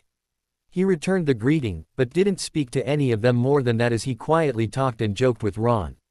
After the war ended and months of talking and them apologizing, he'd worked out his problems with them for their betrayal of him to Dumbledore. By the time they'd all finished their 7th years at Hogwarts, it appeared to everyone that the Gryffindor trio were close friends again. He'd even paid for their wedding 5 months ago as a show of his support and friendship. Yes, Ron and Hermione were close to him and trusted him with their lives. What King fools. Oh, Ron whispered, leaning towards his ear, I put aside those front row seats for the Quidditch Cup semifinals for you. Who are you taking? While Ron's position in the Department of Magical Games came in handy for Quidditch tickets, Hermione's as an Azkaban inspector for the Department of Magical Law Enforcement was a blessing too. He'd suggested her for the job a year ago when he'd been ministry liaison for the Department of Magical Law Enforcement. Since then, he'd just been biding his time. It had taken him 3 years of careful planning, but so far he'd worked his way up the ranks at the ministry with little opposition. He'd finished his 7th year at Hogwarts with exceedingly high marks as a means to get a job in the ministry in the first place. His NEWT's scores had been the top story the day they were announced in the Prophet. Everyone said that was because he didn't have Voldemort hanging over his head anymore and could concentrate on his studies. They were all idiots, every last one of them. He'd taken the job of assistant in Minister Scrimgeour's office at the age of 18 immediately upon leaving Hogwarts. Dumbledore, of course, had hated the idea, and he, of course, didn't care less. He didn't care about the overwhelming boost in popularity Scrimgeour received with him accepting the position. All he cared about was that it was his foot in the door to the plans for him having a career at the ministry. By Christmas of that year he was moved to the Minster's public relations team. That had been part of the plan, too, and he used the exposure the position gave him to his advantage. Using lessons he'd learned from an old, very close friend, his charm and charisma made him the media darling that the boy who lived should be. Yes, everything had been moving along on schedule. In early spring the following year, he'd had an ever so minor setback. The wizarding world having been without a reigning Dark Lord for nearly 2 years by then, someone had decided that trying to assassinate him was the way to make a name for themselves. His defense of himself during the attack had been harsh and vicious. The wizarding world had been stunned at how violent he'd been, but his response that he wasn't going to let any fool with delusions of grandeur use him to try to make themselves the reigning dark wizard of the wizarding world had people cheering because he, the boy who lived, Harry Potter, was still protecting them. He let them think that since it went along with his plans. The attack and publicity generated by it caused Scrimgeour to move him from the public relations department to a new post as liaison to the MLE. He worked hard with the MLE to make the wizarding world a safe place, and people relaxed more and more knowing he was. To further that along, because people being calm and relaxed never suspected danger lurking on the horizon, he's convinced Scrimgeour to appoint Hermione as an inspector to Azkaban. While the public loved that he had one of his best friends keeping close watch over the prisoners in Azkaban for him, it was her natural inclination against the mistreatment of anyone that made him do it. He had people in Azkaban that he needed to make sure stayed alive and well until he had the chance to keep a promise he made to them. He had no problem in using Hermione to make that happen, and as the still newly appointed junior minister of magic, he had the authority to do it. The wizarding world trusted him way too much. No one, and you won't be there either. Imperious. He whispered the word with just the tip of his wand pressed against Ron's side. Ron froze and he grinned. Laugh. We can't have anyone knowing the new junior minister of magic just cast an unforgivable on you. Ron laughed and he pulled back laughing, too, before leaning towards Ron's ear again. Act as you normally do, you weak-minded idiot. I have plans for you and your mudblood wife. For the next 10 minutes he talked to Ron about the Chudley cannons and Ron babbled away as normal. By the time Hermione came out of her office, he was satisfied that Ron wasn't going to draw suspicion to what he was up to. 3 years it had taken him to get to this point, and he wasn't about to let Ron or Hermione knock him backwards any steps. As the newly appointed junior minister by Scrimgeour, he was well on his way with his plans, but now he needed some help, and Ron and Hermione were going to give it to him whether they liked it or not. He'd patched things up with them only as a means to an end, and today, the end was here for them. His political name and power were growing by the day. He even had a seat on the Wizigamot thanks to his appointment as junior minister. The only thing he needed now were personal foot soldiers, and he had very specific ones in mind. Are you sure you're ready for this, Harry? Hermione asked softly. You never been to Azkaban and seen them in there. I know, he replied just as quietly, but Scrimgeour has made it one of my jobs to take tours now and then. You know he's been trying to get me to do it since I finished Hogwarts and joined his office as an assistant, but I wouldn't. It was too soon after the war and their trials. Given all their lies about you being on Voldemort's side and working with them, especially when Bellatrix Lestrange said that you ordered your relatives be killed, I can't say I blame you, she replied, and he looked down and back at her again. Yeah, the Death Eaters running their mouths had been a problem during their trials. It was only his superior skills at lying and acting that kept him from facing an inquisition about what was said. More than once during the Death Eater trials he'd wished the Dementors hadn't been exiled by the Ministry for their betrayal of joining Voldemort and could shut the Death Eaters up with a key between his lying and acting skills, that it was murderous Death Eaters saying he'd been in league with Voldemort, and that he'd been the one that killed Voldemort to end the war, though he'd come away with his sweet and tragic boy who lived reputation intact. I still think I'll be all right. Hermione, he said, I'm ready to see them now. I promise, he finished with a soft smile. She finally nodded and they were on their way. If you change your mind, Hermione trailed off as they headed down a corridor once at the prison. I won't, he replied. I've been waiting years for this. Not hearing a response to that thought only made him more determined. Ron, are you all right? You're awfully quiet, Hermione asked, turning and looking at Ron walking behind him. He looked back, locking eyes with Ron, and planted Ron's response in the idiot's mind. Yeah, just hate it here, Ron replied. I know the feeling, he said as they went through another door. On the other side, two Aurors stood up smiling. Har Junior Minister, it's good to see you, one Auror said, and he smiled. Hey, Jake, Nathan. I used to get drunk with you two as an assistant in Scrimgeour's office, so drop the formality or I'll hex you both, he smirked. Ron, Hermione, and both Aurors laughed, and he looked at Jake squarely, pushing into the man's mind. He knew more than a fair few Aurors, but there were four that would have had different occupations had the war lasted longer and they'd had the right connections, namely an occupation where they knelt regularly with a black tattoo on their arms. Jacob Watherlorn and Nathan Paulimer were two of them. The memory he pushed into the man's mind was of him standing in front of a mirror giving instructions. Walk with us. You'll know when it's time to do what I said for you to do. Yeah, Jake smiled with a wide smile. We're going to have to do that again really soon. Absolutely, he laughed, just not out in the open because I have a new job and reputation to build on. Of course, Jake smiled. And looked at Hermione. Shall I escort you, Harry, and Mr. Weasley down the corridor, Mrs. Weasley? Yes, thank you, Hermione smiled. Jake nodded and looked at Nathan. We'll be back soon, Jake said, and Nathan nodded with a wide smile. Keys in hand, Jake led them over to the door to one of the maximum security wings. Jake opened the door and then closed it behind them. After Jake locked the door and looked at him, he used the same trick to give more instructions. Ron is under Imperius and won't be a problem. Keep an eye on Hermione. Petrify her if she tries to run. Jake made no outward showing that he'd done it, just walked behind Hermione next to Ron as he walked down the corridor beside her.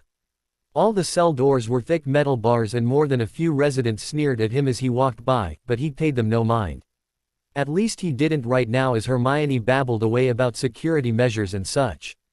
He knew what measures were in place and he knew how to circumvent every one of them. Hermione finally stopped talking 6 cells from the end, a wall in the middle blocking one side from seeing the other, and looked at him. As you can see, there's been more lighting put in to keep a closer eye on all the Death Eaters and the cells have been cleaned somewhat, but honestly this corridor is one of the last scheduled to be worked on. We don't really need to go to the end because they're all the same, she said with a soft smile. He raised an eyebrow at that and she sighed. You don't need to go to the end, Harry.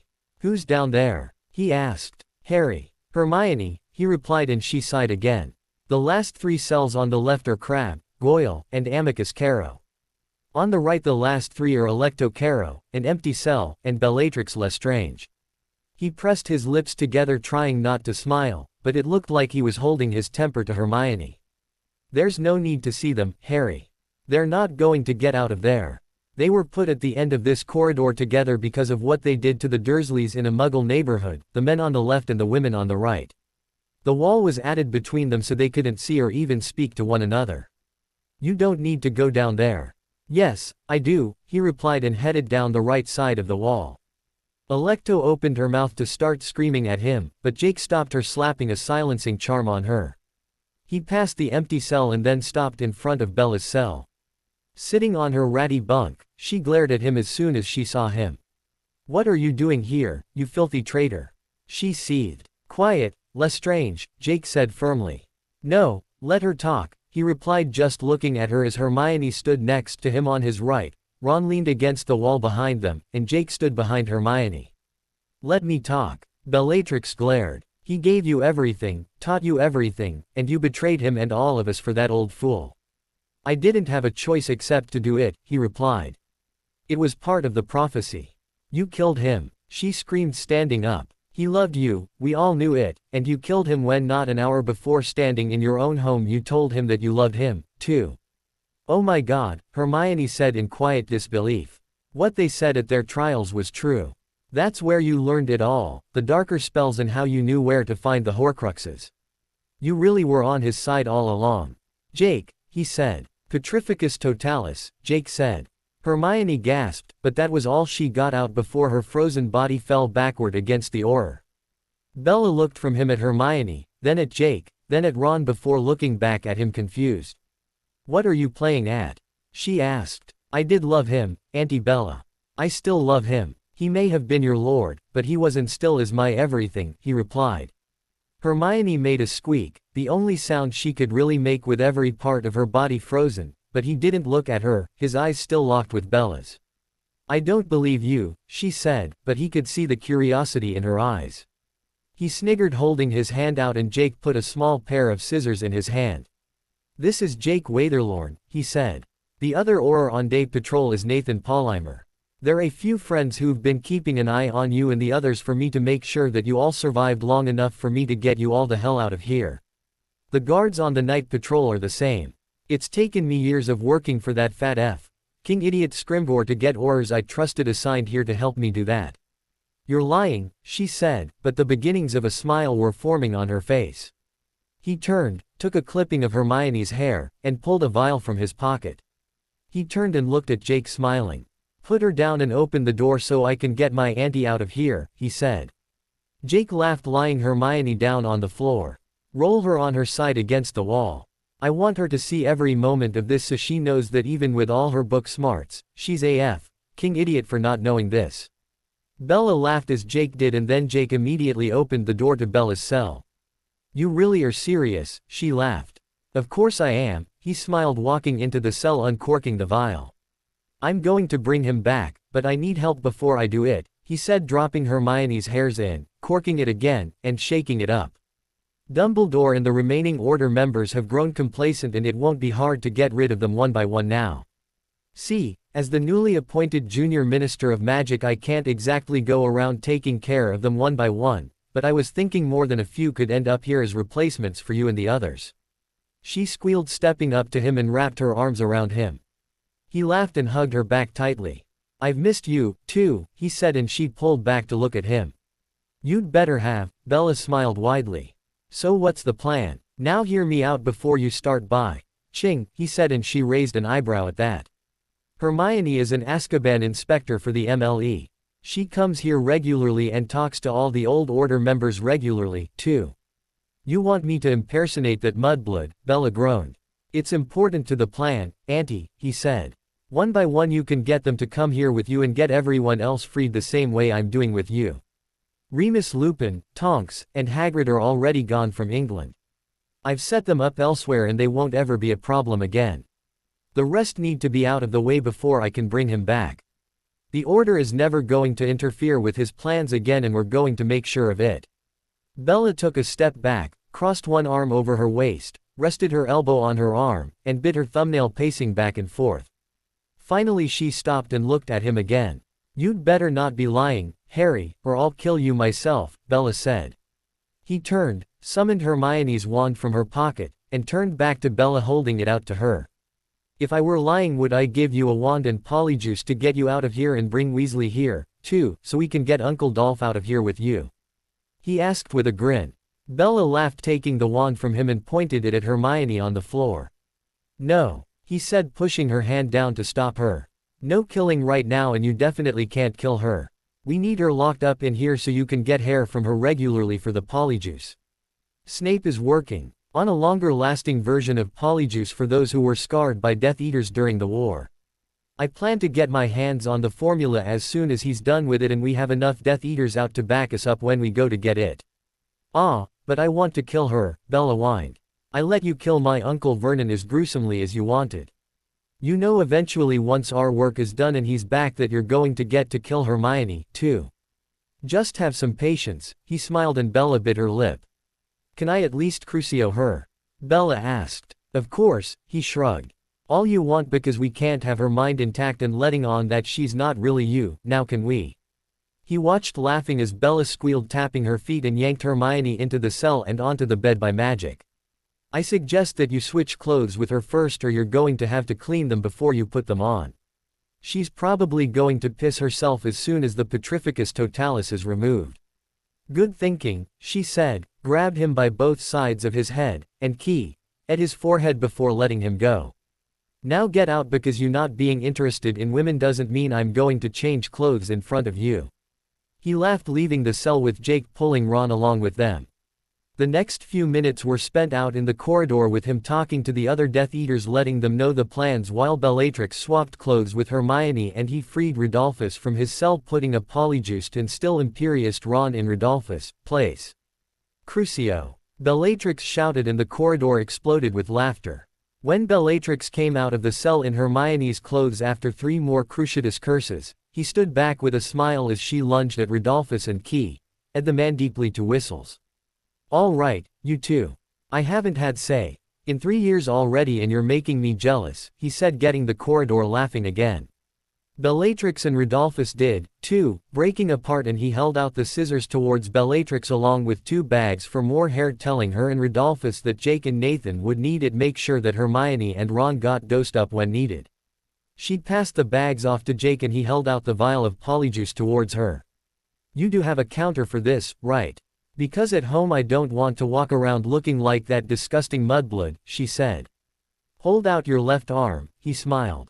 She did, and he put the tip of his wand against the dark mark, and it darkened again. She grinned at him and he winked back. His magic is stronger than any polyjuice and he taught me a lot of it, he said. She nodded. Key. Ed Rodolphus one more time, and then downed the potion as Rodolphus did the same.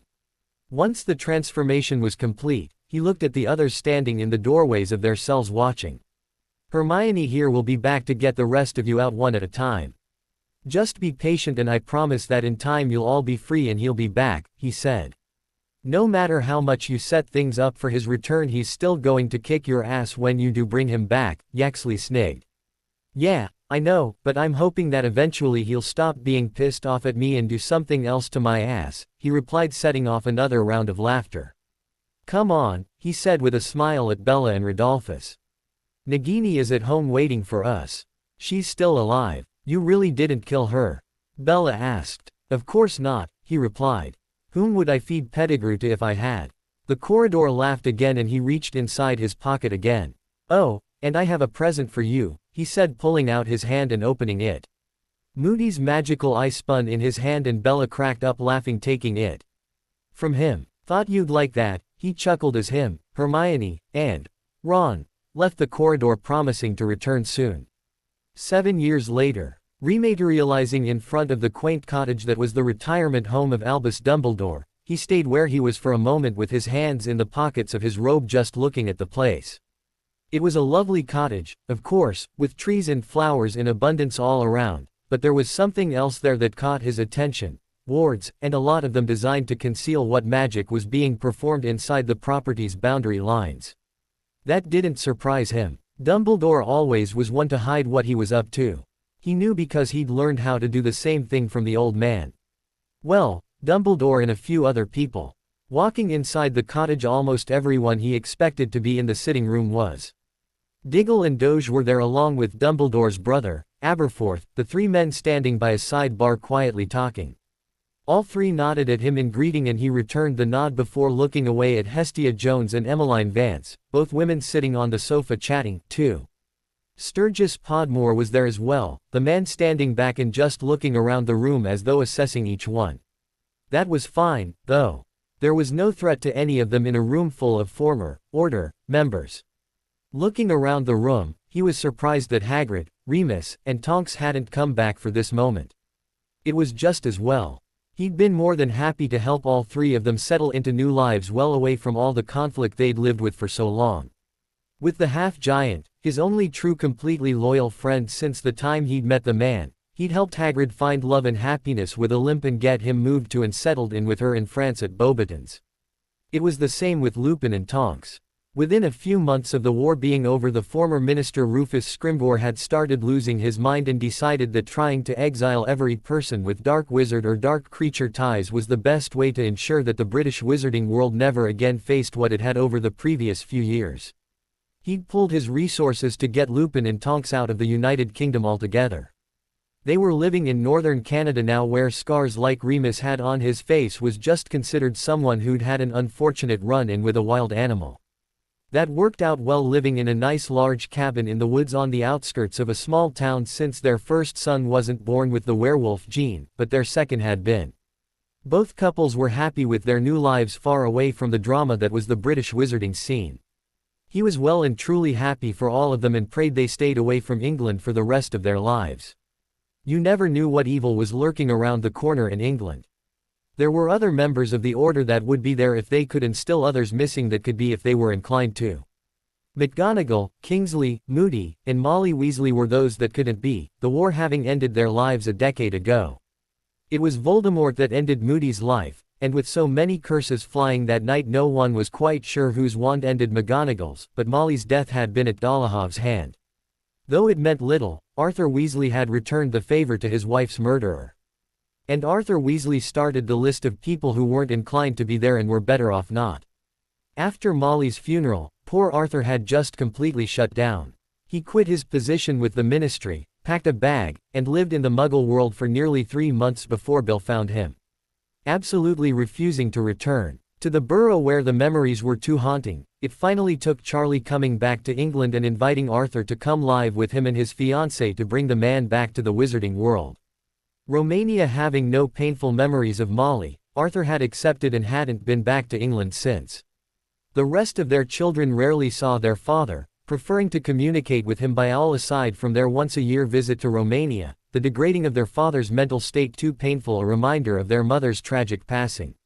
As for the rest of the Weasley children, the past decade had seen most of them scatter around the world following the trend started by Bill and Charlie. Bill and Fleur Weasley had stayed in England as Ginny's guardians until she finished her schooling at Hogwarts, but once that was over the couple packed up so Bill could return to his work in Egypt. Thankfully, with her schooling over, Ginny had gone with them. It saved him the aggravation of seeing her pining expression every time she looked at him, wishing for what she could never have. Percy accepted a position as an ambassador to the United States wizarding world. It was the life of plenty that he'd always wanted, though, so none of the Weasleys faulted him for that. As for the twins, they still had their joke shop, but after 10 years in business it wasn't just one anymore. Weasley Wizarding Wheezes was an international chain now numbering 11 stores in 6 countries. They rarely stayed in one location for long, choosing to travel from place to place. With the money they were bringing in, they could afford all the shops and warehouses where they continued to come up with new items for sale. They hadn't been back in England in 3 years, but that was their own fault for sending Scrimgeour a box of candy to relax, with that left the man even more flighty than he already was. In a fit about it, he'd labeled the twins as dark wizards and exiled them. That exile had been lifted when the new Minister of Magic took office 2 years ago, but the twins were happy gallivanting around the world. Last he'd heard they were in Rio de Janeiro, and considering that Fred's fiancée and George's girlfriend loved the open wizarding scene there, he was pretty sure they wouldn't be back anytime soon. As for Ron and Hermione, well, they were the only Weasleys left in the British wizarding world, and that was the way it needed to be. Hermione was in the center of the living room, her face mostly pressed into Ron's chest, his arms around her. His eyes caught hers and she stared at him for a moment before turning her face completely into Ron's chest. He still saw one corner of her mouth turn upward as she did. Ron glanced at him, too, but then just put a hand on the back of her head and held her close. He looked down and then looked around the room again. "Who's in there with him right now?" he asked quietly. "No one," Podmore replied. "He's been waiting for you." He nodded and headed down the short hallway towards the back bedroom. The door opened for him as soon as he reached it, a continuation of the promise the old man had once made that the old man's door would always be open to him. Considering all that had happened between them in the past, he hadn't used the privilege very often. Today, he'd be doing it for the final time. "Harry," Dumbledore said softly with a smile from the bed. "I had hoped that the young Minister of Magic could spare a few moments to make a visit." "There's nowhere I'd rather be right now than right here," he replied, walking into the room. Just like with Ron and Hermione, he'd pretended to patch things up with the old man years ago. And just like with Ron and Hermione, the time had finally come for the old man to get what he had coming to him. He stopped by the side of Albus' bed where the old man was propped up with a dozen brightly colored pillows, and then looked at the Medawizard in the corner of the room. "How long?" he asked even more quietly. "A few more hours at most," the Medawizard said. "His magic is nearly completely gone, as is his physical strength. It won't be long now." "There's nothing else you can do for him?" he asked quietly, faking sadness when he wanted to do cartwheels across the room. Now, none of that." Dumbledore chuckled weakly, patting the bed beside him so he'd sit down next to the old man. He did, facing the man with one leg bent up on the bed, and Dumbledore smiled at him. "I have lived a long and full life, my boy. I have seen and done more than most, and have had the honor of calling a good number of extraordinary individuals my friend, you among them." "I suppose so, though not always a very good one," he replied, looking down and then back at the man again. "Harry, I have always considered you as such, no matter how much I may have disagreed with some of your choices," Dumbledore said softly. "As a young man you bore a terrible burden and shouldered too much of that weight alone. The choices you made then were a direct result of that. Maybe, but you still don't like a lot of the choices I make," he replied. "No, I do not," Dumbledore replied. "I understand many of your feelings regarding issues such as interactions with the Muggle world and placement of magical orphans within wizarding families, but many others, such as the rallying of support to ban magical Muggle marriages, mirrors too closely the sentiments of another who you were adamantly opposed to stopping from doing just those sort of things." "Voldemort," he said. "Yes," Dumbledore replied gravely. "You must take great care, my boy. Your power and influence over the wizarding world at such a young age is astounding. Witches and wizards all over the United Kingdom look to you for guidance, and your opinions mean a great deal to them. In the 2 years that you have been Minister of Magic, I know many whom at one time would have been opposed to removing the ban on underage children practicing magic away from school due to the possibility for disastrous results. Your stories of struggling to become a more proficient wizard able to defend himself, his loved ones, and the wizarding world as a whole caused a good deal of change in that attitude, and with it, the laws governing such. And it's only made for a stronger wizarding world, he replied, standing up. No one has failed a class at Hogwarts since the law was revoked because they can get the extra help they need to succeed. And the incidents of magical children who did so in the presence of muggles were handled as they always have been, he shrugged, putting his hands back in his pockets. I don't think that the actions of 5 or 6 should cause 100 to suffer without their magic for months every summer, and I never will.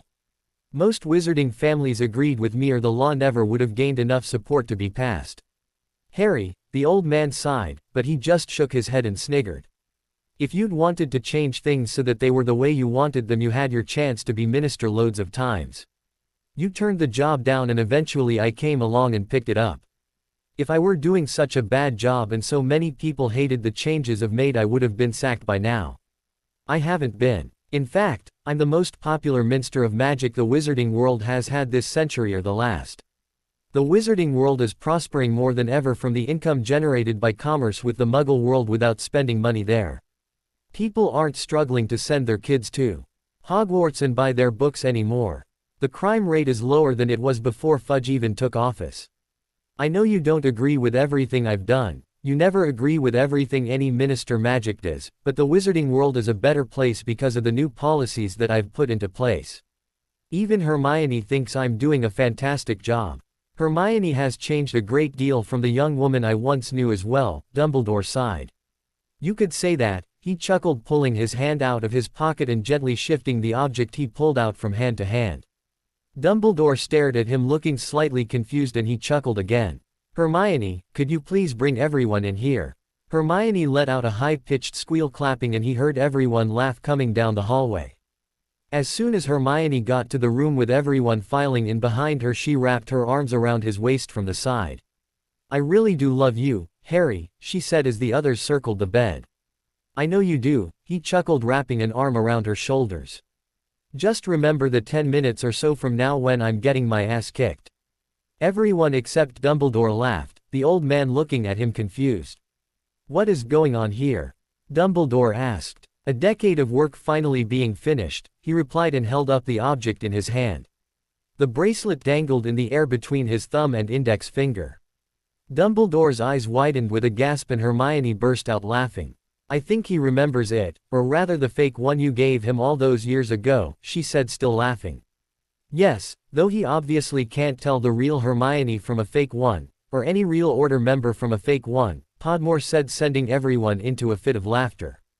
Oh, this is just priceless, Hermione squealed again with laughter. Do it, Harry. Do it right now. I want to see that old fool's face as he takes his last breath.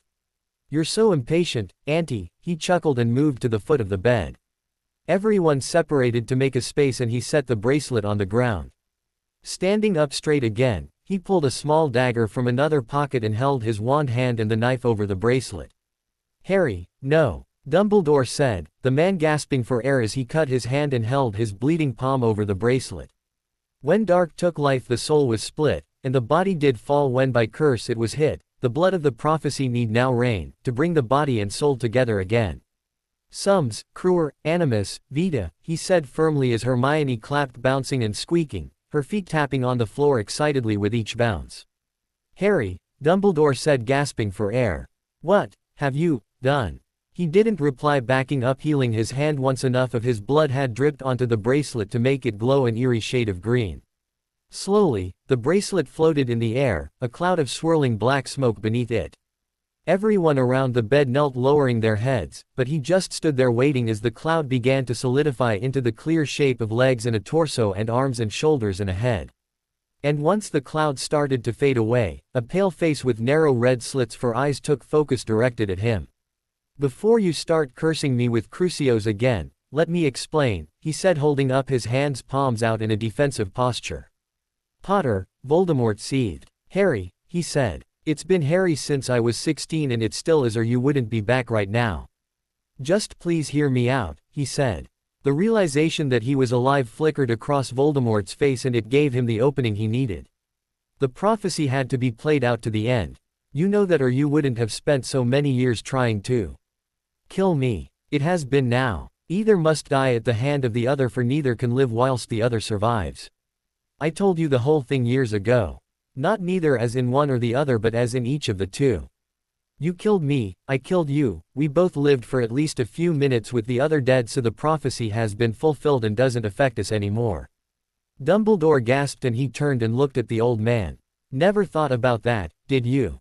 Of course you didn't. You interpreted the prophecy the way you wanted it to play out, not in every way it could have been.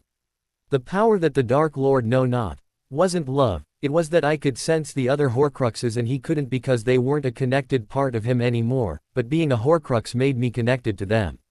And the prophecy said, the one with the power to vanquish the Dark Lord approaches, not the one who would do that permanently. You did vanquish him, Dumbledore said, still gasping with a hand clutching his chest. Because you made me King have too. He yelled back. I had to picture him being you just to work up enough intent to actually land the King curse on him. Everyone in this room except you knows that killing him was the last thing that I really wanted to do. Dumbledore looked around the room and he did, too, at everyone still knelling. My lord, if you'll allow me to speak, Hermione said, but Voldemort cut her off. How dare you speak to me, mudblood? Voldemort seethed. Not the mudblood I appear to be, my lord, Hermione said and held up her left arm, pulling up her sleeve. Your summons has the power to neutralize the polyjuice. Voldemort looked away from her at him again and he reached into his inside robe pocket and pulled Voldemort's wand from it. Harry, please. Oh, shut up, he said, flicked his wand at Dumbledore with a silencing charm, and held out Voldemort's towards the man, handle side out. He knew it was coming, but that didn't make hitting the ground in the throes of the Cruciatus any less painful. Do not move, Voldemort said. He nodded, panting, and watched from the floor as Voldemort walked over to Hermione. Should you be lying to me, know that your death is soon in coming. Yes, my lord, Hermione said, still holding up her arm. He watched from the floor as Voldemort touched the tip of his wand to her forearm. The dark mark reappeared along with her face shifting and contorting, her hair color changing from brown to black streaked with white. Voldemort grinned, looking around the room as every other Order member around the room transformed into their true Death Eater selves, with their dark marks returning as brightly as ever. How? Voldemort asked with a chuckle, pulling on Bella's fingers so she'd stand up. Harry, my lord, Bellatrix laughed once she was in front of him. You taught him so well, my lord. He pretended to make up with that mudblood Granger girl and that blood traitor Weasley boy, gained their trust again, and then took a tour of Azkaban with them. She was an Azkaban inspector until Harry did. An Imperius to the Weasley boy, a Petrificus Totalis to the mudblood, some hairs from both, and a few vials of polyjuice from his pocket later, and Rodolphus and I were free of Azkaban. The ministry actually pays me to go in there twice a week to dose her up with more polyjuice to look like me. Isn't that a riot? Bellatrix said, laughing again as others did the same. He freed you all, placing Order members in Azkaban as your replacements. Voldemort grinned. Yes, along with changing loads of laws the way you wanted them changed as the Minister of Magic the past 2 years, Bellatrix continued. Oh, and of course bringing you back with Albus Dumbledore lying in his deathbed. Though that's even more literal now than it was before. It's Harry's welcome back gift to you, my lord. He gave me one, too, when he freed me from Azkaban. It was that moron Auror Moody's magical eye. Isn't it pretty? She asked, pulling it from her pocket and holding it up like a trophy. Bella, Voldemort said with a tolerant small smile. Yes, my lord. She asked. Where is Lucius? Voldemort asked. Dead, where that traitor belongs, she said, her attitude changing from jovial to fierce in the blink of an eye. Snape created a longer-lasting version of polyjuice that holds for 3 days at a time. Harry went there with Rodolphus, Lucius, the Carrows, and I to get a copy of the formula. Lucius betrayed us all, told Snape who we really were. Snape tried to kill us, even Harry saying that he'd suspected Harry was learning things from you when they had that duel while Harry was still at Hogwarts from some of the curses Harry used. Anyway, Alecto killed Lucius for betraying us to Snape and I wanted to kill Snape, too, but Harry had a better idea. We bound Snape up and Harry called in some Aurors claiming Snape swore we were all Death Eaters and Harry was in league with you. The Aurors looked at Snape as though he were mad. He's been locked up in St. Mungo's mental wards for nearly 6 years now because of it. Even Dumbledore didn't believe Snape. She finished and burst out laughing again as all the Death Eaters in the room did the same. It was brilliant, my lord. Rodolphus smiled widely still on his knees beside Bellatrix. With our help, Harry has either discredited, incarcerated, or gotten every member of the Order to leave Britain while gaining the wizarding world's trust as the new minister. He did it all for you, my lord, Bellatrix said. We've all known since he broke us out of Azkaban that he was working towards bringing you back. And now that I have returned I trust your loyalty is to me before him, Voldemort said. Of course, my lord, Bellatrix gasped as though Voldemort even suggesting otherwise was unthinkable. I followed his orders only as a means to follow yours again. There is but one master that I serve, my lord. Should his actions at any time have not been with you in mind I would have killed him myself years ago. We are all still your devoted servants, my lord, though much more successful in carrying out your plans in your latest absence than we were during your first. How long have I been gone? Voldemort asked. 10 years, he groaned from the floor rolling on his back trying to ease the soreness from the curse. I didn't want it to take that long, but that old bastard in the bed lived longer than I thought he would and never took tea with Scrimgeour. That fat-arsed fool was easy to slowly poison to death over a few years' time. I had to wait until Dumbledore retired and started seeing the Medawizard from St. Mungo's who's standing in the corner to start poisoning Dumbledore. I told you not to move, Voldemort said pointing his wand at him again. Shit, knew I should have waited until you talked to Nagini and you weren't still so pissed off at me to give you back your wand. He winced and squeezed his eyes shut waiting for the next Crucio to hit him as the Death Eaters all laughed again. Nagini lives? Voldemort asked. She's at home pacing back and forth waiting for you because she knew I was bringing you back today, he replied looking up at Voldemort with a smile and the man lowering his wand. Help him up, Voldemort said. It was Rodolphus and McNair that did. You are positive that the order is no longer an issue. Aside from the old goat waiting in bed to die there isn't an order anymore, he replied rubbing his lower back. And though I know I have no right to ask anything of you given what I did, would you mind giving me back my Horcrux when you kill him? It'll be easier for me to discuss issues that arise in the ministry with you in my head again. Only so as I may see every thought in your head once more, including those I once let you retain for yourself, Voldemort said stepping up to him and he nodded in agreement. Lift the silencing charm. I want to hear him as he dies, Voldemort said grabbing him by the hair and yanking his head backwards. He groaned blindly pointing his wand at Dumbledore in the bed and lifted the charm. We shall discuss your actions in private later this evening. Always knew we would, he replied. I missed you, by the way. The Death Eaters are great to have fun with, but it's been damned lonely and quiet without you. You can show me as much later as well, Voldemort replied sniffing along the side of his neck as if his lover was renewing himself with his scent. With pleasure, he groaned again. With pleasure what? Voldemort asked. With pleasure, my lord, Dark Lord, Lord Voldemort, heir of Slytherin, whatever you want me to call you if it means I'm going to get say. Tonight, he replied. The Death Eaters cracked up and even Voldemort laughed softly pulling back and looking at him again. He stared back with a soft smile and Voldemort traced his scar with one finger. How could you, Harry? Dumbledore asked. His breath struggled once as if proof he'd turned to Voldemort's side was enough alone to kill the old man. Your parents, so many others, gave their lives for you. How could you betray their memories like this? Them listening to you caused their deaths more than anything I did. All I ever did was not follow your orders and I'm alive and well because of it. My war with Voldemort was over when I was 16 and my war with you started then. Today, it's over with for good and I win, he grinned. Yes, you do, Voldemort laughed softly turning and pointing his wand at Dumbledore. Avada Kedavra. He felt at the moment the killing curse hit Dumbledore's body in the intense pain that gripped his head and his scar as the piece of Voldemort's soul invaded his body again. He gripped Voldemort's hips just to keep himself from falling backwards and breaking the connection of the man's hand on his head. And he felt it when Voldemort pushing inside his mind. As usual, he didn't fight Voldemort doing it and even opened that small part of his mind that he always kept shielded from the man. He saw his own memories of coming up with plans, of his original intent to still kill Voldemort behind some of them before they shifted to ways to complete the prophecy and bring Voldemort back. A Horcrux again, his head pounded and scar burned enough for him to stagger and fall backwards. If Rodolphus and McNair hadn't caught him, he would have cracked his head on the wall. Not that that would have made it hurt more once Voldemort was straddled across his waist, the other two men holding him down while Voldemort restored the spells that kept his scar from burning now that he was a Horcrux again. Light magic fought dark inside him once more, and just like last time, he knew the dark would win. It had since he was 16. When he came to Voldemort was standing over him. He tried to sit up, but didn't manage it before he was on his back again.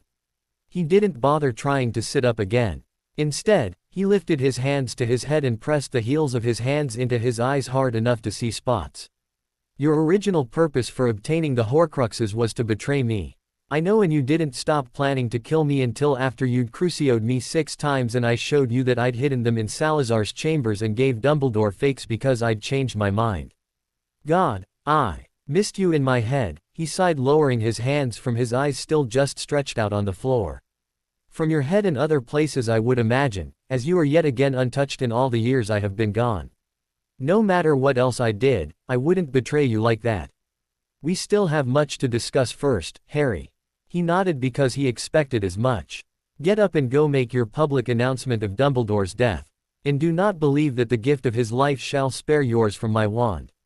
All these years later and you still don't cut me any slack, he replied with a shaking his head, sniggering both aloud and in his head, moving to sit up again with help. And I never shall, Voldemort smirked back. You live at the moment only due to you returning me to life. Should I discovering that at any time you wavered in that choice even the slightest, you will not live to regret it. Then I'm not worried about you finding out everything I've thought and done since you've been gone, he smiled, regaining his feet. He caught sight of Dumbledore's dead corpse and he sighed deeply in relief. Finally, he won't be calling me, my boy, anymore, he huffed, making the Death Eaters laugh again. Harry, Voldemort said with that old familiar amused tone. I know. I'm going, my lord, he said the last teasingly like he always did. And just like 10 years ago, Voldemort shut him up with a deep key, before releasing him to go do what he needed to. That was all right, though. Dumbledore and the Order were gone, he was Minister of Magic, and he had his lover back to boot. Life was good when you were allowed to actually live it.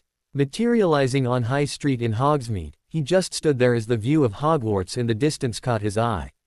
There'd been a time when he'd loved that place more than any other in the world.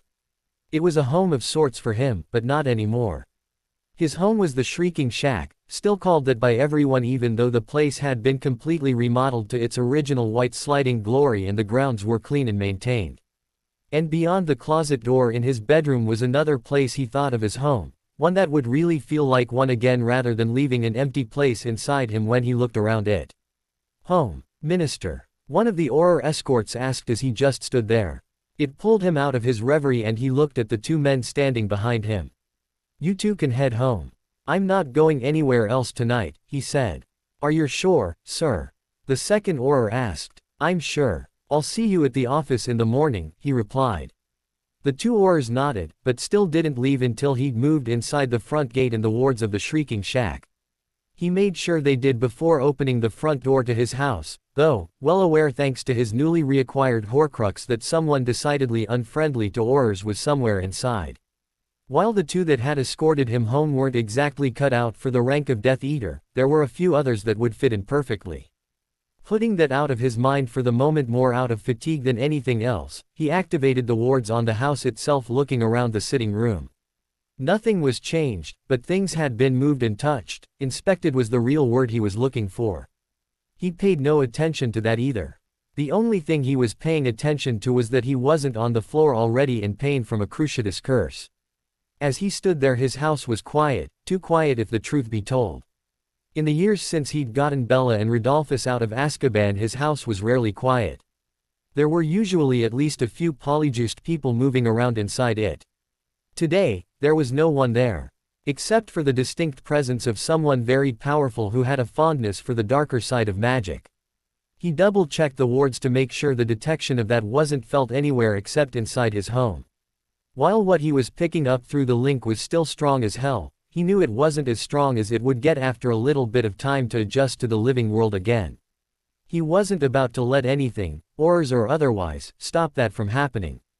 Given why Voldemort needed to regain his full strength again, it made him not being on the floor in his empty living room even more confusing. His minor search for the man ended as soon as he walked into the study.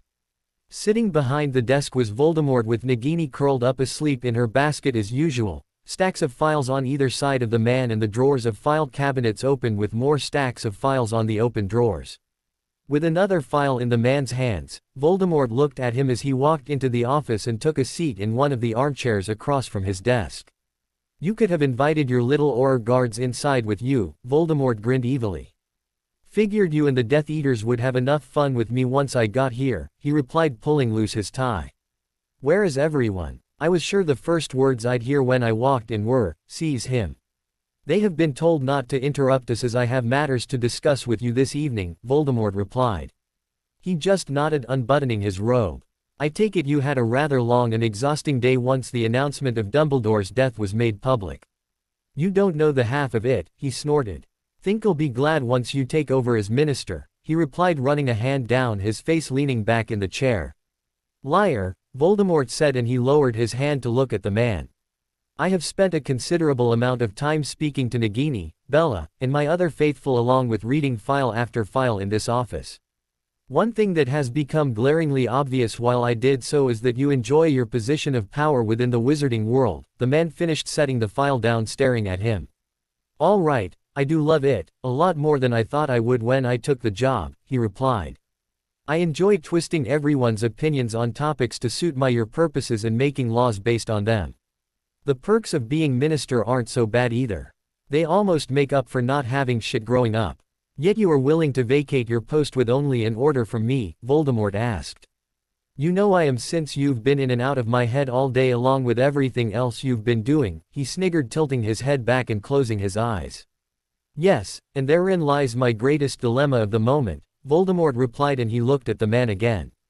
I know of your activities in my absence. Upon leaving Hogwarts after your final year, you immediately took a post as an assistant to former Minister Scrimgeour prior to moving up the ranks to public relations spokesman and then junior Minister of Magic, gaining a seat on the Wizigamot in doing so. You worked closely with the Department of Magical Law Enforcement, and your harsh and aggressive response to those idiots who thought to claim my status as the reigning Dark Wizard of the world was not well received at first. You changed that opinion by snuffing out those with the audacity to believe they could until at the tender age of 23 you were named Deputy Minister of Magic to Scrimgeour, Voldemort said, standing up, and moved around the desk towards him. Beginning with your appointment as Junior Minister, you secretly freed my Death Eaters from incarceration whilst lobbying for change after change in laws. Due to your popularity for ending any Dark Wizard's delusions of grandeur before they could truly begin, even Dumbledore's stance against many of those changes went unheeded as more and more of the wizarding world was willing to allow you to do anything you wished based on your stance that it was for the betterment of the wizarding world. Everything I did was things you wanted done, though, he replied, confused, not sure where this conversation was going. Yes, and it appears that so long as you are in the forefront making those changes, they shall be much easier accepted. He looked away as he finally understood where Voldemort was going with the conversation. Ah, then you see my true dilemma, Voldemort said, pulling his head back by the hair until he looked up at the man again. Yes, you have done my will, however, you have done so in such a way that makes you vacating the minister's chair a much harder adjustment to my reign than it otherwise would have been. Though none have said as much, it is obvious that even my Death Eaters have come to view you as a leader. What do you want me to say, that I didn't make sure they did on purpose? He asked, pulling his head away and standing up. I did, and you know it because you've never looked at me and thought that I didn't have a brain in my head big enough to twist things around my way. Bella and the rest of them, half the time I think they still see a 16-year-old kid when they look at me. There was more than once while you were gone that I had to kick a Death Eater's ass before they fell back into line because we had work that needed to be done before I brought you back. You brought me back needing you to remain in the forefront. Voldemort snapped. So, I still brought you back when I could have just kept going as leader of the Death Eaters and being the Minister of Magic without you, he snapped back. And might I remind you that you were the one who cast the killing curse at me first that night. And you once again gave yourself a way back to the world of the living by using your blood to enact the Horcrux, Voldemort said and cast a Crucio at him that he just narrowly avoided. You left me in that wretched undead existence yet again knowing how much I loathed being there. I had to. He shouted. It was too dangerous to bring you back sooner, with the Order and Ministry on such high guard. They needed to calm down and relax again before I brought you back. You expect me to believe that took a decade? Voldemort yelled back and cast another curse at him, this one a wide-range curse that he had to pull his wand and counter to avoid being hit with it. Damn it, will you stop that and just King let me talk to you. He shouted batting away the curse into a wall. I didn't spend 10 years alone to start fighting with you again. Then why? Because I still love you. He screamed back. Voldemort stopped speaking still just glaring at him. I know I probably should have brought you back sooner, before I even freed the Death Eaters. I know I made it so that you needed me to stay Minister of Magic for at least a little while longer. I know that I should have talked to you about the other interpretation of the prophecy, but damn it, you wouldn't have listened to me even if I had. You'd have said the prophecy didn't matter anymore because I was loyal to you, but it still did and you know it. The last time you were gone the Order didn't crumble, it just went into stasis because Dumbledore knew that you'd be back. That's not going to happen this time because the prophecy has been fulfilled and the Order is completely gone. Give me your wand, Voldemort said lowly, sternly. Fine, here, he snorted and tossed his wand at Voldemort's feet. If you want to kill me or curse me or torture me for what I did go ahead, but you know that I'm right. Everything I did was because it needed to be done. The prophecy needed to end to get rid of the Order and the Order needed to be gone before you could rule the wizarding world. All that is done now and the path is clear for you to have what you've always dreamed of. And how am I to believe that once I have control of the wizarding world that you shall not come to regret your decision to give it to me? Because I still love you and I still need you, he replied looking away. All of it, being Minister of Magic and all the perks and everything else, none of it meant a damn thing to me because I wanted you more than any of it. All I've ever wanted was to be by your side. He turned back hearing Voldemort walk towards him. He backed up a step, but only one from the look Voldemort gave him.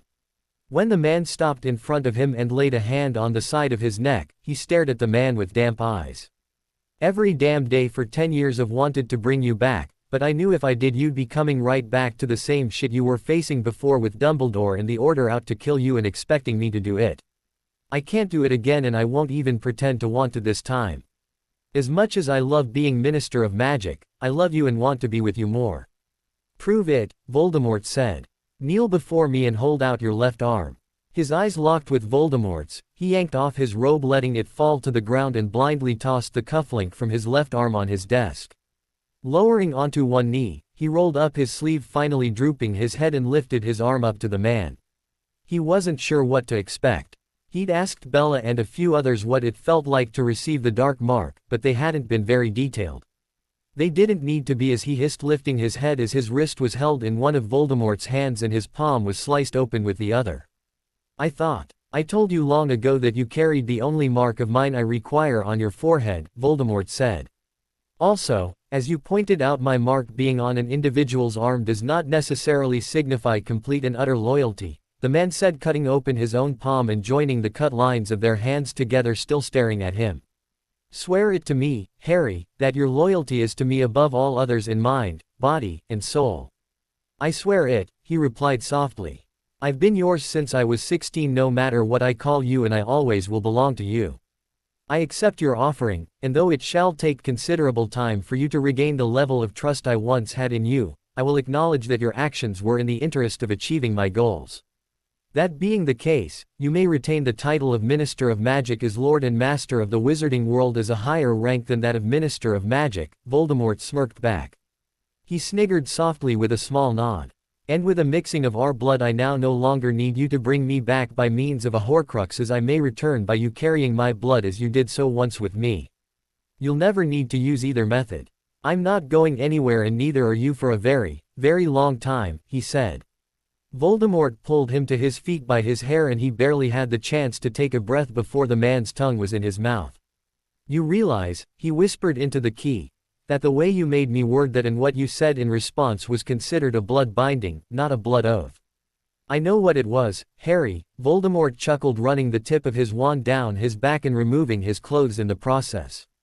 The world shall know of my return by morning with the registering of our blood bond as a bonding license in the Hall of Records. Then I want a promise, he replied. That I will not kill you, I suppose. Voldemort laughed lowly, pulling his head back by the hair as he removed the man's clothing by hand. Hardly. Your death threats are a turn on. He laughed, too, when Voldemort growled and bit the front of his throat. A second later their mouths joined again heatedly and he worked faster to get the other man's clothes off. I see I still no longer need to indulge you by consuming polyjuice.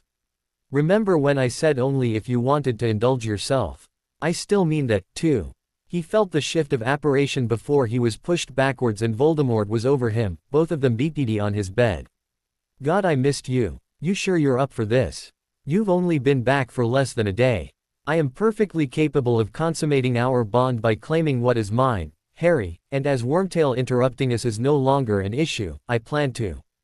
Oh yeah, I forgot about that, he winced in his head. It wasn't actually my fault. Well, I mean it sort of was because I kept trying to feed him to Nagini, but I didn't that time. Aurors showed up here unannounced and he changed into his animagus form up here not knowing Nagini was sleeping under the bed and Nagini being as alive and well as I am is more important to me than that Draco Malfoy has now taken Wormtail's place as my personal savant. Now make your request quickly as your mind shall be otherwise consumed for some time. He felt the spell that slicked up his ass and groaned, tilting his head back as a long finger slowly and thoroughly breached him. Harry, I already have a part of your soul and your mind is linked with mine. I want the third promise, too. Voldemort pulled back from his throat and looked down at him. Anytime you want it or need it, I'll be there. It's just a thought and you know it. I just want to be the only one you touch like this. After all these years, after all you have done in my name, there still remains that shred of Gryffindor sentimentality in you, Voldemort teased. He rolled his eyes, but then they rolled backwards for another reason as Voldemort tweaked the nub inside him. Very well, but only due to such a promise, keeping you completely committed to me and your loyalty shall lead the wizarding world down the same path. He opened his eyes again and laid a hand on the side of Voldemort's neck. Of course, my lord, he smirked and Voldemort grabbed his hair again. Doesn't matter if I call you that. Soon the world will be. I'll make sure of it. Voldemort grinned and he returned it. And neither of them said much more the rest of the night. 20 years later. But Professor Jumbly, Ian Malcott, a sixth-year Ravenclaw said, holding his hand up, interrupting the transfigurations. Professor, that's not exactly true. According to the book, Animagus Abound, Mistress Lestrange states that any witch or wizard can be taught how to become an animagus. According to her, Minister Potter became one at the age of 25 after studying things left behind by his father and godfather and taught her and her husband how to become animagus as well. Those cases are rarities, Mr. Malcott, the professor replied, looking sternly at the boy. Also, to my knowledge no one has ever seen either take on their animagus forms and none have registered as such with the ministry. But they don't have to anymore, a girl said, confused. That law was rescinded years ago. My mum is an animagus and she's not registered either. Well, she should be, the professor snapped. You all were born and raised in very different times, brought up to follow these new wizarding ways. In my opinion they haven't been for the better. Children should not be doing magic anywhere except at school and should not even be instructed in magic until they have reached the age of 11 as was once the ways of our world. And this mess of allowing animagus to roam about without registering their forms only leads to more chaos. It is his doing, his way of finding those who oppose him and stamping out their voices of reason. His who? Ian asked, confused. You know who? She shouted. Well, it has been some time since I was referred to as such, Voldemort said, stepping into the classroom doorway. It's my lord, Heather Dundoggle squeaked excitedly before slapping her hands over her mouth as the entire class stood and then immediately lowered to one knee. Harry, walking in behind his bonded mate for 2 decades this week, watched the professor back into a corner before doing the same, fear etched in the woman's face. He chuckled and Voldemort looked at him amused before turning back to the class, and particularly, the girl. It had been a long road to get where he and Voldemort were now. The announcement of Voldemort being back and that he'd bonded with the Dark Lord sent the wizarding world into a complete panic. Some people tried to flee the country while others locked themselves in their homes under Fidelis charms. Rebellion groups sprang up literally overnight. None of that did any good, not with Voldemort back with him at Voldemort's side and every Death Eater who'd once been imprisoned in Azkaban free to strike down any and all signs of revolt. As weeks and months passed with new laws being made and others being changed, things that benefited the wizarding world as he'd always promised, any changes that came under his tenure as Minister of Magic would, people slowly began to relax and come out into the wizarding world again. And his lover, using all the charisma of the old Tom Riddle in public addresses to the wizarding world detailing some of his future plans, drew his lover support little by little. Those that refused to support his lover, well, they were dealt with in private. For him and Voldemort privately, it took years for him to regain the man's complete trust again. He never occluded his mind anymore for that reason, not even when he planned gifts or surprises of any kind. Though it was never really a surprise, his lover always smiled at him when he presented the gifts or they entered the party anyway. It wasn't always good times for them. More than once they'd had loud arguments that lasted for days. There were just some policies that his lover wanted put into place that he couldn't agree with no matter how much he loved and supported the Lord and Master of the wizarding world. The dispute over Muggle-borns being exiled, imprisoned, or killed was the worst argument they'd ever had. Eventually, they'd come to an agreement where he was responsible for the actions of every Muggle born in the wizarding world and they weren't allowed to speak or get near his lover. There were a lot of other restrictions placed upon Muggle-borns, but at least they weren't killed anymore. It was only him reminding his lover that he wouldn't be there if it weren't for a Muggle-born witch that finally made Voldemort relent. While his lover would never admit that he was right, he knew that Voldemort wouldn't be feeling the joy the man was at the moment if he weren't. "Rise, child, and come forth," Voldemort said. "Yes, my lord," Heather squeaked, jumping to her feet. She took 3 steps towards Voldemort before stopping and drooping her head, lowering to one knee again. Voldemort looked at him again, raising an eyebrow at him. "Heather Dundoggle, 6th year Ravenclaw, Mudblood," he said silently to Voldemort.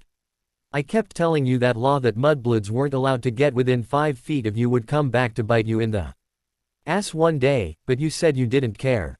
Voldemort glared at him and he smiled sweetly in reply before turning towards the girl again. "It's all right, Heather. Your lord told you to come to him and his word directly to you supersedes any other law."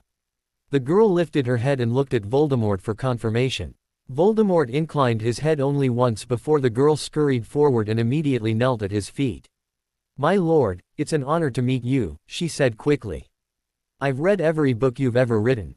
Your work on creating advanced unplottable stones to make the wizarding cities of the United Kingdom completely undetectable by the Muggle world was absolutely brilliant. That those stones encompassed roughly half of the United Kingdom now was pretty damned impressive even to him, and he'd seen Voldemort do some amazing magic over the years. And you have no wish to know the Muggle world you were born into?" Voldemort asked, lifting her head by her chin until she looked at him. "Oh no, my lord," she said emphatically. "My place is with you in the world you have created. I study very hard, my lord, in the hope that when I finish my schooling that I can serve you best in the career path laid before me." "And what path have you been set upon?" Voldemort asked. "The Department of Agriculture, my lord," the girl said. Voldemort locked eyes with the girl and she didn't flinch even though he knew Voldemort was scanning through every facet of her mind. "Who gave her this path?" Voldemort asked. "Being a mudblood, she didn't have many choices in what she was allowed to do," he said. "I'll have the records checked immediately," he said and turned towards one of the Death Eaters standing behind him. The Death Eater nodded and immediately walked away. "You have to stop holding their birth against them, love. They can't help whom they were born to, and you know just like I do that she's too damn smart to muck around on a farm for the rest of her life." "We shall discuss it later," Voldemort replied, still looking at the girl and cracking a smile. "So read my books, have you?" Voldemort asked, and the girl nodded with a bright smile. "You are to write a 20-inch essay on each and all it to me by Friday evening. Should I find them a worthy read, I may have to adjust your future career path." Yes, my lord, she gasped, and Voldemort let the girl go. She immediately curtsied at his feet before he waved her back to her desk and looked at the entire class. He felt Voldemort scan every mind in the room before turning and looking at Professor Jumbly in the corner. Professor Jumbly, I require a few words with you in private. Minister Potter shall tend to your class in your absence, Voldemort said. The woman nodded, but looked near tears with fear. She should, since the reports from more than one student that she was slandering Voldemort and him was what started the in-depth investigation of her, and Voldemort wasn't happy with what had been uncovered. Class, I shall speak with you all again shortly, as I have thus far enjoyed my visit with you immensely. More than a few squeaked with excitement, and he chuckled again. Voldemort looked at him with a smile, and he drooped his head, lowering to one knee as Voldemort neared him by the door. He smiled at the gentle touch of fingers in his hair as the man walked by.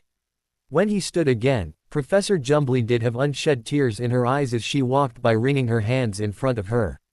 Minister Potter, a boy said, and he looked at the young man.